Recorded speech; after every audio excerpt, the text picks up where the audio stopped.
This is Audible. Teddy, Elite 8 Studios Book 5. Written by Emmy Sanders. Performed by Nick J. Russo.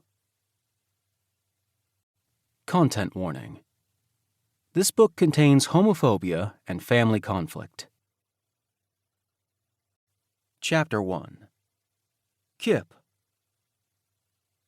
"I love dick!" I shout. My dance partner's eyes flick to the dildo crown atop my head. "Honey, I can tell." "Want a lick?" I ask, holding out my candy necklace. It, too, is made of dicks, tiny ones, in all sorts of colors. The guy grins, but before I can feed him one of my sugar penises, I'm spun away. "Shit," I mutter, stumbling a step before strong hands steady me. Recognition kicks in immediately. "Teddy! I know you!" "Hey, open up! Not for anything weird, I swear. I just want to put a dick on your tongue." "You're wasted," Teddy says, his tone stern even as there's a smile on his face. "You're lovely," I counter. Teddy's eyebrows rise, and he grabs hold of my hand, leading me off the dance floor. The guy I was twerking with tries to come along, but Teddy shakes his head in a clear, nuh-uh gesture. I'm pretty sure the cock block should irritate me, not make me all warm and gooey inside, but I can't find it in me to care. Not when Teddy's big hand is wrapped so securely around my own. "Why haven't we fucked?" I ask him. Teddy glances at me over his shoulder, but he doesn't have time to respond before we're arriving at the bar. Teddy plops me onto a stool and flags down the bartender, and a minute later, there's a cold bottle of water in my hand. "Drink," he says. I do. Not because Teddy told me to, but because I'm thirsty. That's the only reason. "You didn't answer my question," I point out when my water is gone. Teddy leans close, something spicy and sweet hitting my nose with his proximity. He smells good enough to lick several times over. "We're not having this conversation while you're drunk," he says. "Boo," I reply, but then I notice how low cut his shirt is. "Your chest is so nice. I like it a lot." "That's so?" he asks. I get the sense he's laughing at me, but it feels like a nice laugh, so I roll with it. "Mm-hmm. I like your cock, too, even though you've never let me have it." And whoops, Nico would call that an inside thought. Teddy leans close again, causing my pulse to hitch. "You've never asked." "What?" I practically shout. "That can't be true." I've known Teddy for over a year and a half at this point, even though we've never been particularly close. He works with my bestie Nico, a.k.a. Adonis, at Elite 8 Studios, hence my having seen his very nice cock. The man makes beautiful porn. That thick frame, hairy chest, his massive arms, even bigger thighs, and the long, cut dick that could easily fuck me into next Thursday. Yeah, sign me up. "Surely I've asked," I say. Why wouldn't I have? Teddy is plain hot, and I've had a low-key crush on him since we met. He shakes his head, his face so very close to mine, probably because of how far I'm leaning off my stool. "But you're so pretty," I say, stroking his beard. He snorts, his big brown eyes crinkling at the corners. "And you're drunk." "Not that drunk," I defend, nearly slipping off my perch. Teddy catches me before I can fall to the floor. "Yes, that drunk," he says, shaking his head. His voice is almost too low to hear when he adds, "What am I going to do with you, Kipp?" I open my mouth to tell him anything with his dick in my face would be fine, but then a drink is being set in front of me on the bar. "From the guy in the red shirt," the bartender says before walking off. I turn and, upon finding Mr. Redshirt, wave exuberantly. "Thanks," I call. The man grins, but when I turn back to my drink, it's gone. "You're cut off," Teddy says. I gape as he downs the drink himself, setting the empty glass on the bar top once he's done. "Dude, you can't do that. You're not my dad." The look Teddy gives me has me stilling in my seat, my hair standing on end and every muscle in my body freezing. It only lasts a second, that searing gaze, and then Teddy blinks and looks away. But that 1 second is enough to have my breath coming short. "Hey," a voice says near my ear. I turn, and Mr. Redshirt is standing there. "I saw your friend take your drink. Can I buy you another?" "He's not interested," Teddy says, unceremoniously tugging me off my stool and dragging me away from the bar. I follow, voice lost and dick confusingly hard. "Kipper!" someone calls. A second later, a small blonde human collides into me. I grab hold of Alex, another Elite 8 performer who goes by Tink, and laugh when he snags a dick off my necklace. "Mind your teeth," I tell him. He grins rakishly at me, chomping down on the candy. "I was looking for you guys. Come on, we're doing blowjobs." "We're doing what now?" I ask, grinning wildly as I follow. Teddy's hand pulls against my own for a second before he walks after me. Alex sends me a wink. "Shots, boo." As promised, there's a large tray of whipped cream-topped shots on the table Alex leads us to. The rest of our party is already there, most of them porn stars. We're out celebrating Cass's, or Himbo's, departure from the studio, as well as his boyfriend Jason becoming a nurse. Honestly, I don't know either well, but I heard the words "party bus" and I was in. Nico sends me an up nod when we reach the table, and I lean across Dixon, his boyfriend, to give him a hug. Dixon, who goes by Dix, grumbles the entire time. "Having fun?" Nico asks when I step back, his eyes smiling. "So much fun," I assure him, just as Alex calls out a toast. "To swallowing," the blonde says. There's a collective cheer, and everyone goes for their shots. Before I have a chance to show off my incredible blowjob skills, Teddy snags my drink right out from under me. I watch, eyes wide, as he swiftly downs the shot, followed by his own. "You're gonna be drunk soon, too, if you keep that up," I say, reaching over to run my finger along his lip where a small dollop of whipped cream lingers. Teddy's chest rises as I bring the sweetened finger to my tongue. Our eyes catch. Hold. "Time to dance!" Alex shouts. Heart thundering, I break Teddy's gaze and grab a spare shot off the table. Before he can stop me, I toss it back and take off after Alex, snickering all the while. My mind is wonderfully hazy as I get lost in the sea of bodies on the dance floor, ignoring everything but the undulating wave around me and the music pulsing through my ears. It doesn't even register at first that the big hands holding tight to my hips are familiar. When I open my eyes, Teddy is watching me with a hawk-like intensity. He leans close, his lips brushing my ear. "You need a keeper." "You could keep me," I suggest, grinding a little, maybe a lot, against Teddy's leg. His fingers spasm on my hips. "Don't tempt me, Kipp." "I want to tempt you," I counter, past the point of caring about my loose tongue. "Why haven't we fucked?" He closes his eyes for a beat, looking almost pained. "I don't want to fuck you, Kipp." "No?" I ask, disappointment hitting hard. I could have sworn. "I want to own you." What little breath I have left in my lungs punches free, leaving me dizzy and painfully aroused. "No one's stopping you." Teddy shakes his head, the intensity in his gaze fading like a sunset. "Tell you what, ask me again when you're sober." "I will, I promise." "We'll see." I don't know what to make of that, any of it, but I see a tray of neon-colored shooters nearby, and my attention gets waylaid. "Fuck yeah! Tiny science experiments!" I wave down the server, and after forking over some cash, she hands me a shot. Teddy grabs it from my hand, downing the bright pink liquid before I can utter a protest. "Dude, you can't keep that up all night." "Watch me," he says, setting the empty shooter back on the tray. Well, fine then. If Teddy is so determined to be my watchdog, I'll give him a show he won't forget. The muscles in his cheek twitch as I take a step back and start dancing again, tugging up my shirt enough for him to see the bottom of my stomach. I raise an eyebrow in invitation. one Teddy easily accepts. He closes the distance between us and spins me around, holding tight to my stomach as his crotch nestles against my ass. Yes. This is good. Very good. I'll drive Teddy so wild he won't be able to resist me the next time we meet. He won't keep a respectable distance like he usually does at these Elite Eight gatherings.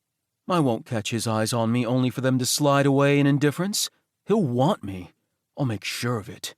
And then, maybe, he'll keep me. Or, no, fuck me. Yeah, then he'll fuck me. I give myself a mental high five.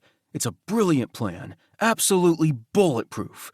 And, okay, maybe I am a little drunk, but people get drunk in Vegas all the damn time. Seriously, what could go wrong? Chapter 2. Kipp. 1,000 tiny daggers stab into my retinas the moment I wake up. No, I groan, closing my eyes and face-planting onto a hard surface. Ow! Fuck, the surface mutters. Why are you shouting? Why are you? I hiss, pushing myself upright and blinking a few times. Slowly, my vision comes into focus. Dark sheets, a broad, hairy chest, a room that is most definitely not my own. Where am I? I ask, trying to think past the pounding in my head. My place. And who the fuck? Oh, Teddy? The man snorts, rubbing his face. My eyes drag down his bare chest before I grab the sheet at his hips and tug, revealing jeans. I frown. Did we fuck? I ask, trying to piece my memories together. I remember being at the club, drinking a lot. I remember Teddy, his hands on my body as we danced. I remember feeling really happy, but past that, it's all a blur. No, we didn't fuck, Teddy says, sitting up. Are you sure? I ask, checking myself over and then looking around. I'm in briefs, and the rest of my clothes are on a chair in the corner of the room. Teddy makes a sound that could be incredulity. I don't fuck drunk men, Kipp. Not even you. Not even me. What does that mean? Okay, but you were wasted too, I point out. So you might not remember. And fuck, why is my voice so goddamn loud? Teddy huffs a laugh, running his hands through his hair. Christ, the man has nice arms. You'd know if we fucked, he says simply. My eyes skitter down to his crotch again. And yeah, I guess he has a point. The man is definitely packing, and considering my ass isn't remotely sore... I need water, I groan, rolling off the bed and nearly falling on my face. Bathroom is right through there, Teddy says, pointing to his ensuite. Thanks, I mutter, walking that way on shaky legs. I close the door behind me and grab the counter, breathing for a second before turning on the tap. After ducking my head and drinking a few mouthfuls of water, I splash my face, hoping the wash of cold will bring some clarity. When something hard drags across my cheek, I pull my hand away. What the... Oh no. Oh no, no, no. Teddy? I call a little weakly. His voice comes muffled through the door. Yeah? Do you actually remember last night? Teddy has his head cocked when I open the bathroom door. Not much, he answers. Yeah, I say, swallowing. I was afraid of that. Can I see your hand? His brow furrows, but he holds up his hands, palms facing me. A gold band glints on his left ring finger, something Teddy notices immediately. His right hand falls lax at his side as he stares at his left, his face turning uncharacteristically blank. So, I say, huffing a slightly hysterical laugh as I hold up my own hand, gold ring included. I wiggle my fingers. I guess congratulations are in order. Teddy blinks. Yay, I cheer meekly. He opens his mouth, but a vibration cuts off whatever he was going to say. I head for my phone. grabbing it off my pile of clothes and cursing when I see the barrage of notifications on screen. The call from Alex goes to voicemail. There are a few other missed calls too, including one from my brother? I frown, and the screen lights with Alex's name again. This time, I answer. "Hey," I say, going for casual. "Hey?" he asks, voice high. "I've been calling you and Teddy all night. What the hell happened, sweets? Jason said he saw you two heading into a chapel, but no one could find either of you. Don't tell me what I think happened. I rub my neck, my ring catching on my skin again. I look at it, noticing Teddy doing the same to his. I suppose I could lie. "Oh my God," Alex hisses. "You two got married?" Teddy's head lifts at that. I'm guessing he could hear Alex's ungodly screech. "Alex, look," I say, my gut falling as Teddy gets up, tugging a shirt on over his head. He looks upset. "I'll have to call you back." Alex sputters something, but I end the call, dropping my phone on the chair. "Teddy!" He turns to me, expression dimmed. It's not what I'm used to seeing on the man. He usually has a smile on his face, but not right now. "I'm sorry," I tell him seriously. A flicker of confusion flashes in his eyes. "What for?" "For dragging you into this. If we are married, it's my fault. You were just trying to keep me safe last night." He shakes his head. "It's not your fault, Kipp." "Do you remember what happened?" "Well, no," he admits. "Then it's likely my fault," I say, grabbing my pants and tugging them on. "If you haven't noticed, I'm a bit of a mess. I'm also nearly 30 years old. Shouldn't I have my life figured out by now?" "Kipp," Teddy says gently. This time it's me shaking my head. "Don't defend me," I say, grabbing my shirt. "I went overboard last night, and I dragged you down with me." I startle somewhat when warm fingers touch my chin. My gaze snaps up to Teddy, who looks a lot less surly than he did a minute ago. "It took both of us to get married," he says. "If it's your fault, then it's mine too. We'll figure it out, okay? I'm sure we can get the whole thing annulled. It'll be like it never happened." "Yeah, okay," I mutter, not sure, for some reason, if that makes me feel better or worse. Teddy gives my chin a squeeze before letting go. "I need to use the bathroom."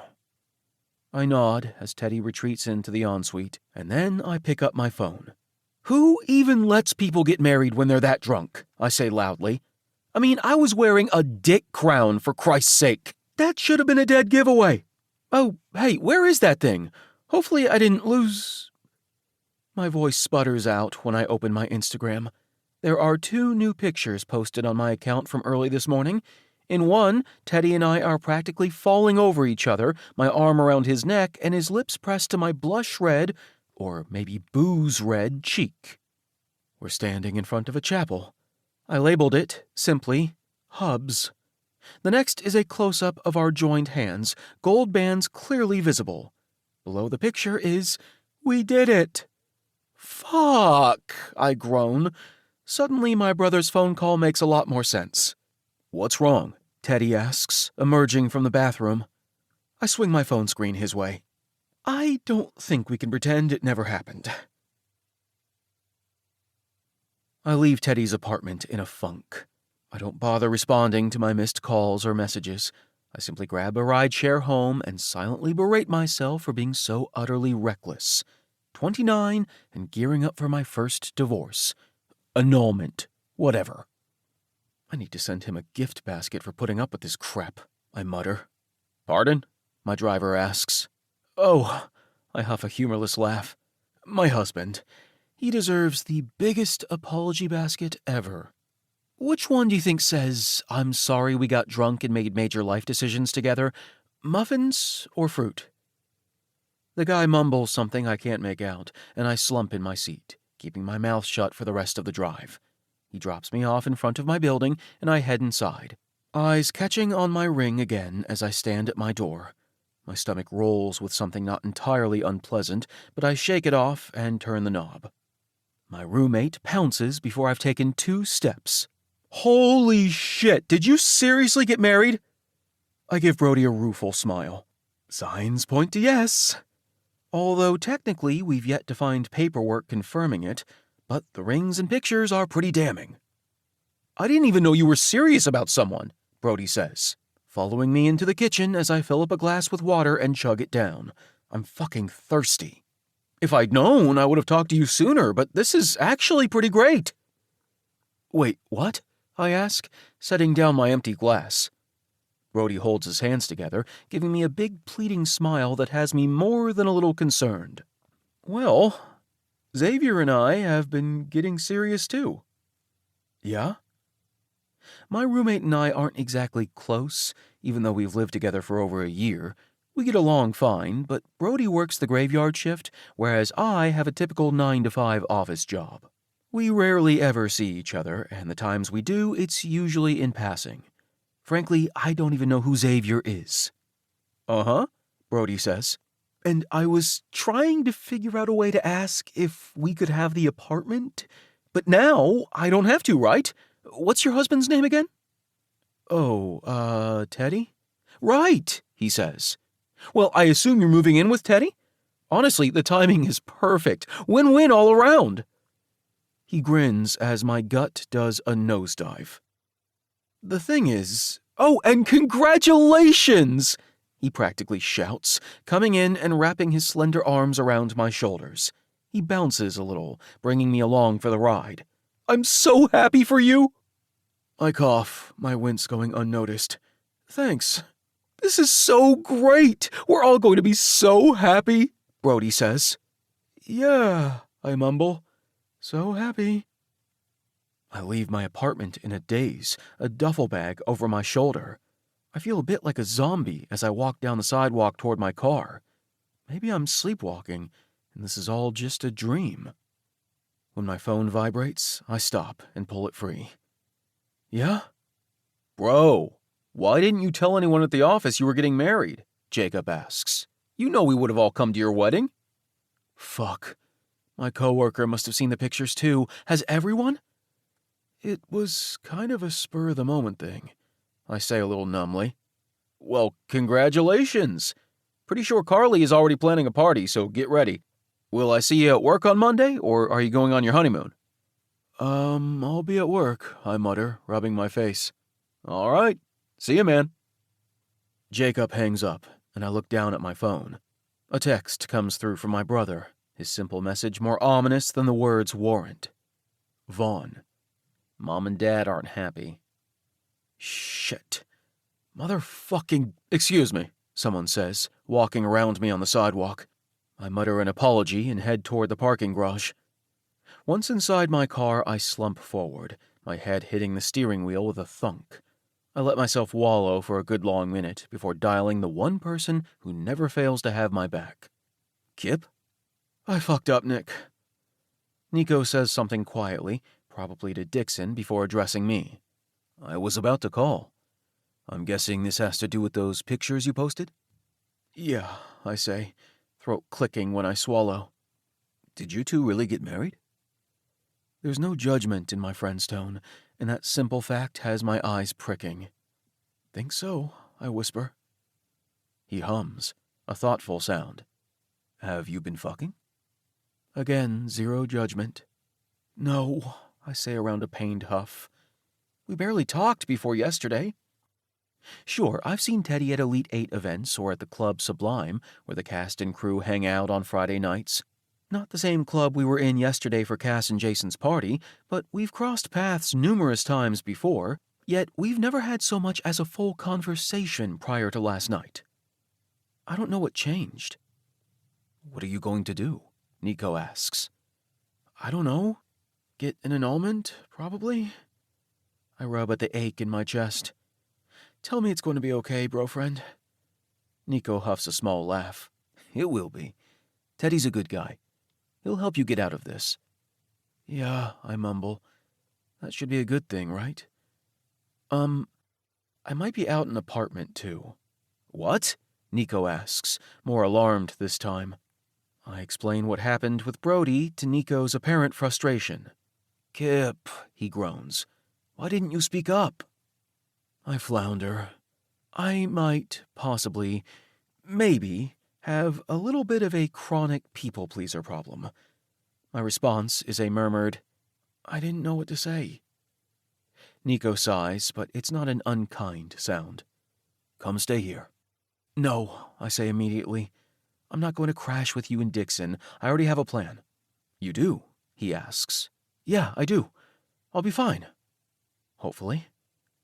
Okay, but come here if your plans fall through, Nico says. You're always welcome. Thanks, Nick, I say quietly. Always. Call me later? I agree, and after hanging up, I blow out a long, long breath. Then I start my car. 30 minutes later, I'm walking back through the lobby of Teddy's apartment building, my hands overfull. The doorman lets me through, presumably having remembered me from this morning, or earlier this morning. Juggling the items in my possession, I head up to the 3rd floor and find the door I walked through only a few hours ago. Duffel heavy on my back, heart weighted with something I don't quite have a name for, I knock. Teddy opens the door, his eyebrows nearly hitting his hairline. Kipp? Hey. What are you doing here? He asks, expression shifting to concern as his gaze rakes over me. And why do you have so many muffins?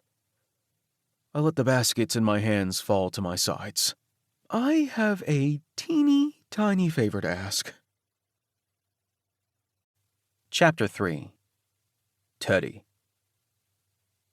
Kipp looks at me with wide blue eyes, and I can't do a thing other than usher him inside. Give me just a second, I tell him, shutting the door and walking a few paces away. I bring my phone back to my ear. Maman? Yes, mon chéri. I have to go. Give my love to Papa, all right? Of course. Bisous. Kisses, I repeat.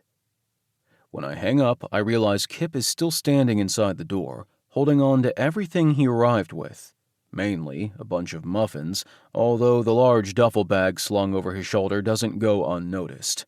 I focus on that, instead of the relief I feel at having him back so soon. Here, let me get those, I say, grabbing the baskets. Thanks, he says appreciatively. That was your mom? My grandma, actually, but I call her Maman, I explain. Is that French? It is. I bring the muffins into the kitchen, and Kipp follows. My birth mom was from Saudi Arabia, but my dad was French-Canadian. I grew up in Canada speaking both French and English. From Kipp's expression, I can tell he caught the was portion of that explanation in regards to my parents. He doesn't ask, though.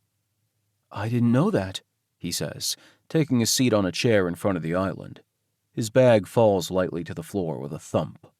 Frankly, there's a lot you don't know about me, I say, which is true. But I regret the words immediately when Kipp's face pinches. It wasn't meant to be a criticism. What's going on, Kipp? You mentioned a favor? Barely a beat passes before he starts speaking, his words tripping over themselves. I lost my apartment. My parents found out we're married, my coworkers know, and I don't know what the hell I'm doing, Teddy. I'm going to disappoint everyone. How the fuck do I get myself into these situations? Hey, I say gently, rounding the counter to reach him. I thread my fingers through his hair, tugging his gaze up to mine. Breathe. He does, expelling a big breath, eyes wide and looking so lost that I feel it like a physical thing, a tug inside my chest, urging me to do something, to make it better. Good, I say slowly, that hook digging deeper when Kipp's eyes lose some of their tension. Another. He blows out another breath in time with mine. Okay, I say, massaging his scalp for a moment before I force myself to let go. One thing at a time. You lost your apartment? He nods as I take a seat beside him. I was living with this guy, Brody, to save on the cost of rent, you know? But he saw our wedding pictures and was so excited because he assumed I'd be moving out, and he wants his boyfriend to move in, and I couldn't say no. Couldn't or wouldn't? Where does that leave you? I ask, already knowing the answer. Kipp offers a weak grin. You'll stay here, I confirm. What's next? Really? he asks, perking up, but then he rushes on. Okay, my family. That's complicated. How so? Do you want a muffin? He asks, stretching across the counter to snag one of the baskets. His t-shirt rides up with the movement, and memories from last night assault my brain. The feel of that skin under my fingertips, the way Kipp couldn't stop rubbing himself on me like a cat in heat. There's something else, too, but it flits away too quickly for me to grab hold of. Blueberry or chocolate chip? I don't need a muffin, Kipp. Here, he plows on, handing over a blueberry muffin and righting his shirt as he sits back down. I tried one on the way here. They're good. I raise a brow, doing my best not to be charmed by this man, and failing spectacularly. You're avoiding the subject. He huffs in a way that has my blood running hot. Christ, if he were truly mine. They don't approve of my lifestyle, Kipp answers, dousing me in cold water. Being queer? Gay, in my case, but yes, he says. They're very traditional. So what did they say about you marrying a man? I ask, not taking Kipp's bait as he nudges the muffin closer to me. Kipp, I warn. I don't know, he huffs out, dragging a hand through his hair. It musses the dark brown strands, which usually sit so neatly styled atop his head. Right now, they're falling every which way. I haven't talked to them yet. I don't know what I'm supposed to tell them. What do you want to tell them? Nothing, he says, like a question. They're staunch believers in marriage, the heteronormative kind, so they're going to be disappointed in me no matter what. I haven't actually spoken to them in over a year, and now not only do I have to tell them that, yes, I married a man, but I also have to admit I'm getting a divorce. It's not going to go over well. Kipp ignores my frown. And my coworkers, he says with a groan, leaning onto his elbows and dropping his head into his hands. They saw my post, too. I'm fucked. Look at me. He does slowly, his head turning in his palms. For the briefest of moments, I'm hit the same way I was the first time I laid eyes on Kipp. Like a shockwave is going off right in the very heart of me. Kipp isn't a delicate guy. He's nearly 6 feet tall, has a leanly muscled build, and his face could be on the cover of a magazine devoted to elegant masculinity. The 5 o'clock shadow, the piercing blue eyes, the straight eyebrows and full dark lips set in contrast to pale skin. He's not delicate, no, but he is damn beautiful. It's going to be okay, I tell him, hoping he hears the truth in my words. We don't have to make any decisions right away. Stay here, and we'll figure out the rest. And what, you'll just stay married to me in the meantime so I can save face? He says incredulously. I shrug. Sure. His mouth falls open. Wait, seriously? Why would you do that? I'm not in a relationship, I point out, and I'm not planning on being in a relationship anytime soon, so why not? We could always amicably split down the road once this whole thing blows over. No harm done. He blinks several times, gears turning. So, I'd call you my husband? My pulse kicks. Sure. And we'd live together. For now, I say, trying to ignore that tug in my chest. And what would you get out of this? He asks, pushing up from his slouched position. I don't need anything out of it, Kipp, I tell him, which is really only a half-truth. I would get something, the chance to take care of him. I don't tell him that, though. Barely want to acknowledge it myself. It's been a long damn time since I've had someone to care for, and it didn't end well for me last time. Okay, fine, Kipp says, blowing out a breath. But if this creates any issues for you, you have to tell me. I don't want to be a bother. You couldn't be, I assure him. Fuck, he says, hands scrubbing through his hair. This is ridiculous. I can't believe we got married. His laugh is a little strained. Oh, fuck. I'm married. Breathe, I remind him, sliding to the edge of my seat and bracketing his face in my hands again. He nods, breaths coming out in choppy increments.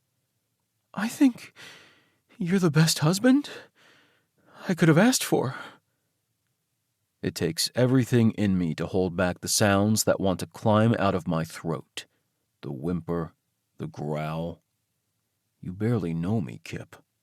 Yeah, but Nico trusts you, which means I trust you. Actually, he shakes his head. That's not even the full truth. I just trust you too. I always have. I let my hands fall away, standing up before I do something I can't take back.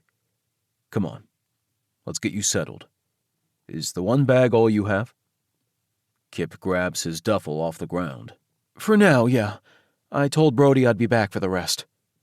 All right, I say, waving him forward. We'll make space for whatever you have. Thanks, Teddy, he says, his words sounding like a sigh. Don't mention it. When we reach the hall, Kipp walks ahead of me, strolling right past the bedroom and bathroom and going for the final closed door. I watch in amusement as he throws it open, stopping just inside my office and looking around in confusion. He says, stepping back into the hall. Where's my bedroom? I snort, grabbing him by the shoulders and leading him to my room. He stutters a step at the entrance. Oh, he says, swallowing hard as his eyes meet mine over his shoulder. So there's only one bed. I bite my tongue hard before answering, Yep. He purses his lips and nods. So, I don't suppose you sleep naked. My lips twitch at his hopeful tone. Guess you'll find out. Teddy, he groans. I keep my laughter to myself and give him a small nudge into the room. Dresser's there, closet's there. Unpack wherever you want. He makes a small sound of acknowledgement, and I leave him to it, heading back to the kitchen to store the muffins.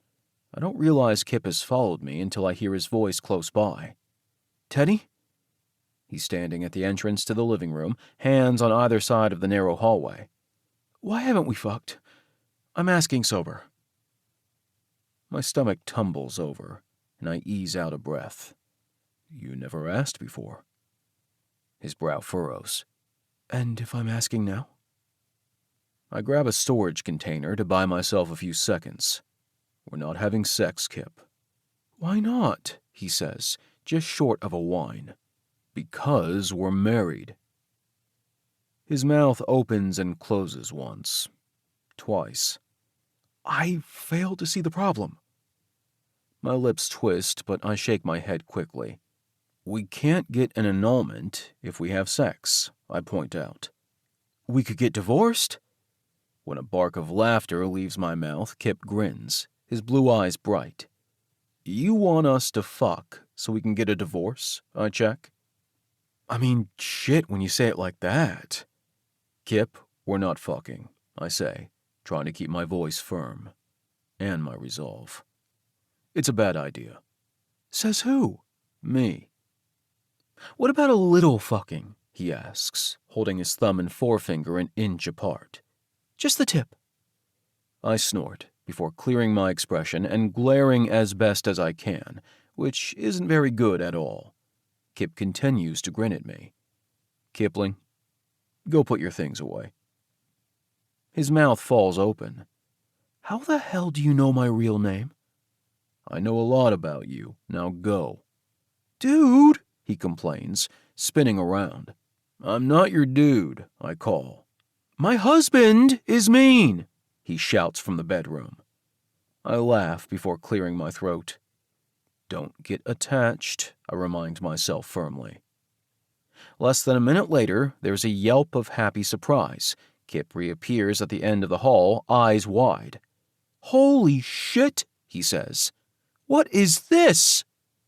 He waves the massive dildo my way as if I couldn't see it. You went through my nightstand, I asked, amused despite myself. He waves me off. I'm your husband. I'm allowed. Do you use this? What do you think? He presses a button on the base of the dildo, jolting when it starts to move. Teddy, he says in awe, flicking the part at the bottom that stimulates the perineum. Can you give me a demonstration? I raise a brow.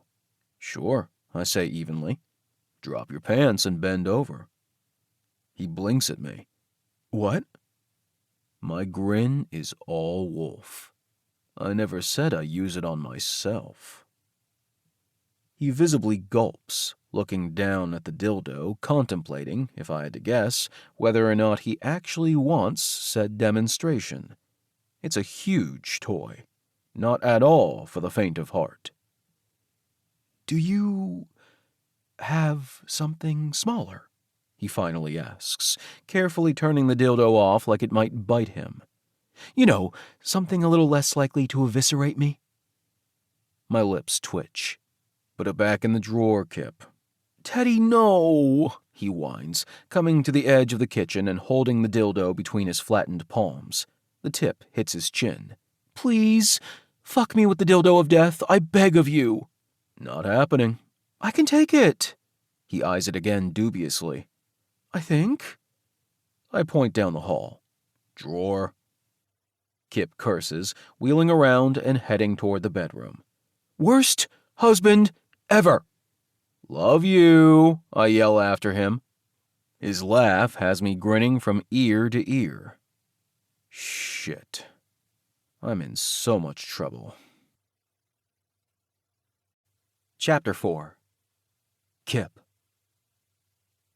Teddy cooks us dinner, like a whole meal. There's chicken breasts, sautéed vegetables, and some sort of brown sauce and rice. I take it back, I moan. Best husband ever. Teddy snorts, something he's been doing a lot of, like he's trying hard not to laugh outright. But he's smiling again, and that makes me feel a lot better, despite the whole invading his house and his life thing. We're eating at the island countertop, which also serves as his table. He could probably fit a dining table in the space next to us, but instead, he has some gym equipment set up there. Between us and the hallway that leads back to the bedrooms is the living room. Even with the gym equipment in plain sight, his apartment looks nothing like a bachelor pad. It's thoughtfully decorated, with black and white canvases along the walls and a rather comfortable-looking sectional opposite the large TV. How old are you? I ask. Teddy's eyebrows lift. 36. Why? Just wondering, I say, waving my fork. You seem so put together. He huffs a laugh. Thanks. My phone takes that moment to vibrate from inside my pocket, but I ignore it. Where's that? I ask, pointing at the canvas closest to us. It looks like a small town. The houses crammed together, flowers hanging out windows, and trees squeezed into the empty spaces along the sides of the cobbled street. Quebec, he answers. I grew up there. Is that where your grandparents still live? I ask, piecing two and two together. He nods, drinking some water before speaking. Did you grow up here? In Vegas? No. Born Midwesterner. My family lives in Indiana. He hums, and my foot taps against the bottom rung of my chair. Is this weird? I blurt, setting down my fork. It's weird, right? Like, we barely know each other, and suddenly we're sitting down to dinner, talking about our pasts, and playing house as if we're married. We are married. It's not weird, Teddy says calmly. It's nothing different than what people do on a date. Yeah, but we're not dating, I say slowly. Are we? No, he says, shaking his head. We're not. Okay, so stop overthinking, Kipp. I huff. Do you even know me? Overthinking is what I do. Teddy eyes me then, something unnervingly focused in his gaze. Sometimes I swear the man is two people. There's genial teddy bear Teddy, whose mouth is always turned in a smile and who speaks soothingly, like he has a degree in setting people at ease. And then there's the hawk-like Teddy, who goes still and silent, a predator hunting prey. I probably shouldn't enjoy being the potential mouse in this scenario, and yet I can't help but wonder what would happen if I run. Try not to worry over this, he says, sharp expression clearing. Do you need help getting the rest of your things? Nah, it's not much, I tell him. All the furniture and stuff came with the apartment. He nods. Done with dinner? Yeah, all set, I say, my plate practically licked clean. Thanks again for cooking. He squeezes the back of my neck as he stands, and I have to work real damn hard on not making a sound. His hand is so big. Teddy picks up my plate and loads our dishes into the washer. Reluctantly, I pull my phone from my pocket. There are a barrage of comments on my Instagram posts, congratulating me and Teddy.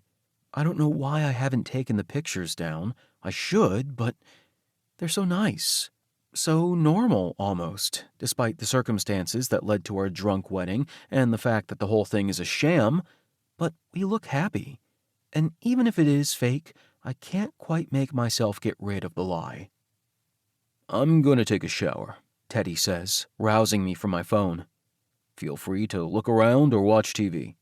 There are a few streaming services to choose from. Thanks, I mutter, my mind stuck on the shower part of what he said. I don't think I truly considered what living in close proximity to this man would mean. Can I watch you? Teddy laughs as he disappears down the hall, and I groan to myself. It was a serious question, I mumble. I do busy myself with TV, but my thoughts won't stop running wild. Again and again, I go over the implications of staying married. For now, surely Teddy will tell his coworkers it's not real, so no problem there. I'll be lying to my family, but it's either disappoint them now or disappoint them later. I'd rather deal with it later. And when it comes to my coworkers, what's the harm? People get married for all sorts of different reasons, and love doesn't always factor in. It's not like I have to pretend to love Teddy. I'm just pretending to be his husband. I am his husband, so it's not even a lie. Right? When Teddy plops down next to me and a waft of spicy vanilla something hits my nose, I groan. What is that? He looks at me curiously. I wave my hand his way, trying to ignore his wet hair and the small damp spot between his pecs on his low-cut tank top. Jesus. That smell. What is it? His lips hike up on one side as he sets his heel on the coffee table, affording me a rather nice view of his crotch. Tom Ford. Uh-huh, I mutter. And, how'd you get into porn? Teddy huffs a laugh. I needed to get away from a job and a partner, and it seemed like the perfect fit. His words are said with a casual air, but there has to be a story there. Well, you're good at it. He gives me a smile. Not quite a smirk, but close. He knows he looks hot while fucking. He looks hot all the time, frankly, but especially then. When his light brown skin is dappled in sweat, the muscles in his thighs and ass flexing. When his hands are spread over hips or ass cheeks, his eyes focused and smoky dark. When his cock... Nope. Shut it down. I adjust myself as discreetly as possible. What time do you usually go to bed? Teddy asks. I swallow down my moan. 11 or so? Same. That'll work well. Uh-huh, I say weakly. So good. By the time bedtime arrives, I'm contemplating jumping out a window. Maybe I should just take the couch, I say, as Teddy brushes his teeth in the ensuite. If you want, he responds. The bed is more comfortable, though. Sure. What if we have the same side, though? He sticks his head out the door. I don't have a side. What? I ask in shock. That's not a thing. It is for me, he says, spitting into the sink. My mind immediately jumps to him spitting other things, and... No! Bad Kipp! Refocusing, I ask, you just, sleep wherever the hell you want? Why is that so odd? He replies, coming out of the bathroom. He strips his tank top over his head without a care in the world, utterly confident in his body. It's sexy as hell. He's sexy as hell.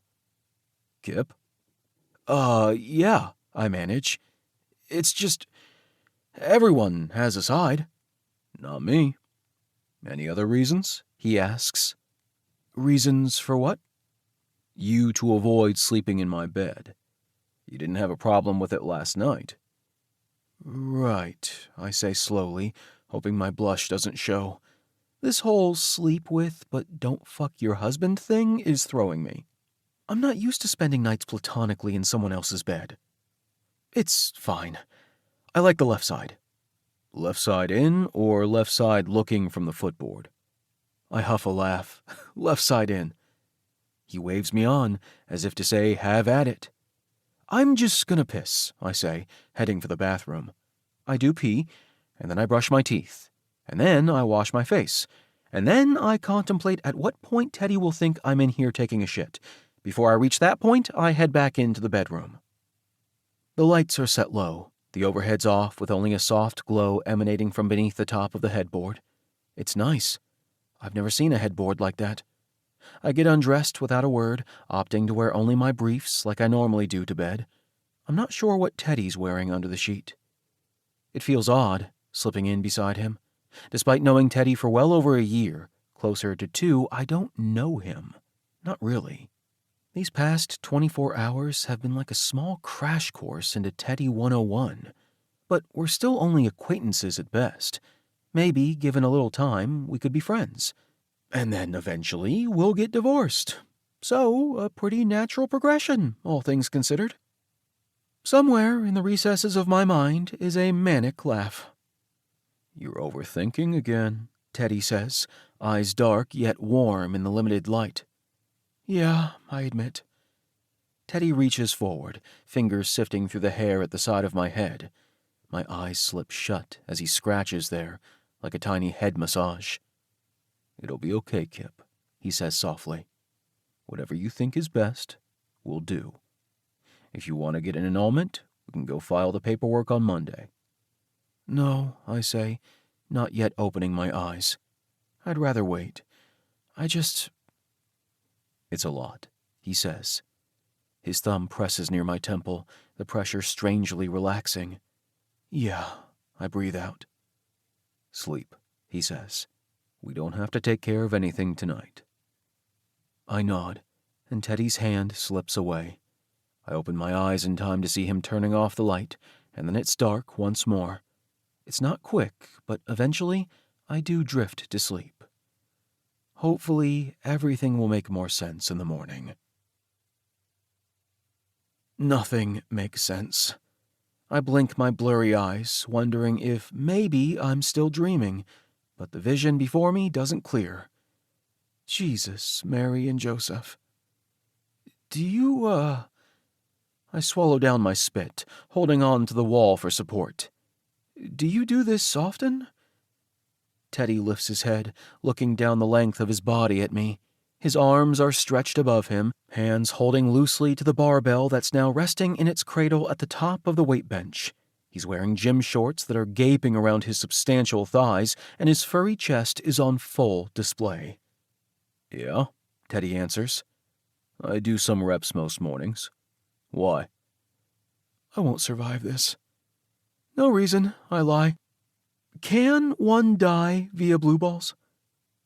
I think I might go for a run. Want some company? He asks, sitting upright. You run? I ask, the surprise of that overriding my current brain melt situation. He shrugs. Sometimes. Okay, sure. Maybe you could show me around the area? Teddy gives me a beaming smile that makes me feel like I did something right. I'd be happy to. I'll just go change, I mumble, reversing course for the bedroom. 10 minutes later, I'm running beside Teddy, regretting every single one of those shots I drank Friday night. This is torture. Absolute torture. Teddy is wearing a tank top now, but it's drenched in sweat. I can see his nipples and... Jesus Christ, I cry, narrowly avoiding the mailbox I almost ran into. All right, Teddy asks, his hand steadying me. I nod, wheezing out a breath. I'm not normally this clumsy. Or winded, I assure him. We can slow down, he offers. I shake my head. No, it's fine. Honestly, I just need to focus. He smiles before looking forward again, and my eyes drop to his ass. Fuck. I nearly clip a tree. The run is the longest of my life, and when we get back to the apartment, I go straight for the bathroom in the hall as Teddy heads for his ensuite. I lock the door, strip out of my clothes, and jump into the shower before the water is even hot. It doesn't matter in the least. My cock is painfully hard despite the brief semi-frigid dunk, and I take it in hand, my heart beating like a drum as I jack myself off furiously. It's over embarrassingly fast, all my pent-up sexual energy from the past couple of days needing an outlet. To be honest, I'm proud of myself for making it this long. My hand slaps the tile wall as I come, and a particular furry-chested man lingers in my mind's eye. Fucking hell, I groan, dropping my forehead against my arm. How long have I been living with Teddy? 15 hours? My husband is going to be the death of me. Chapter 5. Teddy. "All right, spill," a certain tiny blonde orders as he unceremoniously plops himself onto my lap, his intent not remotely sexual, only, I'm certain, to keep me from running. "Afternoon, Alex," I reply, reaching around him for my water. "At least I'm done eating." "Don't afternoon me, teddy bear. You're in trouble." Alex's crossed arms and frown have me biting back a laugh. The man is a sprite, not nearly as threatening as he pretends to be. "Am I?" I ask. He huffs. "Don't play coy with me." "All right. Well, this was fun, but I should get going," I say, standing up and tossing Alex over my shoulder. He yelps. "Put me down, you big furry—" Alex's hand comes down hard on my ass, and he goes still. "Ow, fuck! My hand! What are you smuggling in here, a boulder?" He gives my ass a softer pat, yelping again when I deposit him onto a couch. He hops up to his knees in an instant. "Theodore!" I raise a brow, but as soon as I register the genuine concern on Alex's face, I sigh and drop into a seat next to him. "What do you want to know?" He huffs, but the sound has lost its ire. "You and Kipp. What the fuck, Teddy?" "We were drunk, we got married. It doesn't mean anything. End of story." "But you like him," he says quietly. I don't bother asking Alex how he knows. He's observant. He must have noticed the way I look at Kipp, even though the man himself seemed oblivious before this past weekend. "Doesn't matter," I say. "You know I'm not looking for a relationship." "Which is exactly why you went and got married," Alex says with all the sass of a porn star twink. I honestly don't know how it happened, I admit, even though there's not a single part of me that's surprised. I can't remember what led us to that chapel, no, but I was clearly too inebriated to fight the pull that's been anchored on one side to Kipp ever since I met the man. Regardless, we'll file for an annulment at some point, and then Kipp will move out. Simple as that. Alex cocks his head. "Move out?" The arrival of Dixon in the break room saves me from Alex's questioning. Dixon stops, crossing his arms. "You and Kipp." I hold back my groan. "Apparently." "Nico is concerned," Dixon says, arching an eyebrow. I understand why Kipp's best friend would be worried about him, but surely he and Dixon know I didn't go out of my way to impulsively marry the man. I mean, for fuck's sake, I've been doing everything in my power to be good around him. But I'm only human. Slip-ups happen. Even ones as big as this. "There's nothing to be concerned about," I assure Dixon, knowing my message will be relayed if he sees Nico before I do. "We're handling it." Dixon grunts, heading over to the fridge to grab a drink. Our break room at Elite 8 Studios is always stocked, both with beverages and snacks for the performers and crew. Porn is hungry work. "Grumpy bear," Alex muses, eyeing Dixon in a way that has my guard going up. "When you first met Nico, didn't you adamantly deny your attraction to him?" Ugh, here we go. "Pretty sure you know the full story, you meddlesome pixie," Dixon answers. We all do. Dixon and Nico fucked on set long before they started dating. In Dixon's case, it was annoyance at first sight when it came to our Greek co-star. Alex, undeterred, says, "Yeah, but you were so determined to hate him, remember? Until you realized how nice it is to have someone there for you, someone who has your best interest at heart." Dixon pops his drink open, raising a brow. "And now," Alex goes on, "you're in love and all happy, and everything's just great, right?" "Sure," Dixon says slowly. Alex's grin turns my way. "I see what you're doing," I inform him. "It's not going to work." Alex pouts so dramatically it's a miracle I don't laugh. "Teddy, but you like him. I know you do." I shrug, getting up. "Why are you fighting this?" he asks softly. "What happened?" I gather my trash from the table, dumping it on my way to the door. I found out hearts can be broken. Alex doesn't say anything to that as I leave the room, but I can feel his frown following me out the door.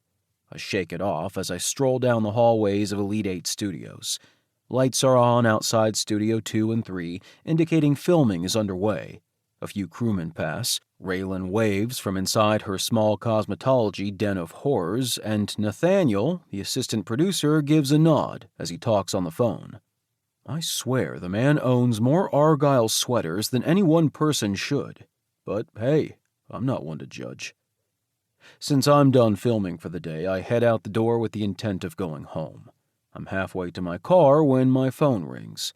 I don't recognize the number, but it's local. "Hello?" I answer.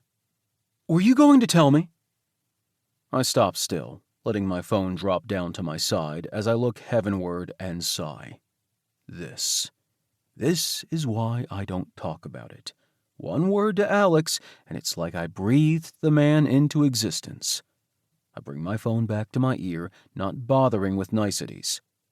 "You changed your number." "Because you blocked me." "For a reason." Anthony doesn't care. He's pretty. I heave a breath I can feel throughout my entire body. "What are you doing?" "Catching up," my ex responds. "I'm hurt. You didn't invite me to the wedding." "Why would I possibly do that?" I ask, unlocking my car with the key fob. He makes a short sound. "Well, that's rude. We used to be close once upon a time, Daddy." "Don't," I grit out. "Don't you fucking dare." He sighs, the sound quiet beside the pounding of my pulse. "Why are you calling, Anthony?" I ask, my voice surprisingly controlled considering how I feel inside. "Truly, for what reason? Are you not happy with my brother anymore?" "I love him very much," he answers. "Then why are you calling me?" He's quiet for a moment, and I have half a mind to hang up. I blocked Anthony's number for a reason. It's been over 5 years since we broke up.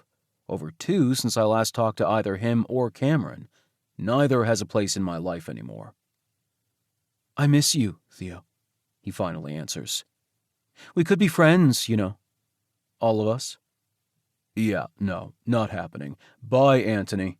"Wait," he says, his tone making me pause. "You could sell your shares. Then I'll stop calling." I huff a bitter laugh. Of course, it always comes down to money with Anthony. More money, more prestige, more power. "I helped build that company," I reply, tone clipped. "I'm not selling." With that, I hang up, not giving Anthony a chance to respond. I block his new number, and then I get into my car, gripping the steering wheel so tight my knuckles ache. I breathe in and out slowly, forcing my heart rate to calm. It's fine. They can't hurt me anymore. So why does it still ache so fucking badly? I expect the apartment to be empty when I get home, but it's not. The door's cracked open, and Kipp is standing just inside, a couple of boxes on the floor in front of him. He looks over at me with a soft smile that instantly has my tension dropping. "Hey." "Hey," I reply, closing the door and stepping out of my shoes. "Why aren't you at work?" Kipp brushes his hair back, the strands disheveled. I was, but Carly insisted I take the afternoon off to finish moving, so I've been doing that. My coworkers, they sent me home with a cake. He waves his hand toward the kitchen, where what can only be described as a miniature wedding cake sits. The three-tiered structure is covered in white frosting and pink flowers, and Kipp's face blooms just about the same rosy hue. I told them no gifts, he says. That would have been too much, considering, you know. He motions between us, considering our marriage is fake. I understand, I assure him before pointing at the boxes near his feet. Need any help with those? I'm on the last one, he says. Question, do you want to keep separate sex toy drawers or consolidate? I bark a laugh, unable not to. You want your toys in with the dildo of death? I mean, sure, he says with a grin. It's not like it'll rub off on them. He pauses, considering his words. You know what I mean. Put your stuff wherever you want, I tell him, shaking my head in bemusement. I'm not picky. Kipp's head tilts to the side. There you go again, being decidedly laissez-faire about your space. Don't you, I don't know, like to be in charge of your possessions? I still, my entire body prickling with awareness before I shove the feeling away. Far away. With certain things, I admit, heading past Kipp toward the bedroom. He follows, watching as I clear a drawer in my dresser. I go to the closet next, pushing everything to one side. Better? Yeah, thanks, he says with a sheepish smile. I nod, and Kipp walks with me back toward the kitchen. Do you ever do your software development from home? I ask, pulling a few things from the fridge to make a smoothie. He looks at me curiously. You know about my job? I do. I've heard him talk to Nico about it. Well, no. It's rare for me to work remotely, he says, poking through one of his boxes. In fact, I don't do the coding side of things much anymore. I mostly deal with clients and coordinate projects amongst the staff. So you're in charge, I note, popping some berries into the blender. Kipp chuckles. I mean, no, I'm not the boss. That's Carly. But it sounds like you keep everyone organized. I don't think you're nearly as much of a mess as you think you are, Kipp.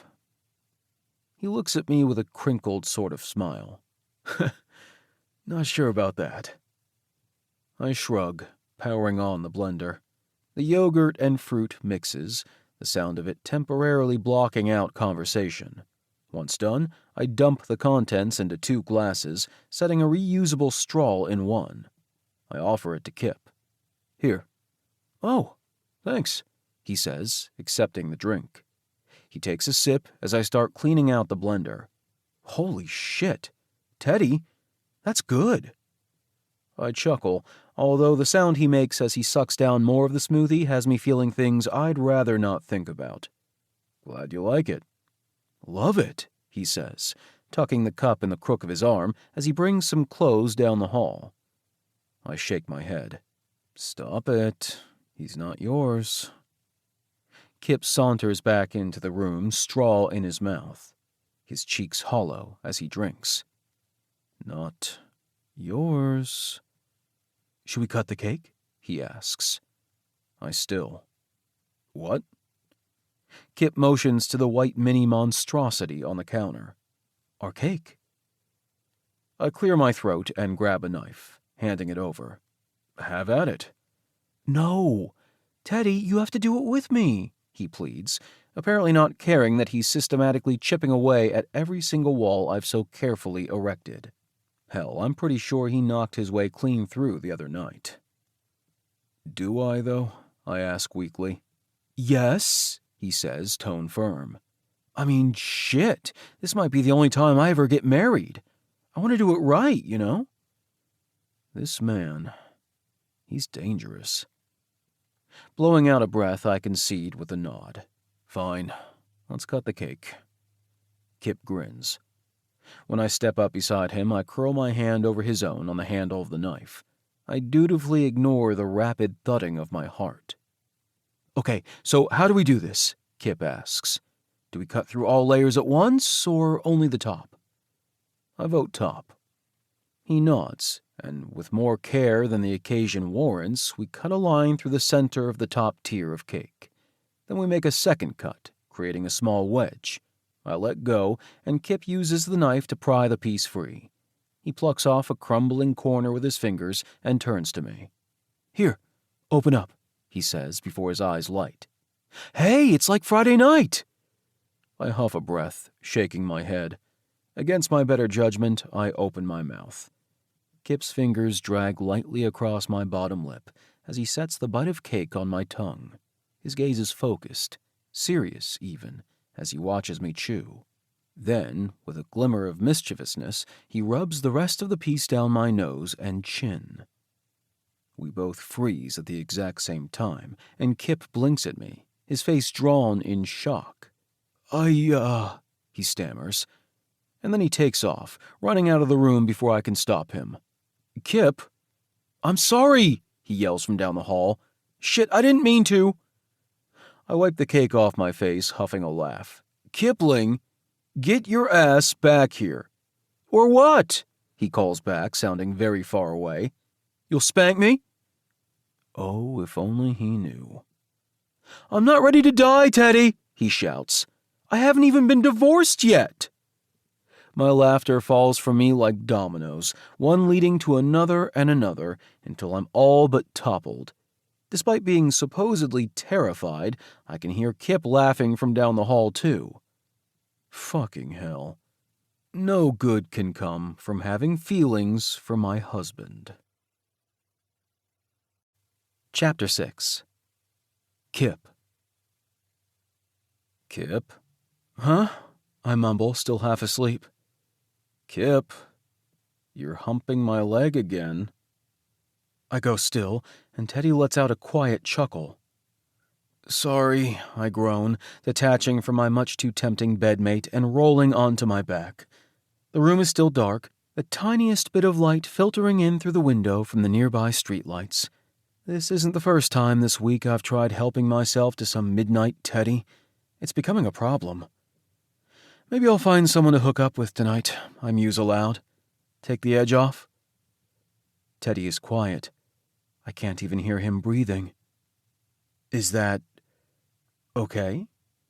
I feel the need to ask. Of course, he says quickly. I wouldn't bring them back here, I assure him, in case that's what he's thinking. I see him nod in my periphery, but he stays silent. Right then, I'll just... Reaching over, I check the time on my phone. It's 5 a.m. I'm gonna get up. Sorry for waking you early. It's fine, Teddy says softly. I slip out of bed and change into running shorts. Then I head out the door. I follow the same path Teddy and I ran earlier this week, my breaths puffing out in even intervals as my leg muscles churn. I try to outpace my thoughts, but it doesn't work. They stay with me, the same way the guilt of avoiding my family does. I have yet to call them back, although most of the missed calls and texts have come from Vaughn, not my parents. My brother always did enjoy needling me, given the chance. I guess that hasn't changed in the time we've been apart.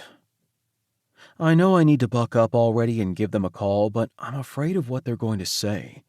I'm used to the passive-aggressive, sometimes plain aggressive barbs from my family when it comes to me and my sexuality, but what if they want to talk to Teddy? What if they want to yell at him, too? He doesn't deserve to go through that. So why the hell don't you get the annulment already? I don't have an answer for my conscience. When I get back to the apartment, body sweatier but mind no less quiet, Teddy is up. I pause in the doorway of the bedroom for a moment, simply watching him. He's a big guy, not only muscled and thick, but tall, too. And yet, there's something graceful about the way he moves, each shift of his body calm just like his temperament. I have no doubt Teddy could toss me around if he wanted. And whoa, isn't that a thought? But there's an energy about the guy that screams safety. He's measured, careful. I wasn't lying when I said I trust him. Teddy stills when he sees me in the doorway, a small smile flitting to his face. "Hey," I say, clearing my throat. "Couldn't get back to sleep?" "No, but it's fine," he says, pulling a shirt out of his dresser and tugging it on.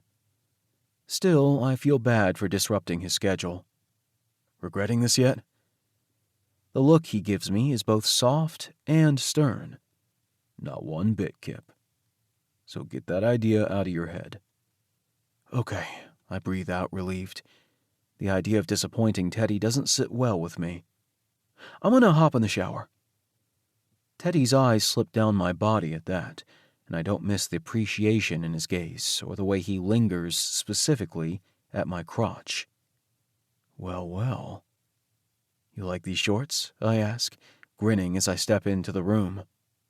The look he gives me feels a lot like a warning. So, of course, I spin so Teddy can see the backside. "Kipp," he says, a growl. Slowly, I pull the band down below my ass. Oops. Teddy is behind me in a flash, the backs of his fingers skimming my skin as he tugs the band back up. He leans into my space as my heart thunders, his lips close to my ear. "You do that again, and I'm reddening your ass."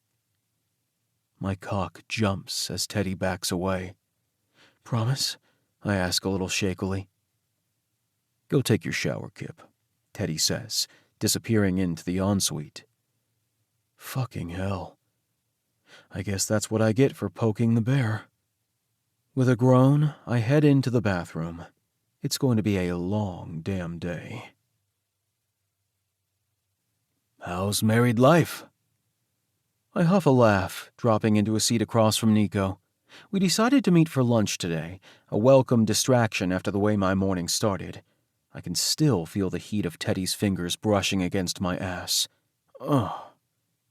Work is a distraction in its own right, a good one at that, but I could use someone to talk to about all of this. And who better than my best bro friend, Nico? "There's a lot less fucking in this marriage than I thought there'd be," I joke, although it's the absolute, unfortunate truth. Nico tilts his head, his expression making it clear he sees through my bullshit. He can tell I'm struggling. "Have you two filed for the annulment yet?" "Yeah," I say slowly. "About that." "Spit it out, Kipp." "We're maybe going to stay married? For now?" I give him a reassuring smile for good measure. "Like a test run?" he asks, nodding. I pause. "Wait, what?" Nico pops his straw out of the wrapper, putting it in his drink and taking a sip. "You two are giving it a go," he says. "Trying the whole together thing. Most people date before getting married, but hey, you do you." I sputter. "We're not together." His eyes pinch. "No?" No." "Huh," he says, shrugging. "What's that supposed to mean?" I all but whine. Nico huffs a laugh. "I don't know. I just thought, well, I could have sworn he liked you. And I know you like him." He shrugs again, digging into his sandwich. My mouth opens and closes, my own lunch sitting untouched in front of me. "He doesn't like me," I finally reply. "He might be attracted to me, sure. The way I've caught him staring at me these past few days is proof enough, but that doesn't mean he likes me." "If you say so," Nico says. "Nick," I groan. "He won't even fuck me." His eyebrows pop up at that, a muffled laugh leaving his lips as the woman at the table next to us whips her head our way. Whoops. Lowering my voice, I say, "He won't. And I've asked. Which, fine, whatever. It's not like my feelings are hurt." Not much, at least. The man works in porn, but he still has standards for who he sleeps with. And he should. He's a total catch. Any guy would be lucky to have him. I guess that guy just isn't me. "Kipp," Nico says, touching my arm to get my attention. "I think there's more there." "What do you mean?" I ask, perking up a little. He takes another sip of his drink before answering me. "He hasn't talked about it, but I get the sense there's a reason he doesn't date. I didn't ask to date him, I point out, finally unwrapping my sandwich. At a mumble, I add, I just want him to dick me so hard into his mattress that there's a permanent divot left behind. Nico chuckles. Well, what'd he say? When you asked for the dicking. Something about it being too messy for us to have sex since we're married and all that, blah, blah, blah, I say, waving my hand. Sure, Nico says slowly. I mean, I get that. But damn, does that explanation seem flawed? My laugh is slightly pained. Right? Let me ask you this, he says, leaning forward. Do you like him? Like, date him like him, not just sex him up like him? I mean, there has to be a reason the two of you got married, drunk or not. It doesn't matter, Nick, I say, my chest pulling tight. He's made it clear his answer is no to anything I have to offer, and I have to respect that. I will. Fair enough, he says, although I can tell he doesn't quite believe me. So if you're not together, then why are you staying married? I bite into my sandwich, chewing for a very long time. I'm not avoiding, I'm just hungry. How's Mal doing? I ask. Nico shakes his head, but there's a smile on his face. Mal is great. He and Henrik adopted another cat. Mal was a performer at Elite 8 Studios not that long ago, nicknamed Malibu on set. He ended up falling for an escort client who happens to be blind. Last I heard, they were living together and happy. Good for them. And your sisters? I ask. You're very bad at this, Nico says, crumpling up his trash. They're fine, which you would know if you returned any of their texts. I haven't heard the end of it this past week. I can't stall them forever, you know. Yeah, sorry, I mutter. Nico's sisters are like sisters to me, too, the same way as Nico is my brother, in a way. I have been avoiding their messages, along with everyone else's. I don't know what to tell people. I've been hiding, Nico fills in. Like you're doing now. I let out a breath. My family, I say, answering Nico's original question about why Teddy and I are staying married. My parents found out. Nico's expression turns dark, a far cry from my usually laid-back friend. You're allowed to cut ties with them, Kipp. Am I, though? Yes, he answers immediately. All they do is tear you down. That's not what family is supposed to be. I know, I say, reaching across the table and squeezing his arm. Because you've shown me what it means to be family, but they're still my blood. He shakes his head, but he doesn't push it. We've had this conversation many times before. I let his arm go with a sigh. Anyways, you know how weird they are about the sanctity of marriage. They don't believe in divorce or being gay, so I thought it'd be better if they were only mad at me for one of the two, you know? But they're still going to be upset, and they'll probably yell at me, and... Fuck. I scrub a hand through my hair. Why am I dragging Teddy into this?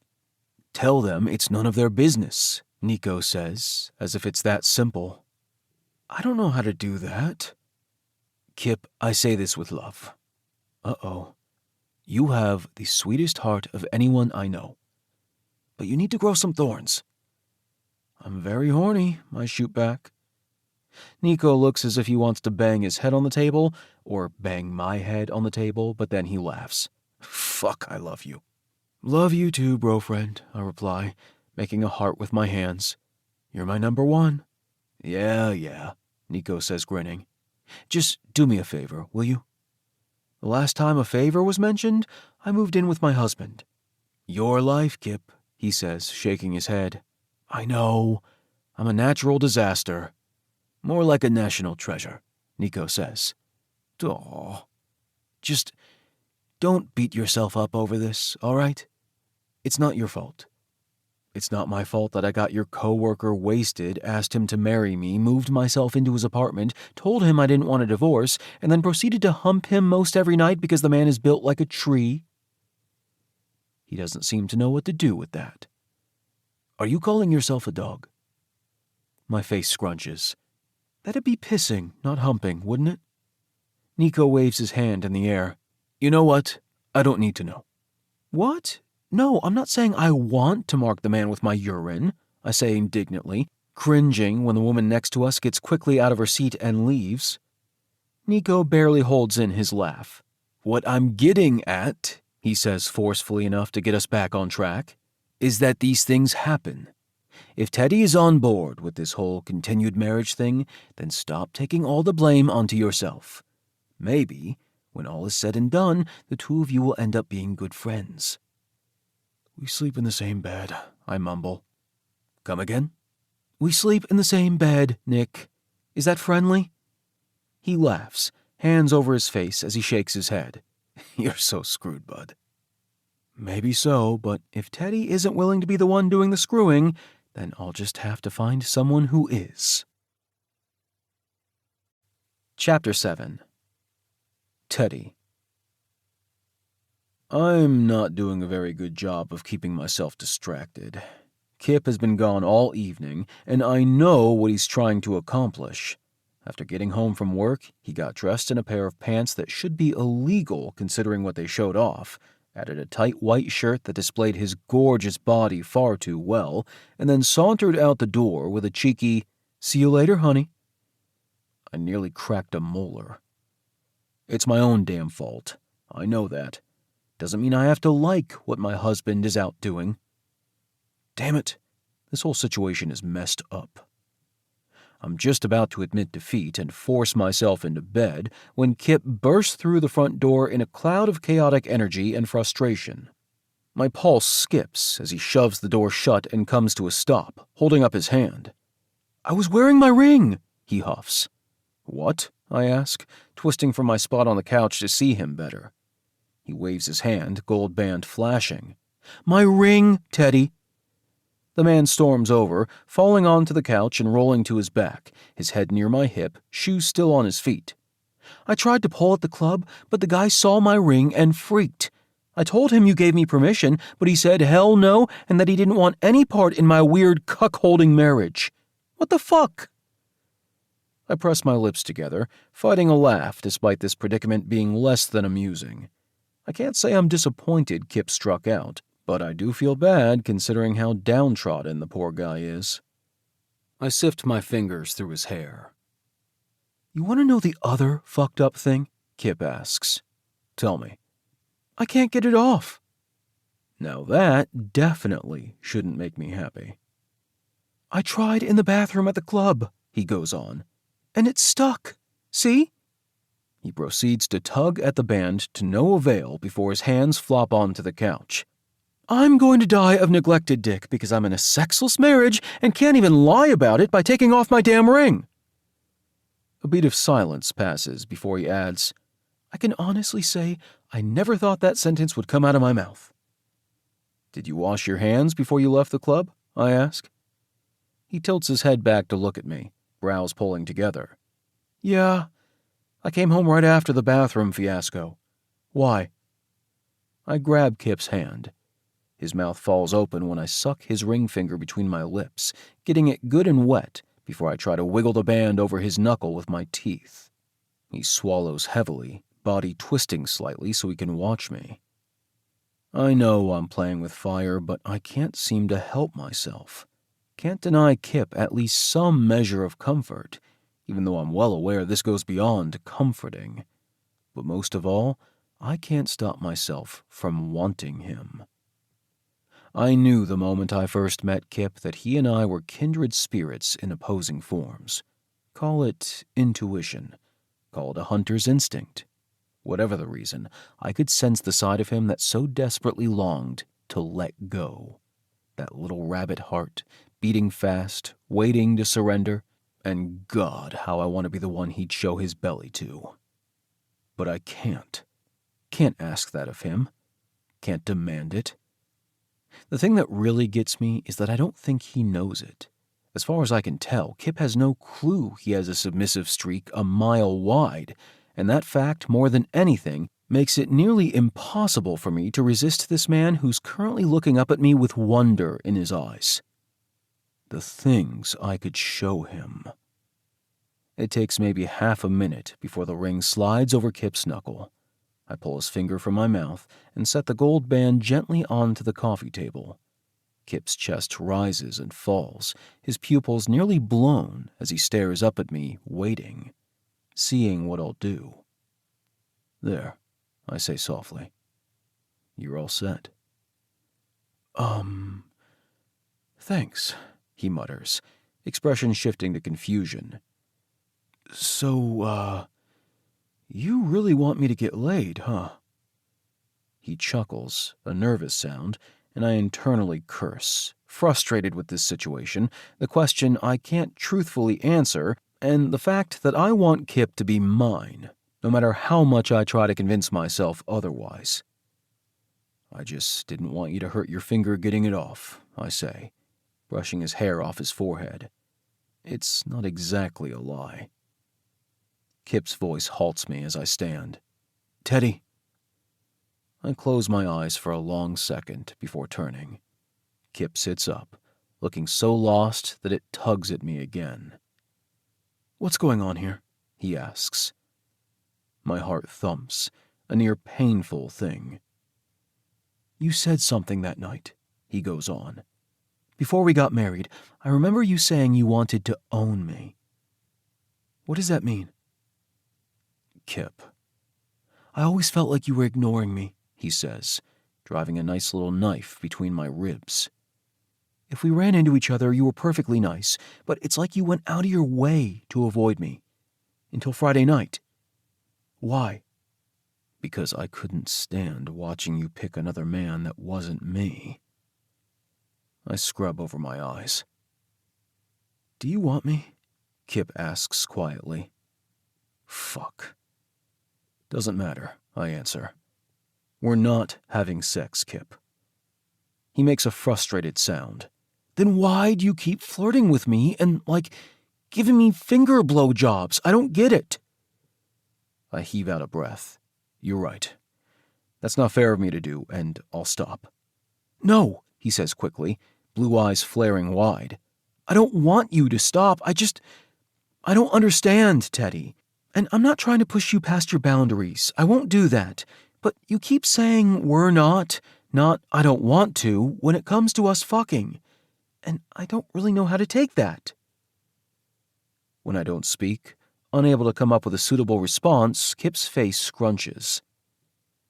"Sometimes it seems like you want me," he says quietly, looking so vulnerable it physically hurts. "But sometimes—" He shakes his head. "If you don't, it's fine. Just say so. I'd rather know, okay? Then I can stop making a fool of myself chasing after someone who clearly has no interest." "That's not it," I interject, unable to let him believe for a second I think him foolish or undesirable. My throat is tight, voice hoarse when I speak, but I can't help it. "Kipp, if I have you, I won't be able to stop." Silence falls. "I don't have a problem with that," he says, his voice nearly a whisper. My hands clench at my sides. "You don't understand what you're asking of me." "I'm not asking for commitment, Teddy. You might be my husband, but I don't need a boyfriend. I just need—" He doesn't finish his thought, but he doesn't have to. He just needs someone to take care of him, whether or not he realizes it. I watch Kipp look down at his lap as my head wars with my heart. He's not asking for a romantic partnership, maybe because he doesn't think he deserves one. But for me, I'm not sure I'm capable of keeping feelings out of the equation. I already care for this man. If he puts himself in my hands, will I ever be able to let go? "If we do this," I say slowly, "it's on my terms." His head snaps up. "You'll come to me," I say, hardly able to believe the words coming out of my mouth. "You won't pick up guys at the club or the bar. There won't be other men. Not while we're together." He nods quickly, cheeks flushed. "And when we get a divorce, that'll be it. No more fucking around." "Yeah, okay. he says immediately, pulse feathering visibly in his neck. Whatever you want. Jesus, this man. Does he even realize how perfect he is? Lie back, I tell him hoarsely, feeling that cage around myself crack wide open. What? He asks. When I raise a brow, he moves quickly, spilling onto his back on top of the couch. His feet hang off the end, and he quickly kicks off his shoes. I watch him for a moment, my pulse coursing hot and heavy through my veins like liquid fire. His chest rises and falls as he waits, trying his best to be patient. His twitching fingers give him away. He's so goddamn beautiful. The dark hair over fair skin, the bright blue eyes, the height and breadth of him. He's solid, not small, but to me, he's precious. And I'm going to treat him as such. Teddy, here's how this is going to go, I say, stalking forward. Kipp's breath stutters when I climb over his legs, settling with my knees on either side of his body. I tug his obscenely tight pants open and drag them far enough down to have full, unfettered access to his dick. It bounces up proudly as soon as it's free, flushed pink like its owner's cheeks. I wrap my hand around the base of it before meeting Kipp's gaze. You're going to lie there and be good for me. And then you can come. Oh, fuck, he breathes, eyes rolling up as I stroke him once. Teddy, fuck. I stop the motion of my hand when Kipp moves with me, hiking up his hips. What did I say? What? He asks, blue gaze pinging between me and his cock. What did I tell you to do? I repeat. He wets his lips, stilling. Lie here? And? His tongue runs along his lips again, his words coming slower this time. Be good for you? The heat in my chest boils over. That's right, I say, giving him another slow stroke. Can you do that? Yeah, fuck. Anything you want. Good answer. He groans when I stroke him again. I increase the pressure, my hand milking his cock, but when his hips chase the motion, I stop. His head falls back, and I go again, stroking, watching his eyes shudder, tracking the pulse in his neck. He stays still until my thumb rolls over his crown, and then he's thrusting up again. Fuck, he says when I pull away. Teddy. I ease up over his body, our chests not quite touching, our faces close. I turn his chin to the side, and he doesn't fight it, but his breathing picks up. Do you want me to continue? I ask, lips near his ear. Yes, he hisses out, groaning when I snag his earlobe between my teeth. Yes, what? 5 seconds pass. Yes, please? So polite, I say, dragging my tongue over the pulse point at his neck before I sit back, my weight on his thighs. Kipp's gaze meets mine when I let his chin go. I grab his cock, stroking with one hand as I roll my palm over his crown. The muscles in his abdomen quiver, evidence of his battle to keep still. He manages a pretty decent job of it, too, fighting off his impulses for a good minute or two.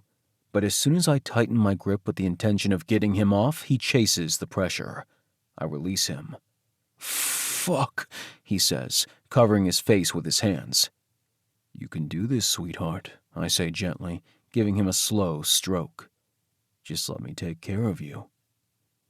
His eyes meet mine again, uncertainty there, but also a steely sort of determination.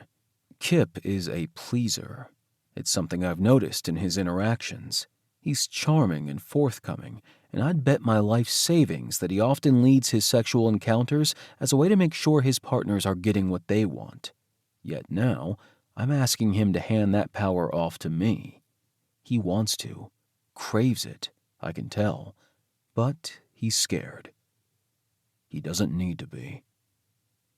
Let me be the one to take care of you, I repeat. His swallow is heavy, but but he lays his arms above his head, his own attempt to release control, at least physically. That's good. The mental will follow if he allows it. His hands flex a few times before he closes his eyes, letting out a breath. My chest swells with pride. There you go, I say softly. Beautiful. His mouth opens, a sigh leaving his lips. I pick up my pace again, stroking him, spitting on his cock, once, twice, before jerking him harder. He moans, thrusting up, and I stop, waiting a beat as he settles. I start again, my fist gliding smoothly over his flesh. His breathy little moans have my heart trying to claw its way out of my throat, but I lock myself down tight, sliding my free hand under Kipp's shirt, finding his nipple and flicking it with my thumb. His back bows, hips moving. I stop. Fuck, he groans, a blush over his cheeks and neck. Teddy, please. What's your job? I ask. Lie here, he says around a panting breath. And be good. That's right, I reply, easing my hand out of his shirt and running my fingers through his hair. He leans into the touch. You don't have to think, Kipp. You don't have to do. Trust me to get you there. He nods, tongue sliding over his bottom lip. Okay. I lean forward again, turning Kipp's face so I can bring my lips to his jaw. I feather kisses along the sensitive curve of his neck as I resume stroking him, slowly at first, and then a little faster. His breathing picks up, pulse skittering against my lips. Look at you, I breathe into his skin, wanting to imprint my words there. You're gorgeous, Kipling. He stutters out a breath, chest brushing mine before it falls. I can feel the exact moment he truly lets go, when his body melts and he gives himself over. His neck muscles relax, his head sinks against the cushions, and every line in his body goes from tensed to lax, like a marionette that's had its strings cut. It's a beautiful thing, and I mutter my praise against his skin as I jack him off in earnest. He lets out a few quiet sounds, his body starting to tremble beneath me. There's, oh, and then, Teddy. I stroke him quickly, and when Kipp's cock starts to swell in my fist, the man himself remaining at my mercy, I press my lips near his ear. Good boy. You can come now. The sound he lets out is surprised, tortured, and he spills between our bodies in an instant. His moans float into my ears like the sweetest melody, and I close my eyes, tucking my face against his neck as I work him through his release, my entire body singing in tune to this man who has me wrapped around his pinky finger, whether or not he knows it. I thought I could keep my distance. I thought maybe we wouldn't end up here. I thought wrong. As Kipp's moans change in pitch, I gentle my ministrations, holding his cock in a loose grip. I squeeze once before letting go. Fuck, he mutters between panting breaths. I ease back, watching Kipp's face, registering the still hazy expression in his gaze. He's not questioning it. Yet. But it will come. Here, I say, using the hem of my shirt to give him a perfunctory wipe. I grab his next, rolling it carefully upwards to keep his cum contained. Kipp lets me, watching with blissful blue eyes as I tug the garment over his head and off his arms. I do the same with my own. Stay here a second? He nods, a lazy motion, and I get up, standing beside the couch for just a beat, making sure he's okay, before I head swiftly down the hall. I drop both of our shirts in my hamper and grab a cloth from the bathroom. Kipp hasn't moved an inch when I return, and I use the damp cloth to clean his cock. Thanks, he mumbles, finally starting to stir. I offer my hand, which he accepts with a soft chuckle. Take it slow, I tell him. I'm fine, he replies, running his fingers through his hair as he sits upright. He seems to shake himself loose. Here, let me return the favor. I'm good, I assure him before he can reach for me. His forehead creases with his frown. You don't want me to? You were perfect, Kipp. I tell him honestly. That was everything I wanted. He still looks unsure, but I hold out my hand again. Come on, I encourage. Let's get to bed. Yeah, okay, he agrees, letting himself be pulled to his feet. We make our way down the hall, both of us brushing our teeth before we change. Kipp looks a little nervous as he climbs under the sheets, like maybe his mind is just now kicking into overdrive, so I climb in quickly after, tugging him close to me and maneuvering him onto his side. Chest to his back, I wrap my arm around him. His huff sounds like a laugh. Are we cuddle buddies now? I like to cuddle after sex. Is that okay? He lets out a tiny hum, but I don't miss the way he relaxes. Yeah, I suppose that's fine. I mean, we are married. A little cuddling between husbands is no big deal. Exactly, I say, pressing a kiss to his neck. Glad you see it my way. Sleep well, Kipp. Night, Teddy. The last thing I remember is Kipp's arm curling gently over my own. Chapter 8. Kipp. Nico doesn't answer the first time I call, so I try again, keeping a casual eye on the door as my phone rings. Teddy wasn't in bed when I woke, nor inside the apartment, but there was a note on the nightstand, a literal note saying he'd be back shortly. Nico picks up right before the call can go to voicemail. Kipp, he says sleepily. From the background, I hear, the fuck is he calling this early for? It's not even 10 on a goddamn Saturday. Tell Dixon sorry, I say quickly. Nico must hear something in my tone because he says soothing words to Dixon before a door shuts. What's up? He asks. I tug at my hair a little, eyeing the door again. I had sex with Teddy, I whisper. Sort of. I can practically hear Nico's slow blink. Start at the beginning. Okay, so I came home last night, and Teddy sucked my finger, which, hello, what? But then he tried to act like it didn't mean anything, and I was like, dude, no way. And he was like, fine, maybe I want you for all time, which, rad. So Teddy sat on me and told me to lie there and take it, but in a super respectful way, and then he edged me for like half an hour with a handy, Nick. The best fucking handy. And then... My voice peters out, lost. And then? Nico encourages. I tuck my hand over my mouth. And then... He called me a good boy. Nico doesn't laugh like I half expect him to. He hums thoughtfully. How do you feel about all that? I mean, it was really fucking fantastic, I admit, my body flushing just remembering it. How nice it was to let Teddy take care of me. To just go with the flow and not think. I shiver a little at the memory of his hand on my cock, his other in my hair. The orgasm was... Holy shit, Nick, but... The boy thing threw me. Because of your dad? Nico asks. Yes, I say, relieved he got it. My dad has a distinct way of calling me boy that makes it feel like I've failed at life. It didn't sound like that coming from Teddy's lips, but still, it was a strange as fuck choice of endearment. I'm far from a boy. I assume you told Teddy you didn't like it? Nico asks. Kipp, he says, huffing a laugh. Is it going to happen again? You and him? Yeah, I think so. He made it sound like it was on the table.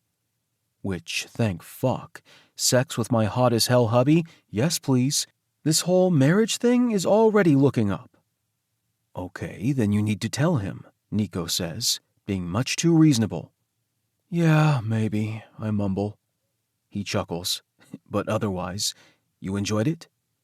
A lot, I say. I just wish... Again, I trail out, and Nico gives me a verbal nudge. You wish what? We didn't even kiss, I tell him. Which, yeah, maybe I'm a little disappointed about that. I like kissing, and Teddy has great lips. I bet his beard would be soft with the right amount of bristle. I sigh just imagining it. If not kissing is a limit for you, tell him, Nico says. You have to communicate these things. A limit, I say slowly, wondering at the weird way in which he worded that. There's a brief pause, and then Nico says, you realize Teddy is a daddy dom, right? I can feel my mouth drop open. What? Oh my God, Kipp. How the hell was I supposed to know that? I defend, standing up and pacing the living room. Well, for starters, how about the fact that he called you good boy? Yeah, I suppose there's that, I admit, my mind circling back through every moment of last night. The way Teddy took over, how he wouldn't let me come until he was entirely satisfied I was going to lie there like he asked and be good for him.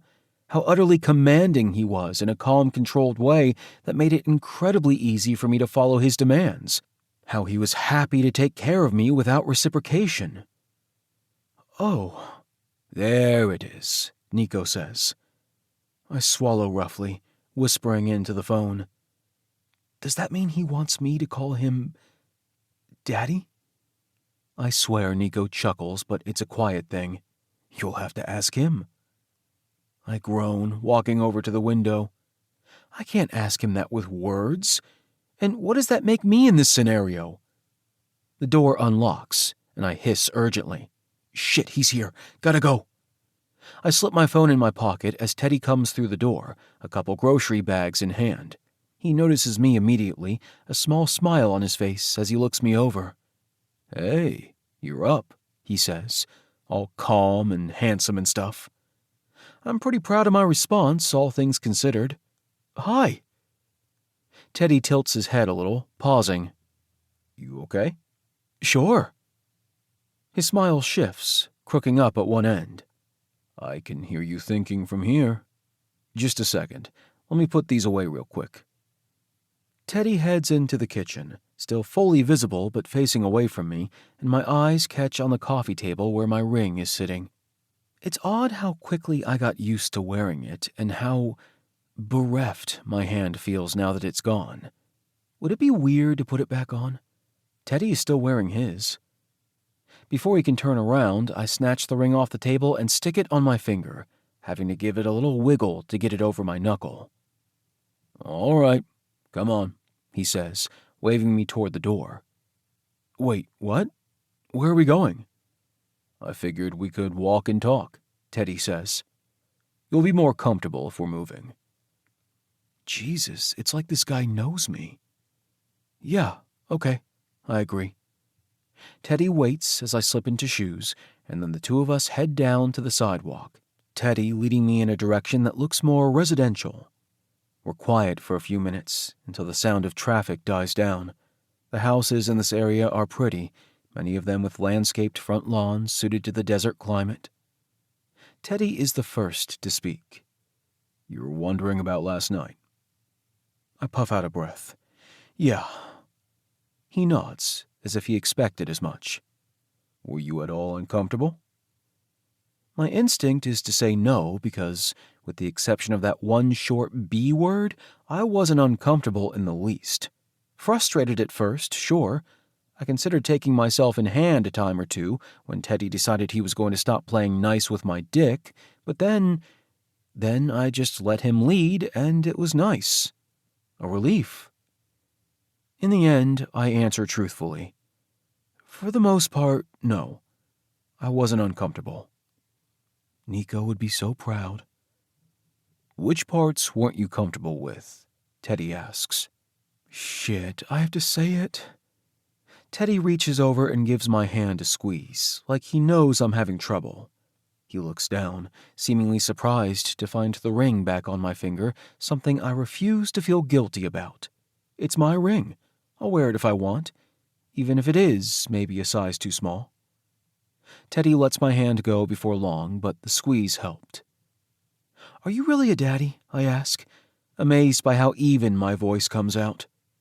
Teddy hums. I have been. But you aren't now? I didn't say that, he responds. I'm not sure that ever truly goes away, but it's not something I've acted on in a long time. But with me last night, I let the question hang. I couldn't quite help myself, Teddy answers, a little smirk on his face. I'm the same age as you, I point out, confused about that. Well, shit, that's not true, is it? I'm, 7 years younger? But that's not a huge gap. I'm not young. You're not old. He chuckles. It doesn't always work like that, Kipp. The dynamic has nothing to do with age. You called me boy. There, I said it. Teddy hums again, watching the side of my face. I find a very nice tree to look at. Is that the part that bothered you? He asks evenly. Yes, I admit, finally catching his gaze. There's nothing but kindness there. I won't say it again. I nearly stutter a step. That easily? That easily, he says. All I want is to make you feel good, Kipp. And if that didn't make you feel good, I won't do it again. Well, shit, I mutter. His chuckle is warm. Was the sweetheart okay? Christ, Teddy, you realize I'm 5'11" and 3/4, fill a shirt pretty nicely, if I do say so myself, and shave on the daily, right? I'm not the small sweetheart type to most guys. I'm well aware of what you look like, Kipp, he says, lips quirking. And that didn't answer my question. It was fine, I mutter, most definitely not blushing. Teddy makes a pleased sound that drops my shoulders, like he has a direct line to some sort of relax Kipp button. It's effective, that's for sure. Teddy, I say, stopping for a moment. He stops with me. I'm all for this, I point between us. And I'm not opposed to meeting some of your less intimidating dildos. I don't know what this means. I don't know if I can be the sort of partner you want. Kipp, he says, the one word soft. You're already exactly what I want. The way that lights me up should scare me. It really, really should. But all I want is to bask in the glow. Come on, Teddy says gently, steering me in the opposite direction. Let's go home, make a late breakfast, and we'll talk. More talking, I deadpan. Yay. Teddy snorts. It'll be painless, I promise. Good, because I have to tell you, I don't think I'm a masochist. If you're into flogging, you might be out of luck. I nearly fainted the last time I got my blood drawn. That shit hurt. My sexy as fuck husband chuckles, a smile on his face as the two of us head home. I can't quite help but smile, too. So, you'd basically boss me around, I sum up after Teddy finishes explaining the whole daddy dom thing. I stuff a bite of pancake in my mouth as his lips twitch. Only in the bedroom, he clarifies. Okay, but yesterday was in the living room, I point out just to be contrary. Stand up, he says. What? Why? So I can swat your ass. The expression on Teddy's face lets me know he's teasing, but damn, that doesn't sound like the worst thing. Setting that aside for now. You really think I'm submissive, though? I ask, still not quite getting that part, even though I did really like what happened last night. I mean, I'm pretty assertive when it comes to sex, Teddy. I've never been one to let the other guy do all the work. It sounds selfish even considering it, and yet Teddy sure didn't seem to mind running the show last night. It's not about work, Kipp. I don't want you to think of it in those terms. Teddy pauses for a moment, thinking over what he wants to say. His plate is empty now, as is mine, but neither of us moves from the island. In a power exchange, each person should benefit equally. The dominant partner enjoys having control, and the sub enjoys giving it. That's not to say the submissive partner is powerless, not in the least. And to answer your question, yes, I think letting go of control is something you'd enjoy, given the chance. How do you know that? I ask quietly. Teddy's gaze turns sharp. It's a look that has me taking immediate notice and sitting taller in my seat. Because, he says, voice low, if I told you to hop up on this counter and let me have you for dessert, you'd do it without hesitation. I cough, adjusting myself. Who would say no to that? His smirk has me pondering the answer to that question. Let me ask you this, he says, turning his body my way. In your past relationships, were you happy? Were you getting what you needed? His question nearly pulls the air from my lungs. Because no, I haven't ever found a guy that gave me everything I needed, who made me feel settled and secure. I've never met someone I wanted to spend my life with, never been in love. There has been something missing all these years, some intangible piece of the puzzle I've been searching for. I started to wonder if maybe I just wasn't made for relationships. If I'd be the perennial bachelor who had to make do with friendships in lieu of true partnership. But I do want partnership. No matter how much I've tried to prepare myself for the possibility that I'd never find my person, I want to fall in love and create a family of my own and have that knowledge that me and him will be forever. And love, well, doesn't it start with lust? Or even like? I sure as hell like Teddy. And I more than liked how he made me feel last night. I still don't understand it. Why Teddy seems to think I have some sort of untapped submissive potential, but maybe I don't need to understand it. I trust him, and I'm curious enough to explore what it is he's offering. After all, if I'm lucky, maybe my husband could be the one. Chapter 9. Teddy.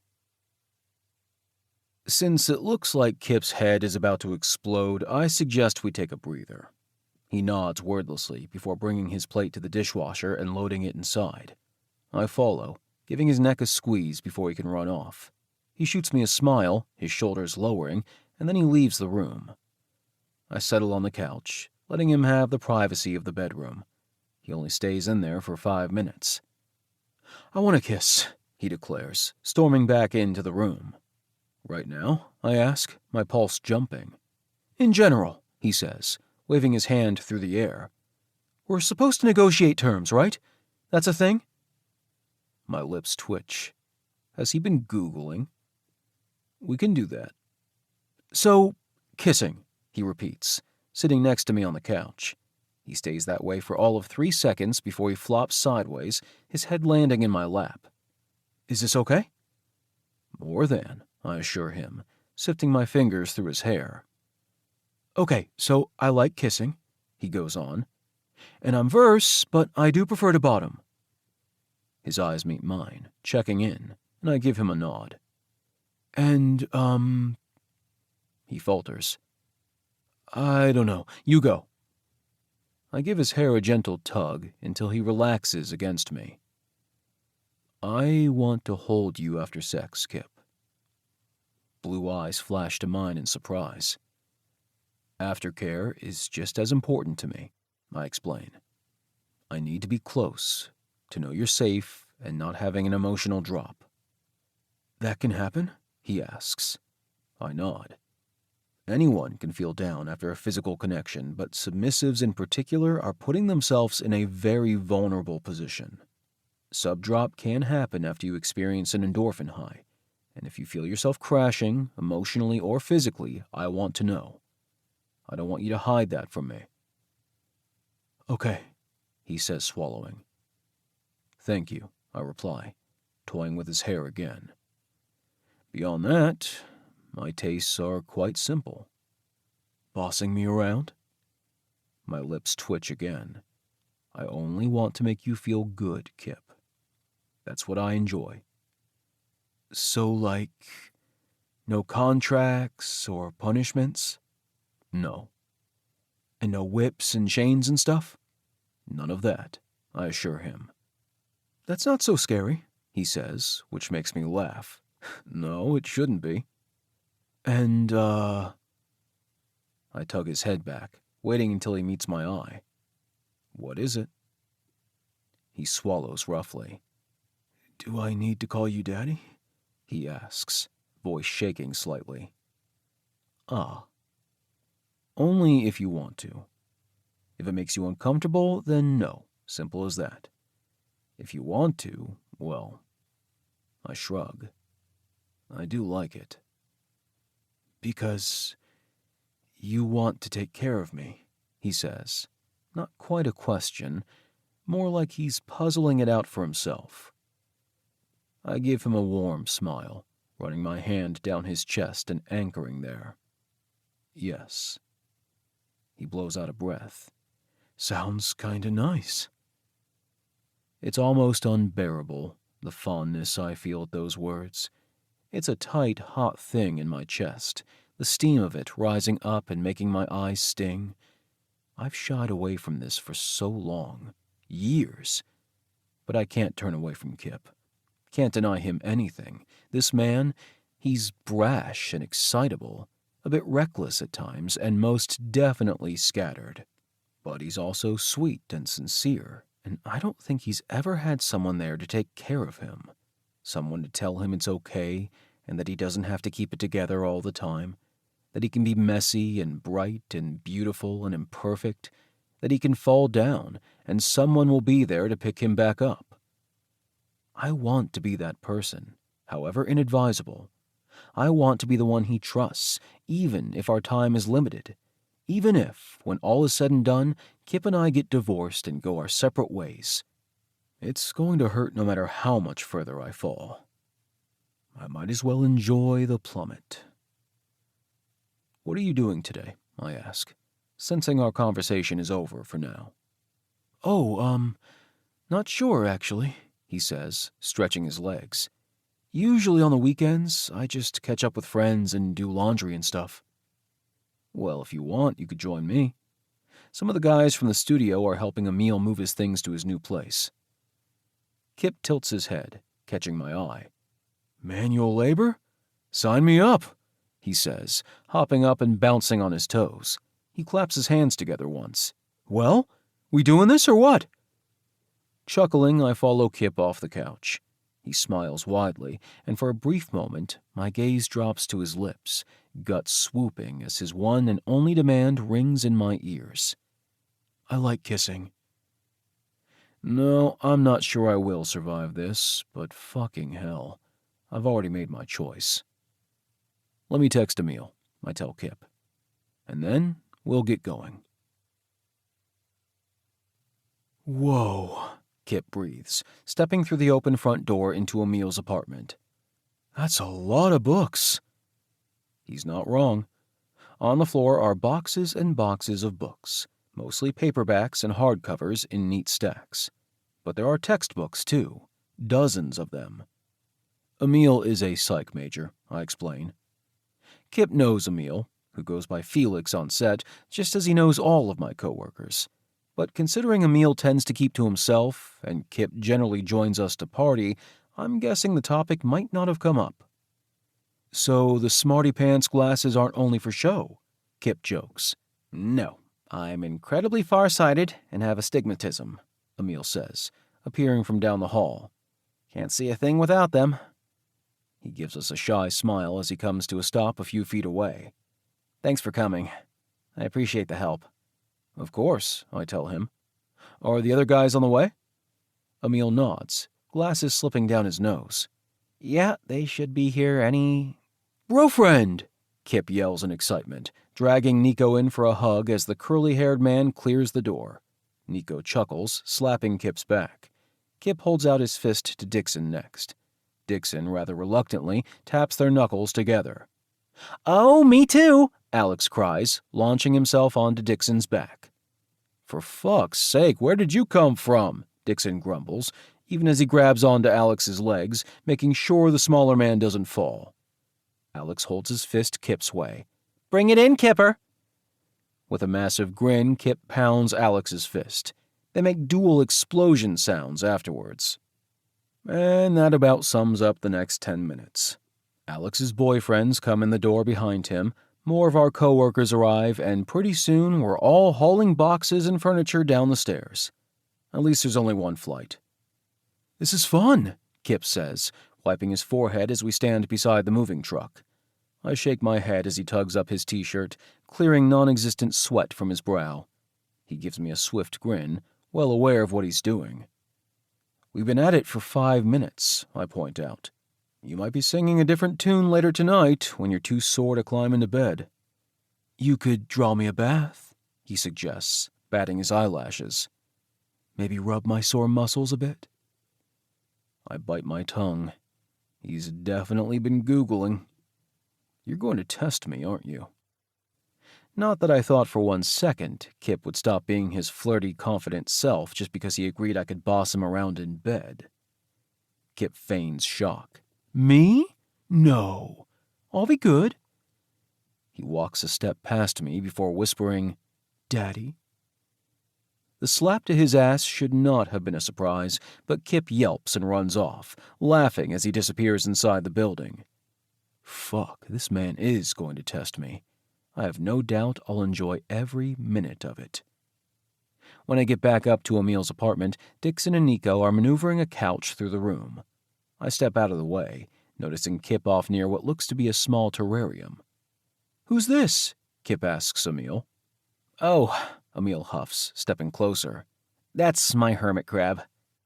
Emil, Alex says sternly from across the room. He has his hands on his hips. We talked about this. Alex, Emil groans. Alex raises an eyebrow.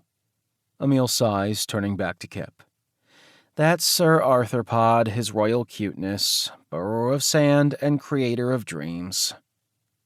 Alex looks mightily pleased, whereas Emil seems ready to disappear into the floorboards. Kipp beams, bending down and waving at the hermit crab. Hi, Sir Arthur. Noticing me nearby, he points at the tank. Teddy, a hermit crab. Can we get one, please? They can have play dates. Crab daddies, Alex shouts. No crabs, I tell Kipp. My 5'11" and 3/4, 29-year-old I shave my face every day husband pouts. Pouts. Put that away, I say sternly, aiming a finger at his face. He does, but not before grabbing another box off the floor and blowing me a kiss. Ooh, Alex sings once Kipp is out of sight, his hazel eyes turning my way. Teddy and Kipper sitting in a tree. Kissing. First comes dancing, and then comes marriage, then comes a baby, and a... Hey! Alex bats my hand off his mouth. Rude! You're trouble, I point out, wiping my palm before grabbing an upholstered armchair. And proud of it, he retorts. Yeah. I head down the stairs with the armchair in tow. Kipp stops when I walk past him at the bottom landing. He says, turning to watch me. Can I be next? I set the furniture in the truck, pushing it against the side before facing Kipp. He's waiting with a grin. Sure, I reply, striding his way. His eyes go wide. Wait, what? Kipp grunts when I haul him over my shoulder. I secure my arm above his ass and head for the stairs. Holy shit, he breathes. I get a strong sense of satisfaction as Kipp goes silent for the rest of the short climb up to the second floor. When I set him down, his face is flushed and his hair is disheveled, giving him a decidedly sexy bedhead look that would only look better earned naturally. Fuck, Teddy, he whispers, recovering quickly and fanning his face. Is tossing me around on the table?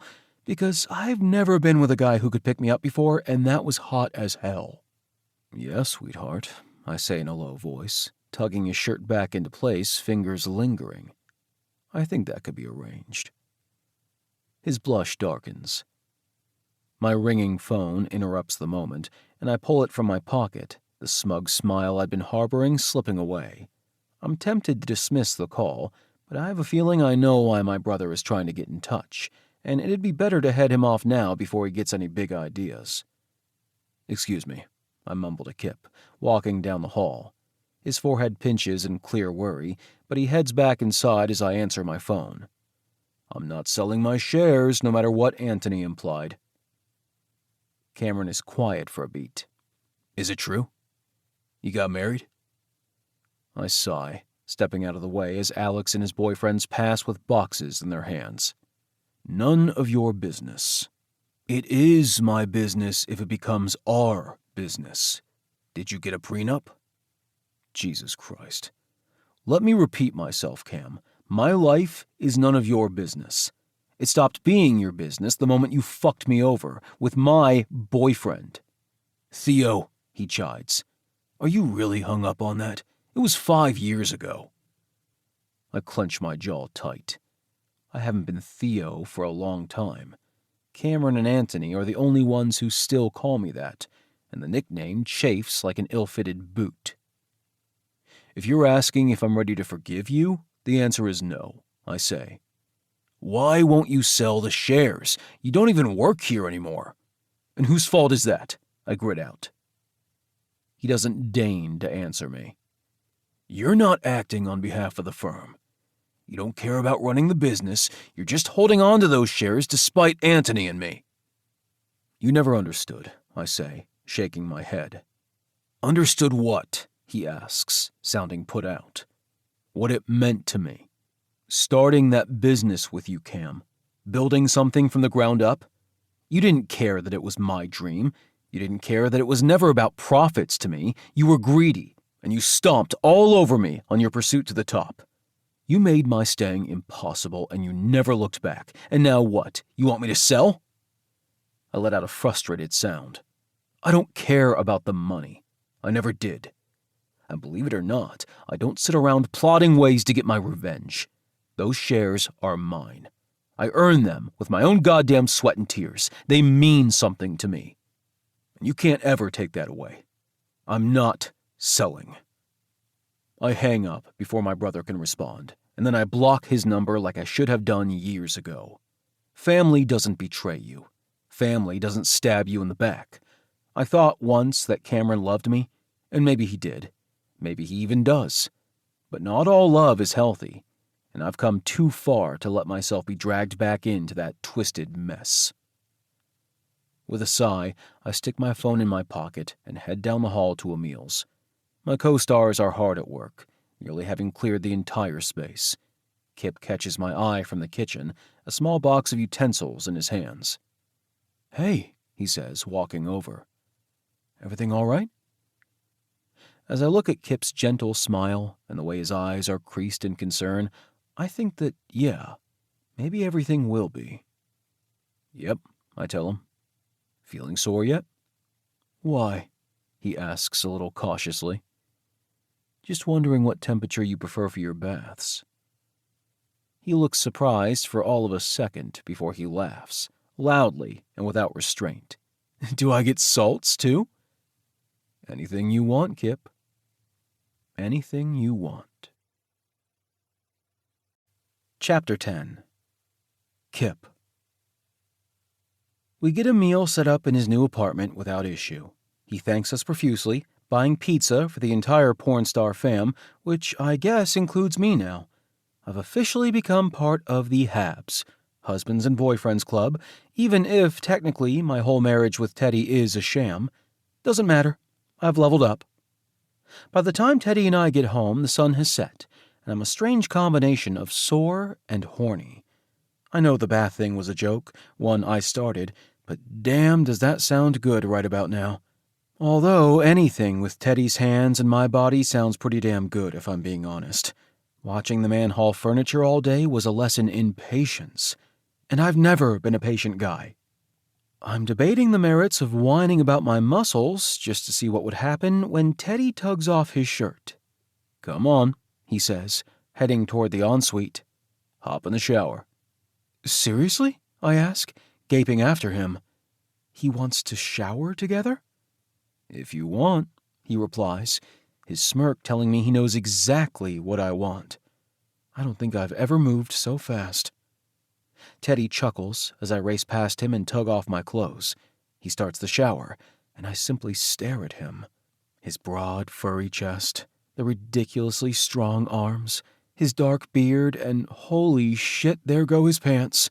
My eyes skim downwards, taking in the curve of his ass, his thick, hairy thighs, and his beautiful, fat cock. Fuck.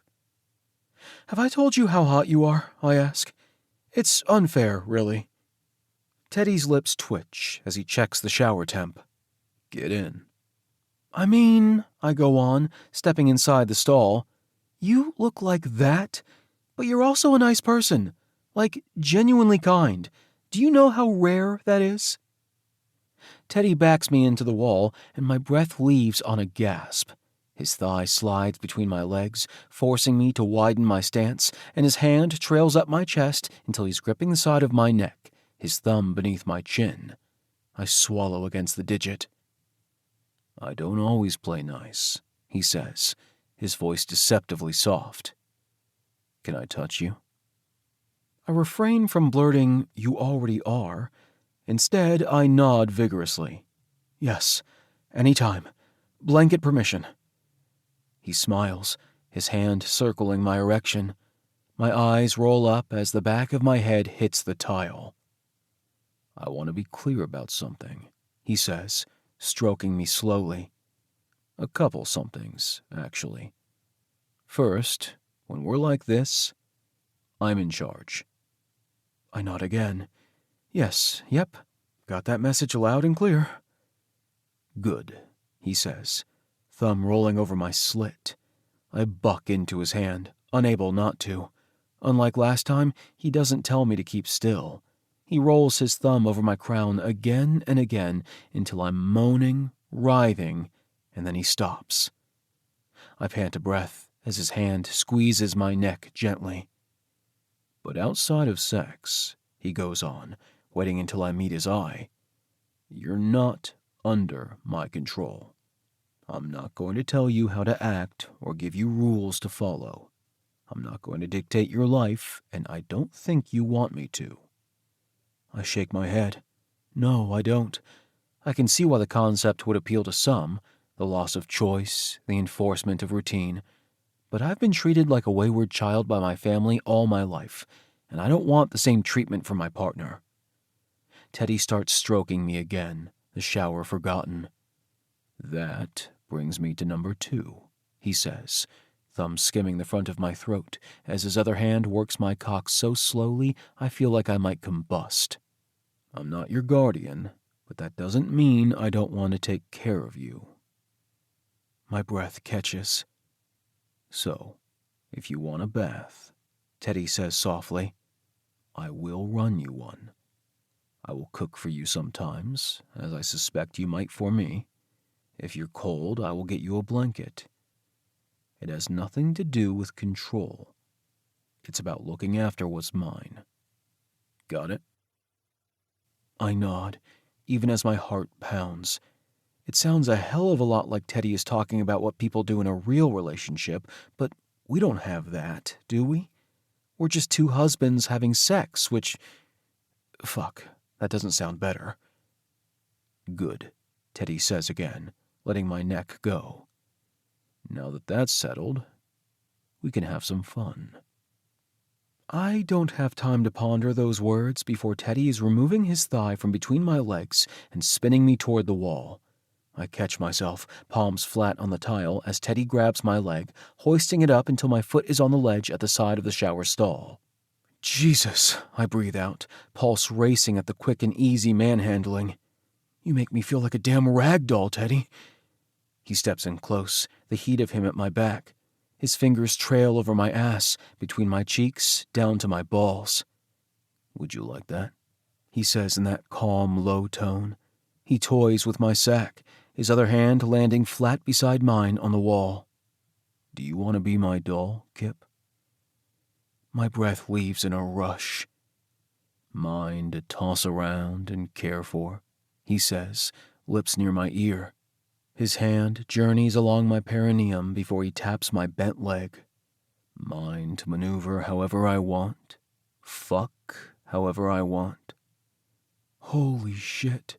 Yeah, yes, please.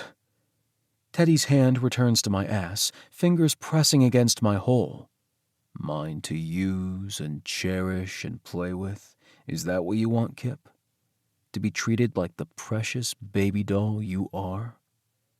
Fucking hell. I drop my head to the wall, panting into the steamy air. Word, sweetheart? Yes, I whisper, licking my lips. Yes, please. He rumbles, his touch leaving me, I nearly whimper, but then I hear the click of a bottle. I try to turn my head, but Teddy grabs my neck, stilling me. Don't fucking move, baby doll. Stay where I put you. Fuck. My cock throbs, dribbling pre-cum. Teddy doesn't remove his hand until I plant my forehead against the tile. His fingers sink into my hair. Good doll. My knee gives out, but Teddy is quick to grab me, his arm around my waist. So fucking pretty, he says, his hand sinking between my ass cheeks again. He rubs over my hole, his fingers wet. Just look at you. Ready and willing for me. So goddamn willing. He sinks a finger inside my ass, and it takes everything in me to stay upright, even with Teddy's firm hold around my middle. I groan into the tiles, every nerve ending in my body sensitized, as if Teddy has been working me over for hours, not mere seconds. His fingers stroke in and out before he presses in with two, the stretch burning in the best way. The ache boils over into pleasure as Teddy rubs my prostate. You should see yourself, he says, fucking me with his fingers, the angle intent on driving me mindless. You should see the way you look, cheeks flushed and body opened up for me. My perfect porcelain doll. I let out an unintelligible response, my legs shaking, my arms feeling like jelly. Teddy tightens his hold. Easy. I've got you, baby doll. And fuck, I believe him. I do. I rest my cheek on the tile, giving myself over, letting Teddy do with me as he pleases. He hums, an immensely satisfied sound, as he rubs and rubs and rubs right where I need him. That's right, he all but coos, his lips brushing my cheek. Beautiful, pliant, mine.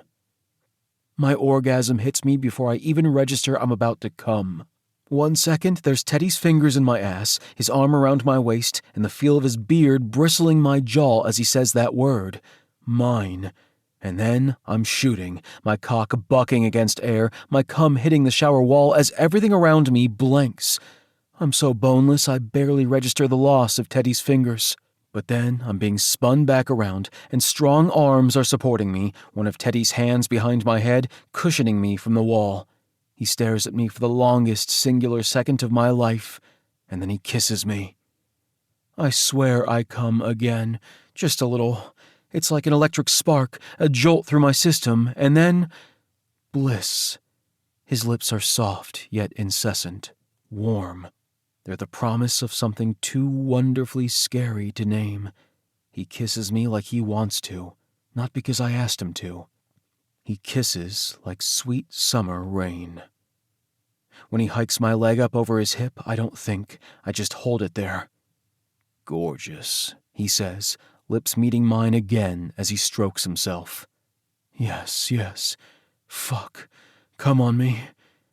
I can't get my mouth to work, but Teddy seems to have the same idea. The sound of his fist working his cock rises above that of the shower, the slick of it making me groan. Teddy draws back, dark eyes meeting mine. Do you have any idea how much I want you? He rasps. I don't answer. Can't. The hand behind my head tightens in my hair, lifting my chin. My eyes slip shut, and Teddy growls, his nose against my exposed neck before his teeth fit to my skin. The sensation is brutal, perfect, as he blooms a bruise to the surface of my neck. I don't move a muscle, letting him mark me and loving every second of it. His mouth is back on mine the next instant, just as hard, just as demanding. No one touches you but me, he says, the words not the threat they should be. Say it, doll. No one, I whisper. His seed hits my stomach and hip as he starts to come. It's hot, same as the reminder of his lips on my neck, and I can't do a thing other than smile. His deep groan fills my ears, and I do feel gorgeous, like he said. I feel wanted. I feel good. Teddy's hand leaves the back of my head, his fingers on my chin. Look at me, sweetheart. Fuck, were my eyes closed? He smiles when I meet his gaze, something so very warm lingering in the depths of his eyes. There you are, he says gently. You were perfect. Stunning. Let's get cleaned up now, okay? I think I nod. Teddy helps maneuver me under the shower spray, his arm staying around me. The water is still hot, much to my surprise. He must pay a small fortune for utilities. I don't think much about the fact that Teddy is washing me. It feels nice, and he said he wanted to take care of me, right? Who am I to argue? When we step out of the shower, Teddy wraps a towel around my waist. He grabs another, drying my hair. I think my eyes slip closed again. His chuckle is warm in my ear. Do you need me to carry you? What? I mutter.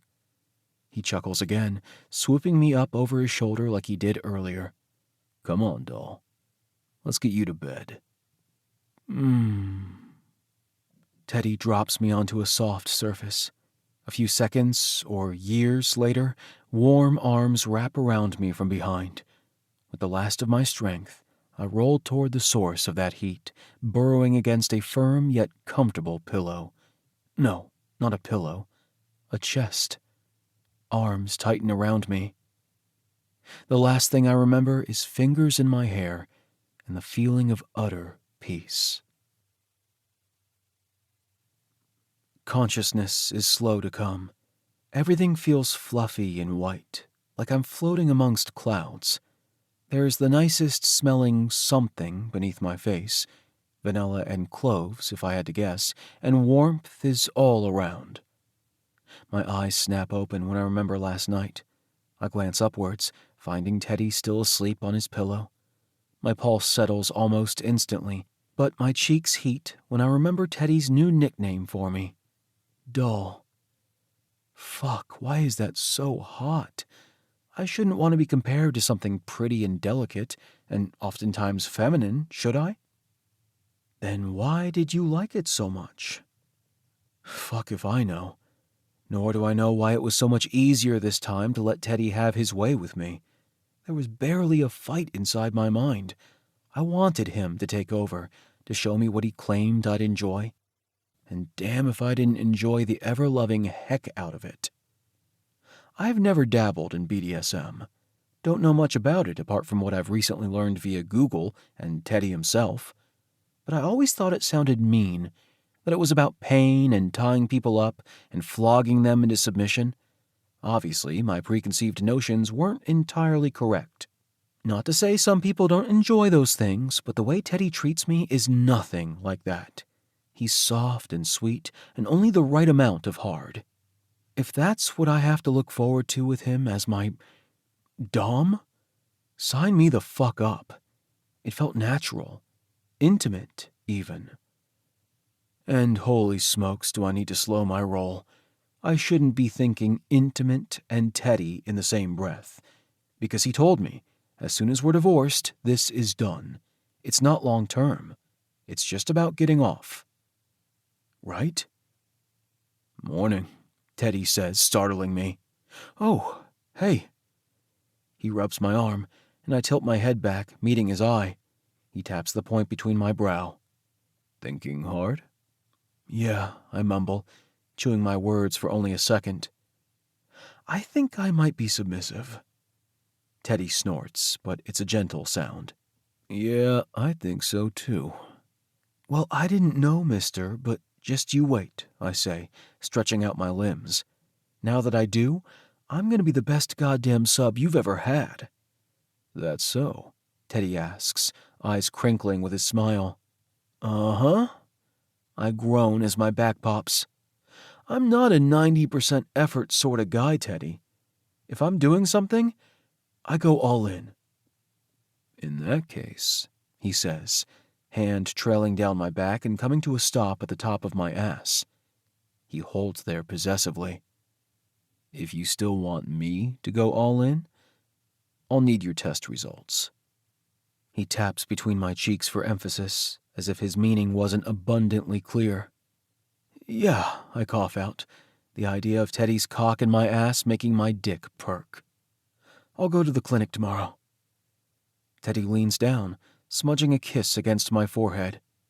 It's not that I don't trust you, Kipp. I just need to be careful with my job. And on that note, you need to decide how comfortable you are with the risks involved in partnering with a sex worker. We test frequently at the studio, but you and I can use condoms for oral if you want. I have no problem with that. I take a second to truly consider it, knowing Teddy would want me to.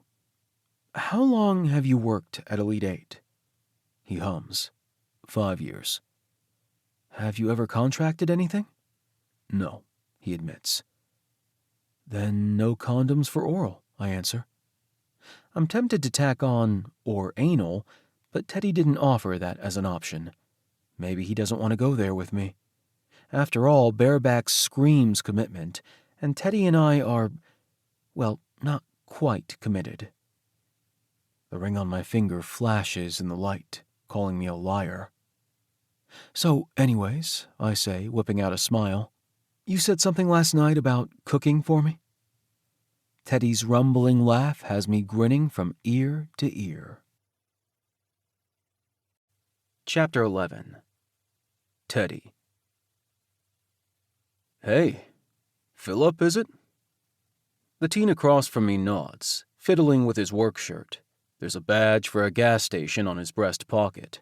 Scott, the head of the LGBTQ+ community center where we're meeting, told me Philip is 18, but the kid looks a good couple years younger than that. I extend my hand. It's nice to meet you, Philip. I'm Teddy. He shakes my hand quickly before resuming his nervous fidgeting. Scott said you could use some help, I say, hoping to lead him into discussing why he's here, or rather, why I'm here. Yeah, he says, but I don't know what you can do. Well, I say, opening my palms, why don't you explain what's going on, and we'll figure it out. Okay, so... More nervous shirt tugging. I moved into a place earlier this year when I turned 18. I nod, encouraging him to go on. And my landlord keeps raising my rent. He says it's normal, but I don't know anyone in the building well enough to ask. And, he keeps making comments about me being gay. You think he's discriminating against you because of your sexual orientation, I say gently. The kid nods before shaking his head a little and shrugging. I don't know. Well, in Nevada, a landlord needs to give their tenants notice before implementing a rent increase. At the very least, that would be 15 days, depending on your lease agreement. Is he giving you any notice? Philip shakes his head. No. He just tells me the price when the rent is due. Yeah, that's certainly not legal. I give Philip a gentle smile. First, let me assure you I can help with this, okay? He nods, and I open my notebook. All right then, let's start at the beginning. Philip and I chat for a good 30 minutes before he needs to leave for work. After our brief preliminary meeting, I have a list of rent payments Philip made to his landlord, price hikes included, an emailed copy of his original lease agreement, and as many details as the kid could remember of his landlord's bigoted comments. It's enough. Scott catches me as I'm packing up my things in the small sitting room Philip and I were using. Hey, he says, tapping the doorframe. Everything go okay? Yeah, I tell him. I'll take his case. Scott exhales in relief. Thanks, Teddy. I honestly don't know what we'd do without you. I give him a smirk. You'd find some other lawyer to do pro bono work for you. Maybe, he agrees. But you're the best. Flattery will get you everywhere. He laughs at that, and we walk down the hall. Coffee before you go? Sure, thanks. Scott and I detour into the community center's small cafe. It's set up like a real coffee shop, with espresso machines and a couple employees who serve drinks and a limited selection of bakery items. It's free for the kids and young adults who come here. At the moment, there are a few college-age students on a couch in the corner working on homework. Another sits at a table, scrolling through their phone. Scott grabs me a black coffee and orders a latte for himself, and we take a seat. How have you been since the last time I saw you? He asks. A whole month ago? He chuckles. Plenty can change in a month. That's true. Actually, I say, holding up my left hand, I got married. Scott's eyes shoot comically wide as he sees my ring. Holy shit! The nearby kids snicker, and Scott says, voice louder, Sorry, y'all. Swearing is bad. Stay in school. They go back to their work, and Scott shakes his head, grimacing. There's a smile in his eyes, though. Scott has a good rapport with the kids here at the community center. I noticed it the first time I visited over 3 years ago. They trust him, and I guarantee he could name every single person in this cafe and those walking through the halls. This place and these people are Scott's life, his passion. And ever since he enlisted my help, it's become a bit of a passion project for me, too. So, who's the lucky guy? Scott asks. I didn't even know you were dating. Would you believe me if I told you it was a drunk Vegas wedding?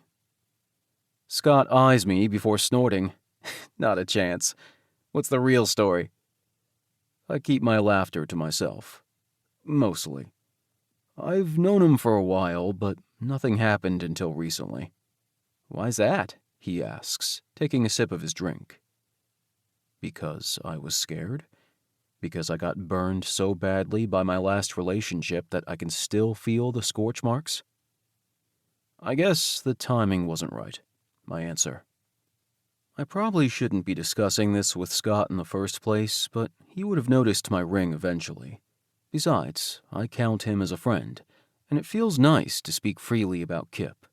To talk about him as my husband, not the guy I'm accidentally married to. My coworkers at Elite 8 Studios know what happened between Kipp and me wasn't real, and yet, that doesn't mean my feelings are fake. Is it so bad to want to share that with someone? Of course, the wise choice would be to take my ring off and pretend the whole thing never happened, but fuck, I can't do that. I just can't. I guess the important question is, does he make you happy? Scott asks. Easy.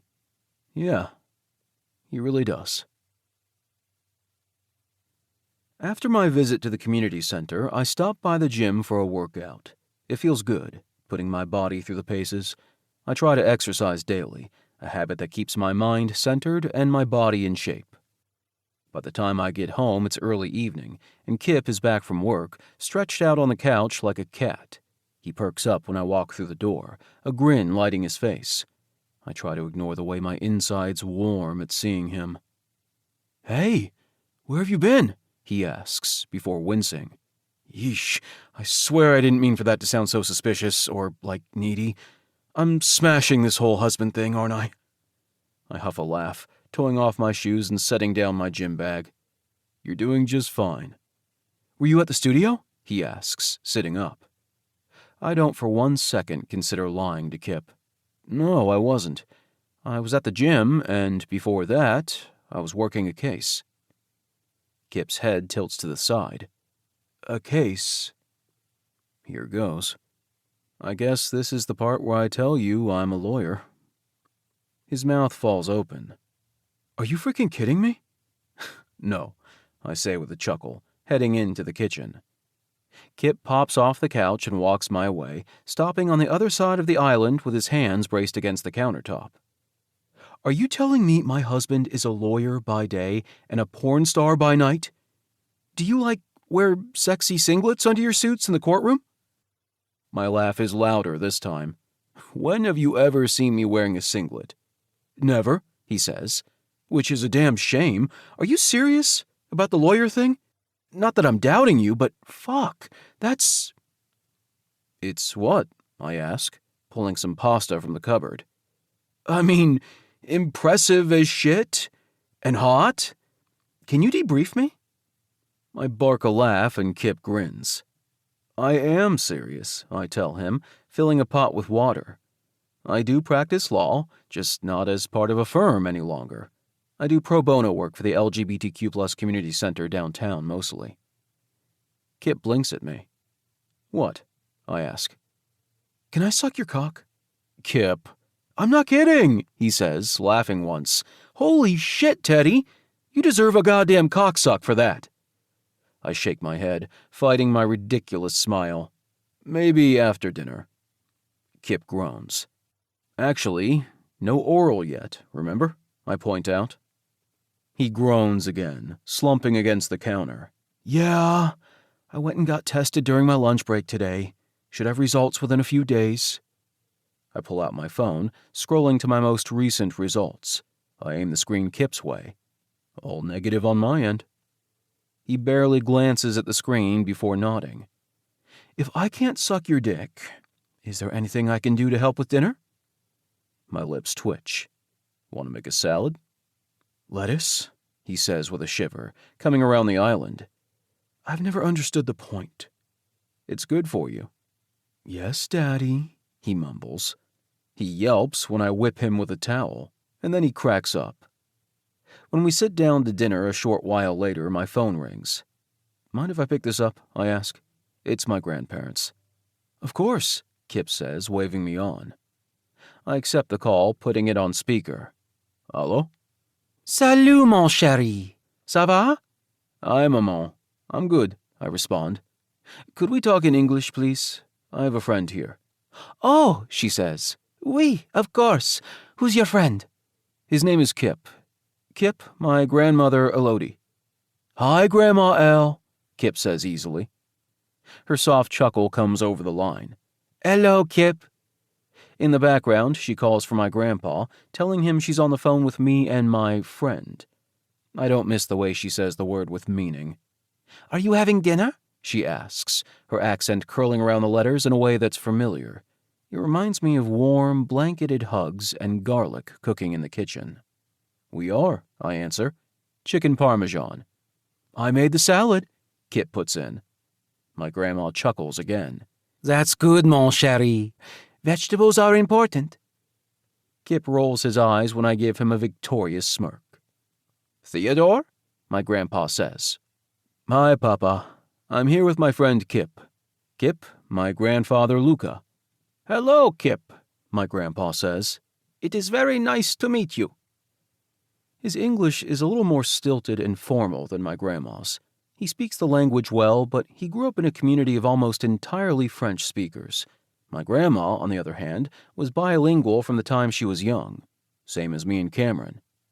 Nice to meet you too, Kipp says, smiling at my phone in between bites of his pasta. I have to ask, was Teddy as adorable as a baby as he is now? My grandpa laughs, pleased, as my grandma answers.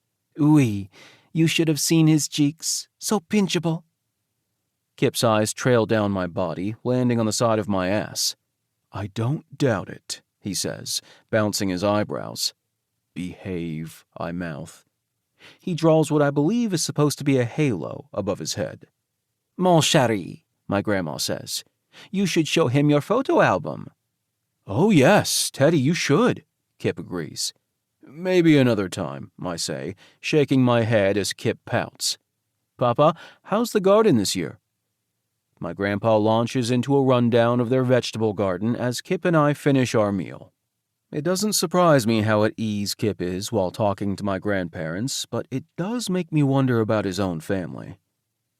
After my grandma grills Kipp about his job in software development, to which he happily answers her questions, our conversation wraps up. It was so nice to meet you, Kipp, my grandma says. We'll have to talk again soon.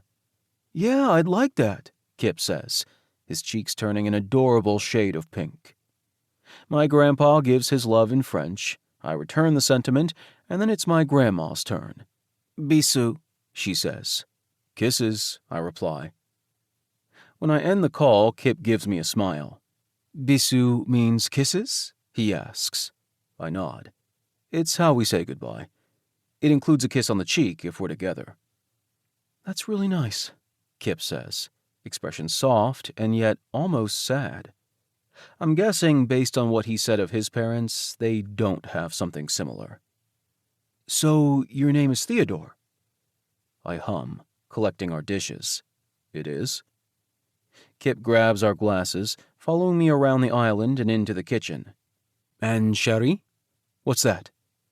It's an endearment, like darling or beloved. Or, I add, clearing my throat, Sweetheart. Kipp is quiet for a moment before saying, Your grandma called me that too. Yeah, she's always been like that, I explain. Warm and maternal. He helps me load the dishwasher before leaning against the counter. You call them Mom and Dad, right? Maman and Papa, I fill in, nodding. Yeah, I do, because they basically are. They raised me and my brother from the time I was 1.5. When Kipp's face falls in sympathy, I explain, as succinctly as possible, my parents died in an accident. No one's fault, really, but my grandparents on my dad's side took us in. I never knew my mom's family.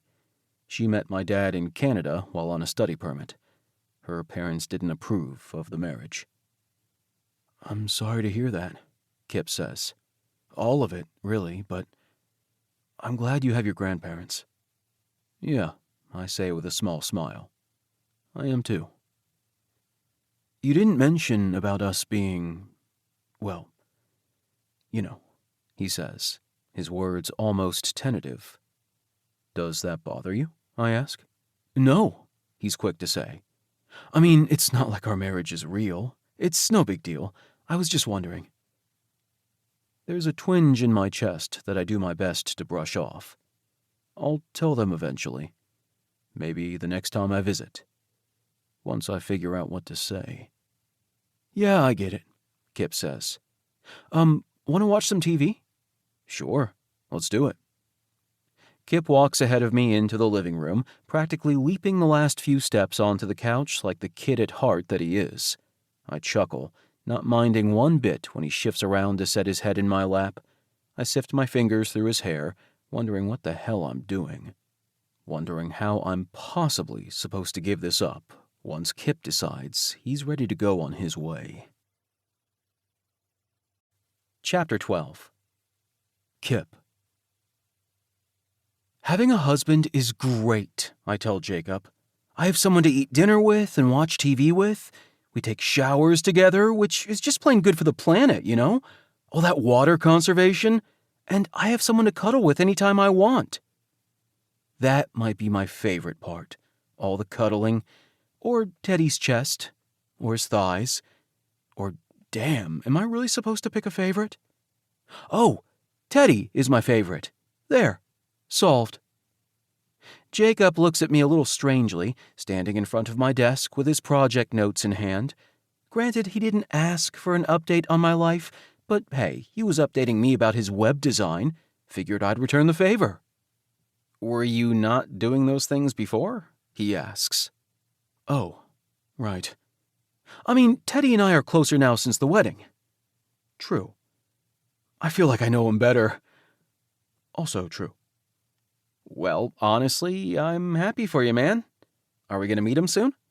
Yeah, maybe, I mutter, wondering how much longer I can keep putting that off. We're a pretty small company here. Everyone and their mother has asked about Teddy.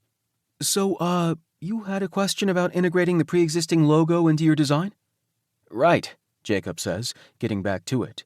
20 minutes later, he heads off to his desk, and my phone rings. Vaughn. My day was going so well, too. Hello, I answer, leaving my office and heading for the exit. It's close enough to lunchtime that I can take my break now, as well as this long overdue phone call. Wow, he lives, my brother says. Yeah, sorry about that. We're coming to visit. My blood runs cold. What? Why? Why do you think, dumbass? You got married without telling anyone. Mom and Dad are worried. About me? Or my choices? That doesn't mean you need to come here, I say, well aware of the frantic edge to my voice. Too late. You weren't returning our calls. We're coming Friday. Shit. I'm not even at my apartment anymore. I'm living with Teddy, and I don't feel comfortable giving you his address, so fucking hell, Kipling. What, you need to ask his permission first? I guess that answers that question. What question? I ask, my ears ringing. About who wears the pants in your relationship. He scoffs. Tell me, do you bend over every time he snaps his...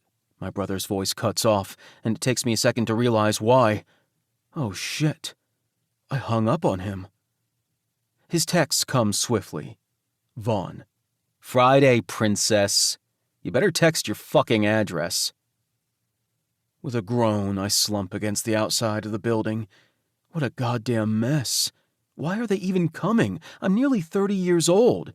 It's not like they can tell me what to do anymore. I pull up Teddy's number and call before I can second-guess myself. A voice that's definitely not his answers. Why, hello, Kipperoo. Alex, I ask, checking my screen. In the metaphorical flesh, he says cheerfully. What can I do for you? Teddy is currently in Hey! Alex's voice gets quieter. I was talking. And damn, Teddy Bear, that towel is much too small for you. Kipp? Teddy asks, his voice rumbling through my ear. What's wrong? My shoulders drop, and I lean my head back against the building, feeling a little bit like I might cry. Ridiculous. My parents are coming, and my brother. Today?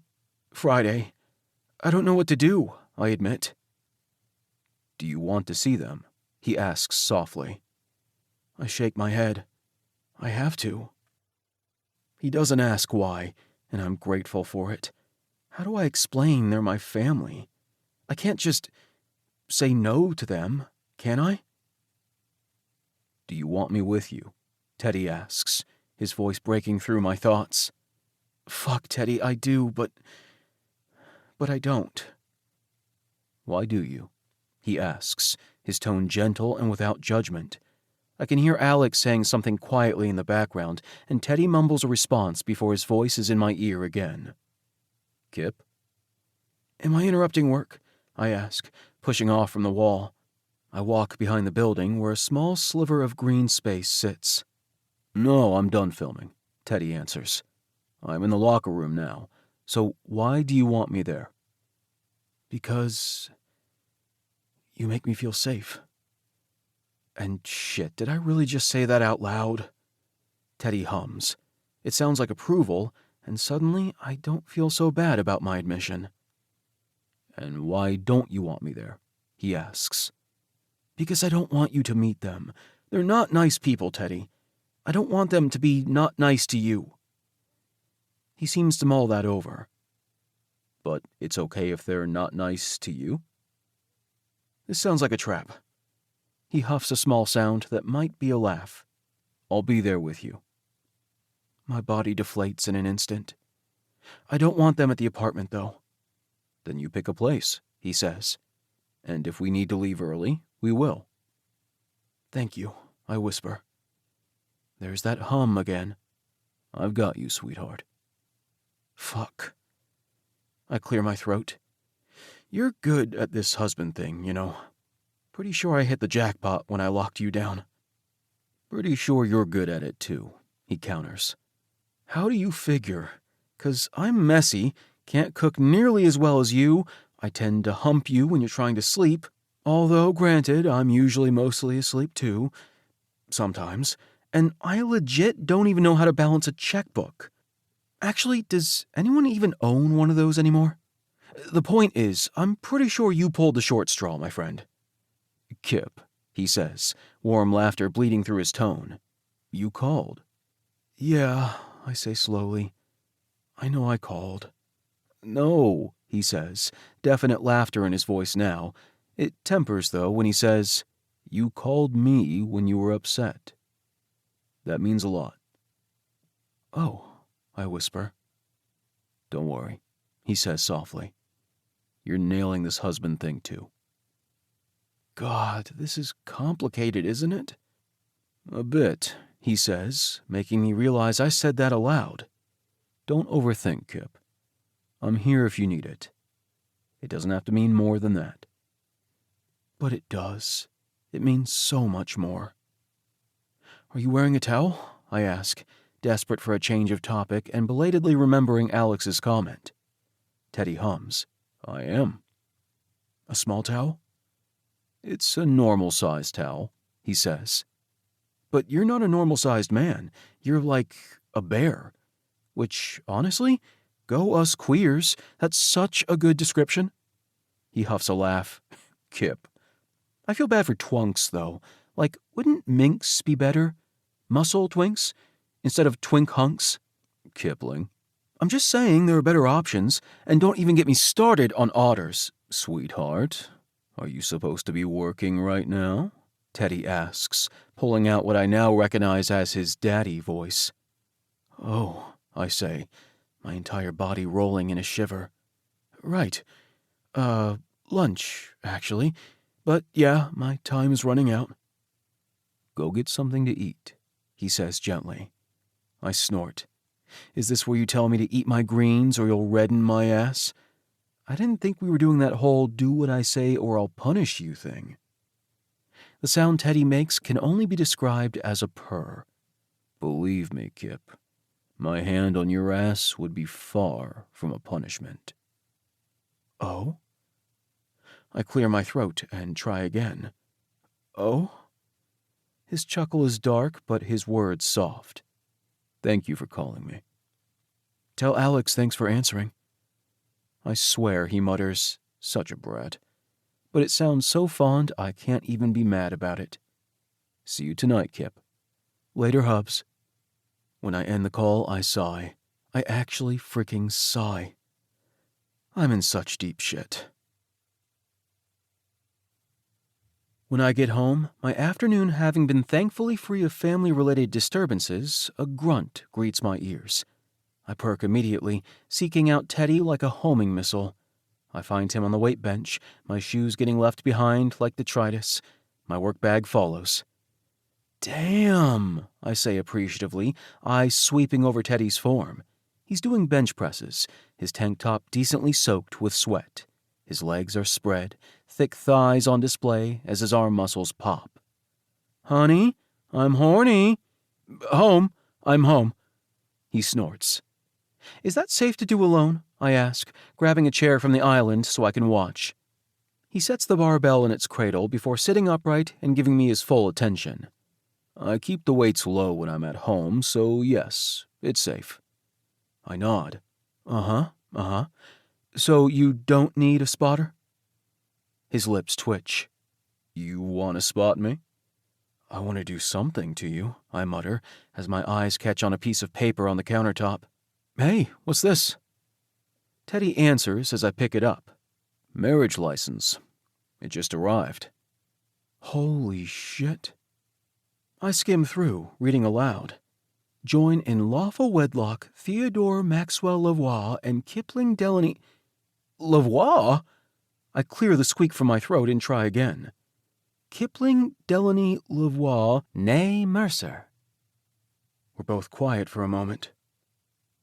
I took your last name? I finally ask. Seems so, Teddy says quietly. My mouth opens and closes a few times. How drunk was I? I have the briefest flash of memory. The back of the club, Teddy's hand in mine, the words, I will keep you. It flits away like smoke. I'm sorry, I whisper. I don't realize Teddy has moved until he's standing right in front of me, smelling like a decadent mix of man and sweet vanilla. What for? For all this, I say, waving my hand at the marriage license, but meaning everything. For fucking up your life and stealing your name and just, dragging you into my mess. I thought we covered this already, he says calmly, his fingers in my hair pulling me around to face him. You didn't drag me into anything, and you aren't fucking up my life. I'll get it changed, I whisper, unable to look away from those deep brown eyes. I'll give you back your name. Kipp, he says softly, shaking his head. He opens his mouth but closes it again before letting me go. I try my best not to mourn the loss, but it feels a little like I'm a boat that's just been unmoored. It's not a legal name change. You'd have to file paperwork with the Social Security Administration. You're okay. Oh, I say, wondering why the hell I'm so disappointed by that. So I'm still a Mercer?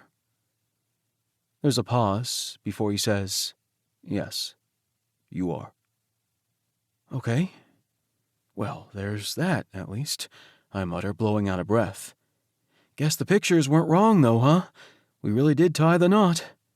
Guess so, Teddy says. Who's John Elvis? I ask, pointing at our witness. Teddy snorts.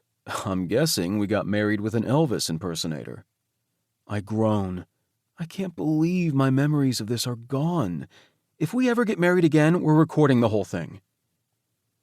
It only takes me a second to realize what I said.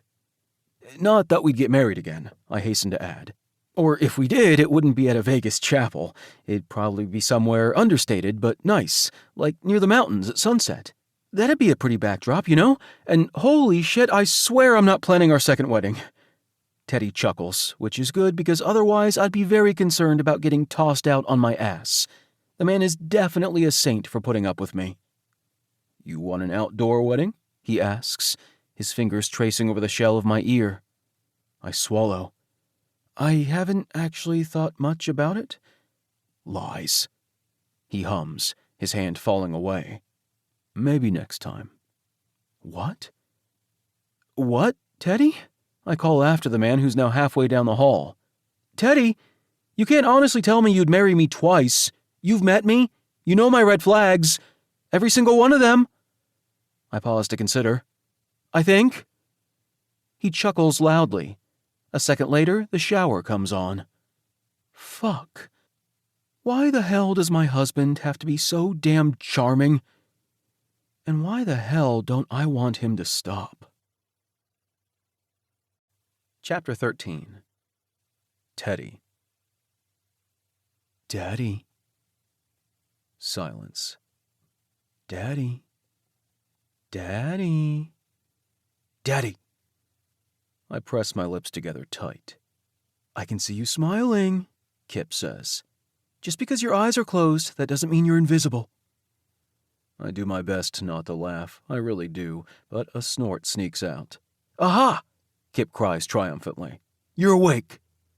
What do you want, Brett? I ask, peeling an eye open. Kipp is sitting on the bed next to me, dressed and ready for work. He gives me a grin. I made you breakfast. You did? I ask, not having expected that. He nods, grin widening. He looks so damn proud of himself that my chest swells about 2 sizes bigger. You mentioned taking care of each other, he says. When, we were in the shower? Oh, I remember. Based on Kipp's sudden blush, so does he. And anyways, I liked that, he goes on. I want to do nice things for you, too, to show you how much I appreciate you taking me in like a stray dog. You're not a stray dog, I say with a chuckle, sitting up. Well, no, he agrees. I don't piss on you. And not that I want to piss on you. Christ, I don't know why everyone thinks that. Who's everyone? I ask a little warily. He waves me off. Breakfast isn't much, but I make a mean pancake, if I do say so myself. I put blueberries in them because you seem to like being healthy or whatever, which, solid choice, I guess. Have you seen you? And I ran into the market on the way home from my run to grab syrup. The good kind, because I swear to God, Teddy, for being Canadian, your choice in maple syrup is deplorable. What? I grab Kipp by the back of the neck and haul him in for a kiss. He makes a surprised noise, but melts instantly, tasting of maple syrup and something uniquely him. What was that for? He asks when I let him go. For making me pancakes? For calling this home? For being so damn sweet it's impossible to keep my walls up? Do I need a reason to kiss you? I ask instead. His smile is decadent. No. Kiss me anytime. Very pro-kissing. As if I could forget. Kipp stands as I swing out of bed, his eyes dropping to my crotch. A groan follows. Dude. I snort. Not your dude. Your dick is just right there. Goddamn happy to see me, by the looks of it. I tug on a pair of briefs, and Kipp makes an unhappy sound. That's oppression, he says. And suffocation. Can the poor guy even breathe? You want to give him mouth-to-mouth resuscitation? I ask, lips twitching. I pull on jeans next. Yes, Kipp says. Obviously, but someone won't let me. My husband is a cruel man. Your husband wants to try your pancakes. Oh, right, he says, heading for the door. He pauses as I start to follow him. You're not going to put on a shirt? You know what? Never mind. Stupid question. In fact, I've heard eating in the nude is a really great... Kipp? Yep. I shake my head, smiling as Kipp walks ahead of me into the kitchen. He pulls out my chair, looking damn giddy as he does so. There's one plate set out on the counter, a couple pancakes on top. They're perfectly golden and dotted with blueberries having turned purple around the edges as they cooked. You're not joining me? I ask. Can't, Kipp says, checking the time on his phone. I have to get going, like, now. Okay, I say, pouring the syrup over my pancakes. Kipp doesn't make a single move to leave, only stands there less than a foot away, staring at me as I cut into my meal. I bring a bite to my mouth and give an approving moan. Kipp wasn't kidding. He makes a mean pancake. Good?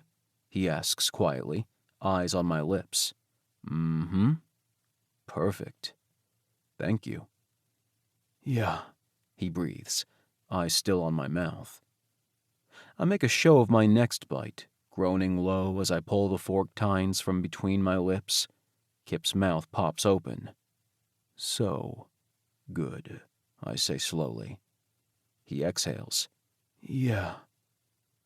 You okay? I ask, licking some syrup off my thumb. Kipp whimpers. Don't you have to go? I remind him, enjoying this far too much. Do I, though? He whines. I hum. I think so. He groans. Then you've got to stop making porn noises, Teddy. I mean, Christ, how am I supposed to walk away when, at any moment, you're bound to invite your lonely neighbor in who needs a cup of sugar? You'll say, sorry, no sugar, but I've got syrup. He'll say, swell, and then you'll rail him against the counter while he jerks himself off with the good dark amber syrup that you should have had stocked in your fridge in the first place. You really expect me to miss that?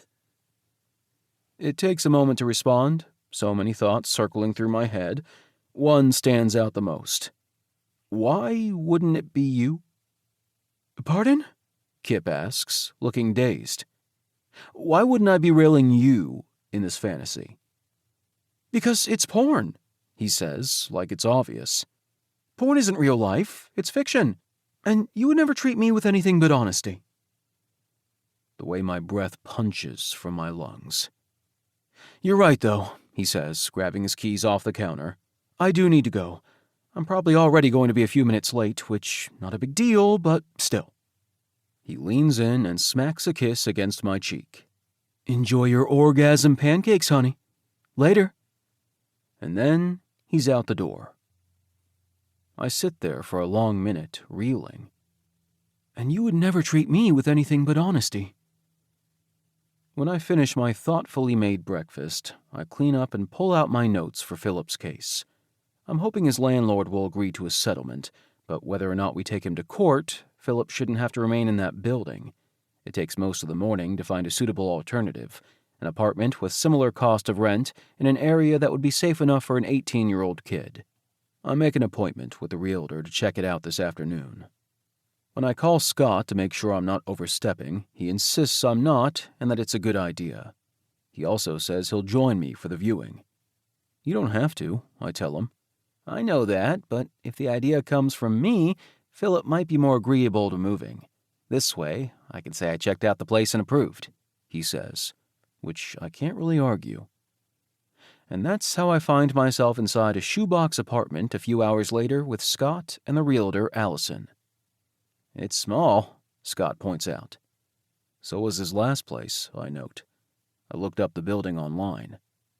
He nods, walking around the tiny living space and peeking out the window. Decent neighborhood.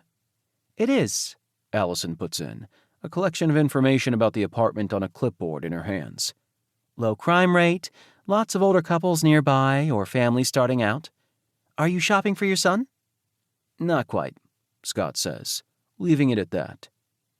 Would you be able to hold the place for 24 hours while we make a decision? I can do that, Allison agrees, before handing off a pile of papers. We thank her, The three of us heading out of the building. Allison gets in her car with a wave and drives off. "You'll check with Philip?" I ask. Scott nods, rubbing his hand over his mouth. "Yeah, as long as you don't mind. It's not that I want to steal your thunder, but he knows me. I think he'll listen if I suggest he get out of his current place." "It might not be safe for him there," I say. The landlord hasn't threatened Philip directly, but his words and actions are not congruent with a kind-hearted man. There's no telling what he might do when we serve him papers. Scott nods quickly. "No, I know. Which is why I'm glad you thought of this. I'll let you know what Philip says."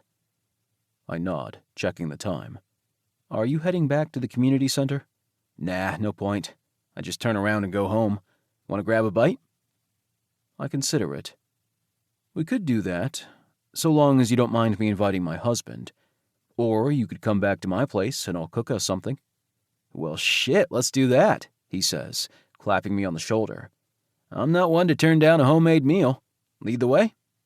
I nod, and after texting Scott my address just in case, we get into our respective vehicles. Kipp isn't home yet when we arrive, and I show Scott around, giving him a brief tour of the apartment. He walks the living area with an appraising eye. "This is nice," he says. "Love the black and white artwork." "Thanks. Most pictures are from Quebec." He hums. "Want a drink?" I ask. "Sure," he says. "Anything's fine. I'm not fussy." I grab a couple beers and hand one over before looking through the pantry. "How do you feel about pork chops and sweet potatoes?" He doesn't have a chance to answer before Kipp walks through the door, a wide grin on his face. "Honey, He cuts off when he sees Scott. "Oh, I'm not interrupting a sugar exchange, am I? Hi, I'm Kipp." I huff a laugh as Scott walks forward, accepting Kipp's hand with a quizzical expression. "Kipp, this is Scott from the community center I told you about," I say, offering introductions. "He's here for dinner, not sugar. Scott, my husband, Kipling Lavoie." Yeah, I have no clue why I added that last part, and by Kipp's widening eyes, neither does he. But fuck it. I like the sound of my name attached to his. "Well, damn," Scott says, letting go of Kipp's hand. "Teddy, you didn't tell me your husband is a damn GQ model." Kipp's grin widens. "Oh, I like him. And just Kipp is fine. Tell me, Scott, have you ever spotted Teddy in a singlet?" Oh, Lord. Scott's amused face turns my way. "There's a story here." "There's really not," I assure him, grabbing a beer for Kipp. I twist the cap before handing it his way. "Thanks," he says, planting a kiss on my cheek before taking a seat at the island with his drink. He pats the chair next to him for Scott, who accepts the invitation. "Here's the thing. I'm half convinced my husband is a superhero, but I don't know where he stores the spandex." Scott barks a laugh. I just shake my head, grabbing the pork chops from the fridge. "I've never seen him in spandex," Scott says. "But there was Halloween a few years back." Kipp perks up. "Tell me." "He came to the party at the community center dressed as Aquaman. Momoa Aquaman." Kipp nearly spits out his beer. "Holy fuck," he breathes. Scott laughs again. "Totally rocked the vibe, minus the long hair. Did you never show him pictures?" he asks me. Kipp's eyes meet mine, wide and unblinking blue. Teddy, are there pictures?" "Christ," I mutter, lips twitching as I pull out my phone.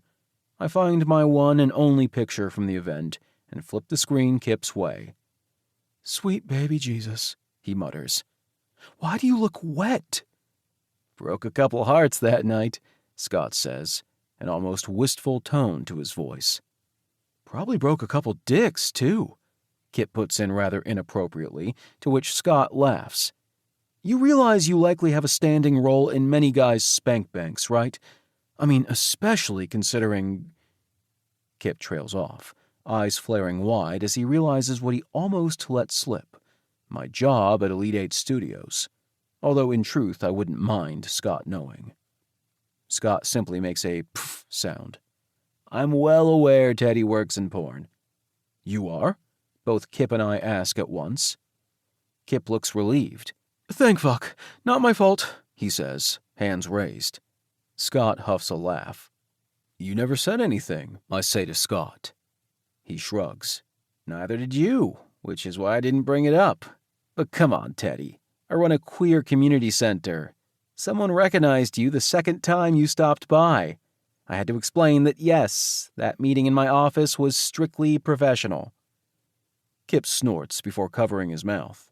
Sorry, he mumbles. I hope that hasn't caused issues for you, I say seriously. Scott gives me a look. You know we're a no-judgment zone. You're a good person, and that's all that matters. The best, Kipp puts in. Well, shit. I shake my head, cutting up the sweet potatoes for dinner.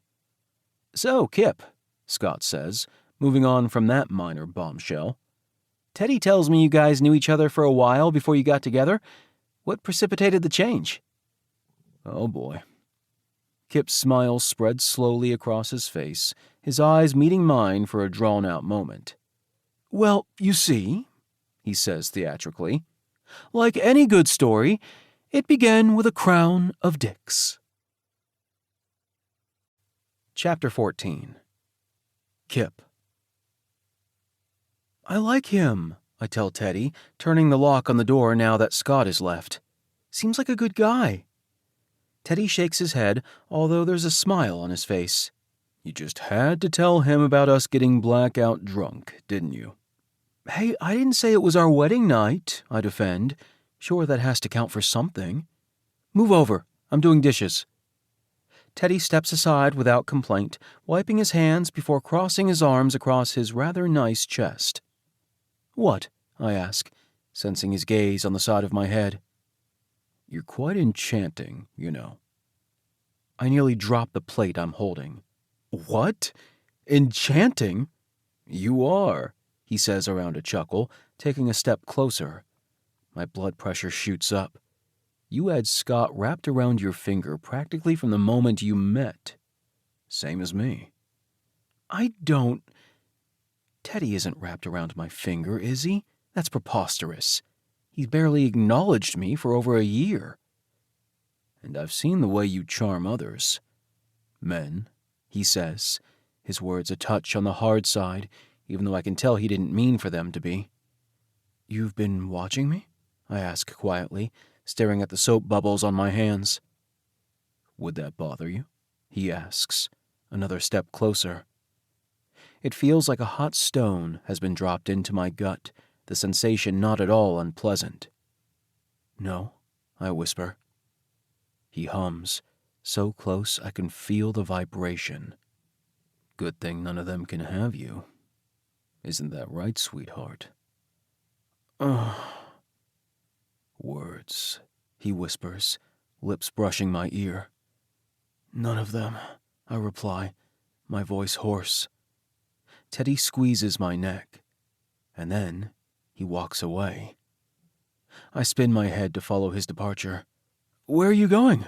I ask, trying not to sound indignant. Bed, he answers. It's late. It's not that... Oh. Teddy chuckles from down the hall, and I wash dishes faster than I've ever washed dishes before. When I get to the threshold of the bedroom, only slightly out of breath, Teddy is in the ensuite. I run across the hall, freshening up in the other bathroom at superhuman speeds, and then I shuck out of my clothes, nearly tripping on my way to the bed. By the time I'm half under the sheets, my heart is pounding. Teddy comes out from the bathroom and spots me immediately, his eyebrow twitching up the tiniest bit. I try to play it cool. Hey, I say, up nodding. He stifles a laugh, grabbing my shirt off the floor and walking slowly to the closet. He drops it in his hamper, followed by his own shirt. His pants come off next and get carefully hung up. His briefs stay on. I'm pretty sure I'm about to find out if spontaneous human combustion is real. Teddy takes his time as he comes over to the bed, an effortless swagger to his step. When he slides under the sheet and pulls out a book from the shelving on the headboard, I gape. Teddy? Is he seriously reading right now? I say slowly. What you doing? And why isn't the answer me? This is a good book, he says, opening his arm in invitation. I'm just going to finish this chapter before bed. What the fuck? Come on, he says, waving me in as if cuddles are what I want right now.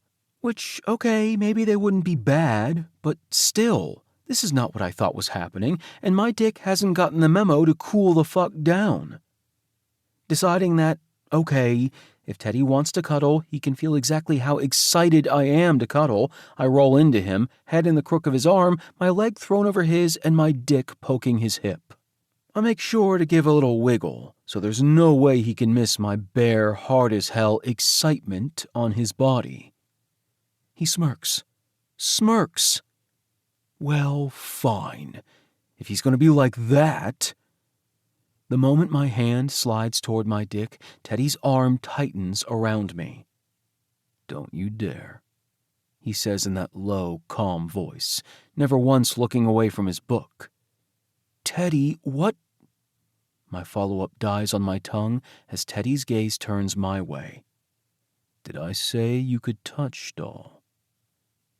Oh, shit. Shit.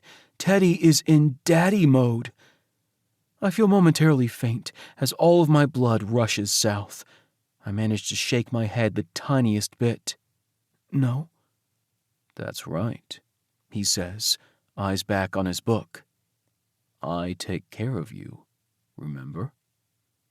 My yes is a garbled moan. So be a good doll and keep me warm while I finish this, he says, turning the page with his thumb. My heart pounds heavily as I try to decode his meaning. What? Teddy switches his book to the hand near my shoulder, keeping a hold of it as he grabs my hand that's resting on his chest. He moves it slowly down his abdomen, happy trail bristling my palm and under the band of his briefs. When we reach the base of his cock, I grip instinctually, and Teddy hums, letting go. Good doll. Holy fucking hell. I swear I almost come. I've never had anyone talk to me the way Teddy does. So sure, so in control, so confident I'll do whatever he asks me to, as if he truly does own me. That's what he said he wants, isn't it? That's what he meant that night at the club. I don't want to fuck you, Kipp. I want to own you. Well, mission accomplished. Shouldn't that scare me?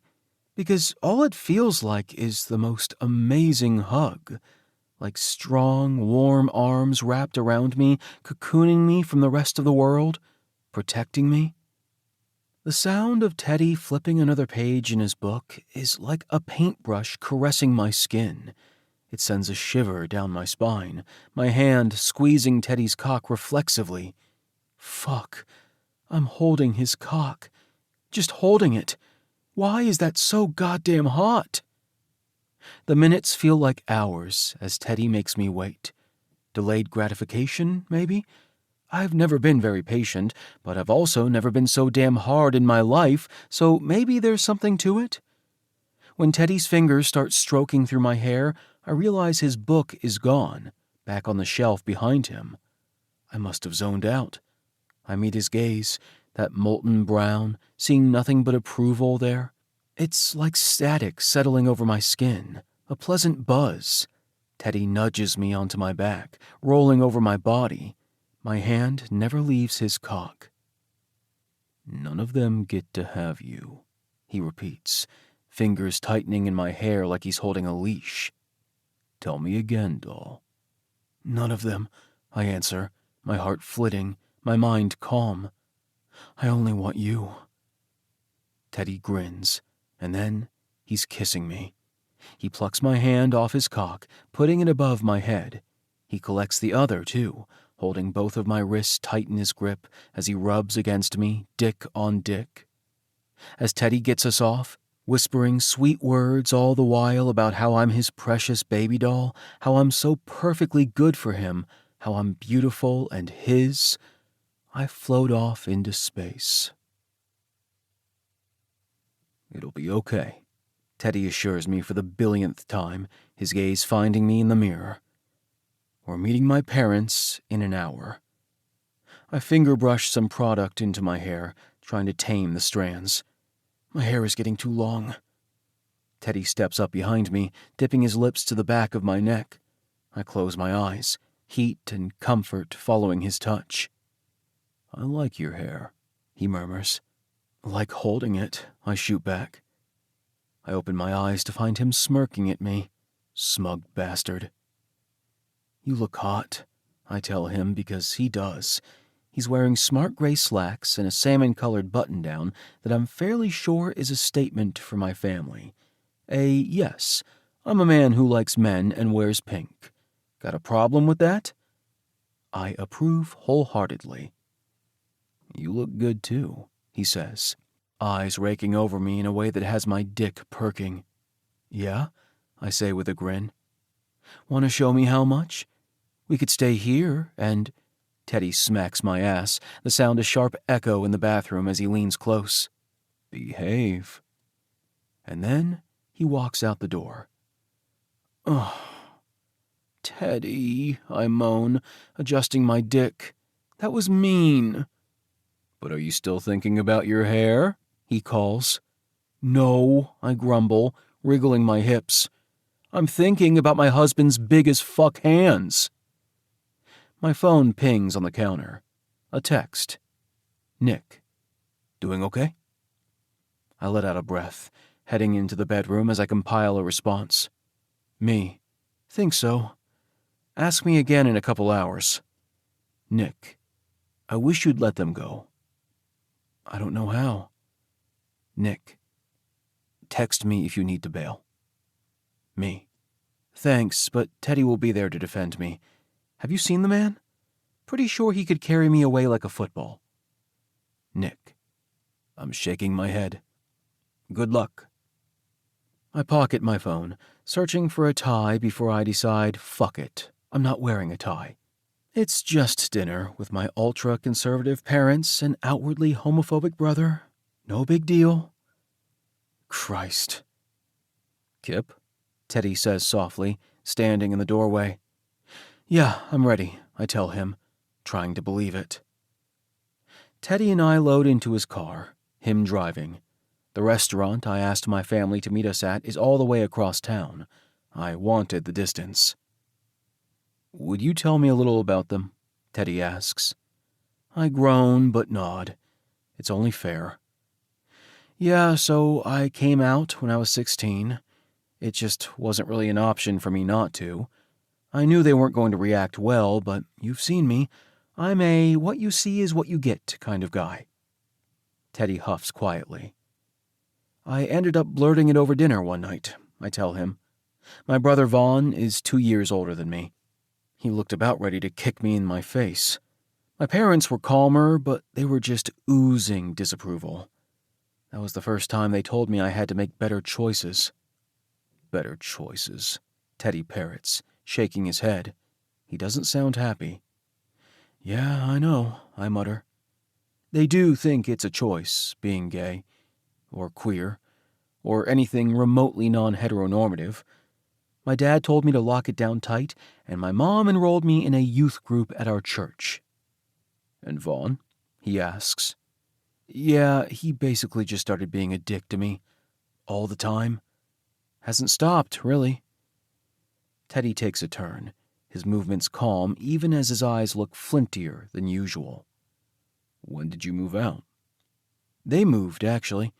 We came to Nevada when I was 15 for my dad's job. He's a pilot for a private jet company, and they wanted him here. That's how I met Nico. I was the new kid at school, and he took one look at me and ushered me under his wing. I think he could tell I was part of the alphabet mafia, you know? We stick together. Yeah, we do, Teddy says with a small smile. Anyways, my family, Vaughn included, moved back to Indiana while I was in college. That was an argument, let me tell you. They wanted you to go? He asks, braking at a red light and giving me his focus. Well, yeah, I say with a shrug. I think they just wanted to keep an eye on me, make sure I wasn't straying too far from the path, but I shake my head. There was no way I was going back. I made a life here, had friends here, and was open here, even if my family never knew about that part of my life. Maybe it was cowardly, but at that point, I stopped talking to them about anything real. I played nice, and then once they left, I avoided seeing them whenever I could. It was easier. I could pretend we were still a normal, happy family when I didn't have to see the hateful looks in their eyes. But now they're here, Teddy says. Now they're here, I agree. Well, he says, reaching over and snagging my hand, twining his fingers with mine. Whatever happens, I'll be in your corner.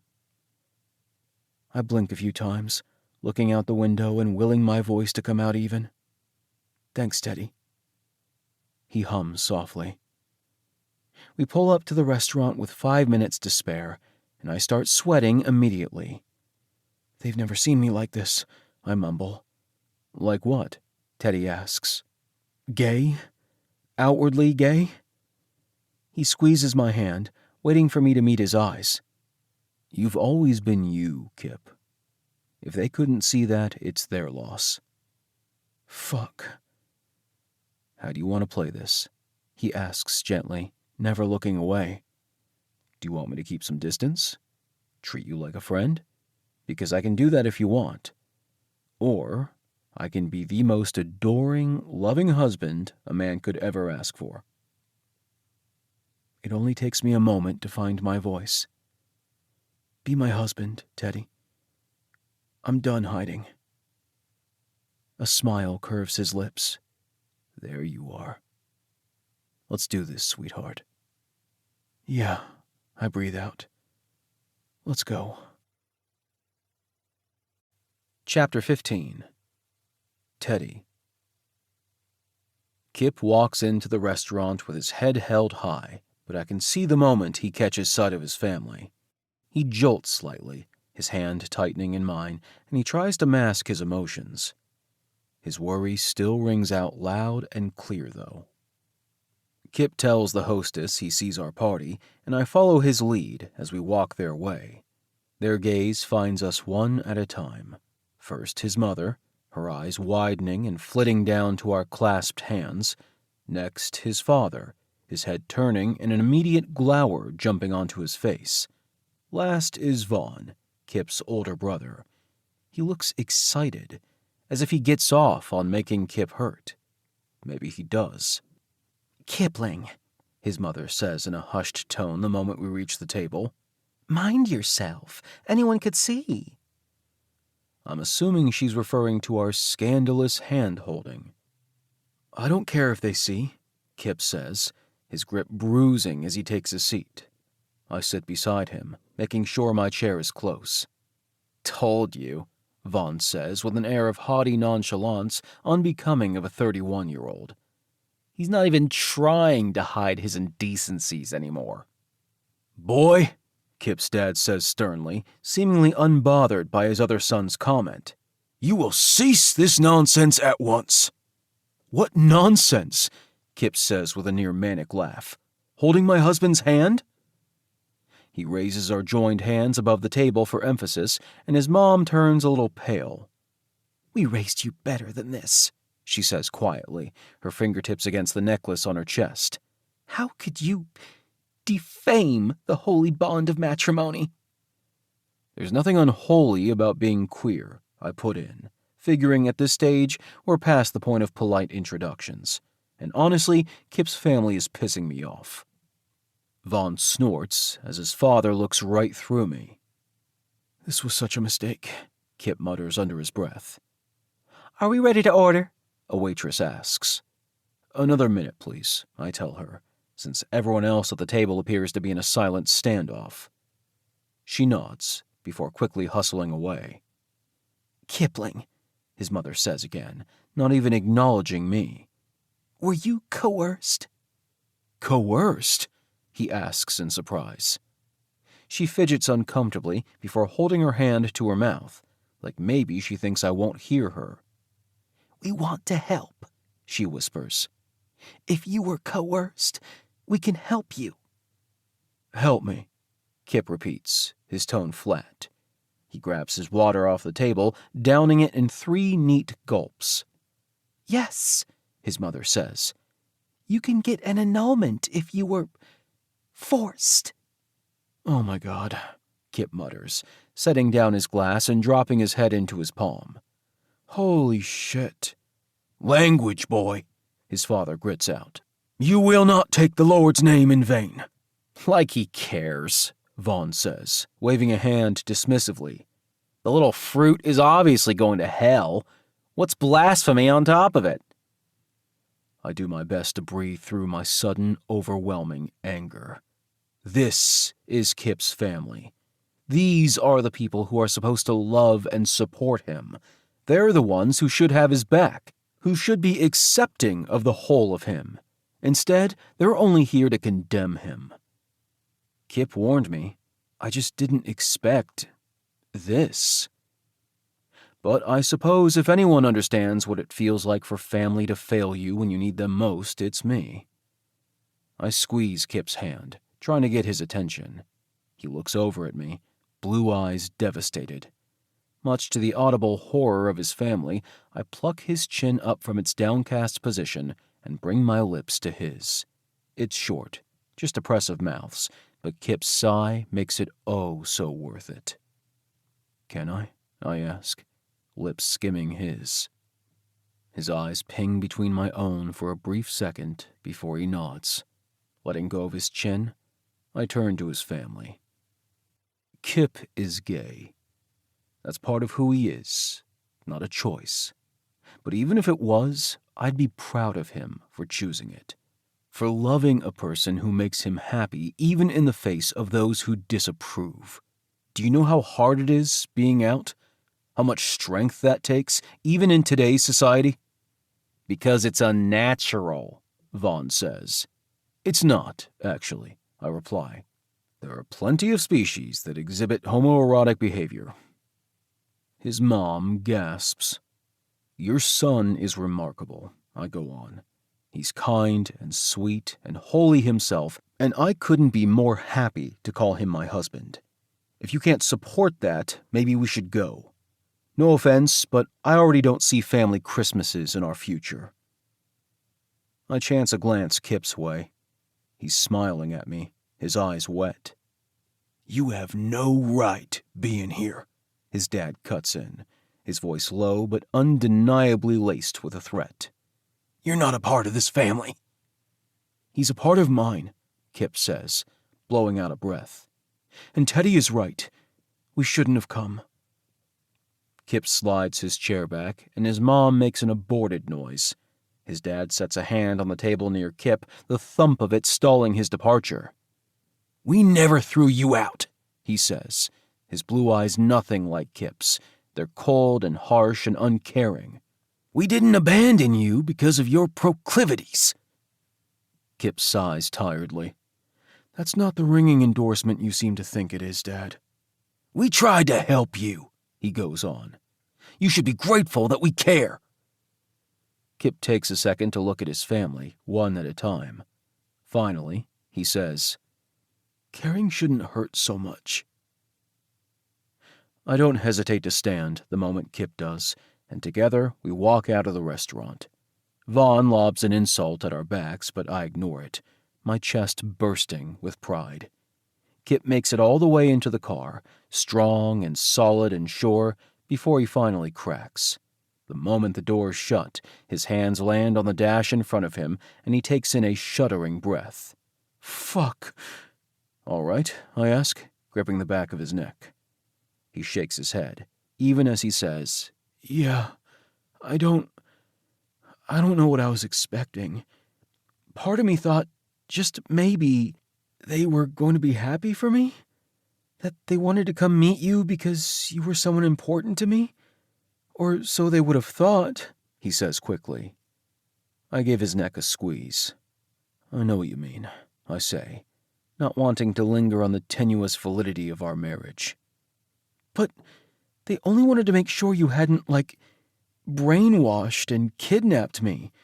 Which, sorry about that. Fuck. He lets out a shaky sigh. They're never going to be proud of me, are they?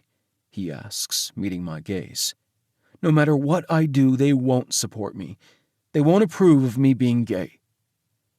I don't think so, I tell him truthfully, slipping my hand up into his hair. He closes his eyes, hanging his head between his arms.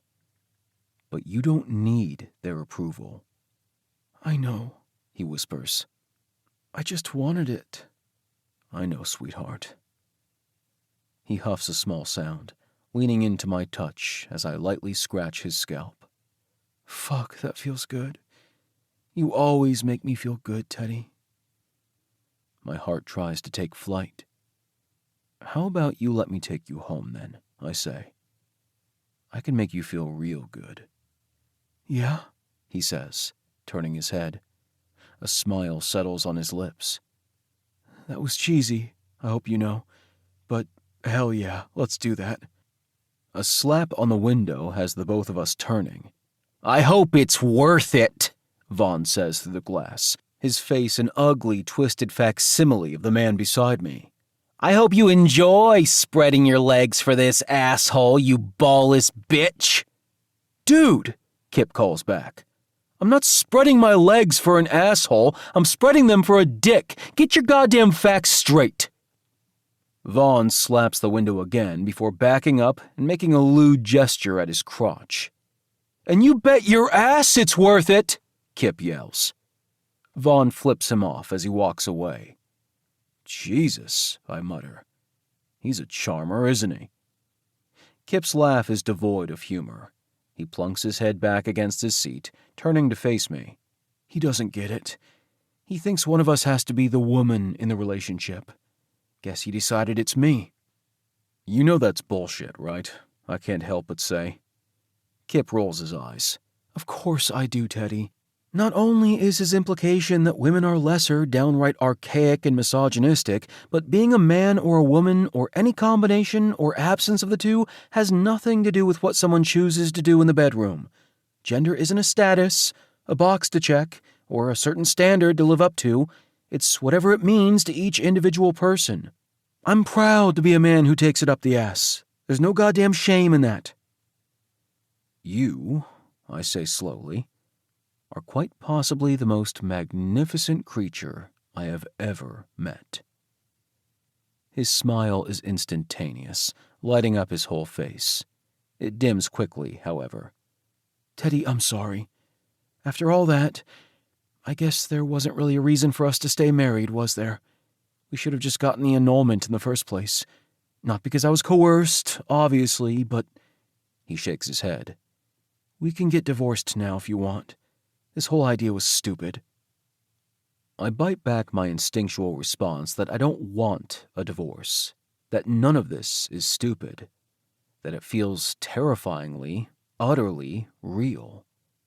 Because how could I admit that? We've been pseudo-together for mere weeks, and I'm the one who implied this needed to stay casual, that sex between us would be only that, and when we did get a divorce, we'd be done. I had to. I had to try to keep up some semblance of a wall between me and Kipp. But this isn't casual, not for me, and I can't try to convince myself otherwise anymore. So no, I don't want a divorce. I want more time. But that might not be what Kipp wants. If you want me to get the paperwork started, I can do that, I tell him softly. But there's no rush. You should probably at least wait until you're 30 to get divorced, don't you think? Kipp huffs a laugh, his smile back. Yeah, I think you're right. I'm way too young to be a divorcee. I should get over the hill first. I think that's 40. Well, shit, he says. I think you're stuck with me for a while then. I bark a laugh, but damn if that doesn't sound perfect. Kipp lets out a small sigh. Take me home, Teddy? There's only one answer to that. Happy to. Letting Kipp go, I start the car and get us on the road. When we arrive back at the apartment, I divert to the kitchen with the intent of starting something for dinner. Considering we walked out on our meal, Kipp heads straight into the living room, sprawling onto the couch. He lays his head on his arm, and my chest aches. He looks so dejected. "Okay?" I ask. He nods, but there's a frown on his face. He doesn't finish his sentence. "It's okay to be upset, Kipp. They're your family. That had to have hurt." "Yeah," he says, voice small. I abandon dinner plans and head his way, sitting near his feet and removing his shoes. "Sorry," he mumbles. "Forgot." "It's fine," I assure him, setting his shoes on the area rug before climbing over his body. I settle myself at his back, hand on his chest. "What do you need?" Not all that surprisingly, Kipp presses his ass back against my crotch. "You made promises." I huff a laugh. "That I did. Need me to take care of you, doll?" Yes. Please. Can you—" "What is it?" I ask, sliding my hand downward, toying with the buttons on Kipp's shirt. He blows out a breath. "I sent you my STI results at lunch." I hold back my groan, but just barely. "Yes, you did." "Can you fuck me?" My eyes slip closed, my nose resting against Kipp's hair. "Please don't say no," he whispers. That hook in my chest pulls unbearably tight as I glide my hand up to Kipp's neck, grabbing his chin and turning his face toward me. "I'm not going to say no, baby doll. Not ever. I told you I'd take care of you, and I will. But we're not doing it here." He nods in my grip, and I let him go. "Bedroom," I say. "Come on." Kipp slides off the couch, and taking his hand, I lead him to our room. He looks so lost, his usual pluck absent. Despite his request, I know it's not just sex he needs tonight. So when he reaches for the buttons on his shirt, I make a sound to stall him. He stills, eyes catching mine. "Sit down," I tell him. He does, waiting at the edge of the bed with his legs apart and his hair in a floppy brown mess around his head. I walk over, raking my fingers through the strands until Kipp is looking up at me. "Who do you belong to?" I ask. His mouth pops open. "You." "That's right," I coo. "You're my doll. So whose job is it to undress you?" His chest rises and falls. "Yours." "You're catching on, sweetheart." Kipp's eyelids feather closed for a moment before those bright blue eyes latch back onto mine. He looks dazed, gorgeous, perfect. I understand why Kipp tended toward being the dominant partner in his past relationships. It's all he knew. But at his core, Kipp longs to let go. He wants to be the one being taken care of and being taken apart. He wants to be praised and loved and doted on. And he won't find anyone better suited to that job than me. I let my fingers fall from Kipp's hair, reaching for his shirt and freeing his buttons one at a time. "I need you to pick a safe word tonight, doll." His breath hiccups. "What? Why?" The backs of my fingers brush his chest as I open his shirt. I can feel his rabbit heart racing. "Because," I say slowly, "before I fuck you, I'm going to spank you." Chapter 16. Kipp. It takes a moment for my brain to reboot. I can practically hear the whir of it coming back online, and then Teddy's words register. "But," I say slowly, "I thought—" "It's not a punishment, sweetheart," Teddy says, seemingly understanding my confusion. "Not in the least. Why would I punish you? You're perfect." My perfect, beautiful doll. My chest warms, a bright pulse of light, even as my brain struggles to catch up. Teddy pulls my shirt from my pants and opens the last button. It's to help you relax. If you don't like it, we'll stop. I promise. I have no doubt of that. The idea of Teddy forcing me to do anything I don't want is laughable. But you think I'll like it, I say. Teddy nods, sliding my shirt down my arms, his fingertips leaving goosebumps in their wake. You will, he says, utterly confident. Why do I need a safe word? We haven't done that before. Teddy nods once before crouching. He unbuttons and unzips my pants, tapping my hip until I rise up enough for him to tug the material down. If you ever say no or stop, I will stop. I need you to trust that. I do. Not even a question. He slips off my socks one at a time, the act far more sensual than it has any right to be. But sometimes, he says, kissing the inside of my knee, it might be difficult for you to vocalize if you're feeling too overwhelmed to continue. You might not want to disappoint me. And Kipp, you won't ever disappoint me, okay? Not ever. Even if you tell me no. I swallow, nodding, the use of my real name making me feel like Teddy means outside of sex, too. Like somehow he's saying, I could never disappoint him. He watches me for a moment, and then he kisses my other knee. But a safe word might be easier for you to say. It doesn't sound like stop, but it means the same thing. Could you pick one for me? Bananas. He huffs a laugh, his breath ghosting over my thigh. I chuckle with him. I hate them, I explain, stomach tightening when Teddy drags his fingers to the band of my briefs. You won't hear me uttering that word unless it means no goddamn thank you. Bananas it is, he says. Lift, doll. I lift my hips, and Teddy pulls off my briefs.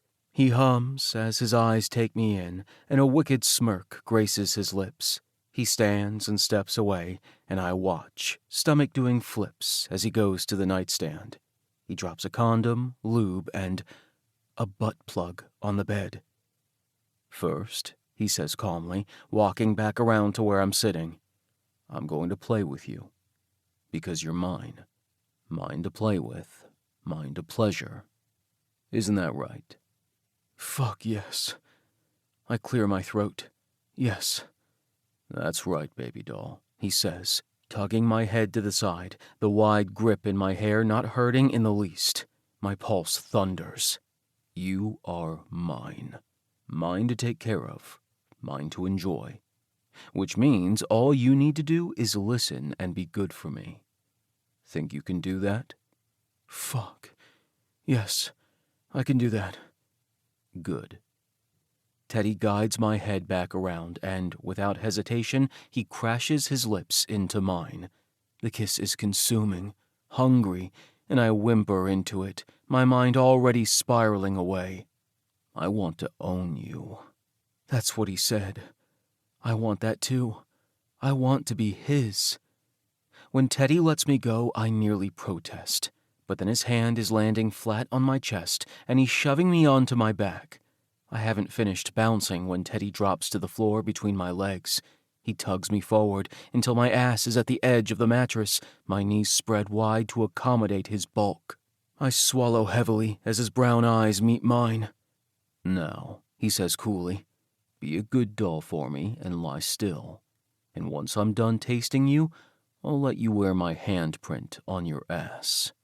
Oh, fuck, I shout as Teddy's tongue drags over my rim. He spreads my cheeks wide, that wet heat coming back in for another round. My back bows up, an unintelligible sound leaving my lips. Rimming. Fucking rimming. It's my damn kryptonite. Teddy grips me harder. Still doll. Christ, I'm trying, but holy fuck.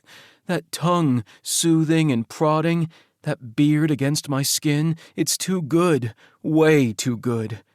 Teddy circles my dick, his hand squeezing tight. Do you want my cock? Yes, I groan out. Fuck yes. Please, God. Then be still, baby doll, and let me get you ready with my tongue. Fuck. Teddy lets go of my cock, his thumbs pressing the insides of my thighs wider.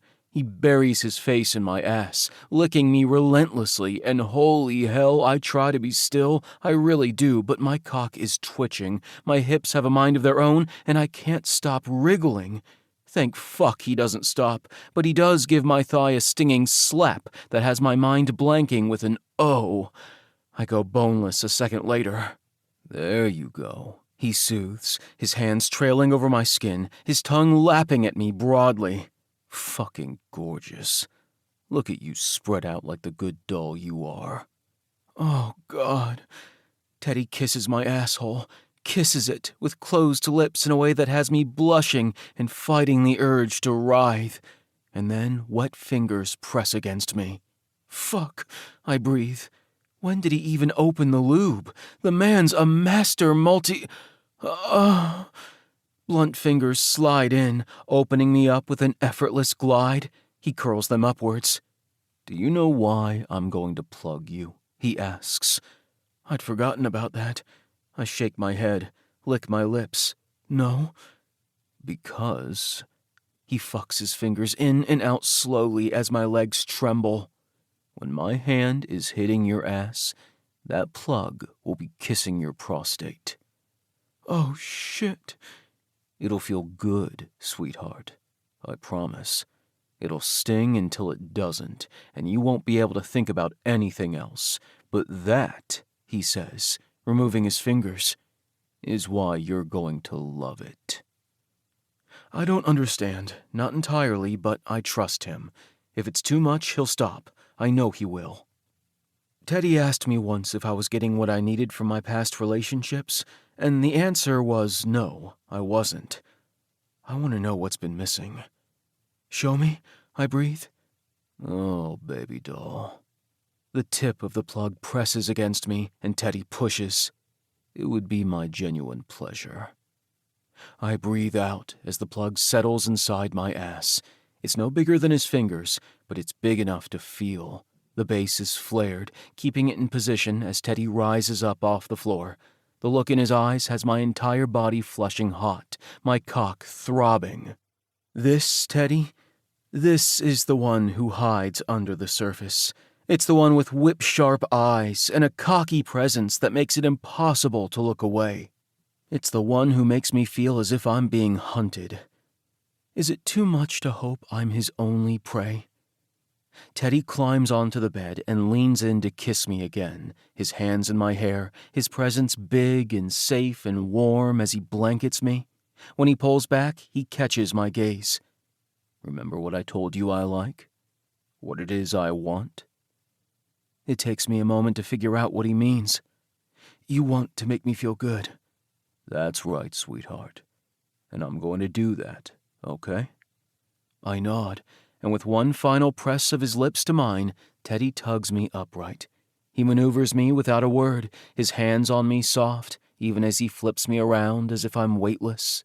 He settles me over his lap, and I have only a second to wonder why the fuck I like that so much when Teddy's palm smooths over my ass.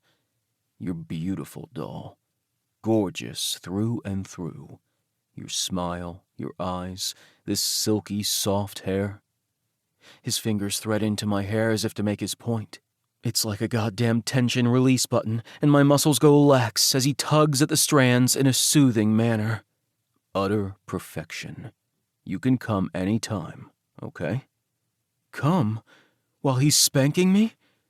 I don't have a chance to think on it before a loud thwack echoes throughout the air. It's like lightning before the thunder, sharp and shocking and... Oh, fuck. Holy fuck. Teddy? I question. He wasn't kidding. That stings like a motherfucker, the ache of it spreading out like brush fire. I know, baby doll, he soothes. Just try to relax. Yeah, like those words ever work. He slaps me again. Fuck, fuck, fuck, I mutter, my hips hitching up in the aftermath, my cock rubbing against his leg. Jesus. Give it a minute, sweetheart. Teddy says, his hand caressing my ass cheek. I promise it'll get better. I'm going to ease up now, but I won't stop this time. You remember your safe word? Fucking bananas. Yep, I grit out. What did I tell Teddy? That I'd be the best sub he ever had? I'm starting to wonder at my commitment. But then Teddy's fingers in my hair tug, a reminder that he's here, that he's got me, and I drop my cheek to the bed, closing my eyes and choosing to trust. It's just a little spanking, right? I can take that like a goddamn man. As soon as I'm relaxed, there's another thwack against my ass. Teddy doesn't slow this time. He does another, and another, almost too fast for me to keep track of. It is gentler, but that doesn't seem to matter because the sting is everywhere. On my ass, my thighs, my cock, my balls even. Without being aware of what I'm doing, I find myself grinding against Teddy's lap, trying to relieve the ache or ease the pressure, or I don't even know. When the next slap jostles the plug, I cry out, only to... Fuck! I groan, rubbing harder against Teddy's leg. There you go, Teddy coos. Let yourself fall into it, my beautiful doll. Look at you. Words... Teddy smacks me again, and I moan. I moan. The ache blooms outward from the point of impact, radiating over my ass, inside my ass, to my stomach and cock like a wave of pleasured pain. I think I like it. He slaps my ass again and again, all the while telling me how perfect I am, praising me, calling me beautiful, telling me how gorgeous his handprint is on my skin. My fingers tangle in the bedsheets near my head, my entire body on fire, my soul caught in the flames. I start craving the hits, the way the plug jostles, that burn that licks over my skin, the way my cock throbs every time Teddy's palm greets my ass, as if the sensation is being shot up through my shaft. It's messed up, isn't it? Why the hell does it feel so good? I don't know. Don't even care. I lose track of everything except Teddy's hand. I stop flinching, stop bracing. Every single hit is euphoric, a shot of pure bliss in my veins. I feel like I'm climbing, like I'm reaching for some precipice, but I don't move a muscle to get there. I can't. Is this what it's like to put every ounce of your trust into another person, to know they'll be there, to take care of you no matter what? I never wanted to stop. Gorgeous, baby doll. You're gorgeous. I think I moan as Teddy's palm runs over my skin. He smacks the top of my thigh, a thwack of beautiful, flashing sparks. How long have we been doing this? Minutes? Days? You realize I'm never going to be able to let you go, he says hoarsely, as if that's a bad thing. You're mine, Kipling. You're fucking mine. And when his palm connects with my ass again, I fly. It's an explosion so sweet it feels like I'm a million tiny butterflies rocketing into the air, wings taking flight. It's a blasting apart of atoms, of my very composition. It's soaring and tumbling and cascading back together in a gentle, spiraling flow. It's knowing I'm not the same person as I was a short while ago, and being utterly okay with that fact. I don't realize I'm crying until Teddy's thumb ghosts over my cheek. Don't even realize I came against his leg until he shifts me slightly and I feel the sticky evidence. I'm still dancing in the clouds, my tears like rain down my cheeks, cleansing and quiet. Teddy kisses my nose, and I smile. I fucking smile. He shifts me onto my side, curling behind me, pulling a blanket up over our legs. He holds me and rubs my arm, the brush of his pants a reminder of my aching ass. I don't care. I cry, and it feels fucking good. Cathartic. I let out the pain of this shitty day, the hurt over my family's betrayal, time and time again. I let out the joy of knowing I'm safe here with Teddy, safe and loved. God, I feel loved. I let the tears flow, and I don't feel an ounce of embarrassment. Not when Teddy is telling me I'm gorgeous, his perfect porcelain doll, his. Did he know? Did he know I needed to cry like I needed air? It's their loss, he says quietly. I nod, grabbing his hand and pressing it against my chest. It doesn't feel like a loss. Not right now. Are you feeling okay? He asks, before kissing the shell of my ear. I nod again, having to clear my throat before speaking. Thank you. Of course, sweetheart, he rasps, his arm tightening around me. I wipe my cheek, feeling a little more like I'm on solid ground again. I kind of miss the clouds. You didn't fuck me. Next time, he says gently. I can take it, I say a little indignantly, wiggling back against him and hissing when the material of his pants rubs my ass. Next time, he says again, kissing my neck. This one hit you hard, and that's okay. It's really good, Kipp. You... He blows out a breath, the rush of air tickling my skin. I wish you could have seen yourself. How absolutely stunning you were. Are. My heart beats beneath his palm. I didn't know. I had no clue I was like this, that I could want this. I know, he says gently, kissing my shoulder. Thank you for letting me show you. Fuck. That, was that the endorphin high you were talking about? I ask. When I felt all floaty? Teddy nods against my shoulder. Yes, it's called subspace. You fell into it beautifully. I swallow. Every time I'm with Teddy, I feel a little floaty, but this was more.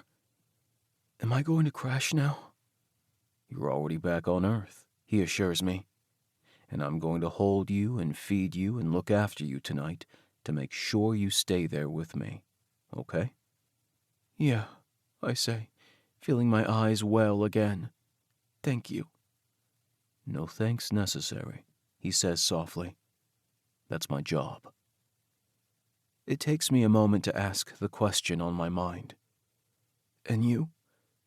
You get something out of this? He leans his forehead against my neck, lips brushing my skin. Yes, sweetheart. I get a hell of a lot out of this. Okay, I whisper, so very relieved. Do you want me to remove the plug? He asks, drawing my attention back to that very thing. I pause, considering that. Can it stay for a little while? He hums, the sound soft and light. Yeah, it can stay. I kind of like it. Frankly, I wish it were Teddy's dick instead, but this is nice too. Maybe, Teddy says slowly, lips at my ear. I could plug you someday before work. Then, you could feel me while we're apart. I suck in a breath. Every time it shifts and makes you hard, he says, you could think about my fingers in your ass, getting you ready, spreading you open and making you ache. And once you're home, I could bend you over, pull it out, fill you with my cock, because you're mine. Isn't that right? And then fuck you to my heart's content. And you'd take it, wouldn't you? You'd take it all like the good doll you are. I wheeze a little. Is that a yes? He asks, the lovely, smug bastard. I answer, the best I can do. He chuckles against my ear. Next time. All these next times, I croak out, turning my head. You better make good on your promises, hubby. I know where you sleep at night, and I've been known to get a little randy when I don't get my way. Don't you worry, he says, lips brushing my cheek. I've got you. And that, I believe. Chapter 17. Teddy. Doing okay? I ask, lips twitching. Kipp attempts to shoot me a glare. Fine, he says, squirming a little. Need more lotion? You're mean, he says. A very mean man who does very nice things to my body. I chuckle, heading his way. What are you doing? He asks warily, eyeing my hands like he's looking for the lotion I insisted on rubbing over his ass last night and again this morning. Let me see, I say. What? Teddy, no, he gripes, not actually objecting when I flip him onto his stomach. This is humiliating, I'll have you know. I'm a grown man and you're checking my ass. It's a very nice ass, I assure him, drawing his pants down carefully. My blood heats as I see the evidence of last night on his skin, even though the inflammation is minimal. He'll be good as new tomorrow. Kipp cranes his neck, looking back at me. Like the new color, do you? Pink suits you. He stifles a laugh, shoving his face against the couch and muttering, I'll suit your face. I give his ass cheek a gentle kiss before pulling his pants back up. Feeling okay? I ask seriously, running my fingers up into his hair. He lets out a sigh, turning his face. Yeah, Teddy. Honestly, I feel really good. Relaxed. Like, I know I should be worried about what happened with my family, but I just can't find it in me to care. I guess I have you to thank for that. I rub along the shell of his ear. I'm sorry you've had to deal with their judgment, Kipp. I wish I could erase every mean word they've ever said to you. He huffs a small laugh, his eyes slipping shut as I toy with his ear and neck. Pretty sure a few more instances like last night, and you'll have smacked every thought of them from my head by way of my ass. Which, sounds weird, but my point stands. That can be arranged, I murmur, as memories of last night assault me.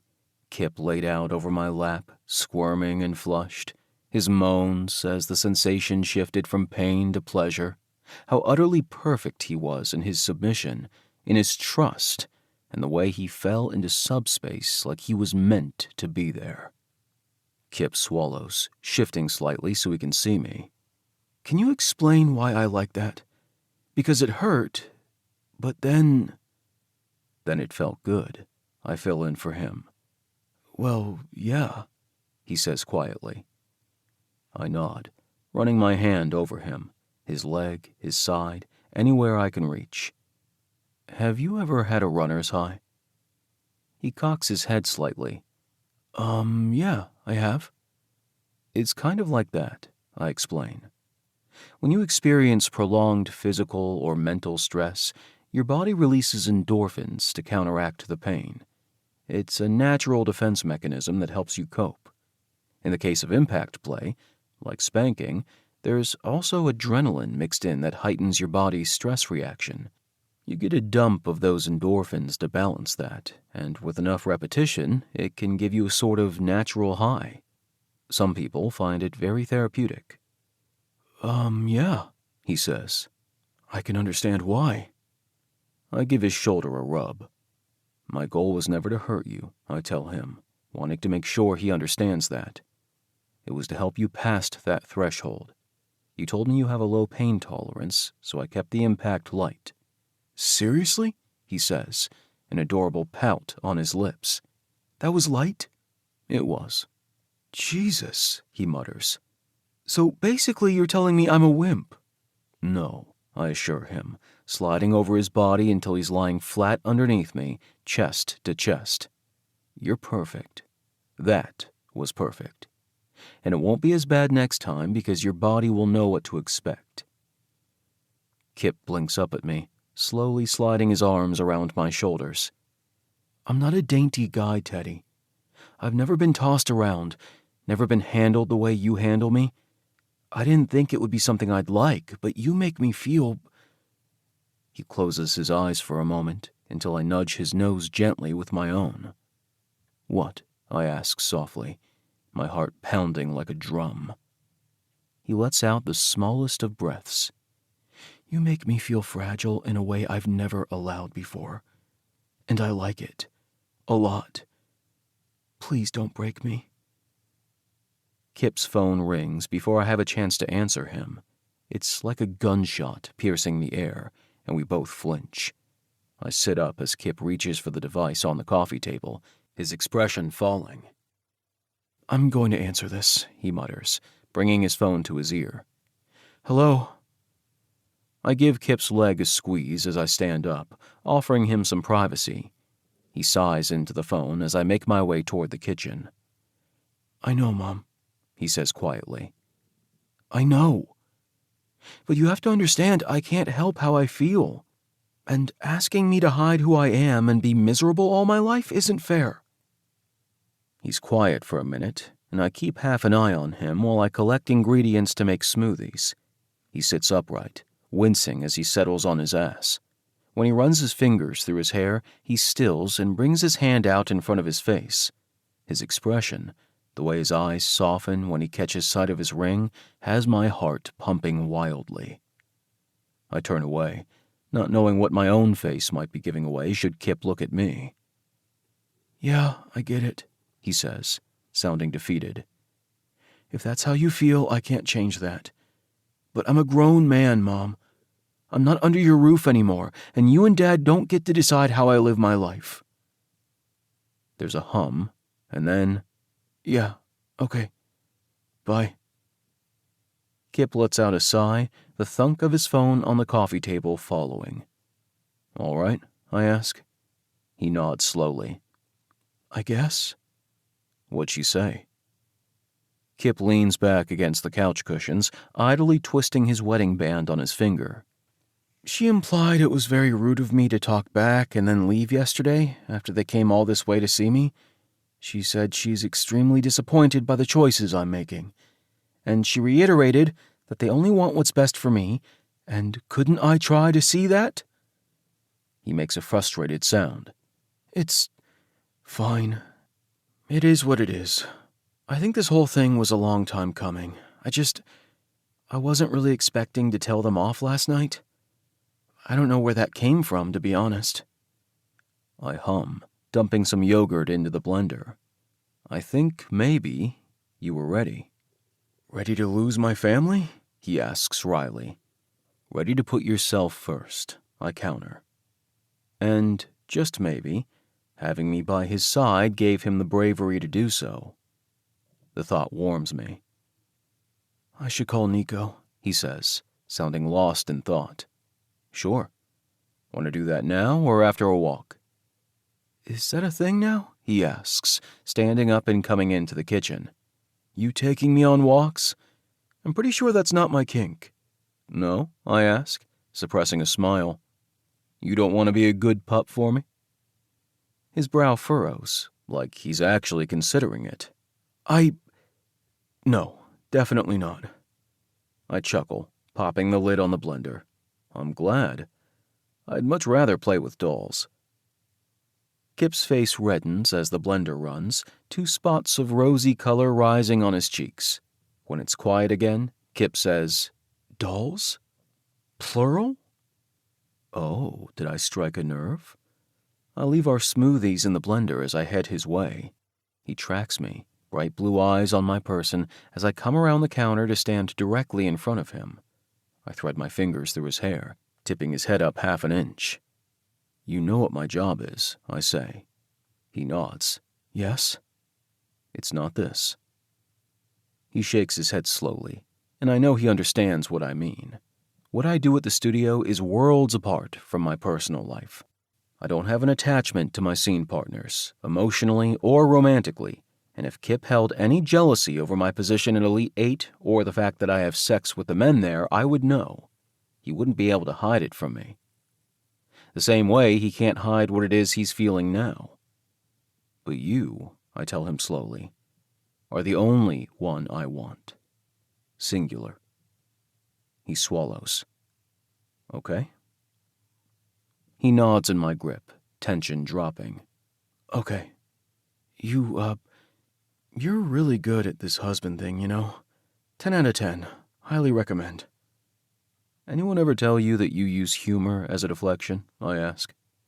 He huffs a laugh, his hands coming up to hold my wrists. Yes, Nico does, all the time. It's a chronic condition, I'm sorry to tell you. You're stuck with it. That's okay. I happen to like your humor, I say seriously. But you don't have to hide in front of me, okay? His eyes never shift away. I know that, Teddy. I really do. His voice drops to a mumble as he adds, Now, are you going to kiss me? 'Cause you're just really fucking close and you smell like vanilla. Why do you always smell like vanilla? No, wait, you told me.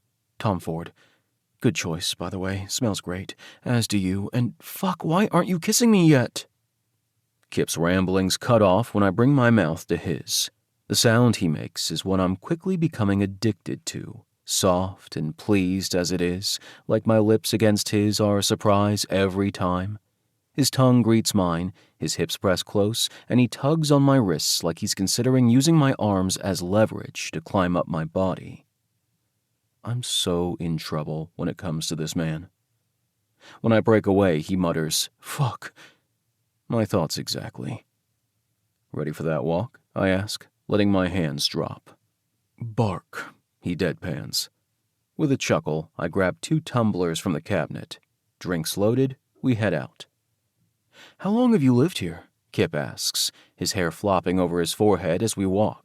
He's dressed casually today, in jeans and a tee, no product in his hair. He looks good, comfortable, relaxed. Here as in Nevada or my apartment? I ask. He shoots me a smile. Either? I've been in my apartment for 5 years, and in Nevada since I was 18, so... Jesus, 18 years now? Did you come here for college? He asks. I nod, taking a sip of my smoothie before answering. I followed my brother from Canada. Vegas was his dream. Something about the lights and the energy of it.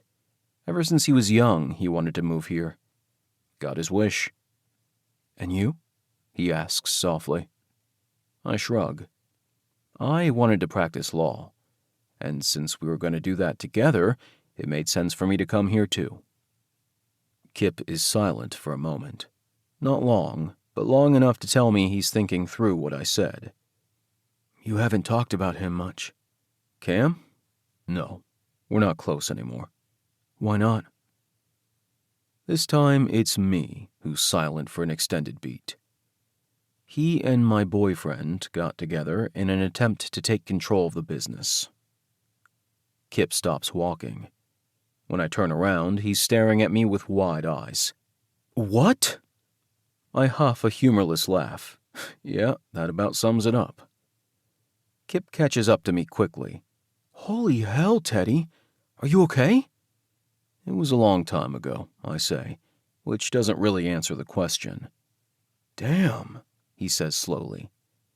I think that might put my family drama to shame. Not a competition, I assure him, snagging his hand and giving it a squeeze. You have every right to be upset over what happened. He shoots me the tiniest smile. Yeah, well, so do you. Why would he do that? I assume he means Cameron. I've asked myself that 1,000,000 times in the past 5 years. Why? Was he really that different from me that he cared more about his own success than his brother? Deep down, I know the answer to that is yes. He's always been determined, a little ruthless. I thought it had served our firm well, and it did. We had several high-profile clients in our first couple years as newbie lawyers that catapulted Lavoie & Lavoie into the multi-million-dollar company it is now. I just never thought Cameron would turn his aspirations against me. I don't have a good answer to that, I tell Kipp. The way my brother thinks isn't something I want to understand. He hums. I get that. For what it's worth, I'm really sorry they did that to you. Thanks, sweetheart. Not for the first time, I get a strong wash of warmth inside my chest as Kipp's gaze catches mine. He's so unlike those from my previous world. It's a very good thing. The best.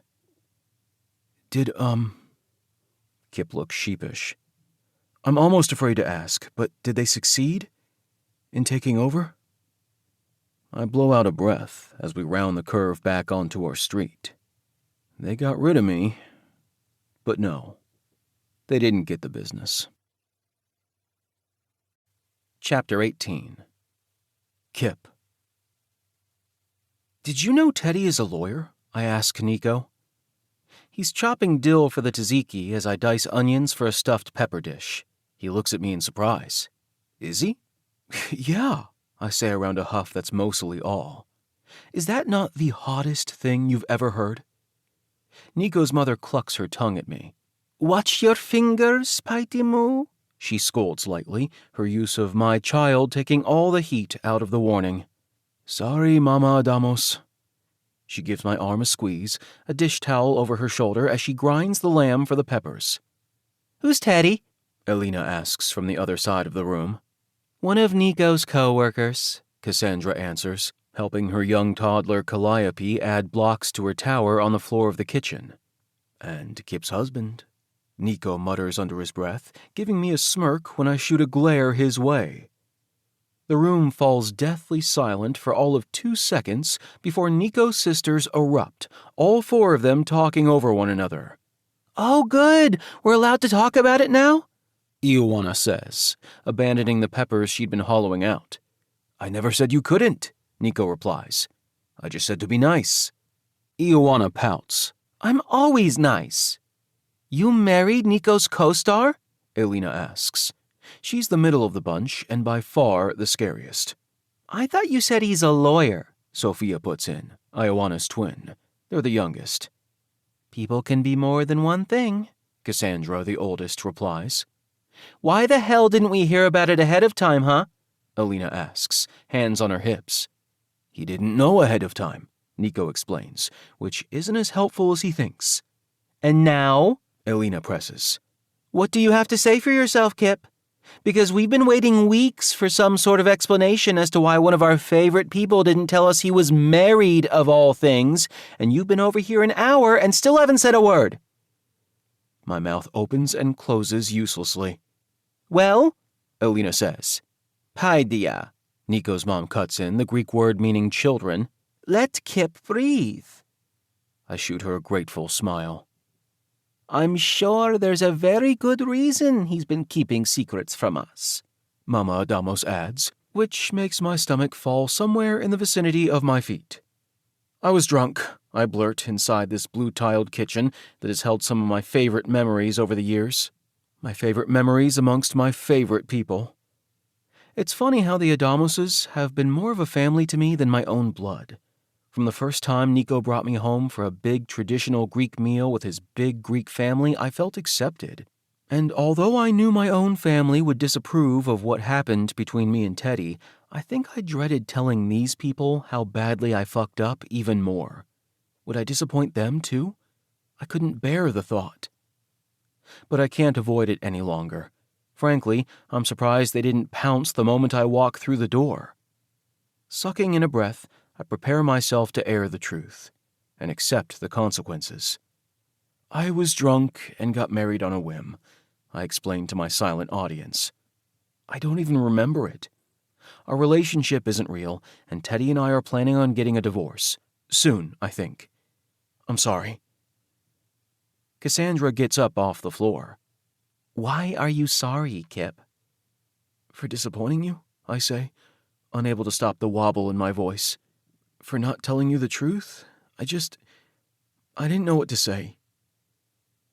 Cassandra's deep brown eyes, so like Nico's, soften, and she steps forward, wrapping her arms around me without a word. The next second, another pair of arms join, and then another, and pretty soon I'm enveloped in crushing warmth and the most perfect hug.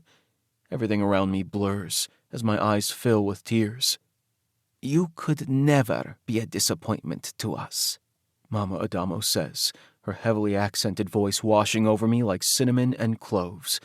It reminds me briefly of Teddy, of comfort. I'm sorry I yelled, Elena adds. We love you, Kipp, Sophia says, her voice softer than the rest. She's always been the quietest of the bunch, which makes her words feel even more profound. We just want you to be happy. Shit, I mutter, immediately wincing as I remember young Calliope. Shoot, I don't even know what to say. Thank you all. A hand lands on the back of my head, and I catch Nico's eye. He doesn't speak a word, but his smile says volumes. We're always here for you, Ioana says, as the group hug starts to break up. But I have a question. I huff a laugh, wiping my eyes and trying my best not to sniffle. What's that? You said your relationship isn't real, but that picture, she says. The one where you two are smiling? You can't fake a smile like that. That's not a question, I point out, although I know where she's going. Ioana rolls her eyes. Do you have feelings for him? Fuck.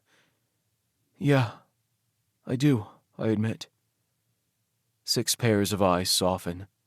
But I don't know if he could feel the same, I'm quick to add. Mama Adamos pats my cheek. Maybe don't get divorced just yet, I groan as heads nod and knowing looks are passed around. You guys, don't encourage me. I don't want to get too attached, I mumble. I'm already too attached. Hate to break it to you, Elena says, a wicked gleam in her eye. but you two are married. And living together, Nico adds. Elena's eyes widen. And living together. I don't think it gets much more attached than that. Ugh, I complain. What am I going to do? Cassandra picks up young Calliope, who unintentionally smacks her in the face. Be yourself. No holds barred. If this guy is worthy of what you have to offer, he won't possibly want to let you go. My heart thumps painfully in my chest. And what is it I have to offer? Cassandra, my honorary big sister, looks at me with fond exasperation. Your love, Kipp. If he's worth it, he'll have your love. Shit. I think I need to sit down, I realize. Ioana huffs a laugh, pulling out a chair that I unceremoniously plop into. There's still onion residue on my hands, and my heart is running like it's on a racetrack, but all I can think about is the man at home who I maybe, quite possibly, have very strong feelings for. Could I love Teddy? Could he love me? Sophia sits down next to me. You said he's a lawyer in addition to working at the studio? She asks. The whole Adamos clan is well aware Nico works in porn. None of them even batted an eye that Teddy does the same. Yeah, I say, a smile creeping onto my face as I imagine Teddy dressed in a suit and tie, with spandex on underneath because, hey, it's my fantasy. I pointedly do not think about Teddy's brother. He does pro bono work for LGBTQ+ youth. There's a chorus of awws. Yeah, I know exactly how they feel. He sounds nice, Sophia says. Yeah, I say. I think it's his superpower. Padilla, Mama Adamos says, calling her children back to action. She dumps the onions I diced into a pan, and a sizzle cuts through the air. Someone still needs to roll out that pita. The kitchen returns to a flurry of activity, and Mama Adamos gives me a wink. For a few minutes, I let myself breathe, surrounded by the familiar swell of a family I can call my own. When our midday dinner is done, and the kitchen has been cleaned and set back to rights, Nico motions for me to follow him. We head outside and take seats on the back deck, letting the sun warm us. Calliope will probably be down for another hour, Nico says. Do you mind waiting? We drove here with Cassandra since it takes about an hour to get to Nico's mom from Vegas. I don't mind waiting for Calliope to finish her nap before we head out. Nah, that's fine, I tell him. Why didn't Dixon come today? Nico kicks his feet up onto the table in front of us. I thought it would be best for it to be just us. That way, you'd have a little less of an audience. For my dressing down, I mutter. He huffs. No, for talking about your feelings. I pick at the hem of my pants. You didn't have to do that. Kipp. Nico's serious tone has me looking his way. There will always be room for the both of you here. You know that. But Dixon didn't mind staying home today, so you could have our undivided attention. He understands what you're going through. I nod, throat tight. Dixon isn't close to his family either. They kicked him out when he was a teen because of his bisexuality. But once he and Nico started dating, the Adamoses swooped Dixon up like he was one of theirs, the same as they did with me. Have you heard from any of them since your mom called? Nico asks. My family. I shake my head. I think we're probably done. Nico is quiet for a moment. That might be a good thing.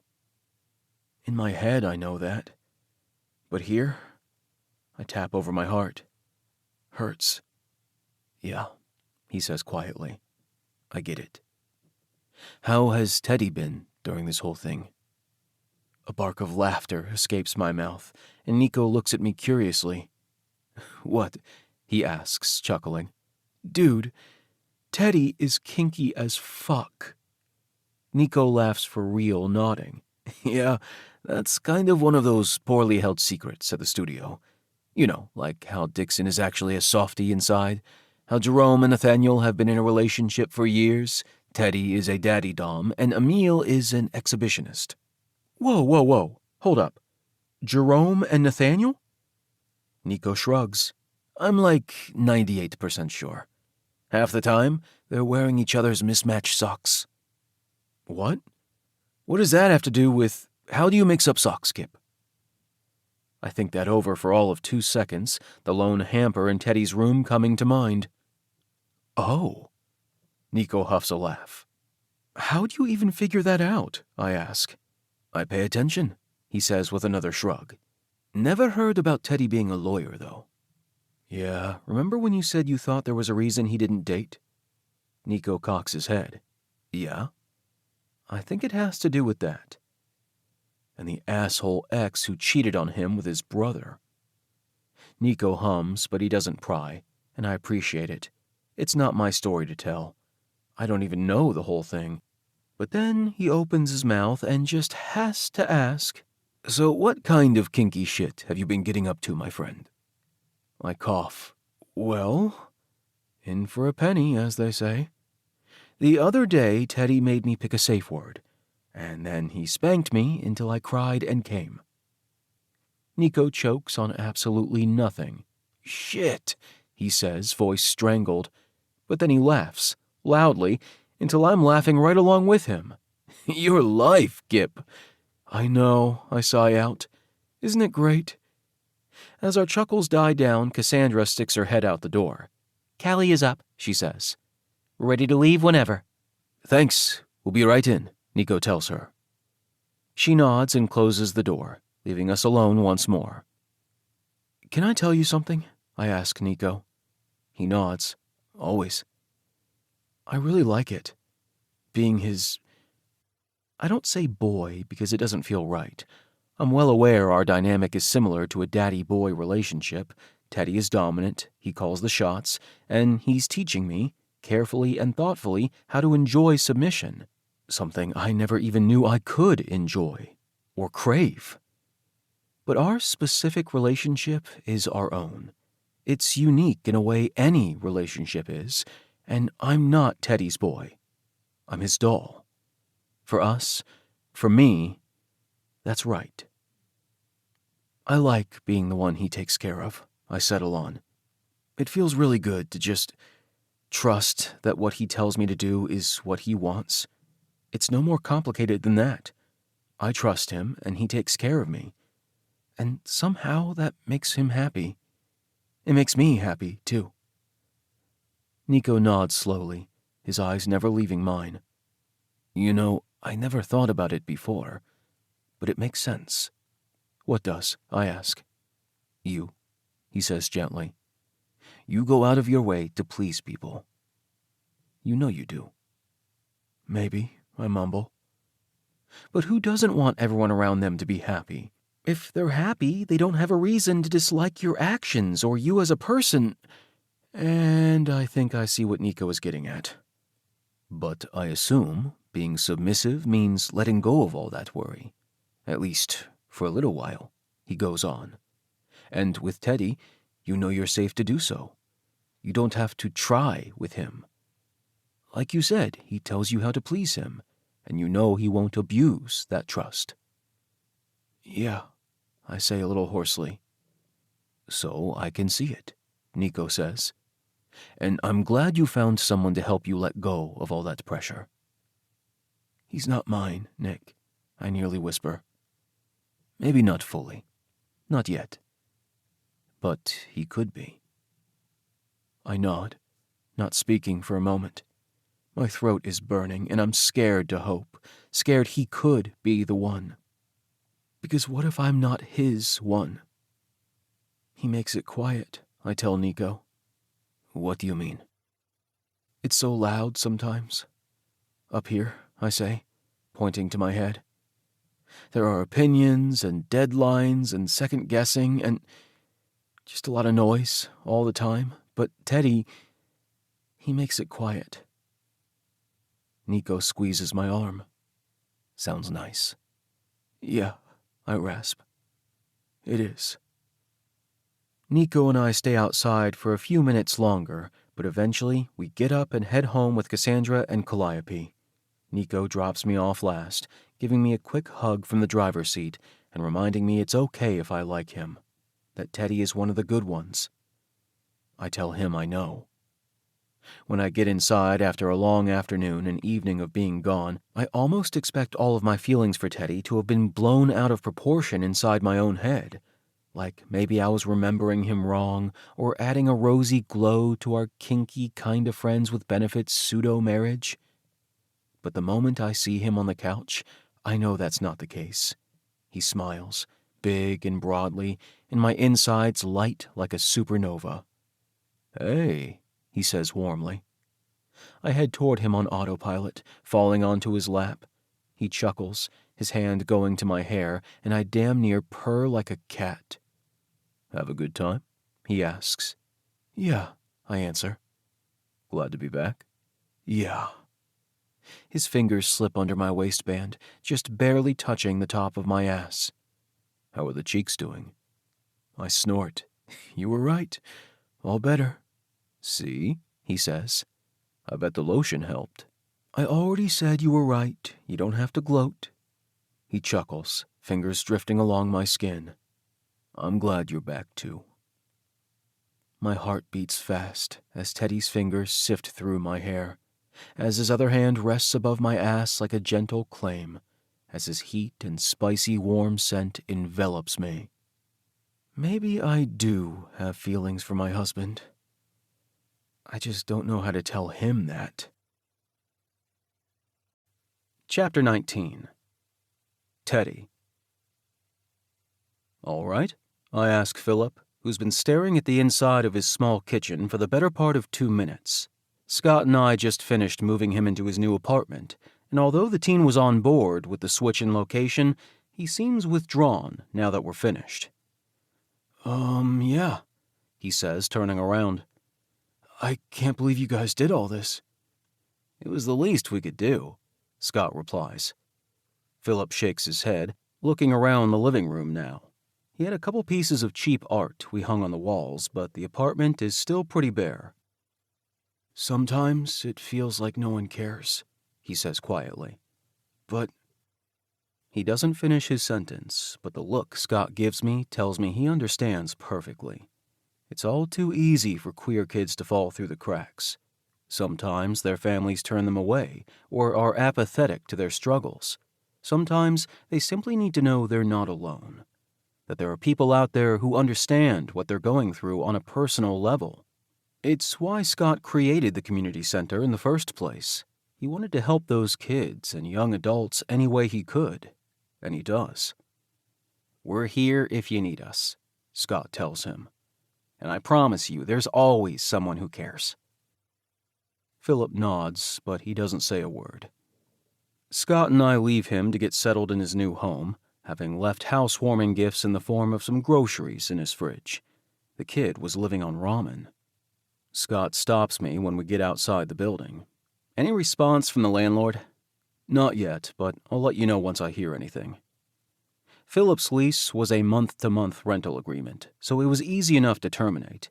Usually it would require a 30-day notice, but the landlord accepted an early termination when I served him papers for the compensation of illegally obtained rental fees.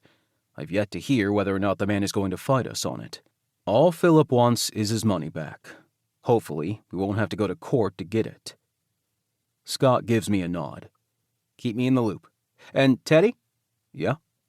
"Bring your husband to the Halloween party this year." With that, Scott claps my shoulder and heads off. There's no way he could have known how much that innocent comment would sting. Kipp and I might not even be husbands once Halloween rolls around. It's not a thought I want to linger on. I'm halfway to my car when my phone rings. My melancholy lifts as I see the name on screen. Kipp? Hey. I freeze. What's wrong? So nothing is wrong. Like, not seriously wrong. I just don't feel so hot. Are you sick? I ask, hustling into my car. Well, considering I've been kneeling in front of a toilet for the past half hour, yeah, I think I might have come down with a little something. Maybe. Shit, I'm sorry, sweetheart. Are you at work? There's a faint. Yeah. All right, I'll be right there. Teddy, you don't have to. Kipp, I'll be right there. He sighs, his tone much more light when he mumbles a teasing, "Yes, Daddy." I shake my head, fighting a smile. Glad to see your humor is still intact. It's the one thing that hasn't vacated my system, Kipp says deadpan. I snort, even as my chest pangs in sympathy. Hold tight. I'm on my way. Kipp mutters a sincere, "Thanks, Teddy," and then the line goes dead. I swing by a convenience store first, grabbing some anti-nausea meds, Gatorade, and saltine crackers. It doesn't take long after that to arrive at Kipp's office. What I'm not expecting is the immediate recognition from the stranger at the front desk. "Oh my gosh," the woman says, standing up and rushing toward me. "You're Teddy." "Guilty," I say, offering my hand. She waves me off, pulling me in for a quick hug before linking her arm with mine. "Kipp's office is just down this way. I'm so glad you're finally here. We've been dying to meet you." "Is that so?" I ask in some amusement. "Gosh, yes. Kipp is just the sweetest person. Of course, I don't have to tell you that. We're all so happy he met the one." There's that sting again, but I give the woman a smile as we enter what looks like a bullpen of sorts. There are desks scattered around, a few private offices with closed doors, a large copy machine, and a bulletin board that takes up an entire wall. It's plastered in pictures of cats, of all things. "Everyone," the woman on my arm calls. "Teddy is here." Heads swivel our way, and before I know what's happening, I'm surrounded by a good dozen people welcoming me and peppering me with questions. It's an absolute whirlwind, and my first and foremost thought is that Kipp must fit in perfectly here. It takes a couple minutes for the excitement to die down, but as soon as I'm able, I step away with the woman who first welcomed me. "Could you show me where the bathrooms are?" I ask her. "Kipp called me in because he's not feeling well." "Oh no," she says, looking around like she's just now realizing he's not with us. "The poor thing. Come on, restrooms are right this way." She leads me down another hall, and when we arrive at the bathrooms, I knock on the only closed door. "Kipp?" A few seconds later, the lock turns, and Kipp appears, looking pale and more disheveled than I've ever seen him. His hair is a mess, his shirt is wrinkled with one corner pulled free from his pants, and if I didn't know better, I'd almost think he was drunk. Whatever he picked up, it clearly hit him hard.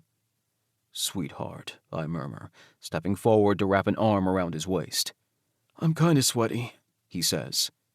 I kiss his damp forehead. "Don't care. Come on, let's get you home." "Thanks, Teddy," he mutters.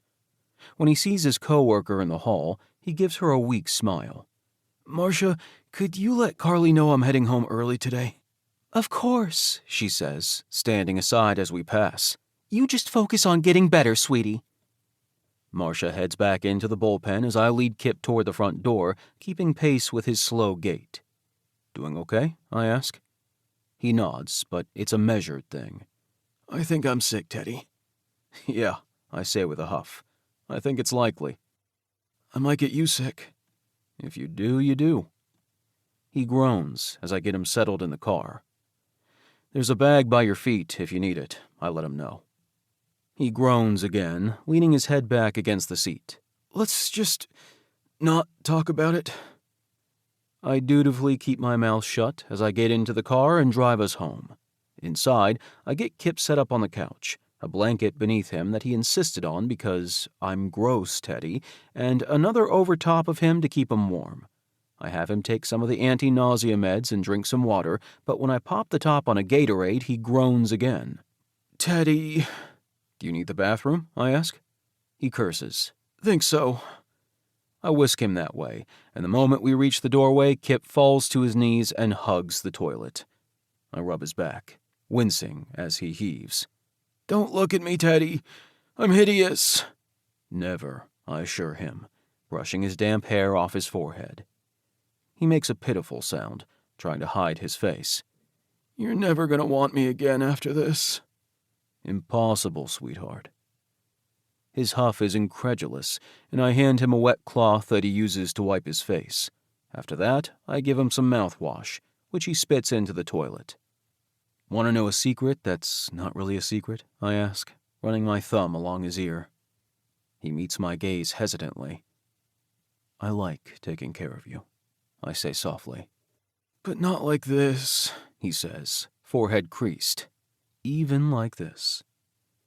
He makes a sound of disbelief, and I know I can't explain it to him without giving myself away, without telling him how much I care for him, without saying I want the privilege of looking after him for a very, very long time. Instead, I help him to his feet and down the hall. "Let's try this again," I say, giving him some more meds once he's seated. He downs the small amount, followed by some Gatorade this time. I get him settled between the blankets before sitting down beside him. "What was with the cats?" I ask, hoping to distract him from how he's feeling. "Huh?" "The cats on the bulletin board." Kipp huffs a laugh. "That was my idea, actually. I figured it'd be a good morale booster. Everyone likes cats, right? So if you're stuck on some code you can't figure out or are having a difficult day, you look over and bam, cats. Instant mood lift." "That's a good idea," I tell him, brushing his hair behind his ear. He shrugs one shoulder. "It's kind of silly, but it works." "I don't think it's silly at all, Kipp. I think it's smart. From what I could tell, you've cultivated a really good working environment. Everyone seemed genuinely happy in the brief few minutes we talked."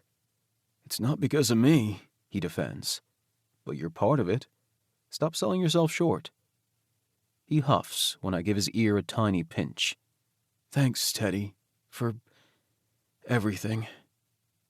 "My pleasure," I say softly.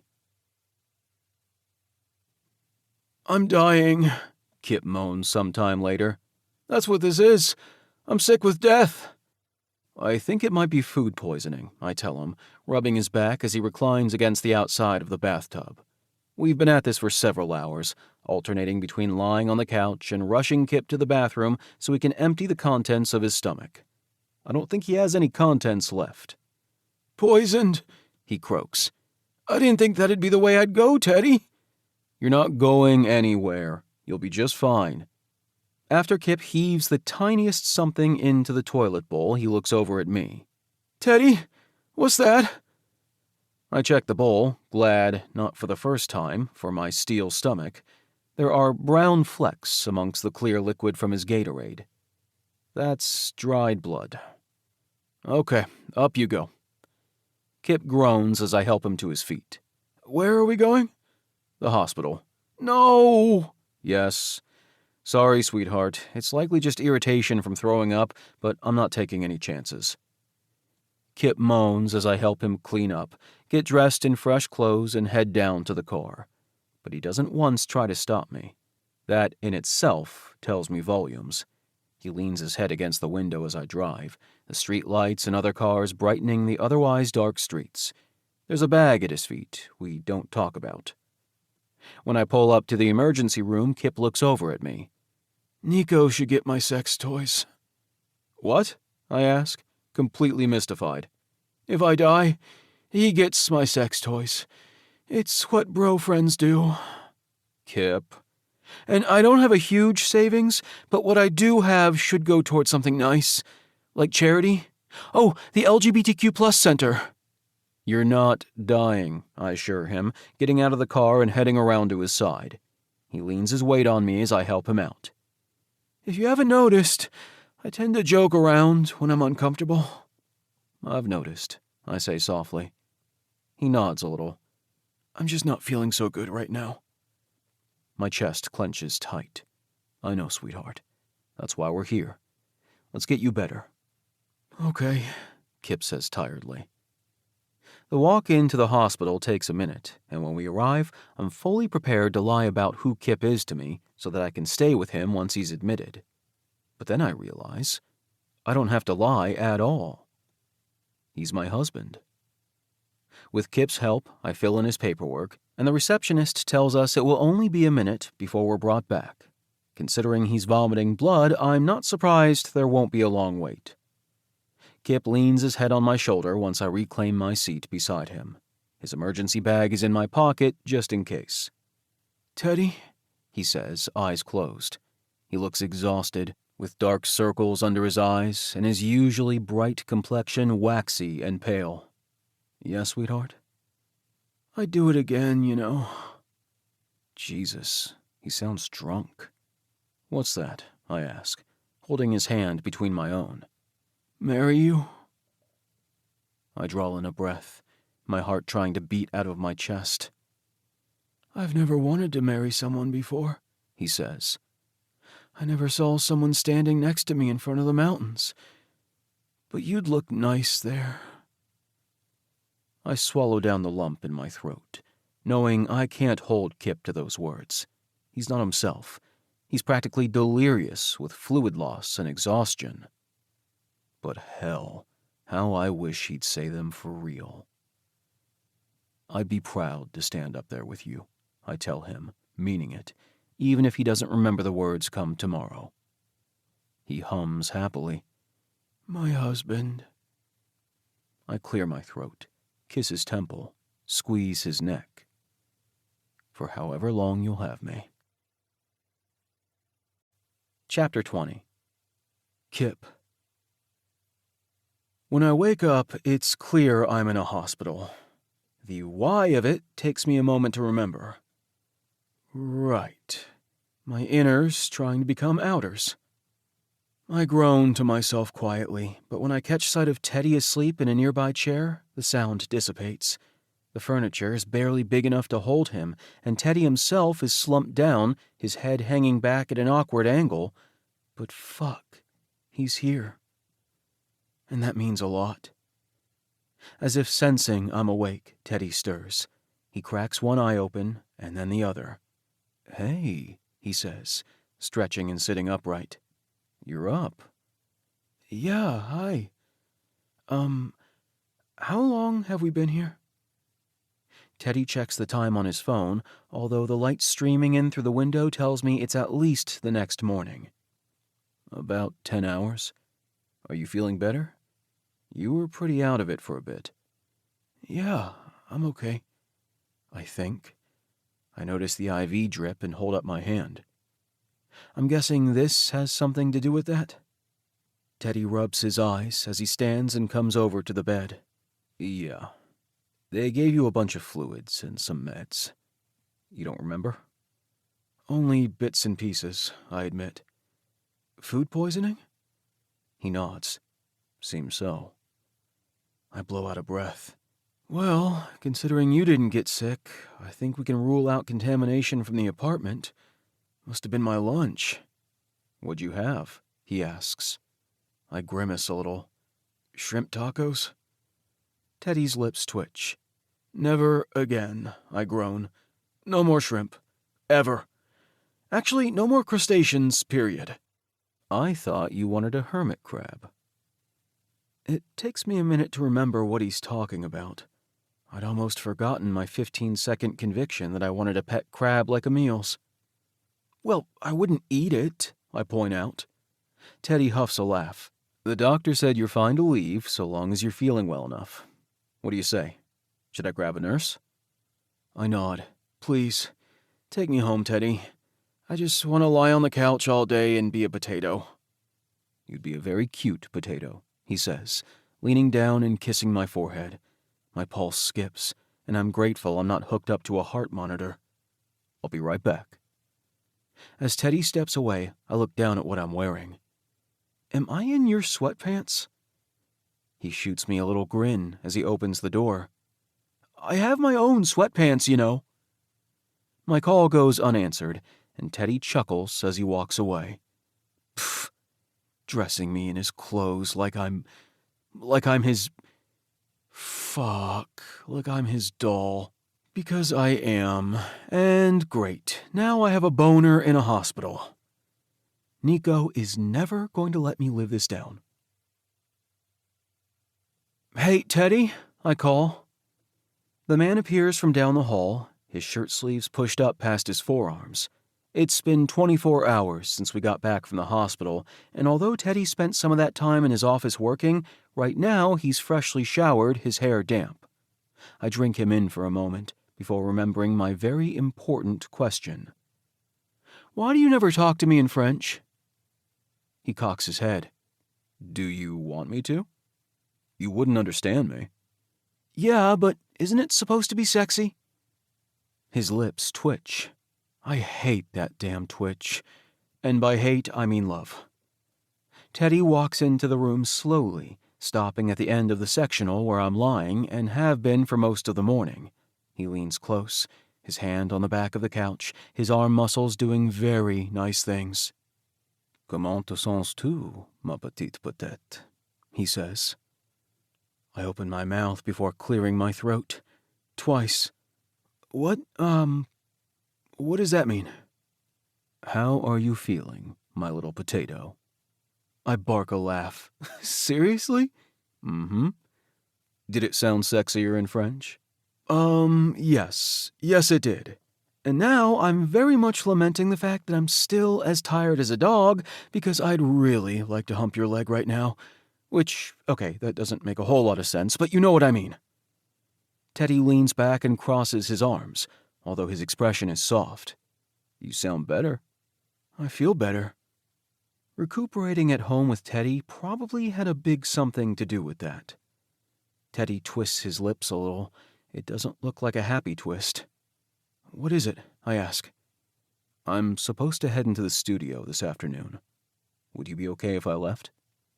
Oh, I say, not surprised exactly because it is still the work week, and of course Teddy would be scheduled for filming.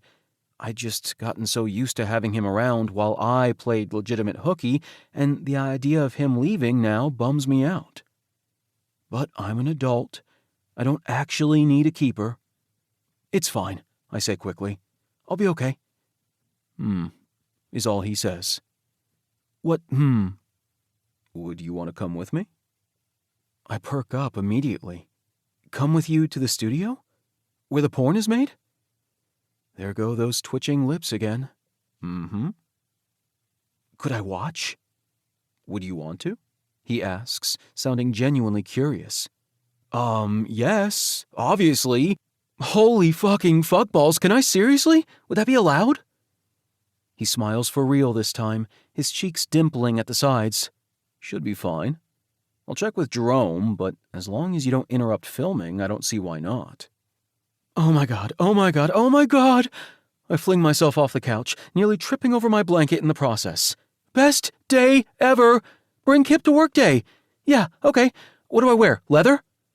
How about your normal clothes? Teddy counters. Really? I ask, frowning. Not like normal leather clothes? What leather clothing do you own that would be considered casual wear? I ponder that. The thong? Teddy stares at me for a long time. You own a leather thong? Yeah, the black one with the little bow in front. He spins around, walking down the hall. Tu vas être ma morte, chérie. What? I ask, following after him. I heard chérie. That's sweetheart, right? He doesn't stop until he's in front of his dresser. He opens one drawer, and not finding what he's searching for, he opens another. When he rifles through my underwear selection, locating the piece in question, he hangs his head for the briefest of moments. His eyes, when he turns my way, are lit like fire.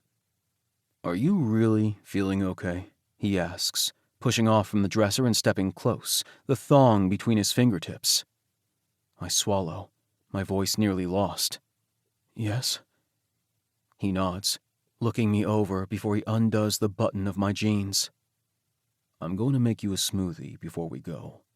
And you'll eat a protein bar too. And if at any point you're not feeling well, you tell me, all right?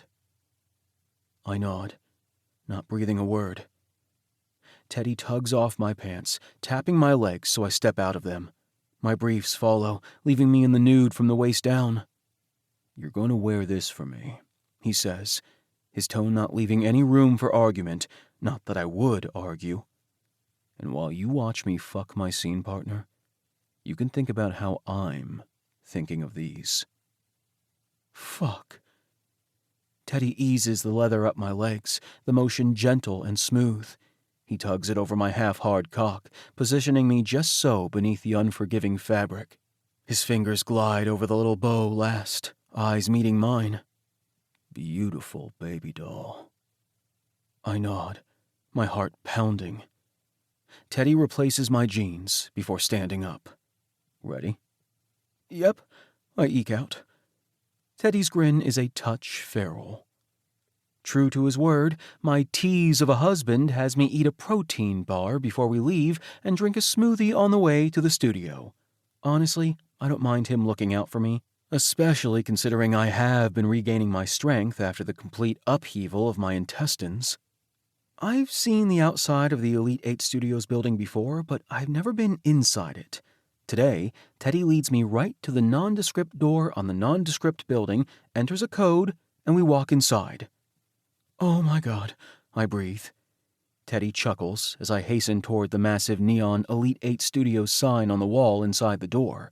It's bright yellow, and I remember it from when Nico started here. He took a picture in front of it and sent it to me. I hand Teddy my phone. "Please?" I ask excitedly. He capitulates, taking a picture of me grinning like a fool in front of the sign. I hop on my feet a little when I see it, and then I send it right to my best bro friend. "Show me everything," I say to Teddy, heading further into the building. His soft laugh follows. I gasp when we reach the doors leading into the studios themselves. There's 3 of them, aptly named Studio 1, 2, and 3. Block letter titles sit beside the door to each, above which rests a light to indicate whether or not filming is in progress. Studio 2 is lit red. The rooms are completely closed off, a necessity from a soundproofing standpoint, and just like I imagined in my most perfect dreams, someone steps out of one of the doors in nothing but a jockstrap. I grab Teddy's arm, a huge grin on my face as the man walks down the hall. "That was Thor," I hiss. "Did you see? Teddy, did you see?" He laughs silently as I sprint ahead. Down another hall are what look like offices. Teddy tells me the private rooms are that way too. There's a glass-walled gym that Teddy uses a few times a week. Next up is a room that, at a peak, is lined in pink orchids. Seeing the table stationed in the middle, I deduce this is where the wax torture happens. I pass quickly by. Further down the hall, there's a break room filled with comfy couches and chairs, all sorts of snacks and drinks, and nude art on the walls. Past that is a large open studio space where props are stored, from beds to inflatable pools to a motorcycle.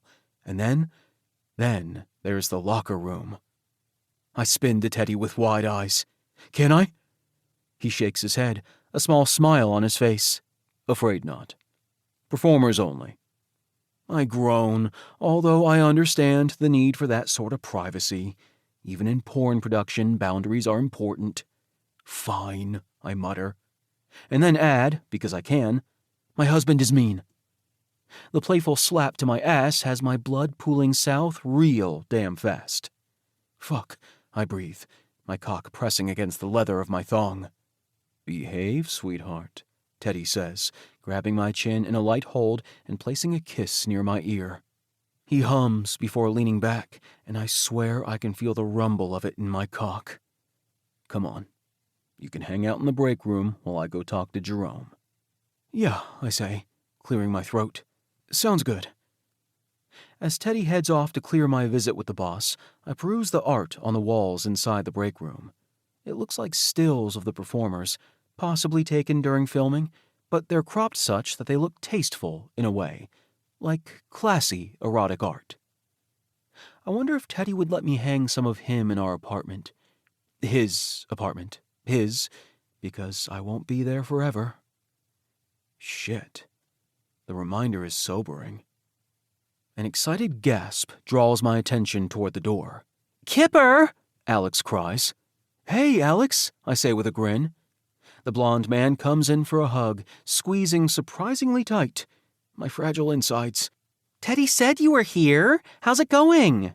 Good, I say, grateful when the vice grip hug is finished. Teddy thinks Jerome might let me watch his scene today. Alex waggles his eyebrows. Fun. Excited to see your husband in action?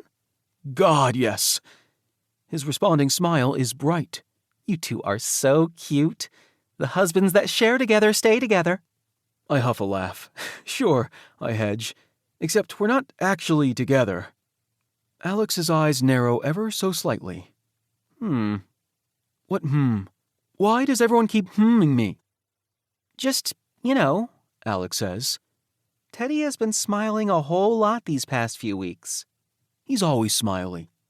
And as soon as his scenes are done, he puts his ring back on. Odd, isn't it? Almost like he doesn't want to be without it. My heart pounds. I notice you're wearing yours, too, he says, hazel eyes sweeping pointedly down to my hand. It got stuck. Oh, want some help? As soon as Alex reaches for my hand, I yank it away.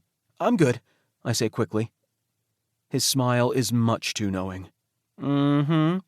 Whatever you say, boo. Teddy sticks his head into the room, eyes seeking me out. He gives me a warm smile. Jerome said it's fine. We're ready. Have fun, Kipp, Alex sings, flouncing off toward the snacks while I head out of the room. Once Teddy and I are walking down the hall, I shake my head. That one's trouble. He snorts. Always. And that's when I notice what my husband is wearing. Oh, my good God Almighty. All right, Teddy asks. My eyes sweep over his body, from the much too tight faded jeans to the tool belt slung low around his hips to his bare chest and the neon vest hanging off his shoulders. You're a slutty construction worker, I breathe. His smirk is devastating. Are you oiled? I ask in awe, my gaze trailing down his stomach. It takes considerable effort not to touch. So slippery. Teddy opens the door to Studio One with a flourish. This is us. I walk inside, my head on a swivel. In the massive, high-ceilinged room, prep for filming is already underway. There's a pseudo-construction set off along one side, the detail astounding. Crew members are walking about, wheeling cameras into place or connecting wires for lighting. There's someone with a clipboard directing a few assistants, and standing off to the side, looking through a script, is Emil. Hey, Teddy says, heading his way. Emil looks up, giving Teddy a smile. His expression shifts to curiosity when he sees me trailing after my slutty construction worker of a husband. Mind if Kipp hangs out in the wings for filming today? Teddy asks Emil. Jerome okayed it, but if it'd make you uncomfortable, he can watch from a viewing room. Oh no, Emil says quickly, fidgeting with his glasses. That's, totally fine. I don't mind. Not at all. Nope. As Emil blushes, Teddy gives me a grin. All right, Jerome booms, entering the room. The door shuts behind him with a click, and he stalks forward, total DILF material in dark jeans and a leather jacket. We ready to get this show on the fucking road? Felix? Teddy? Nico told me how Jerome only refers to his performers by their stage names, and how yelling is his default. Not gonna lie, the dude is a mite bit scary. Ready, Emil answers. Teddy turns to me. Good? So good, I assure him, giving a thumbs up. He huffs a laugh, eyes flicking down to my crotch for a moment. Remember what I said? How could I forget? While I'm watching him, he'll be thinking about me. More specifically, the thong he dressed me in. Yep, I squeak. Teddy nods, giving my shoulder a squeeze before following Emil onto the set. Jerome faces me, lowering his voice, but not by much. No talking, no moaning, no touching yourself. Got it? I nod quickly. He points to a spot behind him where there's a chair. You're there. Facing the room at large, he shouts, Let's do this! Places, everyone! Heart pounding, I take a seat. Teddy finds me, giving me a wink before focusing on his work. I smile so wide, I'm pretty sure my cheeks will be aching for the rest of that day. Worth it. And... Jerome shouts. Action! Chapter 21. Teddy. When I wake before my alarm, it's to a horny Kipp attached to my side. I'm not even sure whether or not he's awake until he looks up at my face, eyes open and hazy. My smile is immediate, chest warm as I run a hand through his bedhead. The 2 orgasms last night didn't wear you out, sweetheart? I spent the better part of the evening after we got back from the studio edging Kipp until he was a mumbling, pliant mess on my sheets. I couldn't blame him for being so excited. So was I. Having him at the studio was a rush I didn't anticipate would hit so hard. It was thrilling, knowing he was watching me in that tiny leather thong of his, knowing he was hard for me and waiting. Undressing him was satisfying, like unwrapping a gift. So was making him come. The first time was from my hand after a slow jerk-off that had him spurting as high as his chin. The second round included my tongue up his ass and him spread out, dazed and gorgeous. My beautiful doll. I came across his ass cheeks right after. "Teddy, I can't help it," Kipp groans, seeking friction against my hip. "You're fucking hot, okay? Watching you was hot. Sleeping next to you makes me hot. What am I supposed to do?" I hum, sliding my hand down to Kipp's ass. He wiggles against me. "Fuck. Yes, please." "I have a better idea," I say, rubbing over his hole before I lift my hand away. "No," he whines. "Better ideas don't involve your fingers leaving my ass, Teddy." "You'll like this, doll. Trust me." He lets out a slow breath, body relaxing. All it takes now is that single word, doll, and it's like a switch flips. Kipp calms, trusting me to take care of him. It's a heady fucking thing. "Roll onto your stomach," I tell him. He does, easing off of me and lying face down. He watches me as I reach into the nightstand, producing lube in the same plug I used on him before. His mouth pops open a little as I turn back his way. "Remember what I wanted to do with this plug, baby doll?" He nods against his arm, eyes tracking me until I'm too far behind him to see. I hoist up his hips, forcing Kipp to his knees. He moans, staying exactly where I put him. "I'm going to stretch you," I say, palm caressing his ass cheek, "and play with you just a little. And then I'm going to plug you. And all day, you can think about what I'm going to do when you get home." "And what's that?"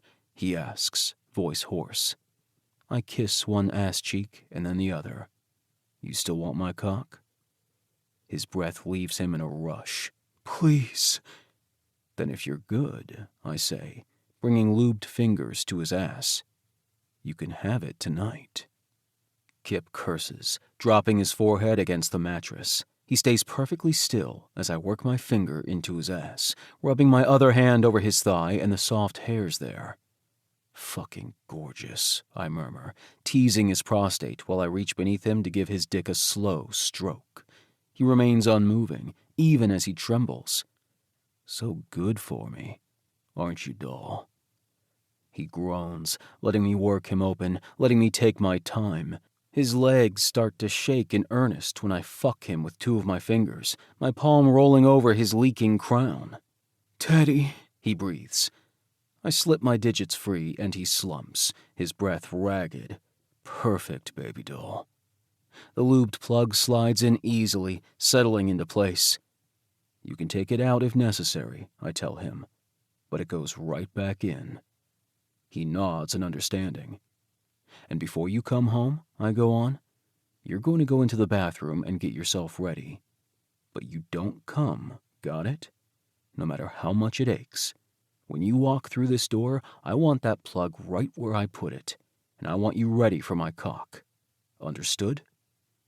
He nods again, voice raspy when he says, "Yes." "Good," I say, giving his ass a soft slap. "Time to get ready for work." It takes Kipp a good long minute to get off the bed. First, he rolls to his back, chest rising and falling, his cock standing upright, After a while, he drops his feet to the ground. I watch as I get dressed and go through my morning routine, a smile on my face I can't quite temper. When Kipp finally pads toward the bathroom, he's still half-hard. "All right?" I ask. He disappears into the ensuite. "Shut it, Teddy!" I chuckle. "I'll make you some breakfast." When Kipp comes into the kitchen, he's wearing slacks and a button-down. He looks primped and proper, and it'd be impossible to know he's wearing a butt plug under his workplace attire. Unless, perhaps, he bent over right in front of someone and his slacks pulled tight, but I assume that won't be happening. Kipp rounds the island gingerly, grabbing himself a glass of apple juice. I slide a plate with toast his way, unable to resist running my hand down his backside until I find the base of the plug. Kipp groans, dropping his head forward. "You gotta stop or I won't be able to leave," he says, not actually sounding all that put out or making a single move to get away. I rub over the plug lightly, and Kipp lets out a breath. "I thought you're mine to play with," I say. "Am I wrong?" He mutters a curse. "Only for 2 more minutes, and then I have to go. Wait, no, make that 1 minute. I need to eat that toast." I hum, spinning him until his back is pressed up against the counter. 1 minute, then. Kipp moans as my mouth meets his. He tastes sweet, like apples, and he's warm and firm, yet yielding as I slot against him, our bodies joining like puzzle pieces. I don't think twice about kissing him, about what it means that I'm doing it when we're not having sex.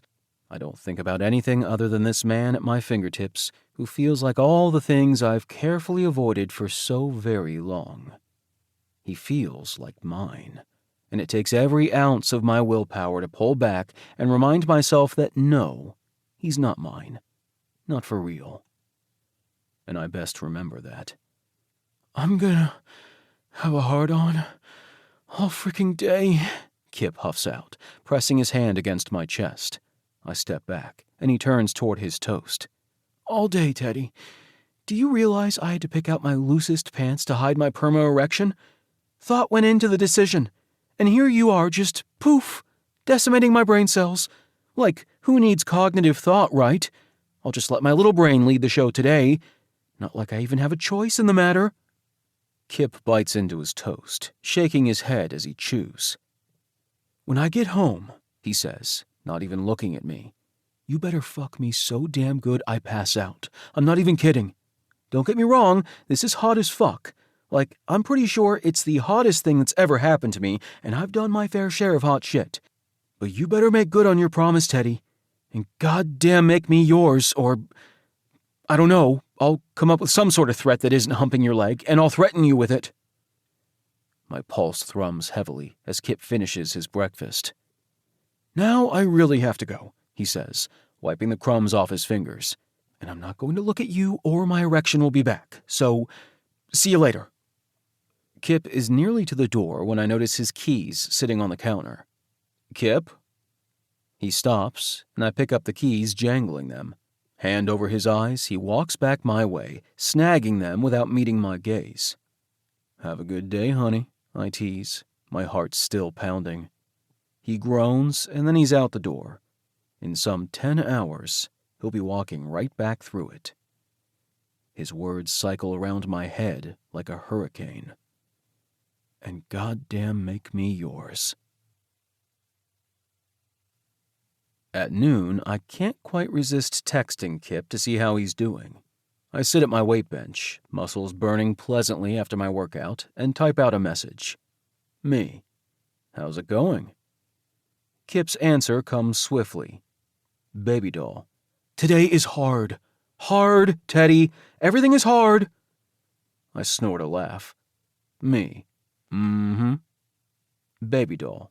Don't you me. You're the reason I'm in this mess." Me. Have you been thinking about my fingers inside of you like I asked you to? Baby doll.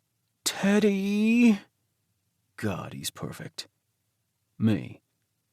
Have you thought about what else you'll feel inside of you once that plug is gone? His call comes through, and I answer with a grin. "Mean man," is Kipp's greeting. I'm supposed to be eating lunch right now, not fighting a boner. I think you can multitask. He sighs.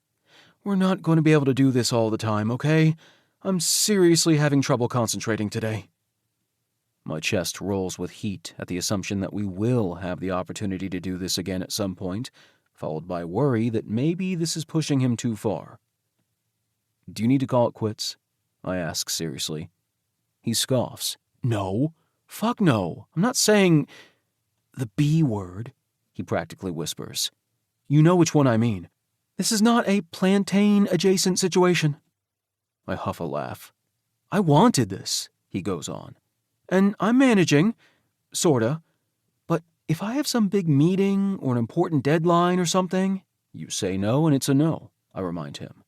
Yeah, he answers. I know. Now, distract me while I eat. What are you doing? Well, I just finished working out. He groans. Are you sweaty? A little bit, yeah. Kipp whimpers. Fucking hell, Teddy. Are you wearing those loose shorts? Mm-hmm. God, he mutters. And that tank top that shows off your nips? Actually, no, don't answer that. This isn't helping one bit. Be disgusting. Say something horrible.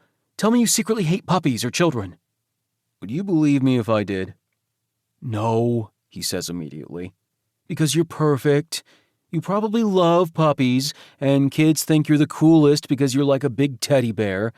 They don't know how wicked you really are. And you? I ask. Do you like puppies? Who the fuck doesn't like puppies? He says. I thought about getting one, but I'd feel kind of bad leaving it at home during the day. Besides, I should find my own place to live first. I hum, not liking the idea of him in his own place. And kids? Is that something you want? He hedges. Not for myself, I don't think. I like kids in a peripheral way. I wouldn't mind being the cool uncle or something, but being a dad, don't know.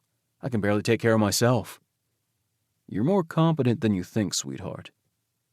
He makes a sound, not really agreeing with me, but maybe not disagreeing either. It's probably your thing, though, isn't it? Being a dad? You're good at that whole caretaker thing. I'm not sure how Kipp and I ended up on the topic of hypothetical children, but I answer honestly. I never saw myself with kids. I liked them, sure, but having my own was never a dream of mine.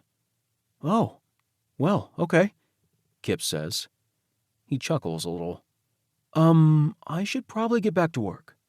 Yeah, of course. Do me a favor, sweetheart. Okay, he asks a little hesitantly. I smile, even though he can't see it. Next time you go to the bathroom, I want you to fuck yourself with that plug. 3 times, in and out. He curses. And text me when you're done, I add. Kipp blows out a breath. You're cruel, Teddy. You'll be thanking me later. No doubt. I'm going now. Bye, husband mine. I chuckle. Bye, Kipp. 15 minutes later, a text comes through. Baby doll. Done. I hate you so much you have no idea. You better make good on your promise later. So hard I pass out. I smirk at my phone. Deal. Chapter 22. Kipp. Fuck, I mutter. Each step pure torture. Torture. I've never been so horny in all my life, and that's saying something. If he doesn't pounce on me, I mutter to myself, the moment I'm through the door, I'm going to die. And I don't think that's melodramatic. It's the truth. I breathe a sigh of relief when I step out of the elevator and spot our door. So close. I did everything Teddy asked me to today. I thought of him every time the plug shifted inside my ass. I remembered his fingers and the feel of his lips against my skin. I fucked myself 3 goddamn times with the thing after lunch, which was entirely too much and not enough at all. I imagined his cock finally sinking inside of me, and before I left, I cleaned up and re-lubed myself. I'm ready. So goddamn ready, I'm fairly certain I'm going to come the second he slams inside my body, and he better slam. You bet your ass there better be slamming involved. I have waited a long damn time for this. I've been good. I've been patient. Somewhat. I deserve to be railed like a frickin' rag doll, damn it. My hands shake as I slip the key into the lock. Every single minute shift of my body has the plug rubbing against me. I'm oversensitized. My cock is hard, my nipples are hard, and all I want when I walk through the door is Teddy. The door opens without a creak, and silence greets me. I step inside tentatively, my feet shuffling forward. He's not in the kitchen, not working out, not in the living room. I close the door behind me. Teddy? No answer. I set down my things and toe off my shoes. I consider stripping out of my pants for efficiency's sake, but decide against it. I'm Teddy's to undress. The thought makes me shiver. I get all the way to the entrance of the hall when Teddy appears, stepping out of the bedroom and into my line of vision. I stop in my tracks, the look in his eye freezing me where I stand. Doll, he says simply. Oh, fuck. Hi, I whisper. Teddy takes one small step forward, and I retreat the same. Another step forward, another step back. There's a smirk on his face as he stalks me backwards. I don't even know why I'm running. No, not running, not really, but I'm making him follow. My body feels charged, hair standing on end, every instinct in me telling me to flee. Because if I do, he'll chase. And I want him to catch me. I want him to take me. I keep backing up as Teddy walks forward, his steps calm and measured. I've never seen him look quite this intense. I don't think he's going to be gentle with me today. I don't want him to be. How was your afternoon? He asks from 2 feet away. My back hits the island, a chair sliding a few inches out of the way. Good? He hums, a foot away now. My body is vibrating. Did you do what I asked? Yes, I whisper, sucking in a breath when Teddy stops mere inches in front of me. He doesn't touch, not yet. His gaze runs over me, my face, my neck, where I'm sure my pulse is hammering, my chest, lower. When his eyes return to mine, his thumb brushes over my bottom lip ever so gently. A small kiss, perhaps. My breath puffs out, and Teddy spins me around. I oomph, hands catching the countertop as he deftly unbuttons and unzips my slacks. He tugs them down, the fabric rubbing over my aching cock and making me hiss. The material falls to the floor, pooling around my feet, and Teddy cups my cock as his other hand slips under the band of my briefs.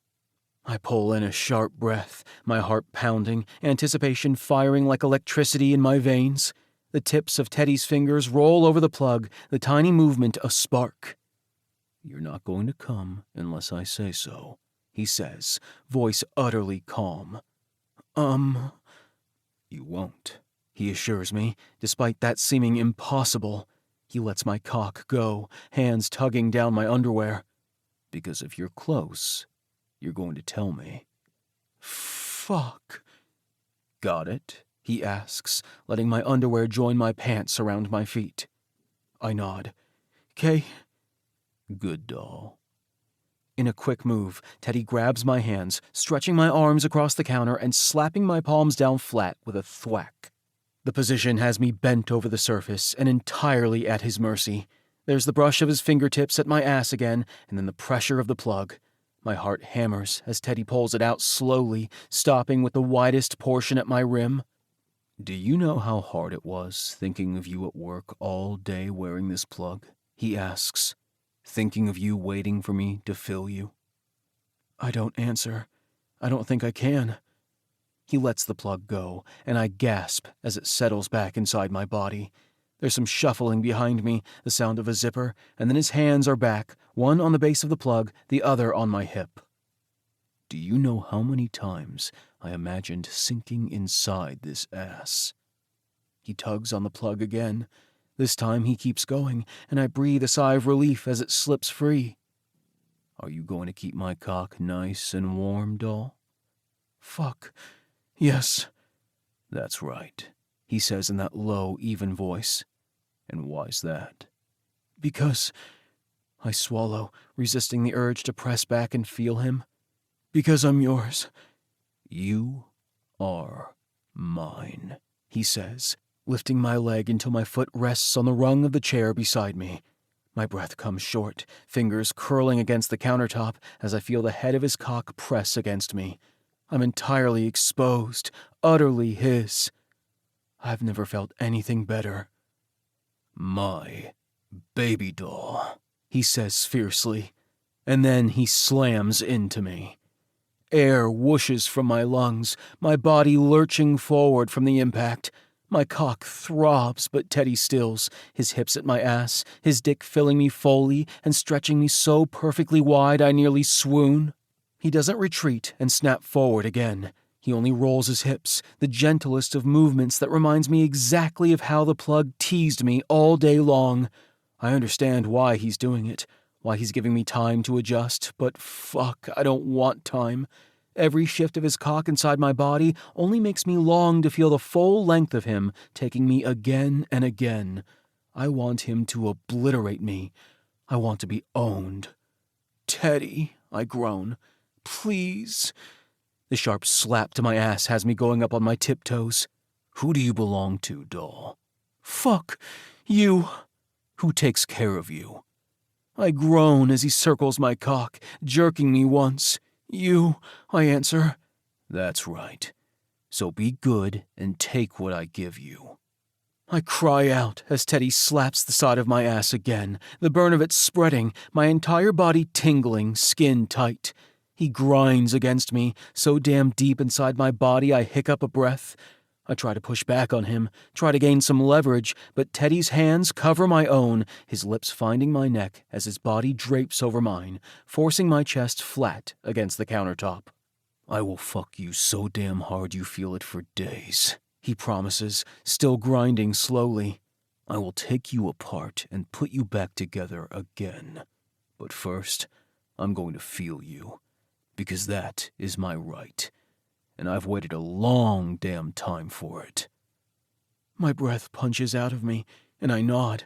I nod and nod and nod, and Teddy kisses my neck, a slow press of his mouth, a swipe of tongue, the heat of him at my back, the weight of him holding me down. It's utter perfection, all of it. His fingers interlock with my own, and I'm drowning in him, every sensation on overload. The small flecks of his cock in my ass, the brush of his skin on mine, the low grunts coming from his throat, and the whisper of his breath. I feel it all, a hyper-awareness, and I sink into it. I sink into the warmth Teddy is promising, into the spicy vanilla scent surrounding me, into the slow pace he's fucking me with, knowing when he's good and goddamn ready, he'll give me everything he knows I need. I let him have me, all of me. I surrender. Gorgeous, doll, Teddy murmurs, his words spoken like praise. I feel it. I do. He makes me feel so fucking good and gorgeous. Teddy's teeth skim down to my shoulder, his hips moving a little faster now, the gentle slap against my ass a hint of what's to come. I could stay like this all day, he says, his hand trailing down to my cock. His fingers roll over my leaking tip, the sensation excruciatingly exquisite.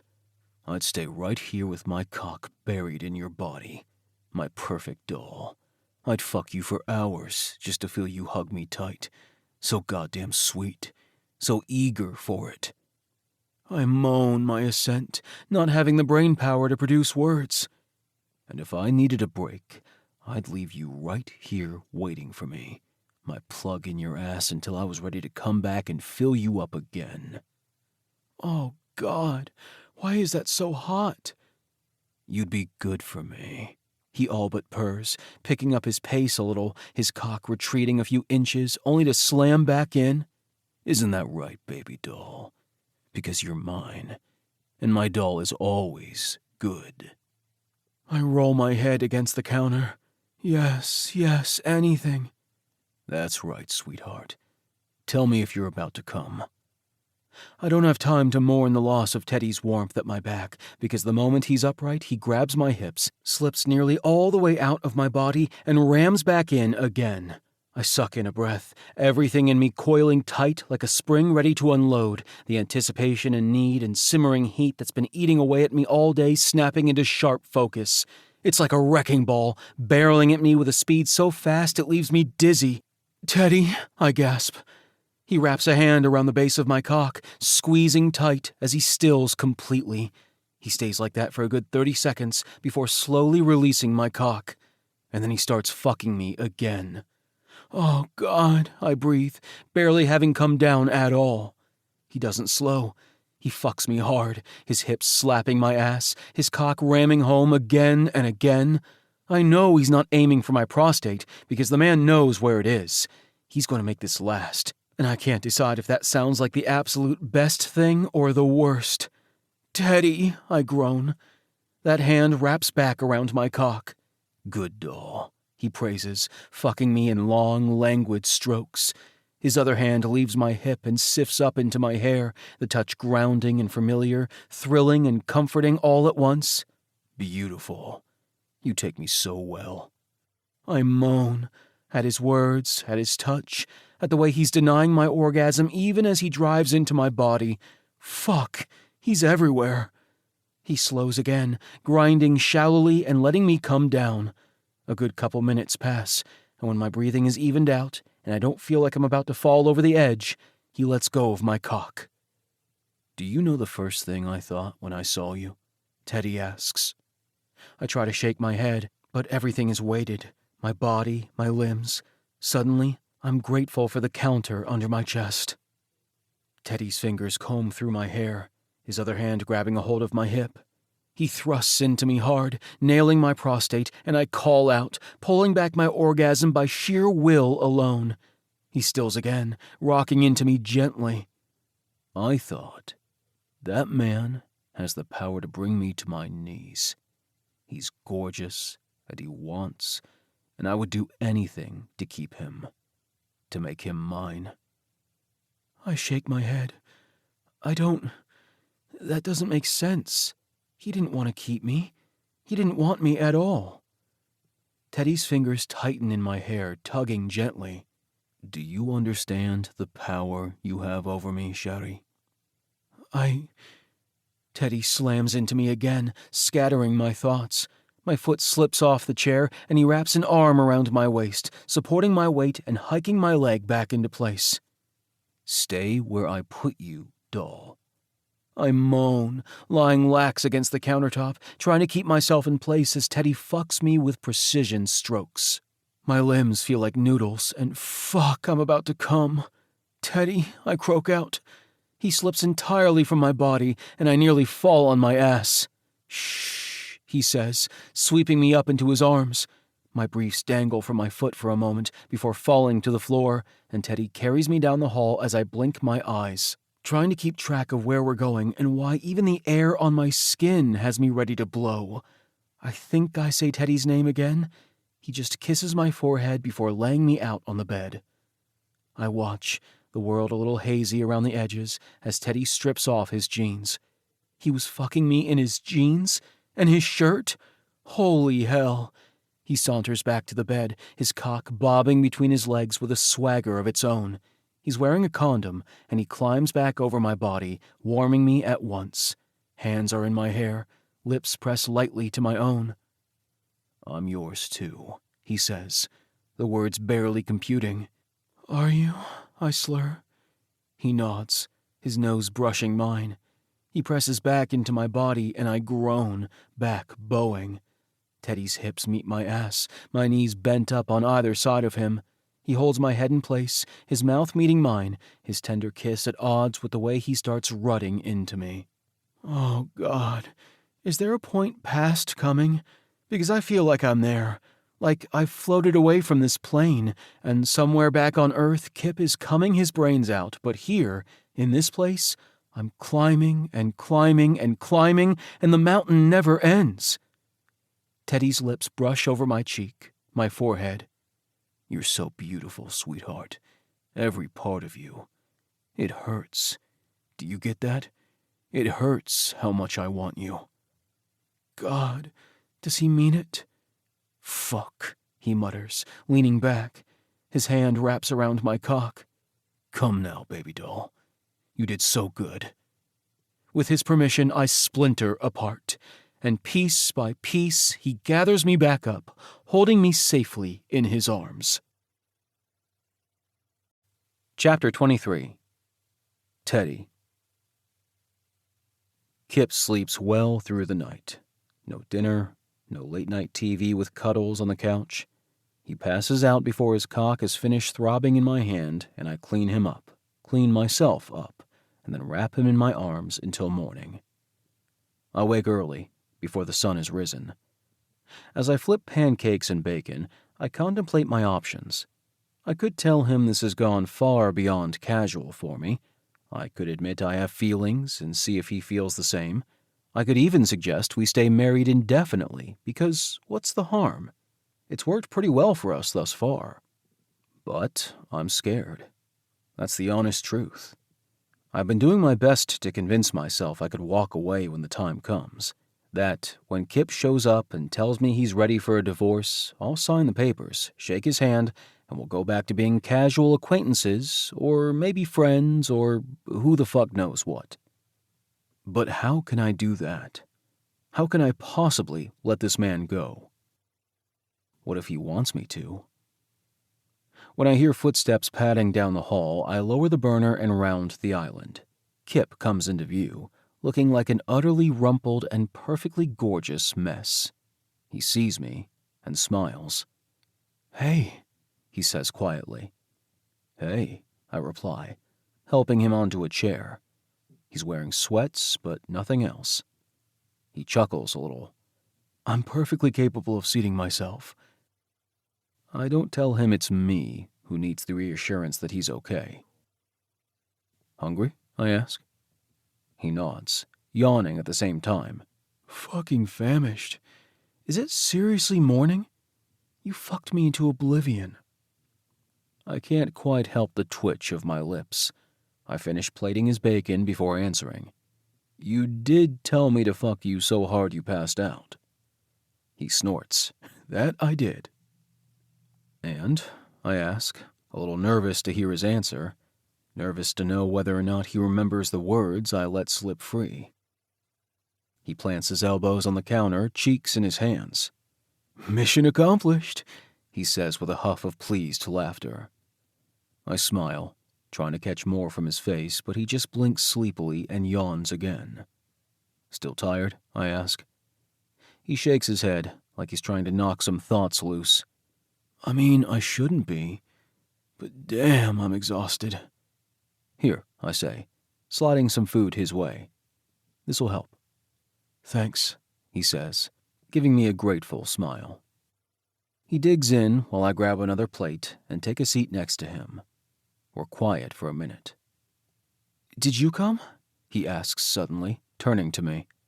"I can't remember, and I just really need to know." I huff a laugh. "I came." "Okay, good." "If you're wondering, it was seconds after you, and I pulled right out after," I tell him. "I didn't fuck you while you were unconscious." His brow furrows, a strange look crossing his face. "I mean, I wasn't worried about that. Even if you had, I wouldn't have minded. I wouldn't mind that." I freeze, everything in me flushing hot. "You want me to fuck you while you're sleeping?" He shrugs. "I mean, it wouldn't be the worst way to wake up. If you wanted to try that sometime, I'm on board." I set my silverware down and scrub my hands over my face. "What?" Kipp asks, tone worried. I shake my head. "Nothing. It's just... that involves a level of consensual non-consent we haven't talked about. And you'd really trust me to do that?" "Why not?" he says, like it's that simple to him. "It sounds hot, and of course I trust you, Teddy. If I wasn't into it, you'd know and you'd stop. I already told you that you have blanket permission to touch me whenever you want." I pull in a centering breath. "Is the idea upsetting to you?" Kipp asks. I meet his gaze. "No," I say, voice hoarse. It's just... You're fucking perfect and mine, and don't you see that? You were made for me, and I won't ever abuse your trust. If you want me to fuck you awake, I'll make it so good you won't ever come without my name on your lips again. It's just... I don't think you know how rare you are, Kipp. Thank you for having that sort of trust in me. His huff of laughter is small and light, his cheeks turning a beautiful rosy pink. You wouldn't hurt me, Teddy. No, I wouldn't. Not ever. We can discuss that sometime, I agree. But just to be clear, I have no interest in the sort of consensual non-con that would involve you struggling or telling me no and me ignoring it. I don't ever want to feel like I'm harming you, even with a safe word in place. The smile Kipp gives me is so sweet my heart hammers anew. That's good, Teddy, because I don't want that either. You told me you want to make me feel good, remember? I certainly do. You'd never force me, and I don't want to play at that either. I like what we have. I like... He clears his throat, that color on his cheeks not yet fading. I like being your doll. I like the way you make me feel safe. And I want you to feel safe with me too. I won't ever ask you to do something you're uncomfortable with, okay? Yeah, I say roughly. So we're agreed, he says, going back to his pancakes. No means no, stop means stop. And that goes both ways. He hums around his bite of food, holding up a finger. Plus bananas. That's a big freaking nuh-uh. 'Cause seriously, fuck those fuckers. I snort. Any other food aversions I should be aware of? Kipp turns to me slowly, expression dead serious, when he says, shrimp. I do my best not to laugh. Right. Can't forget the shrimp. Never again, he mutters, snapping off a piece of bacon in his mouth. Hey, I didn't miss the show, did I? The show? He waves toward my workout equipment. The show? You know, the erotic performance art you do each morning? You mean exercising? I ask with a grin. Call it what you will, he replies. But it's fucking erotic. You can't deny that. Did I miss it? No, I assure him, finishing my bacon. You didn't miss it. Thank fuck, he breathes. Okay, you do that. I'll watch to make sure you don't miss any steps, and then maybe a run? And after that, I don't know. What do you want to do today?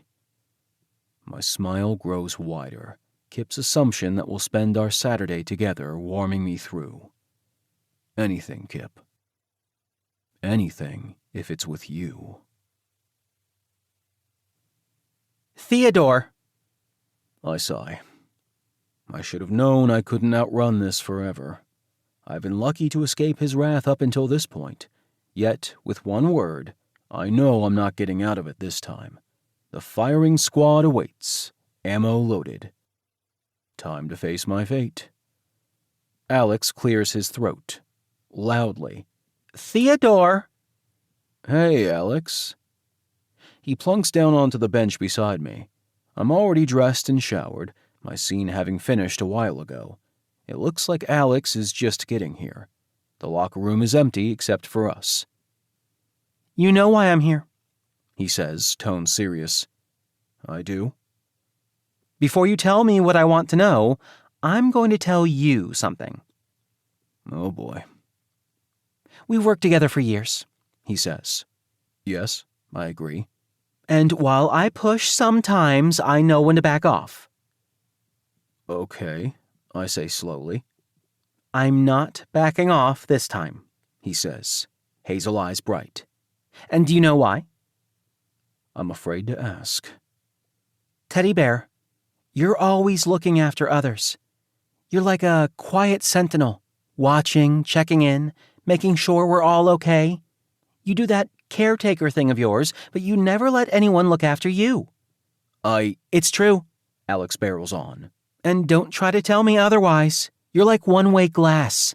You keep a wall up to protect yourself, and I get it. We all have secrets. But damn it, Teddy, we're here for you. Every single person inside this building wants what's best for you. It's okay to let us in. We're not going to fuck you over like whoever it was that broke your heart." Silence falls for an extended beat, my hammering pulse the only sound I hear. It was a boyfriend, I admit. And my brother. Because they both broke my heart. For different reasons, yes, but equally painful in the end. And Alex is right.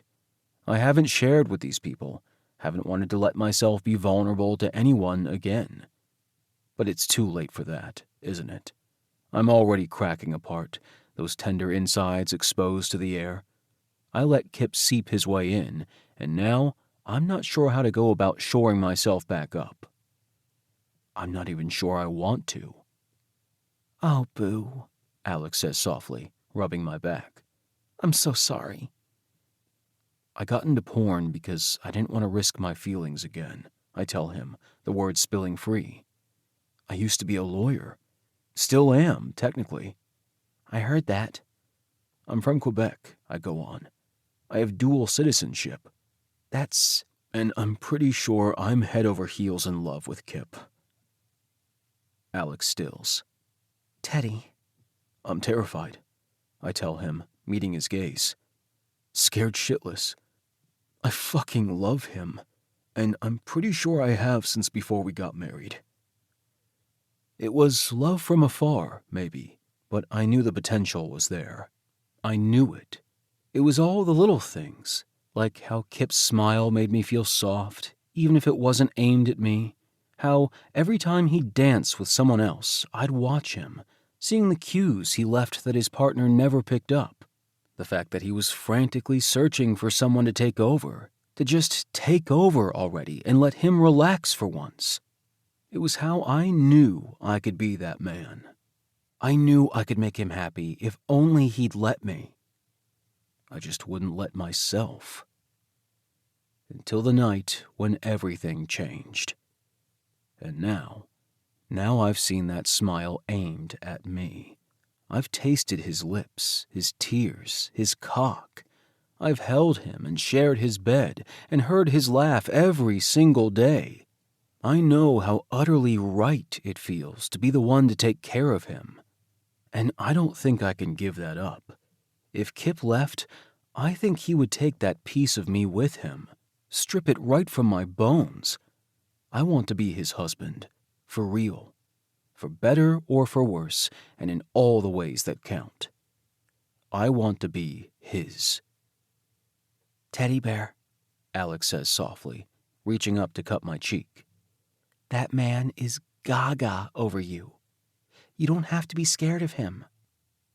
I'm worried I don't think rationally when it comes to him. Alex's smile goes a little crooked. "Honey, that's love." I huff a laugh, and Alex's hand drops. "What if I'm only seeing what I want?" I ask. "What if I'm imagining what we are?" "Well, you see, there's this thing called talking." "Smartass," I grumble. Alex gives me a wink. "We talk about a lot," I tell him. We talk about wants and safe words and limits. "Oof," Alex says, fanning his face. "To be a fly on the wall." "But we haven't talked about us," I admit. Not since I laid the ground rules the first time I got him off, when I implied we were temporary, that once we got divorced our game would be done. I cringe. Shit. "And there it is, folks," Alex says, standing up and holding his arms wide. He spins in a circle, as if calling to the non-existent crowd, and then he takes a bow. "My job here is done." "You are such a little shit." Alex cackles. "I need to talk to him," I say. "Yes," Alex answers, patting my head. "You do." He jumps back when I take a swipe at him. "Let me know how it goes." As Alex skips off, I blow out a breath, resting my elbows on my knees. Shit. How the hell do I tell my husband I want to date? Chapter 24. Kipp. I say, nodding along as the client in my ear explains in excruciating, unnecessary detail why the color blue we chose isn't consistent with their brand, even going so far as to say it's an offensive choice. Yikes. When they finally stop talking long enough to breathe, I cut in. We can go with a different blue. That's not a problem. How about I have my team draft up a few options for you? We finish discussing color choices, and, crisis averted, I end the call and relay the information to Jacob, who's the developer for the project. I'm just sitting back in my chair when my personal phone vibrates with a text. Teddy, want to grab dinner tonight? I squint at the text for an inordinately long time. Don't we usually eat dinner together? He said grab. Does that mean he wants to get something from a restaurant? Does he want me to get it? Me. You want me to pick something up on my way home? Teddy. No, I mean go out. The two of us. Oh. Me. Sure. Teddy. Cool. Cool? I'm back to squinting. Since when does Teddy say cool? Me. Have you been body snatched? Quick, what did you say to me this morning before I left for work? It takes half a minute for his response to come through. Teddy, I told you if you kept trying to lick the sweat off my thigh, I'd give your tongue a reason to stay perfectly still, baby doll. I cough, looking around my office. The door is open, but obviously no one can see Teddy's text. Sure could see my blush, though. Me. I meant your goodbye, but yeah, proof supplied. Teddy. 7? Me. Inches? I think you're more like 8.5, which you should know. It's in your profile for the studio. There's a longer pause this time. Teddy. 7 o'clock for dinner? Oh. Me. Oh, yeah, that works. Teddy. See you soon, sweetheart. Well, that was sweet and weird. Since when does Teddy text me ahead of time to confirm dinner plans? Shaking my head, I get back to work and smash some client calls. The weirdness continues when I get home. Hey, Teddy says the moment I'm through the door. He takes my work bag from my hand, setting it aside and then lingering as I shuck off my shoes, staring at me all the while. Hello, I say slowly. Good day, he asks, following me into the kitchen while I grab a glass of water. Yes, darling. If Teddy notices my exaggerated honey-sweet tone, he doesn't comment on it.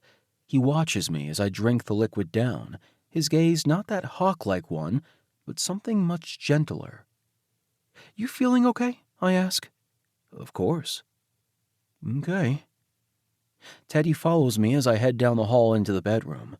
I glance back at him once, confused, but he's acting as if him trailing after me is perfectly normal. He takes up position near the dresser, arms crossed casually over his chest as I slip out of my work shirt and into something more comfortable. You gonna stare? I ask, amused more than anything. You like it when I watch you, he comments, that gentle look back on his face. It disarms me somewhat, making this feel less like playful flirting and more like, I don't even know. I can give you a show if you want, I say, easing my pants down slowly. He snorts, lips twitching. We have dinner plans. In I check the clock. An hour? Plenty of time for you to watch. Teddy's arms stay crossed as I kick off my pants, leaving them in a pool on the floor. His gaze lingers on them for a moment, as if he's considering hanging them up, but then I slip my fingers under the waistband of my briefs, and Teddy's gaze snaps back up to me. Kipp, he says quietly, almost like an admonishment, except his tone is lacking any sort of sternness to back it up. You're incorrigible. You know that? I'm well aware, I tell him, palming my half-hard cock. So are you going to watch, or are you going to participate? He groans slightly. I'm trying to be good. My brows draw together. Whatever for? He laughs. Kipp, Teddy. He groans again when I slip my hand down to my balls, the motion causing my briefs to uncover the head of my cock. He eases out a breath before stepping forward. You, he says, spinning me around and tugging down my briefs before I even caught my breath, are impossible to ignore. Doesn't sound like a fuck yes, please. Teddy chuckles against my skin, his palms on my ass and his tongue attempting to bury itself in my body. Yep, this is good. So very good. Turns out we have plenty of time for some pre-dinner entertainment. So, where are you taking me? I ask, gazing curiously out the window as Teddy drives us toward the swanky part of town. Someplace with shrimp, he says. I turn my head his way slowly. Teddy, don't even joke about that. I'm scarred. For life. You should be too, you know, after having lived through that harrowing experience with me. I shudder just remembering it. The poor guy saw me at my literal worst, and yet, somehow, he still looks at me like he did earlier tonight, with want in his eyes. The thought is weirdly comforting. This place actually has great steak, he says. Sounded good. Oh, damn, yeah. Sounds great. He hums, looking pleased. Smug Teddy is one of my favorite Teddys. The restaurant, as it turns out, is nice as hell. The hostess leads us back to our table, where white linen napkins sit draped over small porcelain plates. Teddy takes a seat across from me, setting his napkin in his lap. Teddy, I whisper. He looks at me. I'm wearing jeans. His lips pull at the corner. That's fine. You didn't tell me we were going somewhere fancy, I mutter, looking around at all the well-dressed people, Teddy included. He's wearing a button-down shirt and stylish black pants, something I didn't pay attention to after he blew my brains out through my cock. I look like a ragamuffin compared to everyone here. A ragamuffin? He asks, smiling outright now. I didn't want to say a hobo, 'cause that's rude. Homeless people shouldn't be mocked for a lack of resources most people take for granted. And what? Why are you looking at me like that? Teddy reaches across the table, giving my chin a squeeze. You're lovely, Kipp. Well, shit. Thanks? He nods, pulling his hand back. And don't worry, no one cares about your pants. In that case, you could switch with me? I semi-joke. Sweetheart, he says slowly, the simple word wrapping around me like a caress. I wouldn't fit in your pants. Well, that's rude. Your dick isn't that much bigger than mine. I meant my waist size, he says calmly, hitching up a brow. Oh. Teddy snorts. For what it's worth, I very much like your waist size, I tell him, squirming in my seat. I like that you're bigger than me, that you can throw me around or hold me down or... Oh, hello. Our waitress gives us a nervous sort of smile.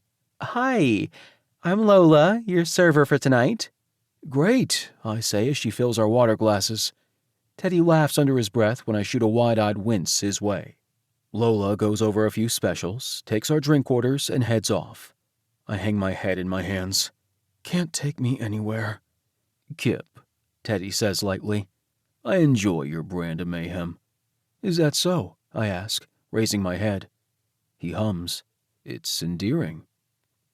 Well, that's new, I say, flipping my menu open as my pulse skitters. Most guys don't enjoy the effects of Hurricane Kipp. Do you think I'm most guys? Teddy asks, using that low, even tone. My gaze snaps to his, breath catching. No, I answer quietly, truthfully. He holds my eye for a long moment. Good. The not at all uncomfortable tension is shattered when someone nearby drops a fork against their plate, the loud clattering making me jolt. I huff a laugh and look through my menu, wondering what it means that Teddy doesn't want me to lump him in with all the rest of the guys I've fucked or dated. I'm scared to hope. When our waitress comes back around, Teddy and I order dinner. It's been a long time since I've had steak from a restaurant. I can already feel my mouth pooling with saliva. This was such a good idea, I tell Teddy. Glad you approve, he says, mouth twisting in that way it does. Ugh, stop it.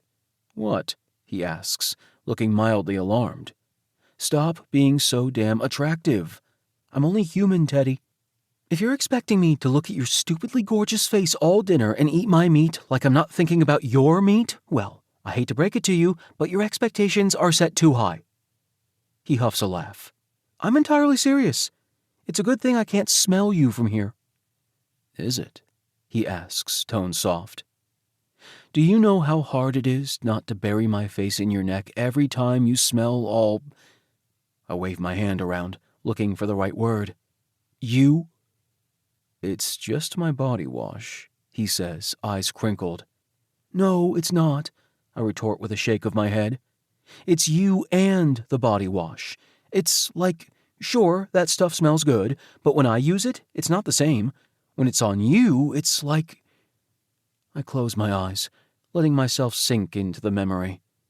It's like warmth and sex and comfort all in one. I smell that spicy vanilla you scent, and I'm safe and can relax and just be. It's contentment, you know? When I open my eyes, Teddy's gaze has me pulling in a breath. Kipp, he says seriously. Yeah? He licks his lips. I wanted to talk to you about something. Okay. He opens his mouth, but I don't catch a word he says because at that precise moment, a waitress sets a plate down on the table next to ours. My gaze zeroes in on that plate, on the steak topped with... Oh no, I mutter, my stomach rolling. Shrimp. Oh no, oh no. Teddy freezes mid-sentence, his words about wondering if coming to an abrupt halt. Sorry, I say quickly, pushing out of my seat. Excuse me. I hurry toward the back of the restaurant, mortified about my hasty escape and praying I'm not about to lose the contents of my stomach. Again. Luckily, the sensation is mostly past by the time I reach the restrooms. I still lock myself in a stall, breathing deeply for a few minutes to make sure I'm steady. Before I leave, I splash water on my face. It helps cool me down. When I get back to the table, Teddy is looking down at his folded hands. He eyes me warily as I take a seat. I'm so sorry, I tell him, careful to avoid looking at the table next to ours. I saw a certain horrible crustacean and got a little... I wave toward my stomach, and Teddy's eyes widen. Are you all right? He asks. I wave him off. Yeah, fine. Shit, I thought... He shakes his head, not finishing his sentence. What? Nothing, he says, giving me a smile. I don't have time to pester him further before our meals arrive. Perfectly free of shrimp, thank you. 2 minutes later, with a mouth full of heavenly ribeye, I groan. My God, this is the shit. Best thing I've ever had in my mouth. Teddy's lips twitch. The best? Don't go fishing, Teddy. You know there's no comparison when it comes to your cock. I hate to point it out, he says quietly, but you've never actually had my cock in your mouth. I still, said mouth popping open. Holy... I cycle back through every sexual encounter Teddy and I have had, from early morning handies and fraught sessions to him taking me apart methodically and fucking my fist or, more recently and notably, my ass, which, hallelujah and thank you, Jesus. He's had my cock in his mouth, but is he right? Have I never given him a blowy? I know I offered, but the man has a tendency to take charge, and all cognitive thought goes, pfft. Teddy, I hiss, a mixture of outraged and turned on. We need to rectify this. Like, now. You're not blowing me under the table, he retorts calmly. I wasn't suggesting that, but damn, now it's in my head. He chuckles, and I whimper. I shift in my seat as I chew another bite of steak.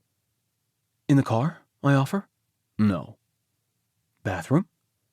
Teddy huffs a laugh. We're not having sex in the bathroom of a steakhouse. But Daddy, I tease. The look Teddy gives me has me snapping my mouth shut.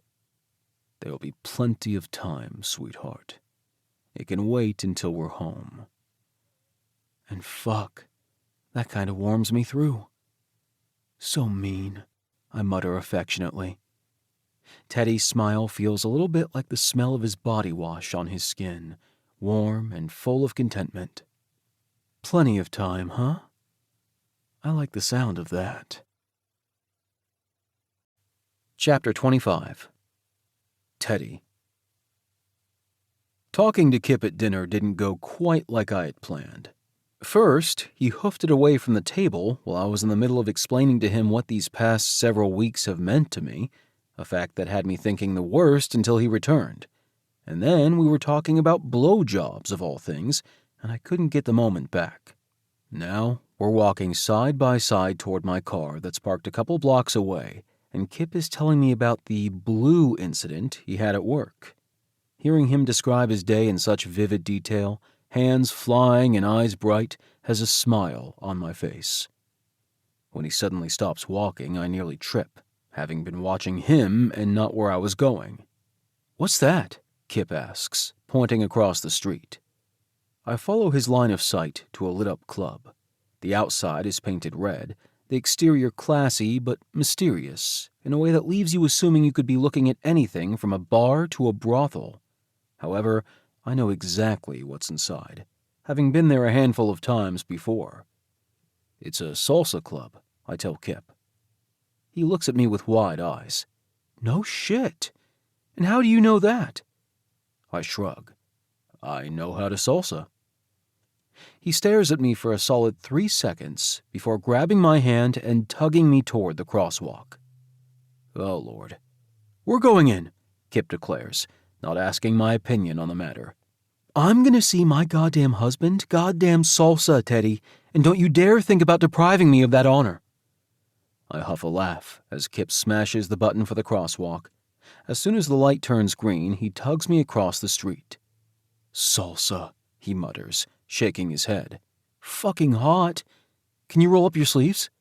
My sleeves? I ask. Kipp's eyes trail down my arms for a moment before he focuses on reaching the front of the club. Everyone knows forearms are prime ogling material, and if I can't see your dick, then I'm going to need you to roll up those sleeves. Preferably slowly and while you're dancing. So basically, you want me to do a forearm striptease for you? Bingo, he says. I keep my amusement to myself as Kipp drags me inside the building. It looks the same as I remember, even though I haven't been inside in over 5 years. Red lights aimed at the walls give the club a sensual vibe that's instantly matched by the lively, rhythmic beat of the music. The majority of the space is devoted to the dance floor, but high-top tables sit interspersed around the edges of the room, and a bar occupies one wall. Kipp stares wide-eyed for all of a second before tugging me forward. Kipp might not know how to salsa, but the man has never had an ounce of shame when it comes to dancing. He stops right in the middle of the dance floor and spins my way, beckoning me closer. With the music pumping through my veins and Kipp's smile lighting me on fire, I step forward, rolling my shirt sleeve as I go. Kipp grabs his chest, feigning a swoon as I reveal my forearm. I do the other, and he fans his face. When I reach out a hand, he takes it without hesitation, and I tug him into my arms. Kipp's grin is blinding as my hand settles at his waist, my other holding his tight. Partners maintain some space here on the dance floor, unlike at a typical club, so I have room to maneuver Kipp as a Mark Anthony song suffuses the room. His eyes go wide when I roll my hips, guiding him with my hand to do the same. He mouths, "Holy shit," but follows along, picking up the gist of it quickly enough. We move in a circle as we dance, and when I let go of Kipp's waist to spin him out, he laughs loud enough to be heard over the music. I tug him back in, and he collides with my chest, our gazes connecting, both of us stilling. But then Kipp's smile is sweeping back over his face, and he's on the move again, his body flowing effortlessly with the music. I don't know how long we dance for. Song after song, we stay out on that salsa floor, Kipp picking up more and more steps as we go. He's a natural, and when he copies the woman next to us and shimmies his chest, I can't help but bust out laughing. He winks, the cheeky man. This time, when I tug him close, he stays there. With my hand on his lower back and his on my shoulder, we sway together, hips brushing as our feet move. His eyes are bright yet soft as he looks at me, his lips wet when he licks them. Without overthinking it, I duck my head and take his mouth in a kiss. He moans against me, a short vibration I feel more than hear. It sinks inside my veins like the beat, heating my blood and making me feel reckless in that way adrenaline will. I feel alive, like I'm living, like this, right here, right now, is what I want my life to be. When I draw back, my heart is pounding. "Are you ready to go?" I ask. Kipp nods. I lean close so I don't have to shout. "Just need to use the bathroom." He points toward the bar, letting me know where he'll be, and we split, the music thrumming through every inch of me like a reminder of Kipp's kiss. I take a quick moment while I'm in the bathroom to catch my breath. There's a lot on the line tonight, and I don't know how Kipp is going to react when I tell him I have feelings for him. That this casual husbands with benefits thing isn't what I want us to be. I don't want there to be an expiration date. I don't want to pretend like this isn't real. But it's entirely possible that Kipp isn't on the same page, and for all I know, wanting real may very well be the end of my marriage. Christ. I shake my head before washing up and leaving the bathroom. Kipp is where he said he'd be, near the bar. I head his way, but my pace falters when I catch sight of the man he's talking to. That adrenaline crashes back through me tenfold, and I make my way quickly over, my pulse pounding in time to my footsteps. The man sees me coming from a handful of feet away, and he fucking smirks. Kipp doesn't jolt in the least when I slide my arm around his waist, tugging him close. He looks at me over his shoulder, the smile on his face quickly falling when he sees my expression. I aim my glare at the man who was talking to my husband. "What are you doing?" I ask loudly enough to be heard. Anthony gives me wide eyes, looking for all the world as if he's surprised to see me. "Holy cow! Hi, Theo! It's been a long time." My teeth grind together. "You know each other?" Kipp asks, the question directed at me. I give a short, sharp nod. "We dated." "For 2 years," Anthony puts in, a gentle smile on his face that might fool other people, but not me. "What are you playing at, Anthony?" I ask again, not for 1 second believing that him talking to Kipp is a coincidence. Him being here, sure, I can buy that. Anthony and I used to come here together. It's how I learned to salsa. But there's no doubt in my mind he singled out Kipp the moment I was out of sight, and his intentions are not ones I trust. "I'm not sure what you mean," my ex replies, looking almost hurt. "I just met Kipp here at the bar. I didn't realize the two of you were together." Bullshit. He saw the pictures of our wedding. He knows exactly who Kipp is to me. I shake my head the tiniest bit before bringing my lips close to Kipp's ear. "Ready to go?" He gives me a nod, although he looks confused. I don't blame him. "Bye, Anthony," I say, turning without another word. Anthony's only goodbye is to Kipp. "Take care, Kipp." Cool air washes over my skin the moment we step out the door. I breathe it in as the music gives way to the sounds of traffic. Kipp shoots me a sidelong look as we walk away from the club. "Okay?" he asks. I nod before thinking better of it and shaking my head. "What'd he say to you?" Kipp looks surprised by the question. "Not much. Just said hello. Introduced himself as Annie, I think. It was hard to hear. We talked about salsa for a few minutes, and then our favorite cocktails. He seemed nice." I huff a humorless laugh. Yeah, he's a good liar. I could see the gears turning in Kipp's head. He gets into the car before asking, "Was he the one?" I blow out a breath and turn the ignition. Yeah. Kipp reaches over, lacing his fingers with my own in a silent show of support. I appreciate it more than I can say. Kipp doesn't inundate me with questions on the drive home, but once we get inside the apartment, he halts me, his hand on my waist. "Will you tell me about it?" he asks. "It's not a pretty story." He shrugs. "I know, but it's yours. And I want to know it. I want to know your past." And hell, how can I complain about that? "Let's wash up first," I suggest. Both of us are sweaty from the club. Kipp nods, and the two of us make quick work of showering.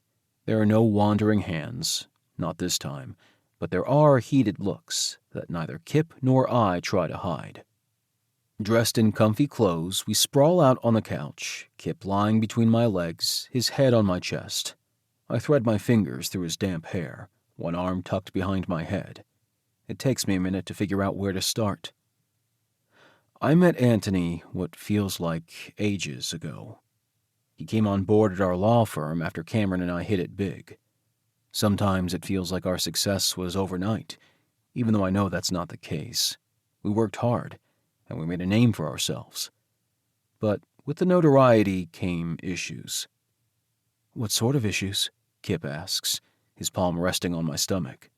His fingers toy idly with the material of my shirt, and I focus on that as I talk. It was the beginning of the end for Cameron and me. I didn't see it at the time, but he wanted more and more, and all I wanted was to help people. We didn't agree on the clients we were taking. He wanted big names, I wanted good causes. It became a problem, even before I started dating Anthony. Kipp hums, and I blow out another breath. I thought I loved him, but looking back, I think I loved what we were. I loved being in a relationship, and he was your boy, Kipp fills in, making the correct leap. Yeah, I breathe out. He was. But for Anthony, it was never about love. It was manipulation. We were really successful, Kipp. I don't want to downplay that. Cameron and me, we went from making barely any money starting out to making 7 figures within a few years. We had lucky breaks, like I said, and we took on some big-name clients. And Anthony, he only ever wanted to be rich. He wanted to be taken care of. And I didn't mind that when it was us, but I never knew he wanted the security more than he wanted me. So why'd he cheat? Kipp asks gently. If he already had you, why go after your brother? Because I told him I didn't want to get married. Kipp looks up at me, his blue eyes wide. Yeah, I say with a huff. Funny, isn't it? I think I knew something wasn't right, even if I couldn't put my finger on it. He asked me to marry him a year in, but I told him I wasn't ready. He kept asking when I would be, and I didn't have an answer for him. I think that's when he turned to Cameron, but I don't know for sure. And Cameron knew you two were... He lets the question hang, but... Oh yeah. Cameron was well aware Anthony and I were a couple. The two of them... I don't know who proposed the idea, but they got it in their heads to oust me. Cameron thought I was holding the business back, being too sentimental about the oaths I took when I became a lawyer. And Anthony, well, Anthony thought I was holding him back. So what happened? Kipp asks softly. How'd you find out about them? I blow out a slow breath. Cameron and Anthony leaked a sex tape at the office. A tape of them. They did it from my email, as if I'd ever be careless enough to send a sex tape from my own email address. And then they claimed they'd been dating for months, and I was too petty and jealous to accept it and let them be happy. Fuck, Kipp mutters. It was such a mess. I was blindsided, having just found out my brother and boyfriend were fucking, and yet everyone was looking at me like I was the monster. Cameron and Anthony, they just paraded around the office like they were being the bigger men, and what could I possibly do to refute it? Kipp is quiet for a moment, his face aimed toward the blank TV screen. His fingers tighten in my shirt, the strain pulling the material tight. "I'm so angry for you, Teddy," he says. "But I know this isn't about me. Fuck, I'm so sorry." I give his hair a gentle tug. "Thanks, sweetheart." "But I don't get it," he says, turning his face up again. "Wouldn't that tape be horrible for Cameron's career? And Anthony's?" I shake my head a little. They were smart, I admit. They had the network shut down to anything but intra-office communications when the email went out. The tech team had time to scrub everyone's emails, computers, and even check phones before the network went back online. The tape never made it outside those walls. Kipp makes a disbelieving sound. "But you said they didn't succeed in taking over the business, right? So how'd they force you out?" "They didn't. Not exactly. I left, but what Cameron and Anthony didn't expect was for Papa to sell me his shares." "Your grandpa had shares?" I nod, stroking his hair again. It's as soothing to me as I'm guessing it is to him. He helped us start the business. Invested. He didn't want anything in return, but he finally accepted 3% of the shares as a thank you. Cameron, being older and having more experience under his belt, took 49%. I had 48. "And your grandpa sold you his 3, Kipp says, giving you 51. "Yes, he did. When he found out what happened, he didn't for 1 second think I'd turn on family like that. I didn't expect him to pick sides, but my papa is fierce when he wants to be. He gave me control of the business. I haven't done anything with it, I hasten to add. I'm not looking for revenge. But Cameron wants those shares. Without them, he's vulnerable." "Are they still together?" Kipp asks. "Your brother and Anthony?" "Yeah, they are. I don't think they were ever in love, and maybe things have changed, but I think it's mostly greed and spite that keeps them together." Kipp shakes his head. "I'm really sorry, Teddy. I wouldn't have talked to Anthony if I knew who he was." "Hey," I say, tugging his hair again so he lifts his face. "It's not your fault. And you talking to him doesn't bother me. It's Anthony I don't trust. I'm sorry I was rude back at the club. I don't like who I am around them, Kipp. I don't like being that angry, bitter person I was 5 years ago.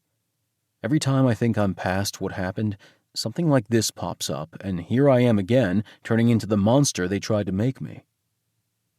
Kipp huffs a laugh, spinning in my arms and sliding up my body until he's straddling my waist. He leans close, his hands on either side of my head. "Teddy, you are the furthest thing from a monster. It's okay to be angry about what they did. I would be too. Hell, I'm pissed for you. But you are the sweetest man I know, so fuck them, okay? They didn't make you into a monster, and they never could. You're a frickin' teddy bear." My heart beats swiftly as Kipp brushes his lips against my own. Just a press. "You are good," he whispers, "and you are honorable, and nothing could convince me otherwise. So forget them. They don't deserve space in this gorgeous head of yours." I open my mouth to respond, but Kipp doesn't give me the chance. His lips fit to mine, and with the sweet taste of him on my tongue, Kipp succeeds in driving every other thought away until all that's left is him. Chapter 26. Kipp. My feet pound the pavement, the same few certainties circling inside my head over and over again like the thwop, thwop, thwop of my shoes. 1. Teddy is sexy as fuck when he dances, especially when said dancing is salsa. Holy hotness, did he have me feeling things, in my cock, in my head, in my heart. 2. Anthony is a bug I want to squash under my heel. The man tried to hurt Teddy, which is inconceivable to me in the first place and unforgivable in the second. Thinking about it makes me want to rage, which is why I'm out here running at 5 in the morning before the sun has even come up. 3, and maybe most importantly, I don't want to divorce my husband. It's the thing I keep coming back to. I'm not done with Teddy. At some point, us staying married would be plain weird, and frankly, we may have already passed that point. But how the heck do I suggest holding off on the divorce I promised him so that we could, see where things go with each other? We did everything backwards, and now it's a mess I'm not sure how to unravel. I think Teddy likes me too, really likes me. But what if that's only part of his whole daddy vibe? The man is obviously an angel. What if I'm just the mortal blinded by his beauty who doesn't stand a chance? Christ, maybe I need some help. Slowing, I pace beside a closed hardware store while I catch my breath. Before I can second-guess myself, I tug my phone out of the pocket of my compression shorts and fire off a group text. Me. What would be the best way to tell someone you maybe, probably, definitely could see yourself waking up beside them every morning for the foreseeable future until death do you part? I'm not expecting a quick answer this early, but much to my surprise, one comes through immediately, followed by another. Cassandra. A simple, romantic date. Like dinner at a classy restaurant, not fast food. Elena. And dancing afterwards if you want extra points. Super romantic. I frown. Teddy and I just did all that, minus the whole date part, of course. My phone pings again. Nick. Called it. I roll my eyes. Me. What are you all doing up this early? Cassandra. Calliope woke me. Elena. Haven't gone to sleep yet. Nick. BJ's. Christ. Cassandra. Ew. Elena. Ew. Me. Yeah, ew, Nick. Gross. Nico sends a middle finger response, and I snort. Elena. I'm scarred for life. Ack. Cassandra. You can do this, Kipp. Just be honest with him. Fuck. Why does that sound so scary? My phone pings again, another text from Nico coming through. This time it's in our private chat. Nick, you okay?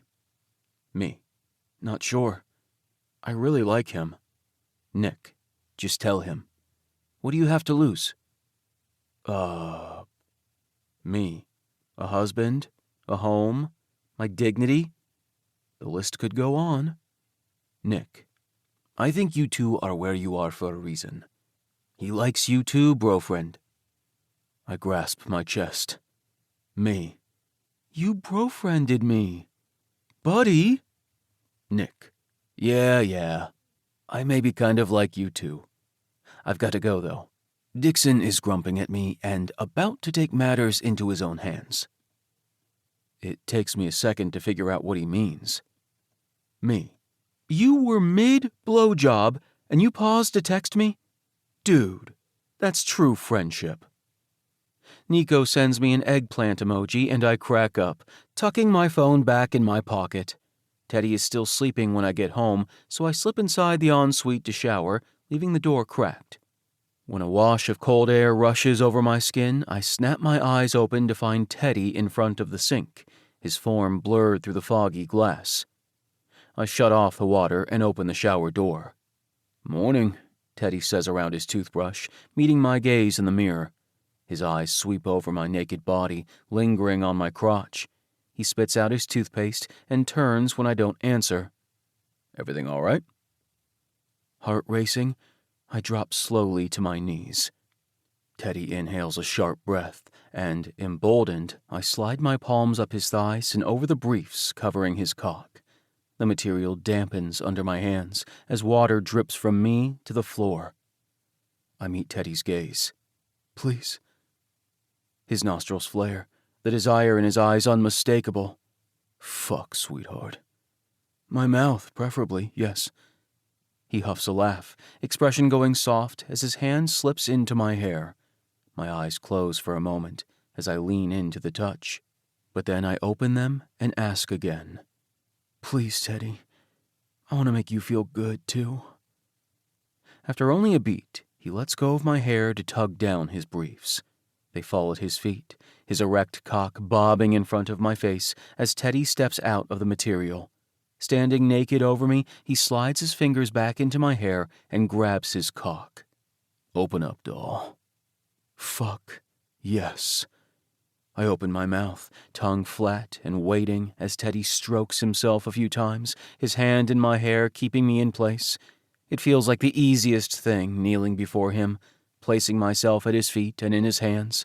Teddy will show me exactly what he wants, and all I have to do is give it to him. It's a relief, and it makes me feel powerful, because what Teddy wants is me. Anticipation thrums heavily through my veins as the heat of Teddy's thighs warms my palms. My own cock is hard and heavy, and at the first touch of Teddy's dick against my tongue, I groan. I missed you this morning, he says softly, rubbing himself on my tongue but not sinking deeper. I hum, moving forward, but Teddy gives my hair a little tug, pulling my head back. Nuh-uh, doll. I want you just like this. A wet mouth for me to use how I please. At the pace I please. My cock throbs, everything in my gut tightening in the best sort of way. God, yes, that. You were up early, he says, tilting my head back enough that I have to sink my ass to my heels to keep in line with his dick, the move elongating my neck. Which means I have plenty of time to enjoy myself. He hums, as if in thought. I think, for now, I'll have you keep me warm. Just like this. He punctuates his point by slipping the end of his dick into my mouth. My lips wrap around him in an instant, and he holds there, his fingers sliding from my hair to my face. Much to my surprise, he angles his cock to the side, pressing it against the inside of my cheek. When he rubs my cheek, rubbing the tip of his cock in the process like he wants to feel himself embedded in my body, I damn near combust. His response is a purr. Good doll. My cock throbs, mouth pooling with saliva as Teddy circles his thumb. His grin turns downright lethal. So fucking gorgeous, he says in a low growl, tapping my cheek, tapping his dick. My baby doll. Don't you dare come before me.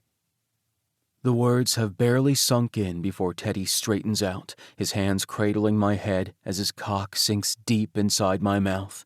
He stops once he hits the back of my throat.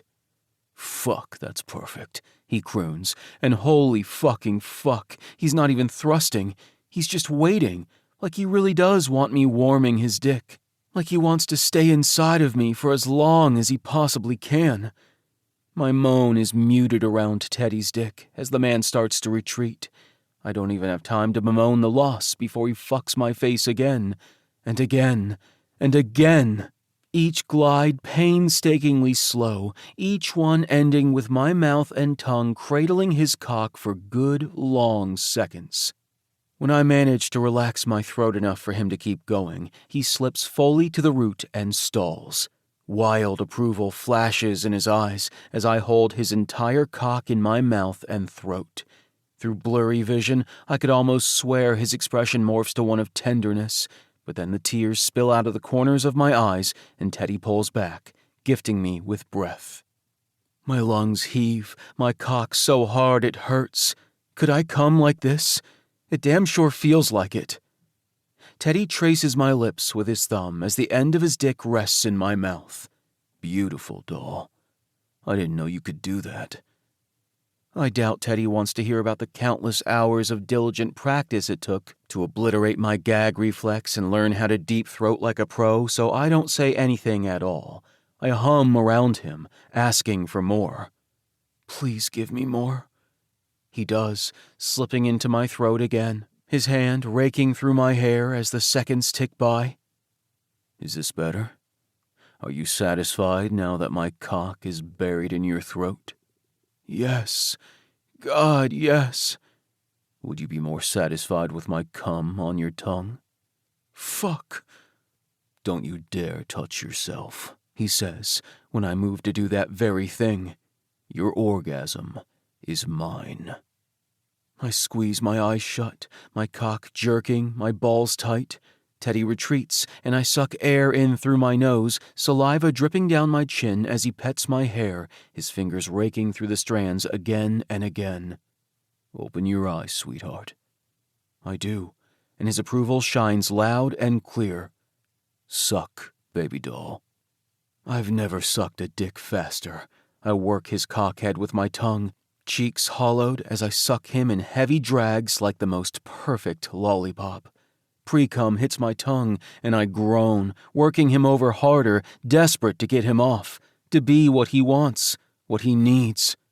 Fuck yes, doll, he praises, lighting me up inside. You're perfect. Fucking perfect. Look how gorgeous you are with my cock in your mouth. Yes, I'm yours. Please, yours. Teddy's grip tightens in my hair, and he holds me in place as his hand returns to his dick. He strokes the base of it as his cockhead sits nestled in my mouth. Suck me while I come, baby doll. He all but growls. I want my taste on your tongue. I want you to remember it all day today and tomorrow and the next. I want you to remember exactly what you do to me. I want you to remember that you're mine. My eyes nearly roll up as Teddy starts to swell, unloading down the back of my throat. I can taste him, and I try to keep him there in my mouth, but swallowing becomes a necessity. He groans through his release, his hand stroking his cock until he's good and finished. He doesn't move from my mouth, even then, and I tongue his slit, my pulse hammering wildly as the taste and feel and smell of him surrounds me. When Teddy finally pulls from my mouth, he lowers to the floor in front of me. Hand on my cheek, eyes pinned on mine, he takes my cock in hand. You're gorgeous, baby doll. Perfect. Come for me now. It's over embarrassingly fast. 2 strokes, and I'm coming across Teddy's bare chest and stomach, my hand on his shoulder for support. He grips my chin, tugging my face up and kissing me soundly as he works every last drop from my cock. I feel like I've been hit with a live wire, like electricity is still snapping and crackling through my veins. Teddy's tongue soothes me, soft and minty sweet, as my body jerks with aftershocks. I've never been so utterly wrecked from giving a blowjob before, but everything with Teddy is more. The way he takes control, it doesn't feel like Teddy's only goal is bossing me around. He does that, sure, and I'm fairly certain that's part of the enjoyment for any dom, for me too. But more than that, it feels like every single thing he does is to make me feel good. And he said as much to me before, but I'm not sure I truly understood it until right this moment. He gets off on making me feel good. He really, truly does. And that control he wields would mean nothing if I didn't get pleasure from handing it over. I get it now, why he said the submissive partner isn't powerless. Because I hold a lot of power in our relationship, don't I? It's a startling realization. Teddy's thumb strokes my cheek as he gentles our kiss. I lay my forehead on his shoulder, breathing, my thoughts tumbling around.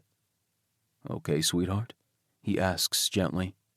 I nod against him, reaching up and wrapping my arms around his shoulders. He hugs me back, and for a moment we stay that way, embracing on the bathroom floor. When I finally feel like I can move again, Teddy helps me up and back into the shower. We wash off quickly, and I'm quiet as we move around one another, Teddy getting ready for his workout, me getting dressed for my day. I catch him eyeing me more than once, but I give him reassuring smiles that he returns. I don't have time for a big breakfast, but I grab a piece of toast and drink some juice. Teddy is just sitting down at the weight bench when I head his way. He pauses as I straddle his thighs and settle in his lap, a curious smile quirking his lips. Thank you, Daddy, I say quietly. Teddy's eyes flare wide, the smirk falling off his face as he watches me closely. There was no tease in my voice, not this time, and he could hear that. He knows I wasn't joking. He swallows, hands bracketing my neck, thumbs coming to rest on either side of my jaw. "Yeah, doll," he replies, voice hoarse. Maybe it wasn't a confession of my feelings, per se.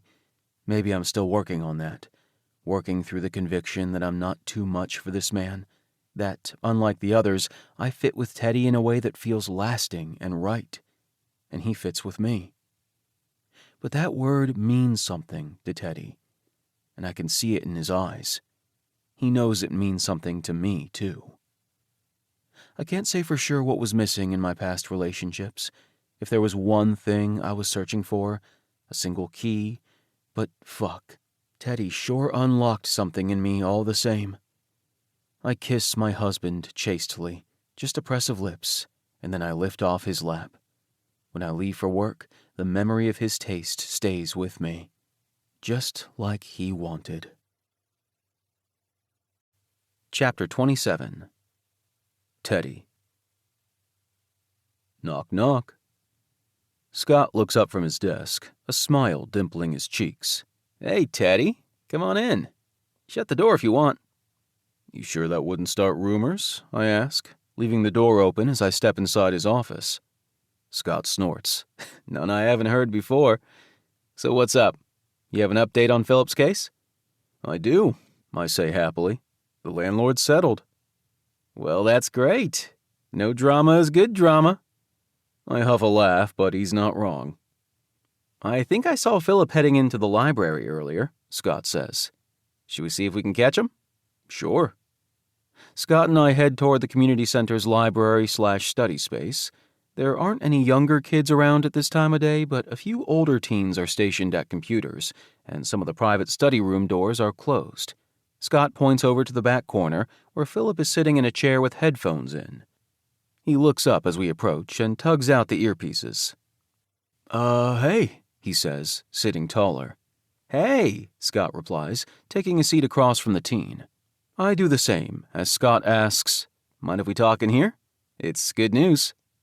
Philip nods. "Yeah, sure." Scott waves a hand my way, giving me the floor. "Your landlord agreed to pay you back for the excess rent he collected," I tell Philip, pulling the check out of my bag. "I have it here. Plus your security deposit." Philip blinks at the check I hand him. "Really? That's it?" "That's it," I confirm.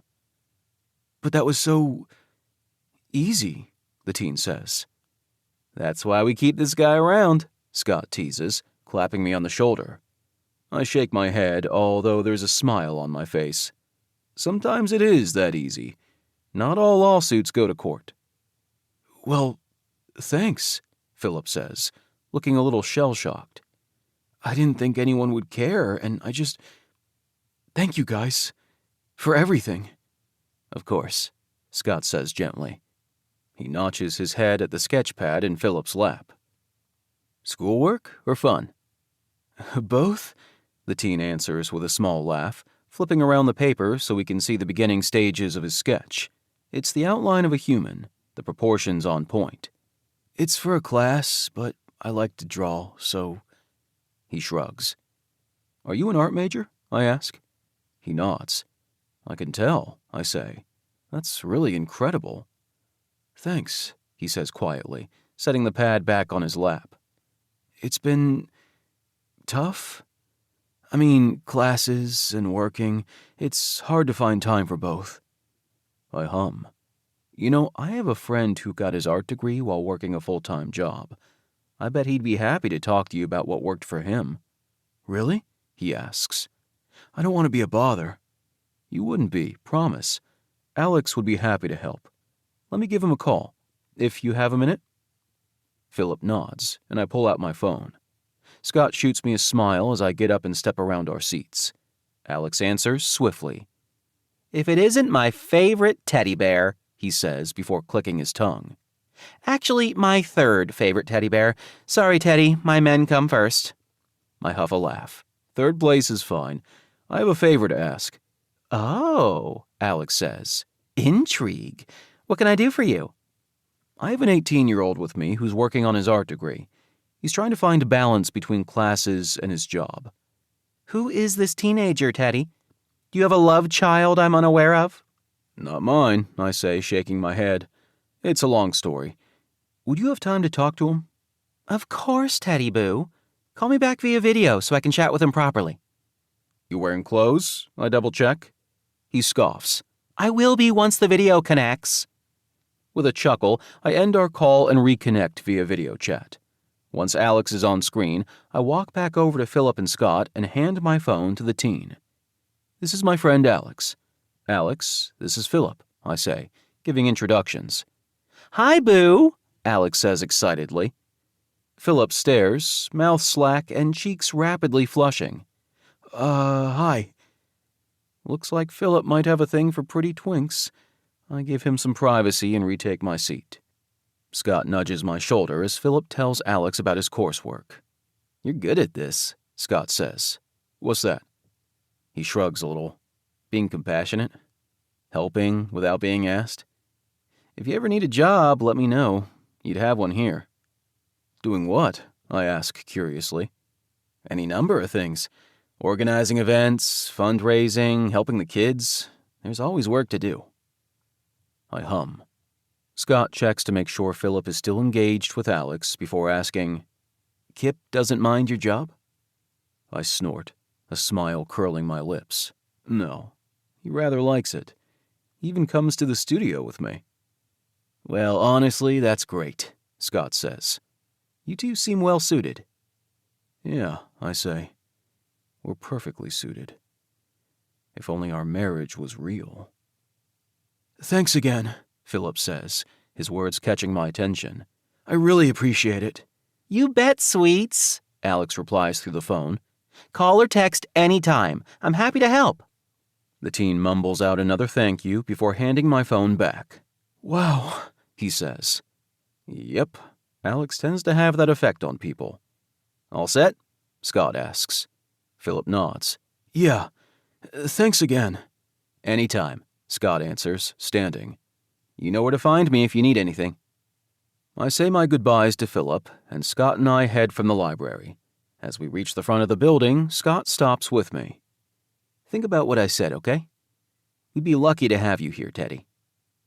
I'll consider it, I tell him, meaning it. He gives me a nod, and we part ways. I'm just sitting down in my car when my phone rings. I assume it's Alex, calling back for details about how I know Philip, but it's not. It's my grandma. Hello? I answer, a frown on my face. She doesn't usually call this early in the day. Mon chéri, she says simply, your papa had an accident. Mama, what happened? I ask, pulse starting to race. She makes a soft sound. Nothing major. He slipped on the path outside the garden, hurt his hip. It's just a deep bruise, not a break, but he'll be on bed rest for a few days. I wanted to let you know. Should I come? I ask, already making plans in my head. No, mon chéri, we'll be fine. I shake my head, the roll in my gut telling me I'm not fine. I'm coming. Theodore, she says gently. Please, Mama. It's been over a half a year since I've seen them, and if there's one thing I know for certain, it's that life can be short. My grandparents aren't young anymore, and maybe a bruised hip isn't the end of the world, but I'd never forgive myself if I didn't take the chance to visit when I could, only for something worse to happen down the road. My grandparents are the only family I have left. I don't want regrets when it comes to them. Okay, mon chéri, my grandma says at last. I'll make up the spare bedroom for you. You don't have to do that, I tell her, even though I know she will regardless. We'll see you soon, she says. Bisous. Kisses. We end the call, and I sit in my vehicle, eyes closed as I simply breathe. It's okay. Just a bruised hip. But I'm still going. I turn on my car and dial Kipp. The call connects via my vehicle's Bluetooth, and Kipp's happy voice surrounds me. Hi, Teddy. I'm glad you called. Yeah? I ask, pulse kicking up again for an entirely different reason. Yeah. You go first. What's up? My mood plummets. I need to take a short trip to Canada. I'll be gone for a few days, a week tops. Oh, he says. Are your grandparents okay? Debatable, I say, pulling out into traffic. My grandpa hurt his hip. I really need to be there. I understand, Kipp says softly, and my chest squeezes tight. It's such simple support, but it means the world. When are you leaving? As soon as I can book a flight. Will you be all right? He snorts a laugh. Teddy, I've been taking care of myself for a long time. I am an adult, you know. I know, but I'm still allowed to worry. He makes a soft sound. Hopefully I can catch you before you leave. But if I don't, just have a safe trip. And say hello to your grandparents for me. I will, I answer. So many other words sit at the tip of my tongue. I'll miss you. I fucking love you. Keep the bed warm for me. But I don't say any of them. Did you have something you wanted to say when I called? You said you go first. Oh, he says. Nah, it can wait. You sure? Yep. Okay, I say. 'Kay. We both chuckle. See you when I see you, Kipp says. Yeah. Bye, sweetheart. There's that soft sound again. Bye, Teddy. Hanging up feels like the worst thing, but I do it and focus on getting home. Once there, I book a red-eye out of Las Vegas that'll land me in Quebec tomorrow morning. I call Jerome, too, making sure he can adjust my upcoming schedule. It's not a problem, and with the next several days clear, I pack my bag. It's just after 5 o'clock when the door flies open and Kipp rushes in, looking adorably windblown like he was running the whole way here. I made it, he says triumphantly. I can't help but laugh in a disbelieving, giddy sort of way as he strides right over to me, hands landing on my face and blue eyes meeting mine. There's longing in that stare. Longing, even though I'm right here. Kipp kisses me without a word. It's sweet and it's hungry. Kipp's tongue tangles with my own, him taking from my mouth without pause. He pushes me back toward the couch, and the moment I sit down, he follows, straddling my lap. He doesn't let go of my face, and he doesn't stop kissing me. Not for a good long while. When he finally pulls back, he's breathless. How long do we have? 10, maybe 15 minutes? He nods. 15 minutes. And then he's kissing me again. We stay that way, Kipp on my lap, his hands holding me tight and mine holding him close, and we simply kiss. It's not about getting off. It's not about getting to something else. It's comfort, plain and simple. And the fact that Kipp seems to need it as much as me is a balm on my soul, reassuring and soothing in one. As soon as I'm back from Canada, we're going to talk. I'm going to ask Kipp to be mine properly. And assuming he says yes, because he has to say yes, doesn't he? We're going to do this for real. Him and me, for real. It's a wonderful, terrifying thought. I need to go, I mumble against Kipp's mouth, every piece of me wishing I could stay. And yet, I know it's only a few days, a week at most, and then I'll be back. Kipp nods against me, his forehead on my own. Okay. A thought occurs to me. Do you want me to plug you before I go? He jolts slightly. For the whole week? I huff a laugh as he squirms, cheeks flushing. For tonight. He licks his lips and nods. We head to the bedroom together, and Kipp drops his pants without preamble, scooting up on the mattress and presenting his ass. I groan, almost regretting this. Almost. I pet his ass cheek before lubing up my finger. As I stretch him open, I talk. I want you to keep this inside all night, okay? You can remove it if you need to, but put it back in. When you go to sleep, imagine it's me. That I'm here with you, inside you. And in the morning, you're going to wrap your hand around your dick, fuck yourself with the plug, and come for me. Can you do that, doll? He nods against the bedding, moaning as I ease the plug inside his ass. It settles beautifully, the base peeking out like a dirty little secret just for him and me. I give his ass cheek a kiss before helping him upright. Fuck it. I'm going to miss you, I say, unable not to. The smile he gives me is soft and warm. I'll miss you too. I ease out a breath. Okay. Gotta go. Kipp nods, pulling his briefs and pants back on, and I make a quick stop in the bathroom to wash up. At the door, Kipp gives me one last long, lingering kiss, and then I go, my suitcase in hand and my heart divided in two. It's just a few days, a week tops, no time at all. And yet, leaving has never been harder. Chapter 28. Kipp. Cooking with a boner is not my favorite thing. I'm hyper-aware of the plug as I move about the kitchen, making myself a simple dinner of pasta with red sauce, plus a chicken breast, because Teddy keeps a lot of protein on hand. Protein. Dick. Teddy's dick. Ugh, stop it. I adjust myself as I open the oven to remove the chicken. The plug shifts and, oh God. Blowing out a breath, I stand, my dick tenting my jeans obscenely. This is all your fault, I tell Teddy, even though the man isn't here. He's likely at his gate by now, ready to board the plane. You're so mean and wonderful, and I miss you already. And you're not mean at all. I'm sorry I said that. I'll probably say it again because I like teasing you, and fuck, I'm carrying on an entire conversation with someone who isn't even here. A knock at the door saves me from myself. Just a minute, I call loudly, willing my erection down. Fucking hell. When I'm fairly sure my dick won't be the first thing greeting my guest, I head to the door. My smile slips when I see Anthony waiting in the hall. Hi, Kipp, he says softly, giving me an uncertain smile. Anthony, right? What are you doing here? He nods. Can I come in and explain? No, I don't think so. We can talk right here. He looks surprised by that answer, but his smile never falls away. Fair enough. So, he huffs a laugh.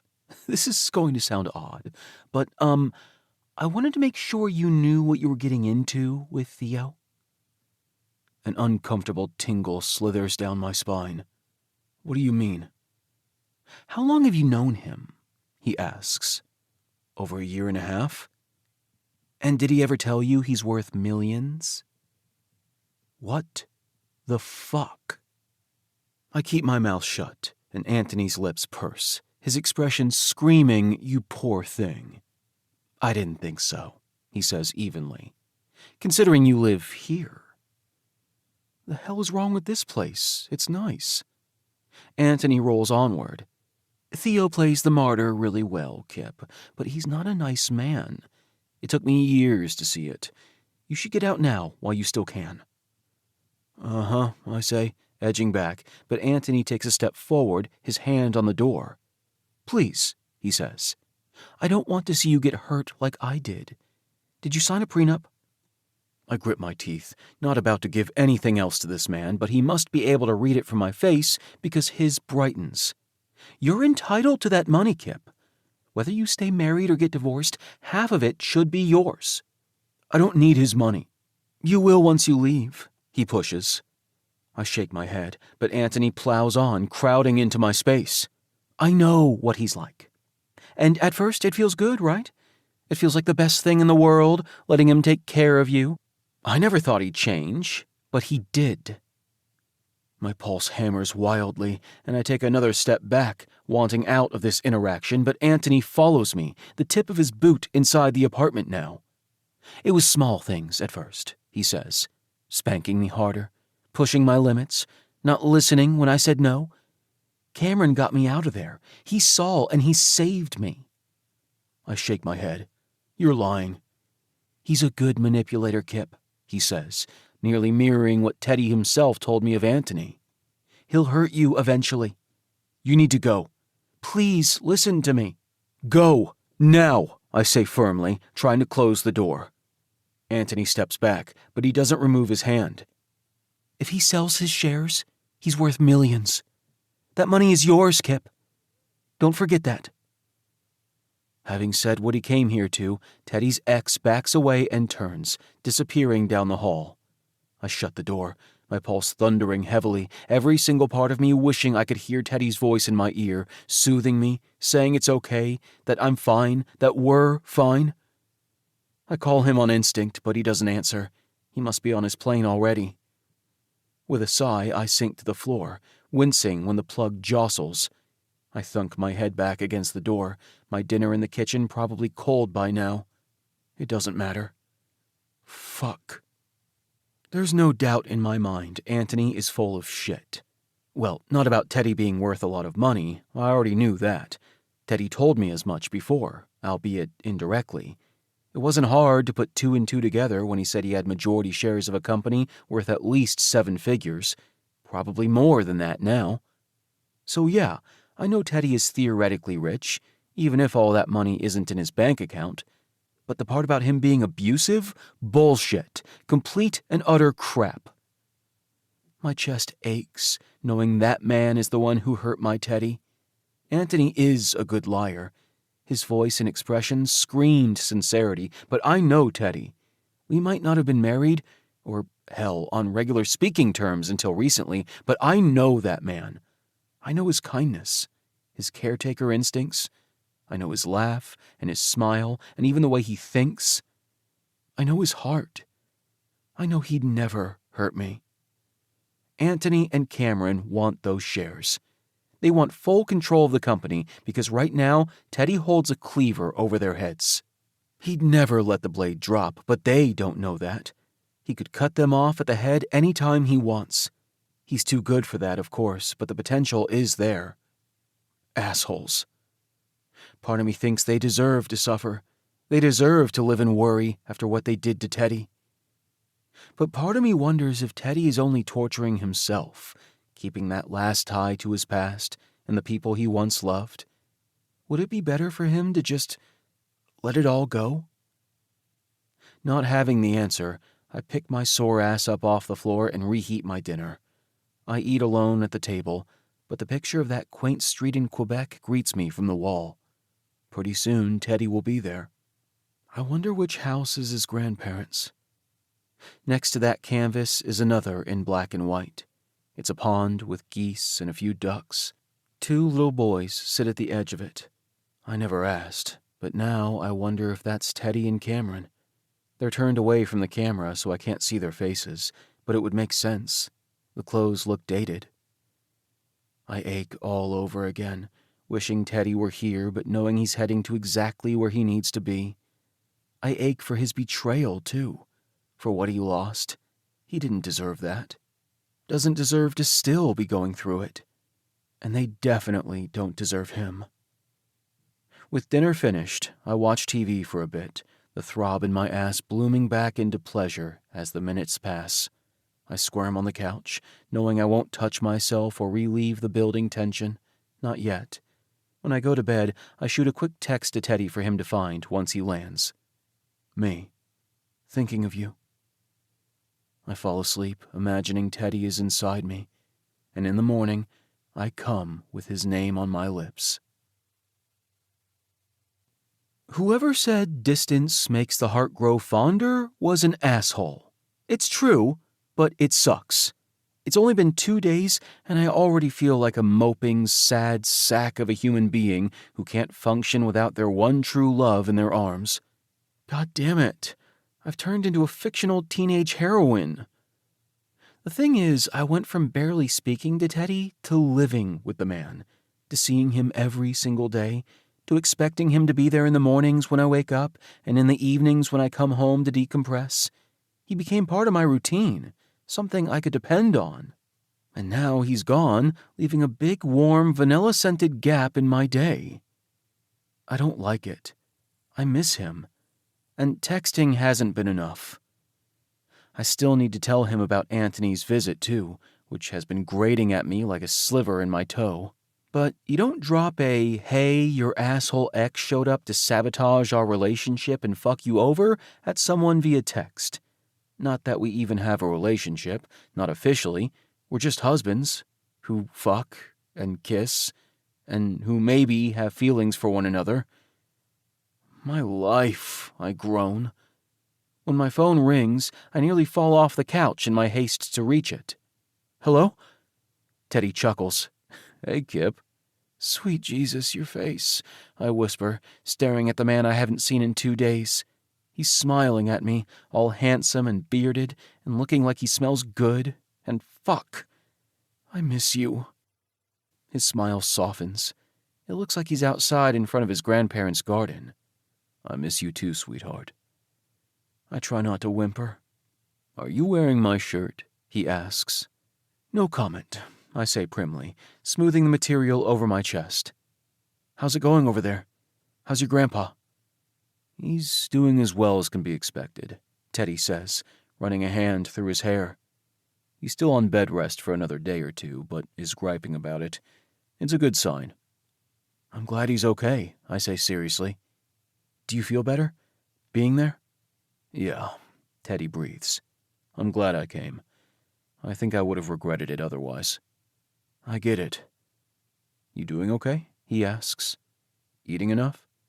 I snort. Yes, Daddy. Teddy's lips twitch. Fuck those lips. Clearing my throat, I ask, does it bother you when I joke around like that? You mean calling me Daddy? Well, yeah, because I know you said you like it, but there was only that one time where... I peter out, cheeks hot, and Teddy smiles. I'm pretty sure he knows I'm referring to the time I said it seriously. But I've never called you that when we're, Having sex? He asks bluntly, uncaring about potential eavesdroppers. Yes, when we're having sex, I say loudly. Cripes, Teddy. I was trying not to scar your grandparents if they were near. They're not, Teddy assures me, chuckling softly. It doesn't bother me, Kipp. I don't need you to call me Daddy when we're fucking. And as you've so often told me, you tend to use humor to deflect. I suspect saying it in jest is easier for you, as it takes the weight off while still allowing you to use the term, and that's okay. I like what we are, and we don't need to follow some formulaic guideline when what we have works for us. I know you trust me when we're together, and that's all I need. It's all I ask for. Well, shit, Teddy. He gasps. Watch your language, Kipling Delaney Lavoie. There are old people about. I fall into laughter, my eyes a little teary in a way I suspect has nothing to do with Teddy's joke. Honestly, Kipp, he says, a gentle but serious expression on his face. Even if you were to never say it again, I wouldn't be disappointed. I never could be when I have you. My breath catches, and I pray Teddy can't see the way my lip wobbles. I feel ridiculous having such a visceral reaction to those words, but I think he truly means it. And coming from a family whom I've done nothing but disappoint, the idea that I couldn't let down Teddy is a remarkable thing. He makes me feel solid, secure. The only other time I've had that is with Nico, but I never felt for Nico what I do for the man who wears my ring. Thank you, Teddy. Mm-hmm. Now tell me, what have you been getting up to? Oh, crap. I rub my hand over my eyes before blurting it out. Anthony showed up the night you left, and I'm fairly certain he's the devil. Wait, what? Teddy asks, eyes going wide. Ugh, I groan. Anthony showed up here. I answered while your plug was in my ass. Thanks for that, by the way. And he went on to tell me what a horrible person you are and how I should convince you to sell your shares and then divorce you for your millions. I cringe as I finish, the whole thing sounding even more ridiculous when I say it aloud. Teddy blinks at me in shock for a moment before cursing loudly. The old people, I whisper. What the actual fuck? Teddy growls. I know, I say calmly. But Teddy, obviously I don't believe a shitty word out of that man's mouth. I'm not going to sue you for your millions. I mean, you're a lawyer. Like I'd even have a chance. He stares at me blankly. Not that I would in the first place, I add quickly. I don't want your money, or to divorce you. I don't want any part in something that would hurt you. I never want to hurt you. Kipp, he says softly. And I don't believe for 1 second you'd ever hurt me either, despite what Anthony claimed. Fuck. He said you were abusive, Teddy. I thought you should know that. Even though it's the most ridiculous bullshit I've ever heard in my life, that man has a special spot in hell waiting for him, let me tell you. He seriously said that? He asks, scrubbing a hand through his hair. Yeah, I answer softly. But it's okay, I don't believe him. No one who knows you would believe him. He shakes his head, looking so distraught I can feel it in my chest. Thank you for telling me, Kipp. Of course, I reply, my nerves rolling over for a second. Teddy, can I ask you something? He nods. Why are you holding on to those shares if you want nothing to do with the business? He's quiet for a moment before he answers, the lines of his body taut. Because I earned them. I built that business from the ground up with Cam. I worked hard, and then I lost it all. After everything we went through together, I lost my brother and my boyfriend and my job all at once. But they didn't get to take my hard work away from me, too. Okay, I say softly, trying to keep my voice soothing and calm in the face of Teddy's obvious ire. But they can't erase your achievements, Teddy. Not ever. And couldn't you do something with that cash? Something good?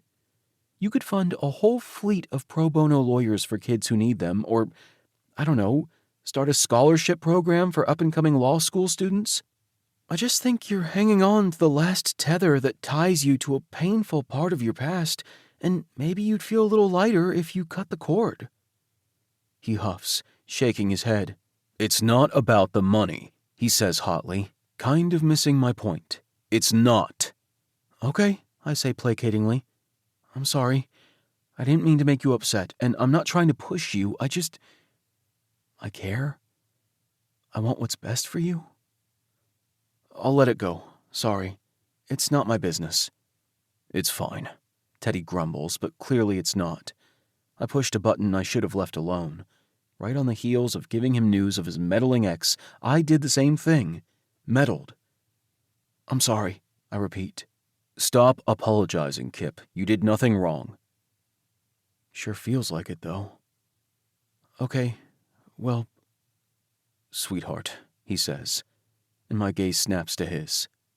You did nothing wrong. I blow out a breath and manage a nod. Teddy rubs his forehead, looking off to his left. I should go. I'm taking my Momo to the market. Of course. Go. I'll talk to you later. Teddy's gaze meets mine for a long moment. You okay? I nearly huff a laugh. Me? If anything, I should be asking Teddy that. I'm fine. Go on, I say lightly. He gives me the ghost of a smile. Talk soon. Yep. Teddy's face disappears, and with it, all the warmth leaves my body. Fuck. Way to screw things up, Kipling. God freaking damn it. Chapter 29. Teddy. Okay, mon chéri? Of course, I tell my grandma. She gives me a scrupulous look. It's been a few days since my video call with Kipp, and I can't get past the feeling that I screwed up. I should have been gentler with him, not barked when I know Kipp is sensitive to that sort of thing. Damn it, I need to see him. I need to hold him in my arms and assure him we're okay, that I'm not mad at him. It's Anthony and Cameron who keep wriggling their way back into my life and messing shit up. I pull my phone from my pocket while my grandma stirs the soup she's making. Me. How's your day, sweetheart? I drum my fingers while I wait for a reply. It doesn't come quickly. Still heading back tomorrow? My grandma asks. Yeah, I answer. Unless you need me to stay? Pfft, my grandpa says, hobbling slowly into the room. I am not an invalid, Theodore. It has been nice to see you, but I am perfectly capable of taking care of myself. I never said you couldn't, I reply, not pointing out the fact that for a couple days he did need someone to take care of him. He'd only wave me off. I'm glad I came home. I love you both. My grandma pats my shoulder. And we love you, mon chéri. Now, are you going to tell us what's going on between you and that nice young man before you go? Or shall I keep guessing?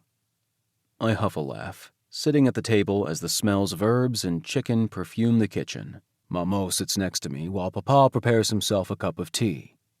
It's complicated, I start with. But I like him. A lot. We kind of accidentally got married a month back and have been almost dating ever since.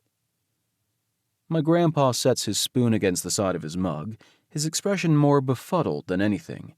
Is that how kids do it these days? I snort. No, only us. My grandma gives my arm a tap. But he likes you too, yes? I think so, I tell her. God, I hope so. She nods. You'll bring him next time you come. My smile is so wide, I can't even temper it. Now, tell me about this wedding, she says. Are there pictures? As I pull out my phone, it chimes with a text. Baby doll. Today's been fine. Are you still getting back tomorrow? Me. Yeah. I'll be home around 8. It takes a few seconds for a reply to come through. Baby doll. Okay. See you then. I sigh. It's not the warmest response, but I'll fix it as soon as I'm home. For now, I open up my photos and show my grandparents the 2 pictures from our wedding. Not for the first time, I wish I could remember that night.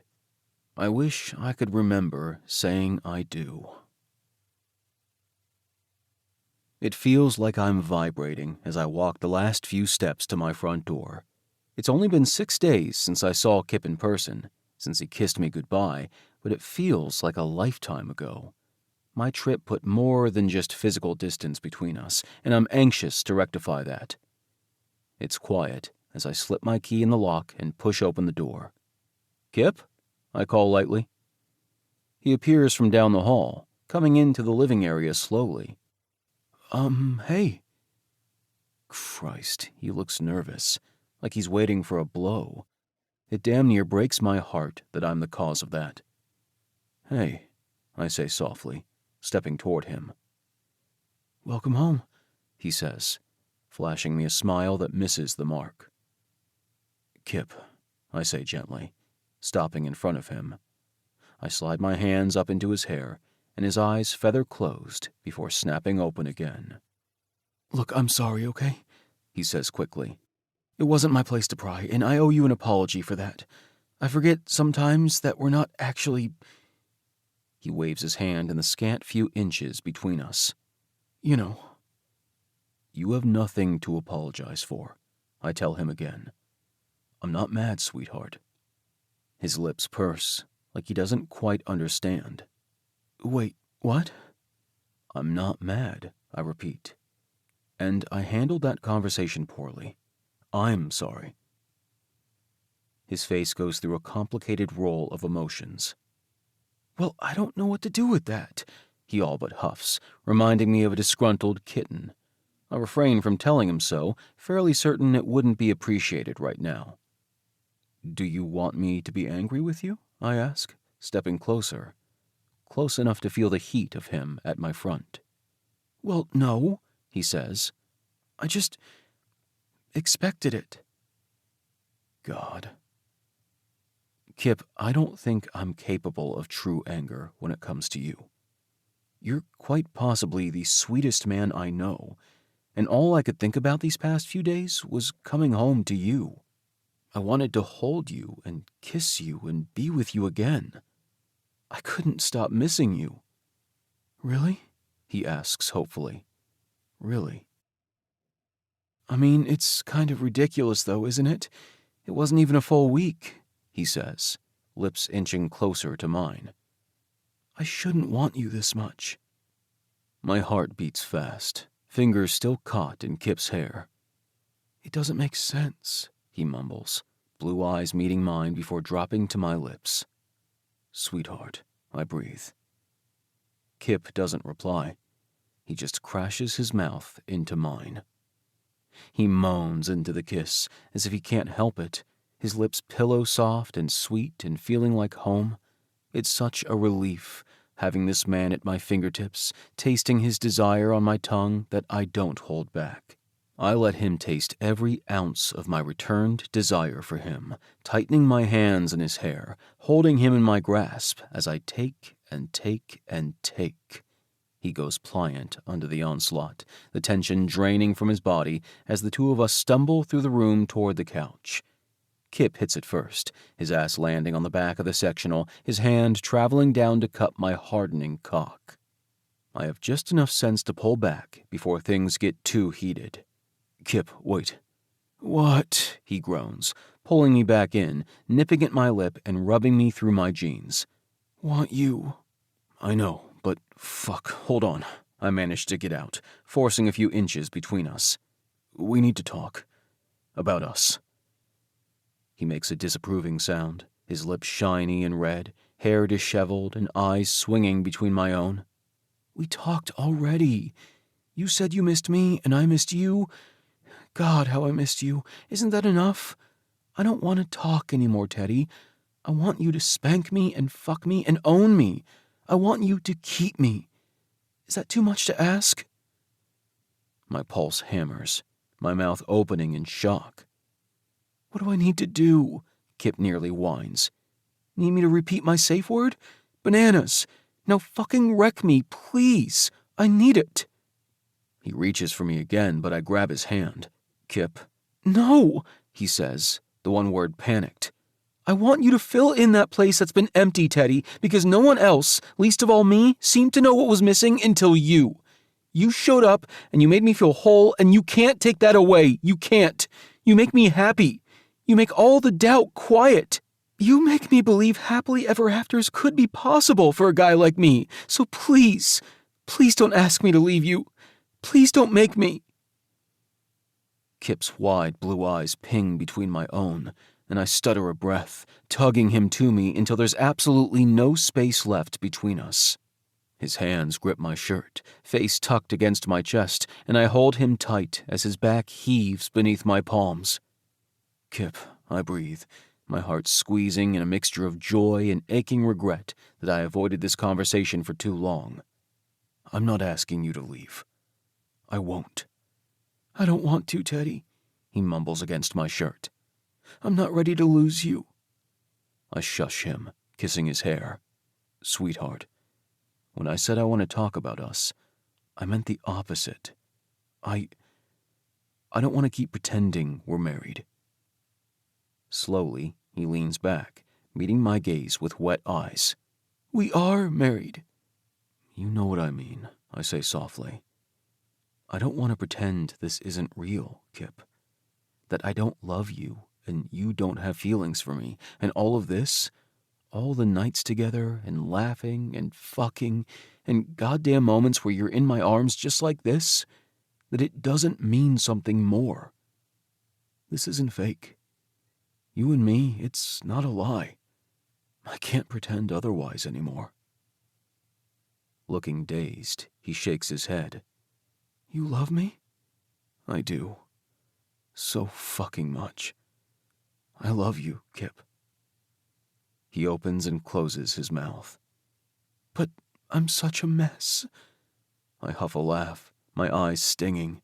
My mess, I say, bringing my palms to his face and kissing him lightly.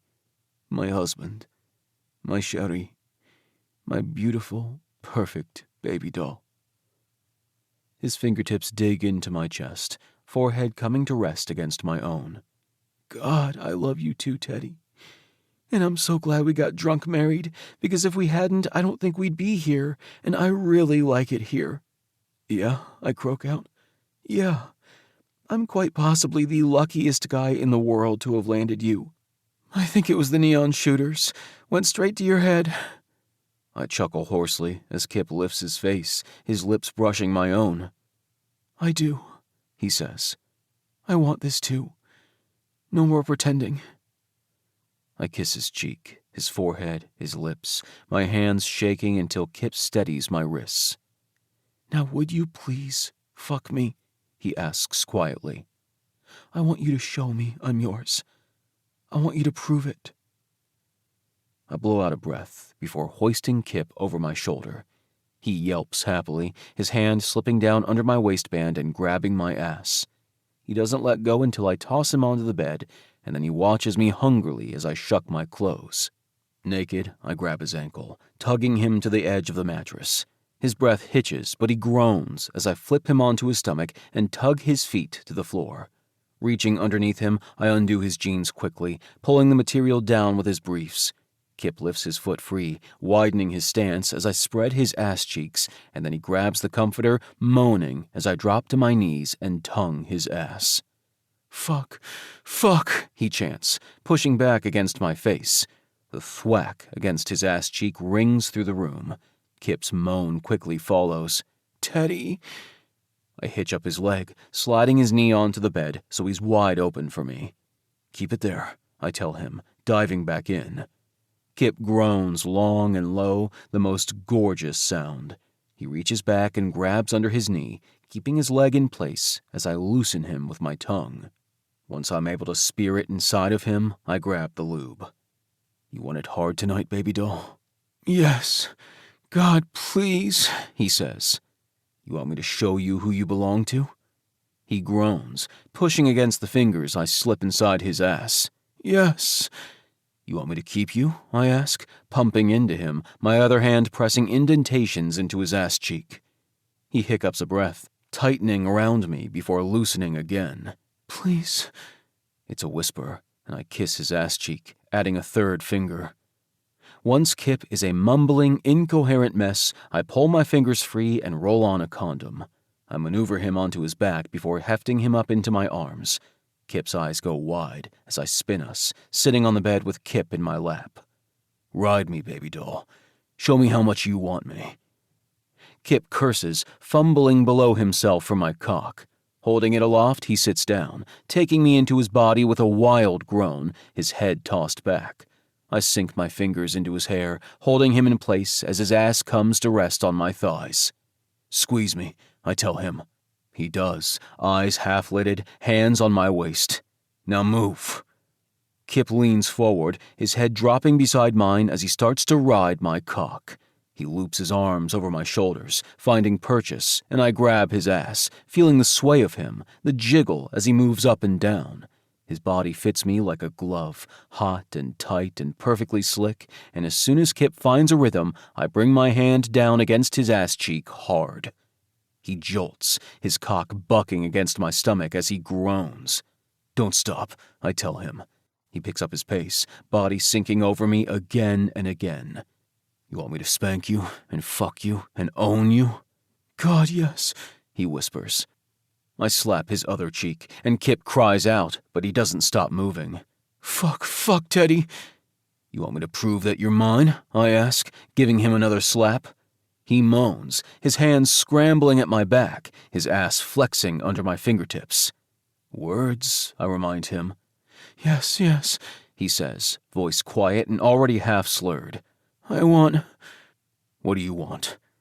He squeezes tight around me when I give his other cheek another slap, his rhythm faltering. "I want you to take me to that hazy place, Teddy. I want to be good for you." "You're so good for me, sweetheart," I tell him, pulling him off my cock. He objects for half a second, but then he groans as I shift him face down on the bed. Sitting beside him, I run my hand over the pink on his ass. I slide my fingers down his crease, teasing over his hole, and he shifts up, trying to take me inside his body. I pull away. "I'm going to take you right up to the edge, baby doll, but you're not going to come. I want my cock inside you when that happens." "Fuck, yes," he breathes, rubbing his erection against the sheets. "Anything you want. Please." "Gorgeous," I mutter, bringing my hand down on him hard. He groans, the sound eaten by the mattress, and I do it again. I gentle the hits quickly, giving his body time to release those endorphins that will leave him floating. It's about prolonged impact, not causing maximum pain, and when Kipp starts to mellow, his body going lax, I know we're there. Beautiful, I praise, running my palms over his skin, slapping him lightly. His moan is soft and sweet. I could make him come like this, I know I could, but I slip a finger inside his body, rubbing, coaxing. His answer is a whine, and I roll him onto his back. "Teddy," he breathes. "I've got you," I tell him, notching against his entrance. The glide inside him is smooth, and I wrap his legs around my hips before bracing over his body, lips at his cheek. I kiss him there and on the other side, too. His nose, his lips. He blinks up at me, crossing his heels over my ass and urging me closer. The first slam of my cock inside Kipp's body has him moaning, his head thrown back. I give it to him hard, knowing each slap of my hips on his sore ass will send him higher. His legs don't fall, but he's utterly boneless beneath me, completely lost in his submission. I vow then and there that I will always treat him as the precious gift he is. I know Kipp won't last long, and I don't try to delay the inevitable. We have our whole lives to do this over and over again, don't we? We have all the time in the world. I bring my lips to Kipp's ear as I fuck him delirious, telling him how good he is, how beautiful, how perfect and gorgeous and mine. He takes everything I have to give him, and when I feel his ass clamping down on my dick and hear the little oh-ohs coming from his lips, I take his mouth, wrap my hand around his dick, and stroke. It's all over from there. Kipp floods the space between our bodies, his cum on my hand and our stomachs and our chests. I stroke him through it, my own orgasm detonating like an expertly timed bomb. I jerk against him as I come, grinding shallowly, trying fruitlessly to push my cum as deep into his body as it will go. One day, maybe soon, we can do that, if Kipp wants to. I have a feeling he won't be at all opposed to wearing my mark inside his body. When my ears have stopped ringing and I've come down from my high, I let go of Kipp's dick and kiss him softly. His lips meet mine, a slow, lazy press. He's still out of it, and I pull carefully from his body to dispose of the condom. He mumbles incoherently until I'm draped back over him. I hold him tight, careful to keep pressure off his reddened ass. I just hold him and kiss him and murmur affectionate words as he drifts in the clouds. They've done studies on impact play in subspace. The same stress hormones that rise in Kipp's body during a spanking lower in mine. That stress reaction is needed for his body to dump those feel-good endorphins that allow him to reach nirvana. But for the dom, for me, spanking is calming all on its own. I feel nothing but calm and contentment as I hold Kipp in my arms. And I know part of it is the natural physical response to what just happened, but a big part of it, I'm certain, is Kipp, my husband, the man I tried so desperately not to love. I've never been happier to have failed. "Teddy," Kipp mumbles, shifting slightly. I lean back to give him space. "Okay?" "Yeah," he says quietly, blinking up at me. "So good." I kiss his nose lightly. "You were perfect, baby doll." "Yeah?" His smile is sweet, and I kiss that too. "Yes, perfect and mine." "And you mean it, right?" he asks. "I'm yours?" There's that calm, that contentment. "Yes, sweetheart, you're all mine, and I'm yours." He sighs, the sweetest sound. "Drunken weddings for the win." I huff a laugh, squeezing my husband tight. Drunken weddings for the win. I agree. Chapter 30.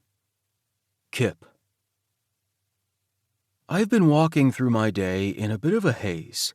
I felt a little low waking up this morning for no reason I could discern, so I told Teddy. He rubbed lotion over my ass, held me, made me breakfast, picked out my clothes, showered with me, dressed me, and held me some more. It felt nice, if maybe a bit over the top. But I wasn't about to complain, and the process seemed to help Teddy feel better about me leaving for work. He's texted about 20 times over the morning, including the most recent string. Teddy. Okay, doll? You have lunch, right? Teddy. Let me know if you want me to bring you anything. Happy to stop by. Teddy. You're gorgeous. Not sure if I told you that yet this morning. He has, several times. I chuckle as I text him back. Me. I'm fed and doing fine. You're gorgeous too. Teddy. Love you, sweetheart. Oh, shit. And now I'm crying. Fucking hell. Me. Love you too. Hey, Kipp. Everything all right? Carly asks, a worried look on her face as she stands in my doorway. I wave my hand quickly. I'm actually fine, despite the tears. Sorry, you need something? She gives me a gentle smile. Just a reminder, actually. You haven't filed the paperwork to adjust for your +1 status. HR needs that for taxes and such. Oh, right, I say, having completely forgotten about that. But now that Teddy and I are staying married, I do need to fill in that paperwork. My stomach flips over, a burst of giddy energy making me laugh. I add a mental note to change my last name officially, too, to truly become a Lavoie. Yeah, I'll get right on that. Carly grins at me, probably wondering why I'm giggling like an idiot. He seems like a total sweetie, by the way. You should have him stop by again. We barely got a chance to chat the last time he was here. Right, when he rode in on his white-horsed chivalry to bring me home because I was as sick as a dog. Such a gentleman. I'll do that, I tell my boss. Thanks, Carly. You bet. Carly gives my door a tap before walking off, and I relax into my chair, feeling a welcome twinge in and on my ass. The reminder of Teddy's palm on my skin has me tearing up again, not in a sad way, just because I miss it. I miss him. I wipe my cheek. Stupid hormones. Mid-afternoon, I take a break and head outside to call Nico, excited to give him the good news about Teddy and me. If he's filming, it'll go to voicemail, but he answers on the second ring. Hey, Kipp, what's up? I promptly burst into tears. Shit, are you okay? He asks. Fine, fuck, all day. I'm a mess. What's going on? Where are you? Work, I explain, taking a seat gingerly on a patio seat out behind the building. Traffic is quieter back here, and there's no one to overhear my conversation. Honestly, I'm fine. Teddy spanked me into heaven last night, and I've been a little off ever since. It's fine. He's been looking after me. Apparently, it's a thing that can happen. I'm new to this sub stuff. But hey, good news. Teddy and I are in love now, and we're going to stay married, and I'm pretty sure I want to propose again, but like the proper way. What do you think? That, he says slowly, was a lot of information to take in at once. Okay, you guys talked? We did, I say on an exhale. We're good. Same page, all the feelings. Okay, he says with a chuckle. That's good. And you're staying married? I mean, yeah. Maybe it's fast for that sort of thing, but it doesn't make sense to get divorced when we'd probably end up right back here eventually. I love the man. I don't want to divorce him, not even for a few months. Well, awesome. If you get proper married, can I be your best man? Duh, I answer. Shit, Kipp. You found your guy. I know, I breathe. And he's so fucking hot. Hell, Nick, have you seen him? Stupid question, I know you have. You guys fucked, for Christ's sake, which, again, hot, but we're not going to talk about it. Or the fact that I've watched it. Hey, the three of us have all had sex with each other. Isn't that kind of weird? The only ones who haven't fucked are me and Dixon. Kipp, gonna stop you right there. Yep, lips are being sealed. Topic closed. Moving on. He huffs, and I'm pretty sure he's shaking his head. At least, I assume he is. The spanking? Oh my God, I say. I'm such a spank slut now, you have no idea. The first time was like, whoa, is this good? And then, oh yes, this is very good. And now it's like, fucking spank me, daddy. Kipp. Yep. Nico sighs, but it sounds like laughter. I'm really happy for you, brother. And I'm always here if you want to talk. Have your folks been any more supportive? Or Vaughn? No, I answer. But I think I'm going to call. Try one more time. You sure? Yeah. I was thinking about how Teddy dropped everything to visit his grandparents when his papa got hurt. And in a way, my family did that for me. They did come, even though that visit sucked, and I don't know, maybe that means something? Just be careful, Nico says. I will. I'm not afraid to stand up for myself anymore. That's really good, man. Those spankings must be toughening you up. I snort. Pure bliss, bro friend. You don't even know. Don't you dare give Dixon any ideas, he says. That man would be insufferable if I let him spank me. Yeah, no. Can you imagine? He chuckles.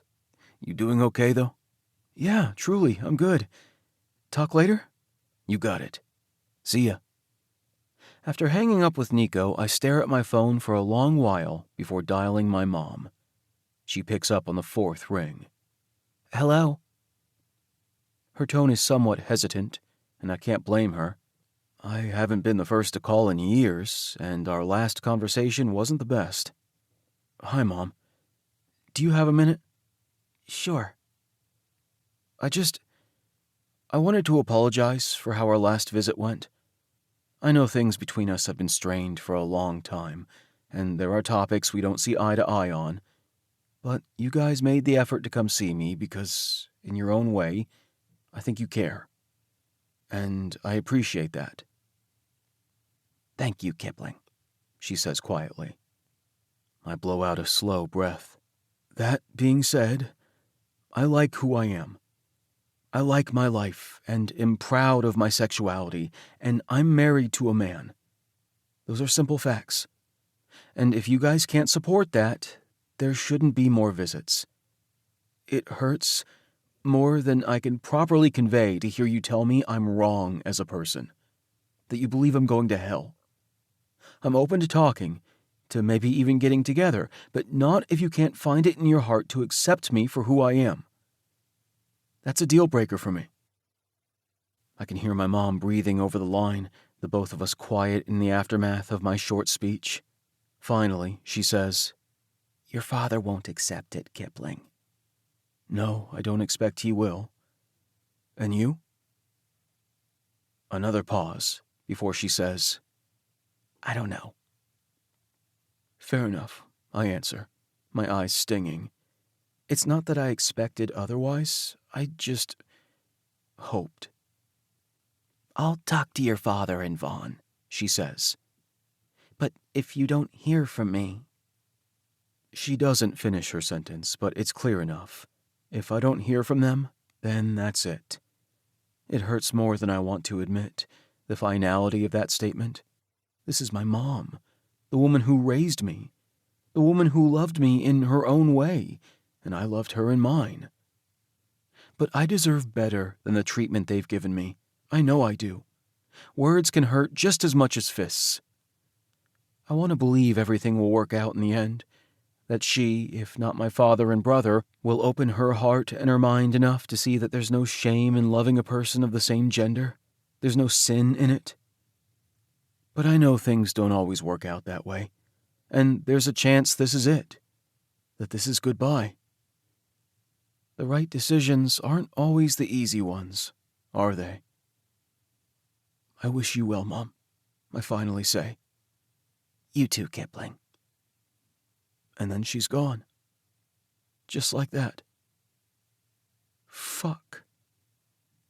With a deep breath, I head back inside and finish the rest of my workday in the same sort of haze I started it in. A little teary-eyed, a lot floaty in the wrong sort of way. It's not until I'm packing up my things that a text comes through from my brother. Vaughn. Seriously, asswipe? You're trying to cut us off? We're the only family you've got. You're stuck with us. I sit back as I type out a response, not leaving any words unsaid this time. Me. No, I'm not stuck with you. You're a bully, Vaughn. You're mean to me because it makes you feel good. You don't have to agree with my life, but if you can't speak to me with the respect you would show any human being, then I'm going to block your number. I deserve to be treated with decency, and if that's not something you can offer, then no, I don't need you. I have other family. My heart races as I wait for a response, but one doesn't come. I take that as a good sign, sticking my phone in my pocket with shaking hands. Shit, this day. The trip home passes in a blur. I drive the speed limit, stop when it's appropriate, park my car, pass the doorman and say hello, ride the elevator up to the 3rd floor, open the door. Teddy looks up from the couch when I step into the apartment, his smile slipping. Kipp? I don't stop. I walk right over to him, dropping my bag on the way, kicking off my shoes. I climb onto his lap, as if I'm not a nearly 30-year-old man who's too old for such things. I sink down onto Teddy's warm thighs, nestle my face in the crook of his neck, where his spicy vanilla scent surrounds me like a cocoon, and I let myself be vulnerable. Daddy. His arms come around me instantly, warm and safe, his hands protecting me from the world at my back. Yeah, baby doll, he breathes. What do you need? Hold me. Anytime you want, he says, hands smoothing across my back. He rubs circles over my shirt, kisses my temple, murmurs sweet words into my ear. He's there for me, the way so few people in my life have been. It's easy to convince yourself you shouldn't be sad about certain things, because other people have it worse. They get kicked out of their homes for coming out of the closet. They work jobs they hate and barely make rent. Maybe they have an abusive partner. Maybe they're living with chronic pain. There's always worse. And I haven't had a bad life, not by a long shot. I'd even say I've enjoyed myself, maybe more than most. But that doesn't mean I haven't been lonely. It doesn't mean I haven't been sad at times because of that empty space in my chest reminding me of what I was missing. Teddy saw me trying to fill that void with another night of bad decisions and too much alcohol. He stepped in, and maybe it led to us getting hitched without either of us remembering, but I refuse to count that among one of my bad decisions. It was quite possibly the best. Teddy, I say quietly. He hums. What is it, sweetheart? Would you remarry me? He stills, but I rush on. Maybe it's too early to be asking, but I don't care. You already told me you don't want a divorce, and no take-backsies, I say quickly. I ease out a breath before going on. I want you to know I don't regret it. I'd do it again. I want to do it again, the right way. I want that. When Teddy doesn't say anything, I lift my head. His gaze is unbearably warm as it meets mine, his expression making it clear exactly what his answer will be. Yeah, Kipp, he says softly. I'll marry you again. Really? I ask, my tension unspooling. Believe it or not, I've always been yours, he says softly. Damn it. There go my eyes again, leaking like a faucet. Then why did you ignore me? I ask, the words coming out before I can stop them. In the beginning, why'd you stay away? Teddy swears, and I almost regret asking. My emotions and insecurities are getting the better of me today, and maybe I shouldn't have brought it up. But then Teddy's hands are in my hair, tugging gently, and all of that fear dissipates, just floats away under the reassurance of his touch. I was never ignoring you, Kipp, he says, voice cracking. I was all too aware of you, and that scared me. Because of Anthony. In a way, he answers, his fingers massaging my scalp. My eyes slip closed. It was hard to trust after everything that happened, and I knew you were someone I could fall for. I was scared to. Not that it stopped me in the end. But I'm just a doll, Teddy. Are you sure you don't want a real boy? The both of us freeze as my words settle. Teddy's lips twitch. Oh my God, I groan, dropping my forehead to his shoulder and snorting a laugh. I'm living my very own kinky fairy tale. Teddy chuckles with me, hands rubbing my back again. Kipp, he says seriously. Yeah? I'm not scared anymore, okay? You're exactly what I want. And I know you won't hurt me. I won't hurt you either. You're safe with me. And that I believe wholeheartedly. So I lift my head and I kiss my husband. And when we go to bed at night, limbs tangled, I fall asleep knowing my family just got a little bit bigger. Chapter 31. Teddy. Oh my God, oh my God, oh my God! Are you going to be like this the entire time? I ask Kipp, grinning as he does a little shimmy. Yes, I am, Teddy, because it's Bring Your Kipp to Work Day, my favorite fucking day. Try to behave, I tell him, opening the door to the studio. He snorts. Well, that bodes well. Kippster! And here we go. Alex, my man, Kipp replies. As my husband and coworker embrace like long-lost lovers, I head toward Studio 1. You've sure been visiting a lot, Alex says, the pair following after me. Thinking about expanding into the porn industry? Kipp snorts. Nah, I'll stick to voyeurism, thanks. Besides, Teddy wouldn't like it. He doesn't share his doll. There's a beat of silence before Alex goes, Damn! Teddy bear? Teddy? Hey, Daddy! I keep my amusement firmly hidden. Yes? That's hot as fuck, Alex says. Kipp blushes but looks pleased. You can thank me now. Alex waves his hand in a gimme gesture. Thank you, I ask. For what? For setting you two up, he says proudly. I think that was Nico, Kipp says.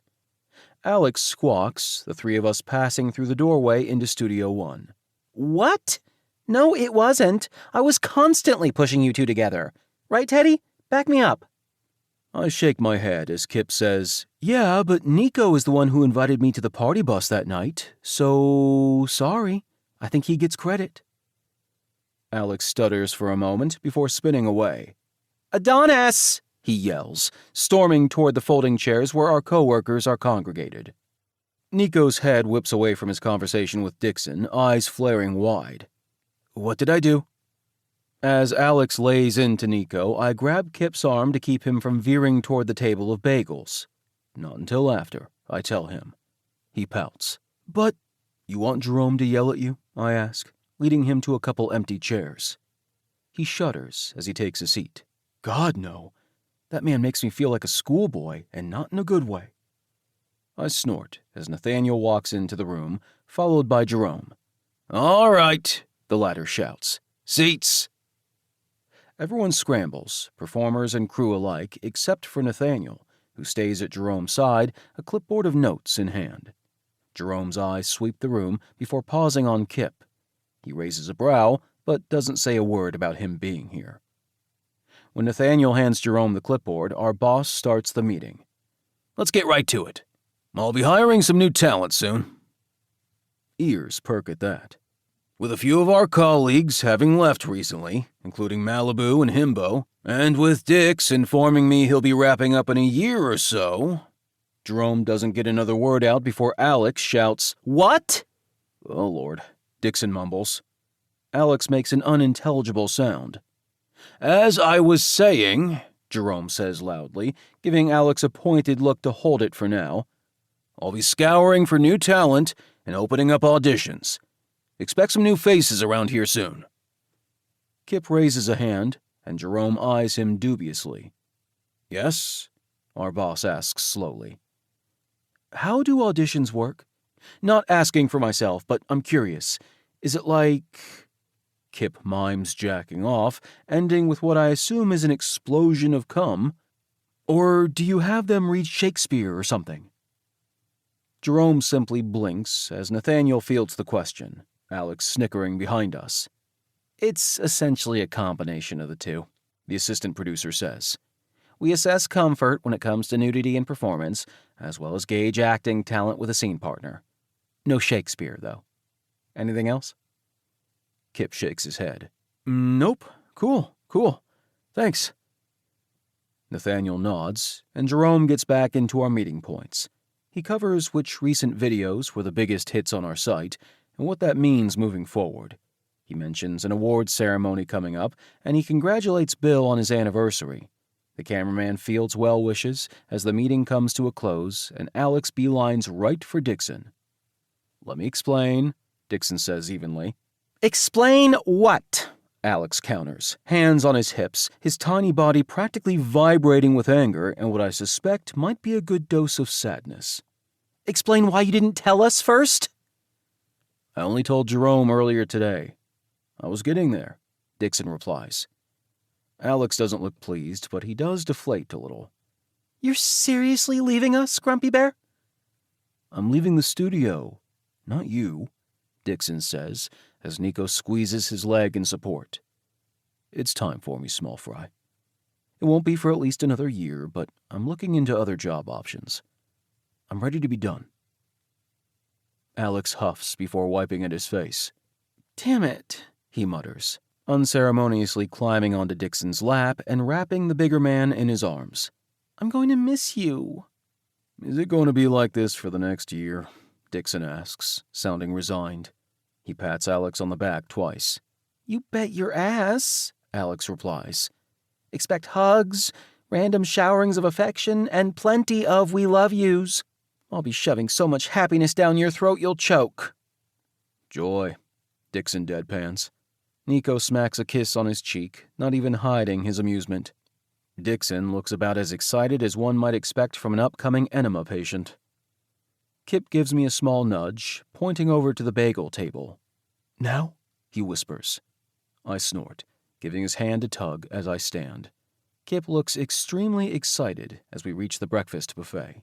He slathers cream cheese on a salt bagel, promptly falling into discussion with Marco about how heavy the booms are, if he can test holding one, and how Marco keeps up concentration if he gets a boner while filming is underway.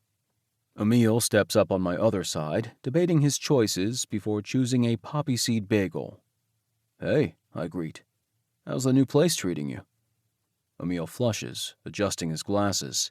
"Good. Yeah, it's great."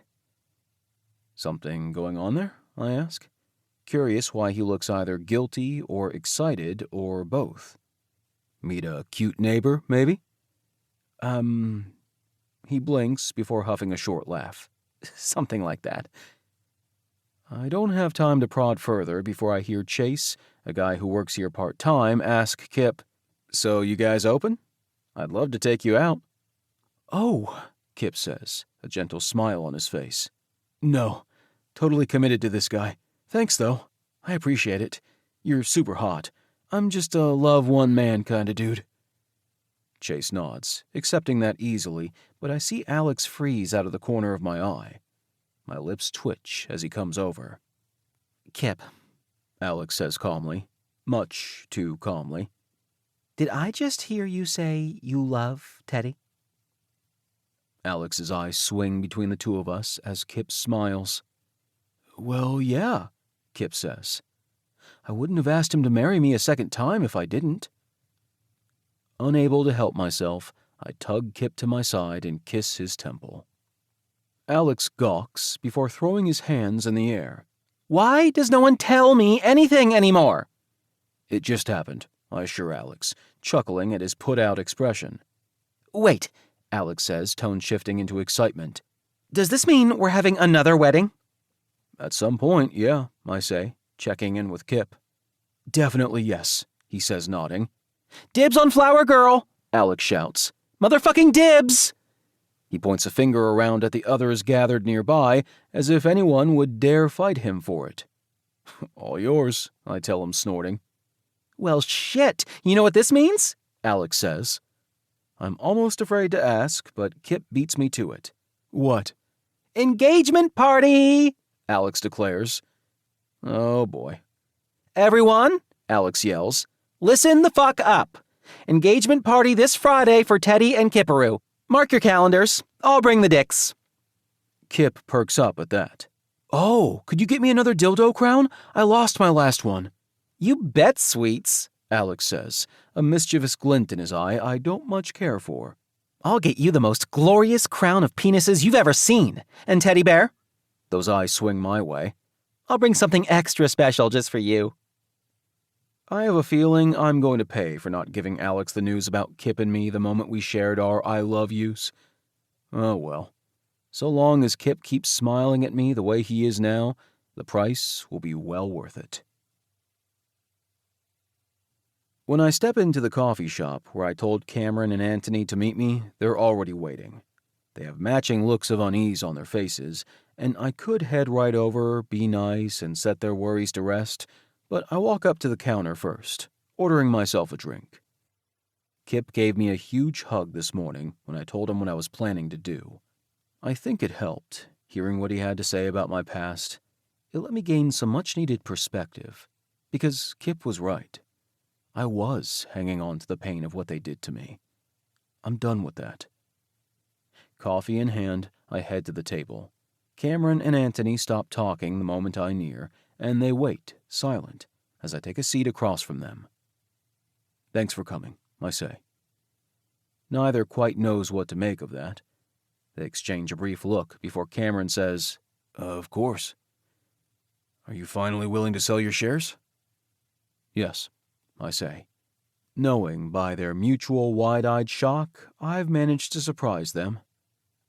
What's the catch? Anthony asks. There is none, I say. I'm going to sell them to you for market value, not a penny under, and you're never going to contact me again. Not me, not Kipp. You're going to leave us alone. Anthony and Cameron exchange another glance, the both of them unusually quiet. Did you have me followed? I ask, unable to let my curiosity rest. I told myself I wasn't going to engage, that I was going to get in, lay out my terms, and get out, but I have to know. Is that how you knew where I lived? Theo, Anthony says, using his soothing voice. No, don't you dare act like I'm being irrational. I didn't tell either of you where I moved to, but you knew. And you knew exactly when to catch Kipp alone. You had someone watching me? Yes, Anthony admits, voice quiet but not ashamed. I shake my head. Unbelievable. I never did anything to either of you, I hiss. I was a good brother. A good boyfriend. Anthony makes a sound in the back of his throat. You kept me at arm's length, Theo. You wouldn't let me into your life. You mean I wouldn't give you access to my money? I counter. He doesn't deny it. And that gave you the right to fuck me over? Anthony looks away, blinking at the window. And you? I ask my brother. He shrugs. It wasn't personal, Theo. It was business. That... I have to take a breath so I don't explode. I'm not an angry person. I'm not. But these two bring it out in me. I think of Kipp sitting at home, waiting to hear how this meeting went. I think of him telling me how proud of me he is for letting these two men across from me go. I think of his lips as he kissed me a temporary goodbye. And I think of the way he told me he'll be there for me the moment I get home. My heartbeat is calmer when I speak. You made it personal in the worst way. I'll sell you my shares. Lavoie and Lavoie will belong to you, but make no mistake. I'm not doing it for you. This is it. As soon as it's done, no more contact. You leave me and mine alone, or I will come for you. I'll tell everyone at the company the truth, whether or not they choose to believe it. And I will make you regret reneging on your word. Got me? The both of them nod, and Cameron says, Deal. With that one word, it's done. My brother doesn't care about losing me. He just wants the business to be his. He always did. And Anthony? He's just happy to have someone around to fund his life. He found that someone in Cameron. I hope they're happy together. I call Scott when I leave the coffee shop, a good heaping millions richer yet lighter than I've felt in a long time. He picks up as I'm walking to my car. Hey, Teddy, what's up? So I have this idea, I tell him. What would you think about expanding the center? Scott makes a curious sound. I'm listening. As I give Scott a shortened rundown of events on the drive home, there's a feeling of rightness in my gut. No, I never cared about the money, not the way Anthony did, I didn't care about the prestige, like Cam. But there's a whole lot of good I can do with the curveball I was thrown. And I'm glad Kipp helped me see that. When I get home, I find my husband in the kitchen, looking as if he's getting ready to make something for lunch. I don't hesitate to head his way, wrapping my arms around him as Kipp makes a garbled sound against my neck. "Okay?" he asks, squeezing me tight. I nod, finding his cheek and kissing it, and then his nose, and then his smiling lips. I drag my hand to the back of his neck, squeezing. "I really love you," I tell him. The way his face softens is better than anything money has ever bought me. "Yeah?" I love your optimism. Your generosity of spirit." Kipp sighs, smiling. "I love your kind heart, and the way you feel when we're like this. You really are a teddy bear." I huff a laugh, kissing his neck. "I love the way you blush sometimes, and how you're never afraid to let me know what you're thinking or feeling." His fingers tighten on my back. "I love how sure you are. You make me feel grounded, like I belong." "You do," I say, easing back and cupping his face. "You belong here with me." He nods, eyes glassy. "I love you, Teddy, and I promise I'll do whatever I can to make you happy." I huff the smallest of laughs, tilting his head back. That'll be an easy promise to keep. "Yeah?" he asks, eyelashes fluttering. I answer, kissing him ever so gently. "All you have to do is be yourself, Kipp, and I'll be happy." His hand slipped to my lower back, tugging me in as close as possible. "Then I guess we're stuck, huh?" "Stuck?" I ask. His lips quirk before brushing against mine. "Yeah. We're stuck being happy for the rest of our lives." "Oh no," he whispers. I shake my head, a grin on my face. "You're such a little shit, aren't you?" "Maybe," he says, grinding against me. "What are you going to do about it?" "I can think of a few things, doll." Kipp laughs as I hoist him over my shoulder. It's a sound I'll never get tired of. Not for the rest of our lives. Chapter 32. Kipp. "So here's how this is going to go," Alex says, staring down every single person in our group one at a time. "There will be no hands, no assists from your neighbor, no slurping from the top. You wrap your mouth around that tip and you suck it back and swallow. Got it?" "Pretty sure we all know how to do a blowjob, pint size," Nico says from down the table. He holds up his arms to deflect the massive dildo Alex chucks his way. "Shit, that thing was huge." "Big dick energy," Alex shouts over the noise of the club. "Okay, ready? 3, 2, blowjob." In unison, we all bend down to grab our shots. I have to remove my huge, glittery gold dick crown first, lest I take out half the table. With that hazard out of the way, I grab onto my shot glass with my mouth and tip the liquid back. It goes down smooth, the whipped cream giving the drink a creamy aftertaste. Alex cheers and claps as we set our shot glasses back down and Teddy slides in close. "Not too much, all right?" he says at my ear. "I can't fuck you later if you're unconscious." A thrill rushes through me. "Are we sure about that?"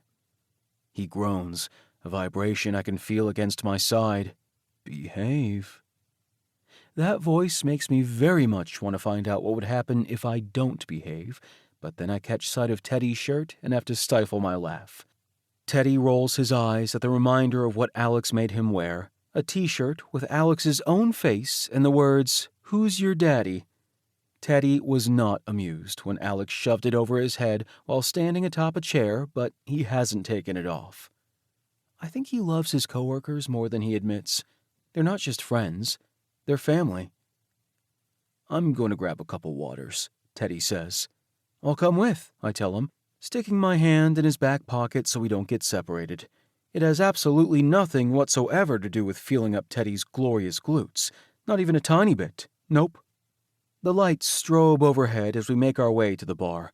We're in the same club we visited on our party bus tour the night Teddy and I got married. It's like nostalgia in the weirdest way. Even weirder is that the chapel is right across the street. You can see it from the door. What would have happened if Teddy hadn't approached me that night? If I hadn't joined the celebration in the first place? Would we still be veritable strangers, moving around each other but never touching? Or would we have ended up here at some point regardless? I'd like to think we would have made it to exactly where we are, one way or another. The idea of not having Teddy as my husband is like a painful stitch in my side. The man burrowed his way into my life and, dare I say it, my heart in such a short amount of time, and now I can't imagine being the Kipp I was before him. The one who was aimless and feeling alone. The one who ached as if something was missing. He was. Teddy filled that missing space inside my chest. Teddy's hand slips to my lower back as we sidle up to the bar, a gentle reminder of his presence.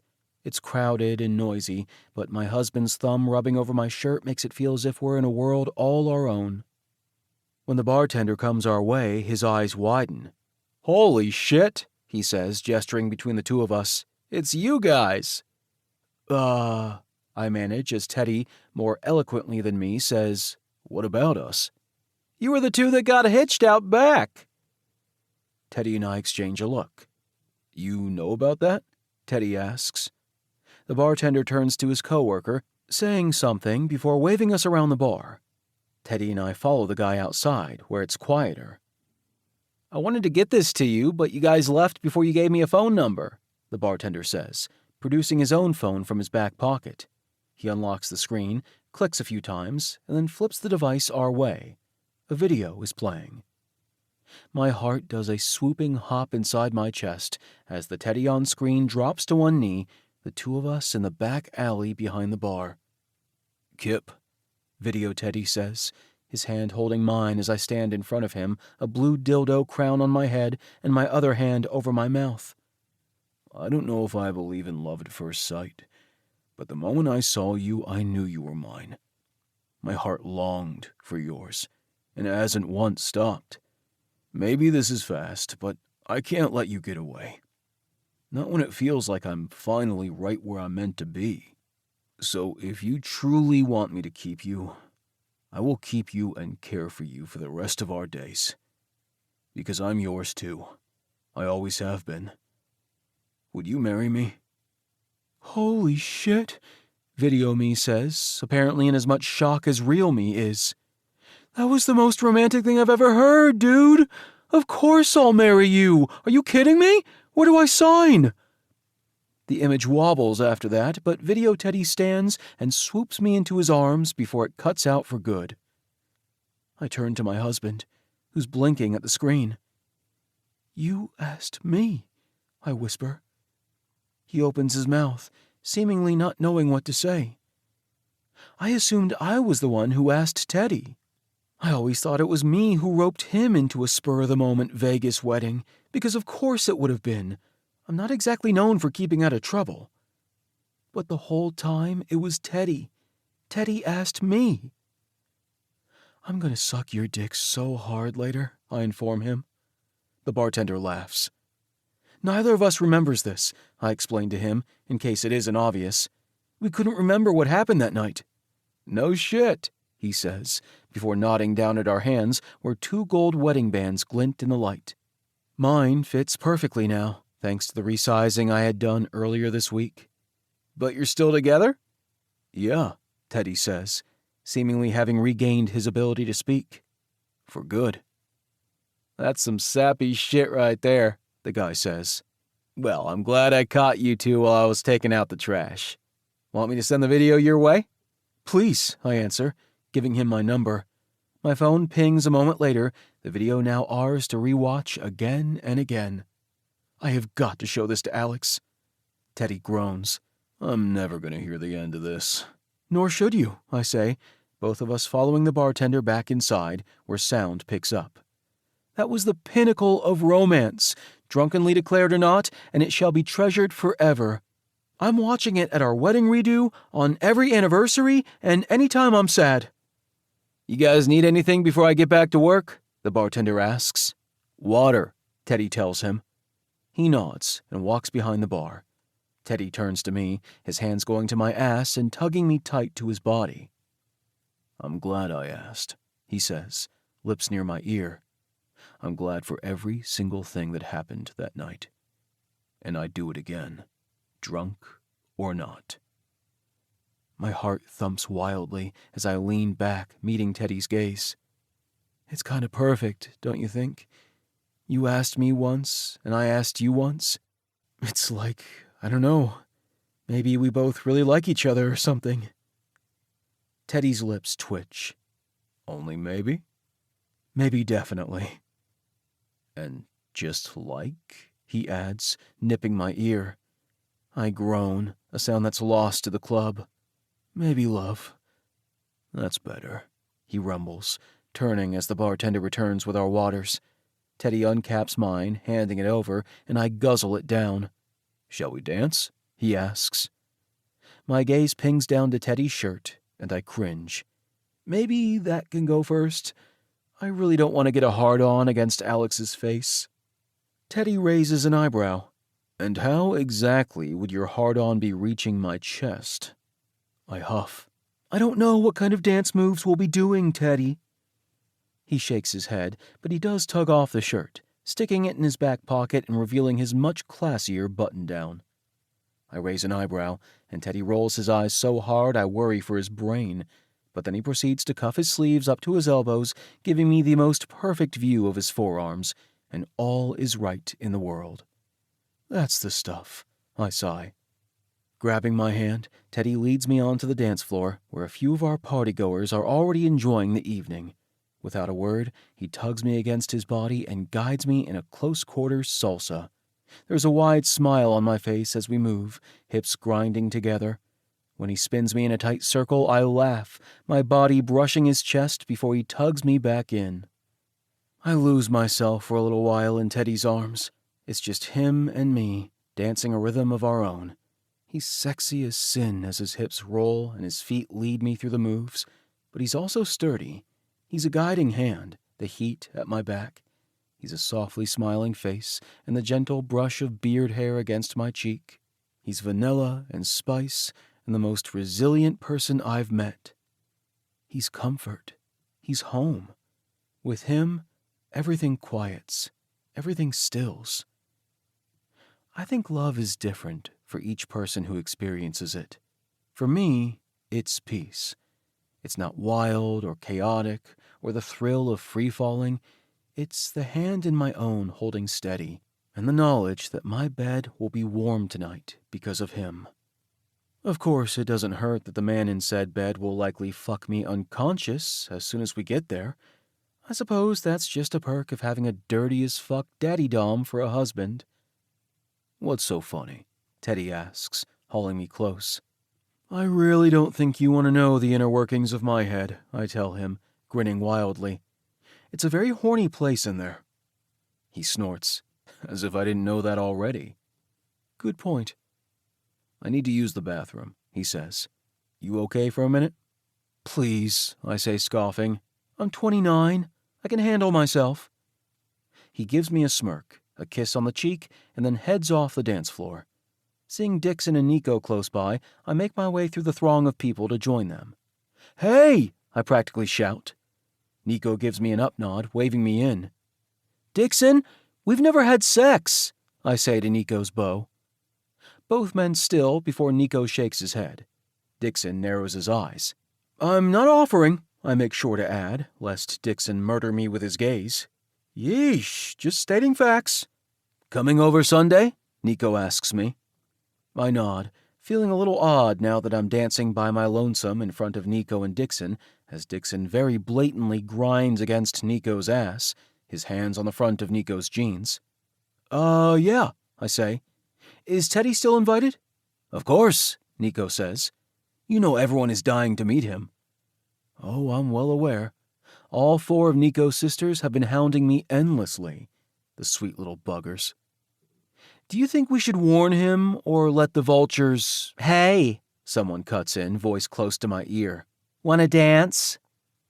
Turning, I find a cute twink eyeing me blatantly. Oh, thanks, but my daddy wouldn't like it. The guy's eyes widen, his smile slipping. I can tell he doesn't know whether or not to take that comment seriously, which, honestly, makes it all the more fun. No, really, I go on. He'd spank me if he found out. He wouldn't. And honestly, I'd enjoy the hell out of that, but I don't want to make him mad. The guy sputters. An arm slips around my middle, Teddy's scent enveloping me as the newcomer's gaze pings over my shoulder. That's my husband, Teddy says coolly. Oh, shit. The guy backs away as my body rolls in a shiver. I turn my face so Teddy can hear me. That was hot as fuck, hubby. Do it again. Teddy tugs me back against his crotch, his voice low and for my ears alone. You're mine. My husband. My precious baby doll. Isn't that right?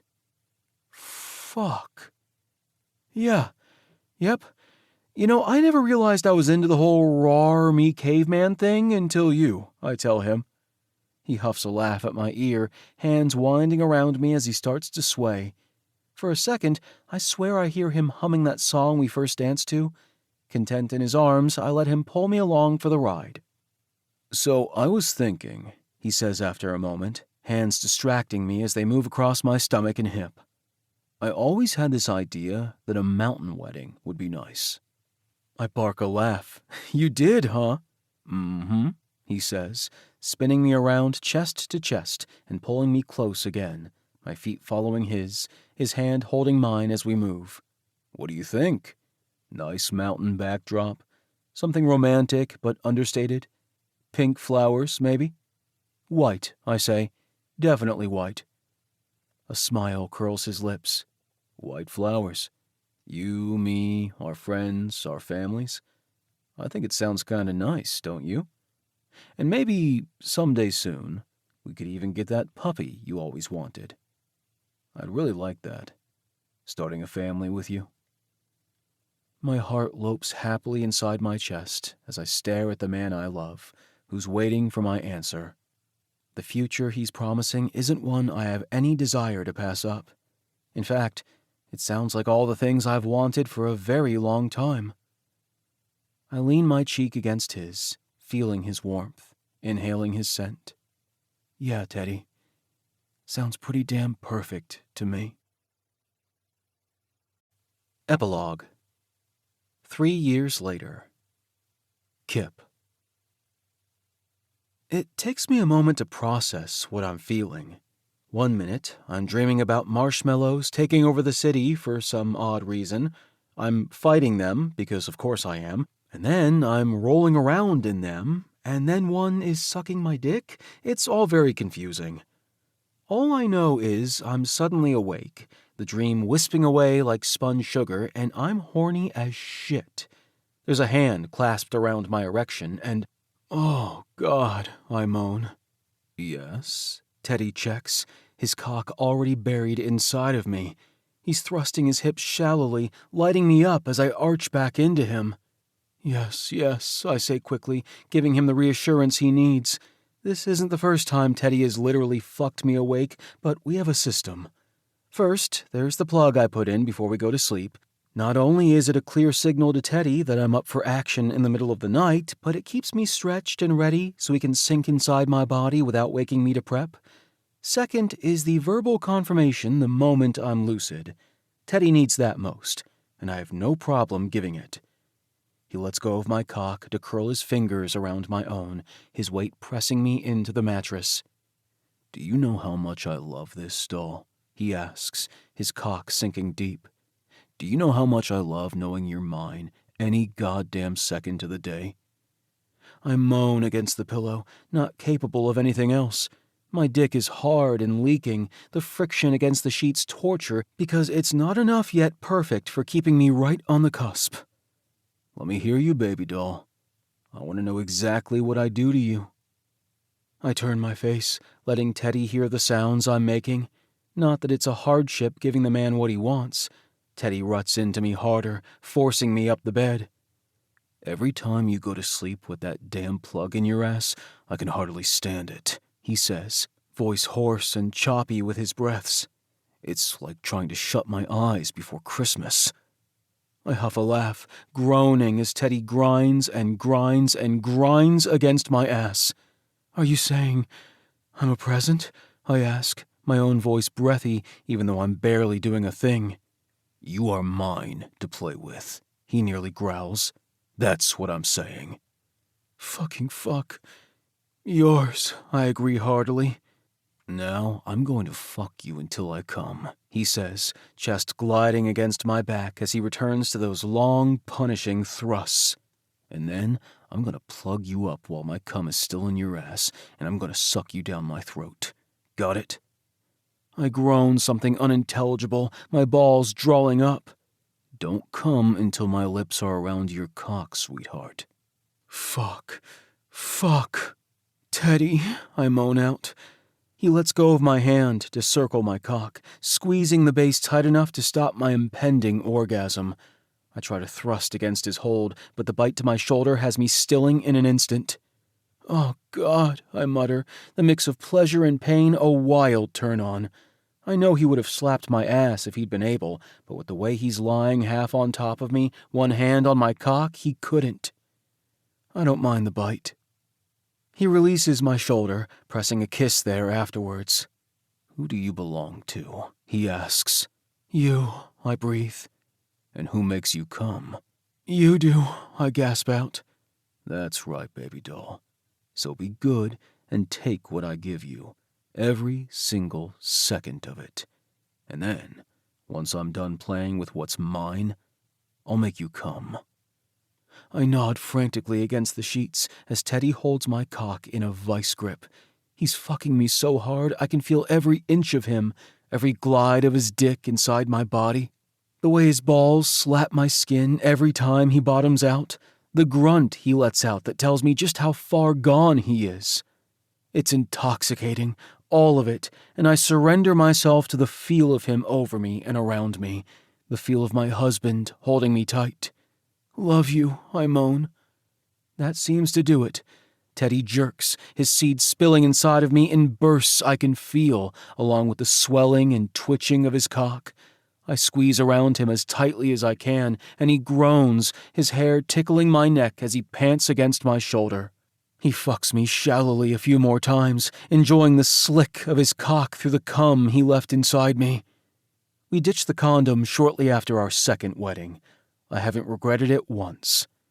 Teddy lets go of my cock as he slowly pulls out of my body, taking his time, watching, I assume, as his cum trails out with him. Enjoying the view? I ask cheekily.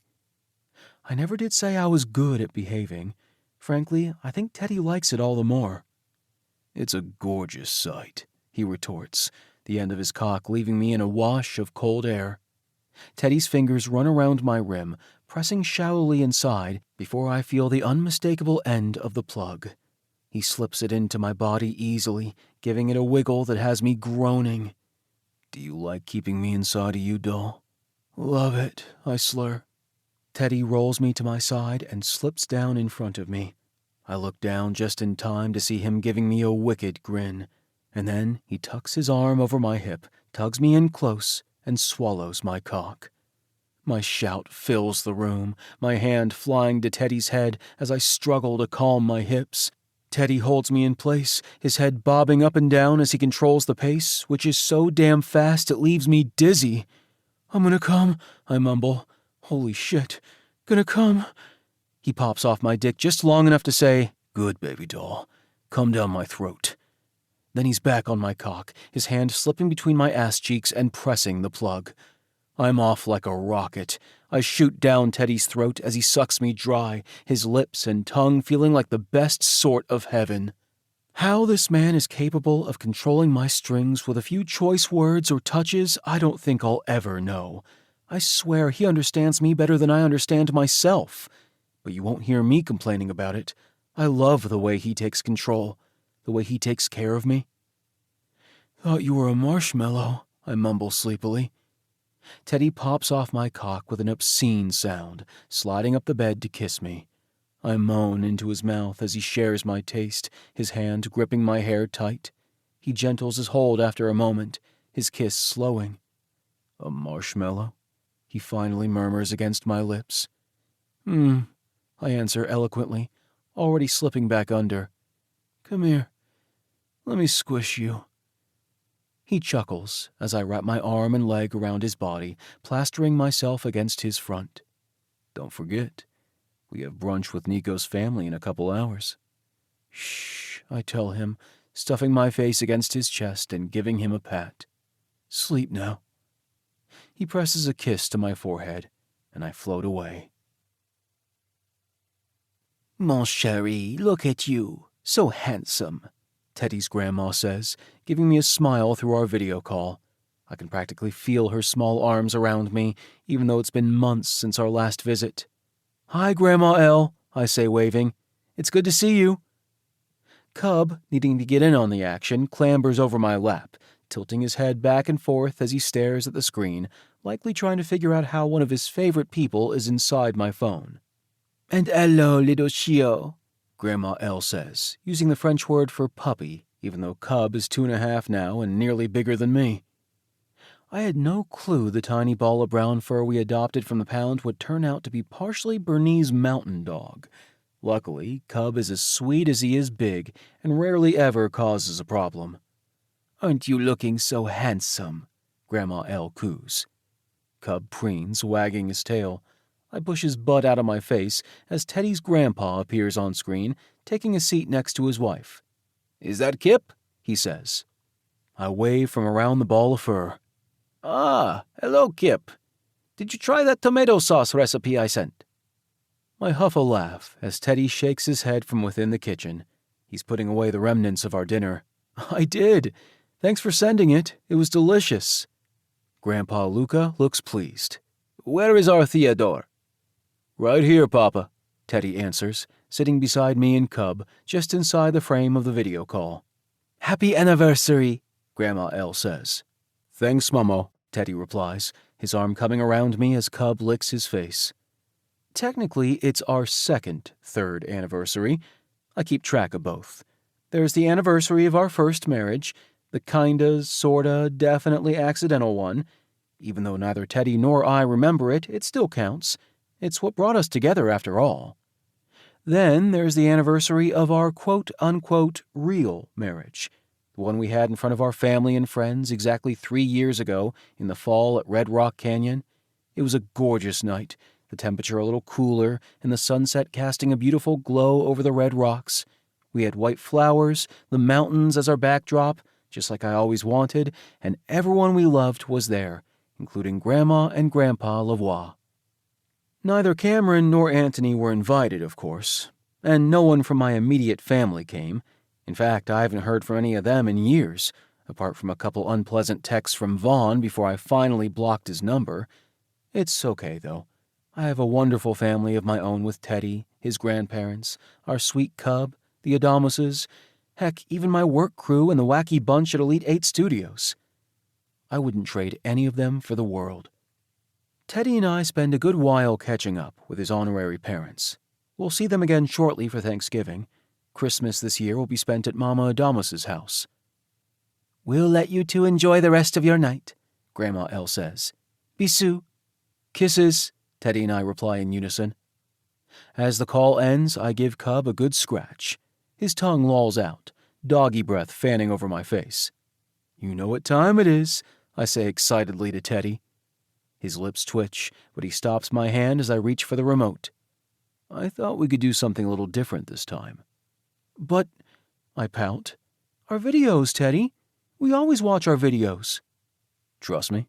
He asks, standing and holding out his hand. Trusting him, always, I grab on. Cub whines at the door as we leave, but Teddy tells him to stay. Your daddies will be back soon, he assures our fur son. I about melt. After closing the door, Teddy leads me down the hall and, much to my surprise, to the stairwell. We take the stairs up, not down, and Teddy opens the door to the roof. I momentarily falter, having trouble comprehending what I'm seeing. Teddy. I thought we could watch the videos up here tonight, he says, setting a brick against the door to hold it open before leading me toward the projector screen that's on top of the roof. How? I can't seem to figure out what question to ask, but Teddy explains. I borrowed the projector from Scott. As for the rest of it, well, that was me. My mouth hangs open as I take in the roof of our apartment building, which Teddy has transformed into some sort of romantic outdoor theater. There are bunches of white flowers set up along the perimeter, more flower petals blowing gently over the concrete, 2 chairs with cushions in front of the screen, and a bucket between them with half-melted ice and a bottle of champagne.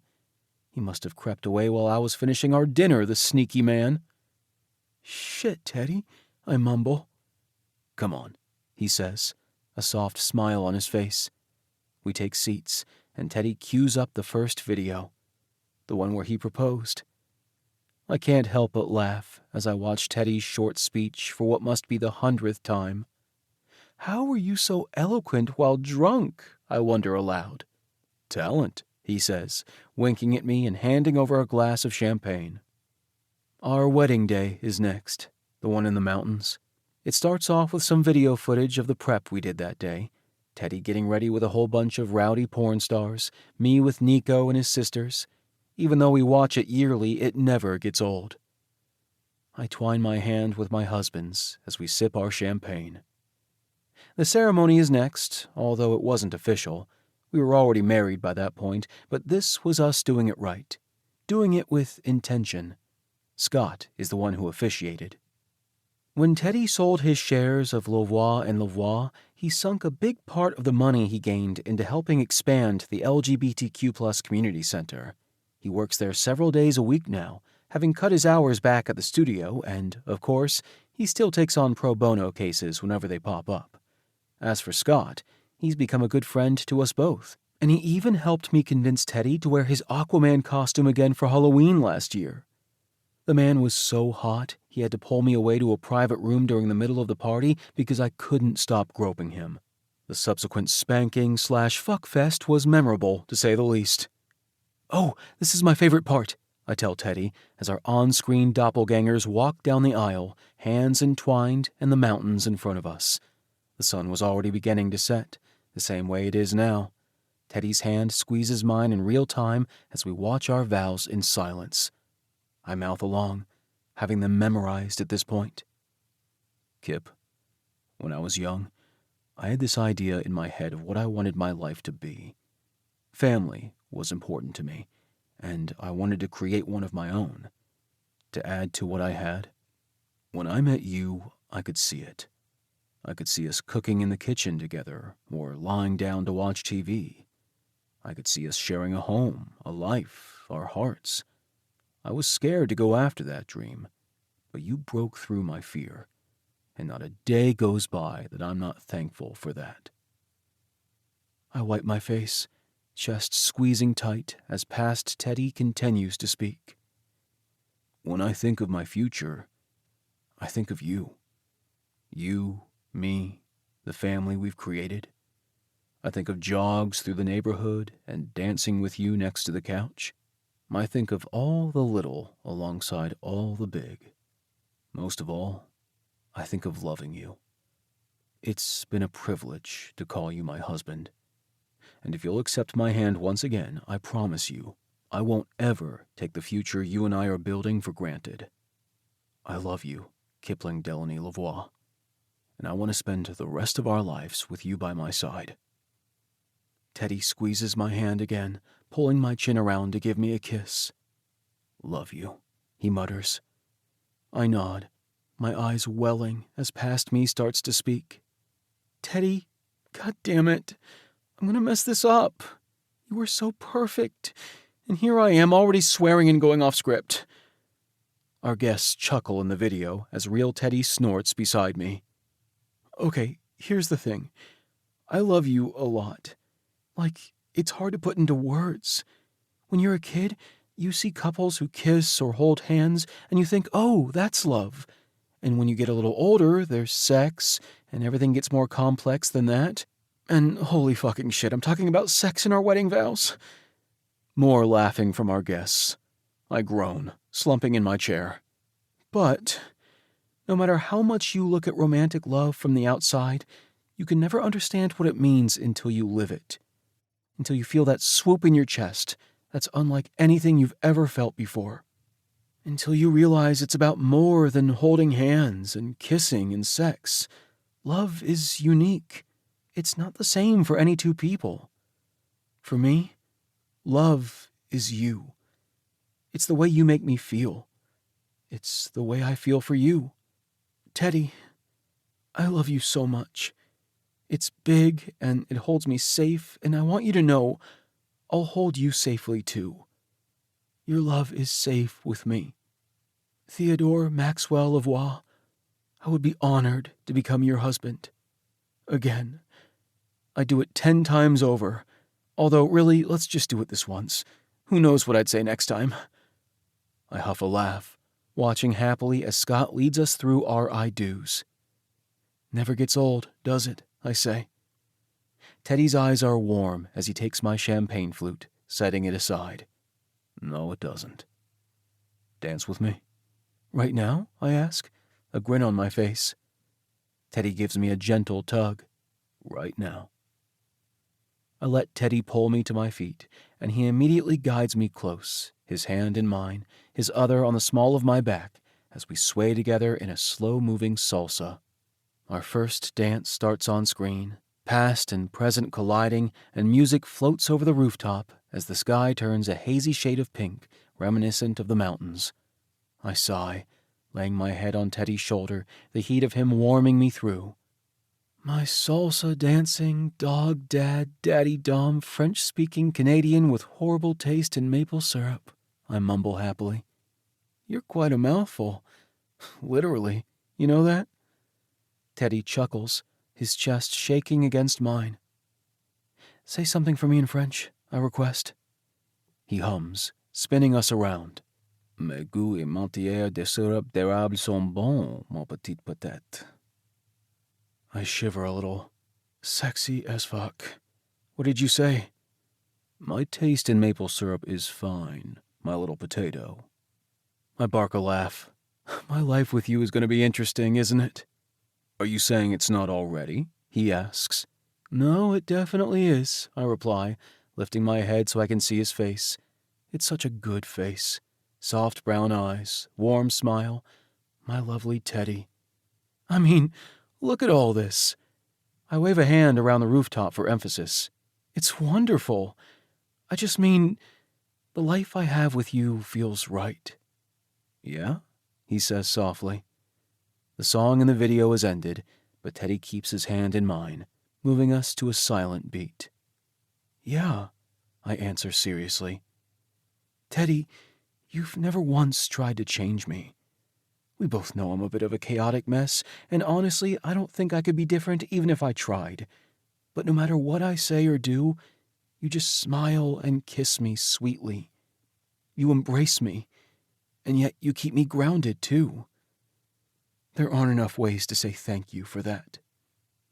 Teddy tucks his face against mine, our cheeks brushing together. Your thanks is in the way you love me, Kipp. God, Teddy.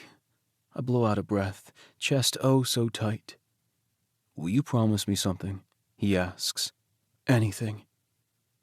Don't ever stop being yourself, he says softly, leaning back and turning us in another slow circle. That's the man I fell in love with. He's the one I want. You. Just you, Kipp. Every single piece of you. And what do I possibly say to that? I promise, I answer.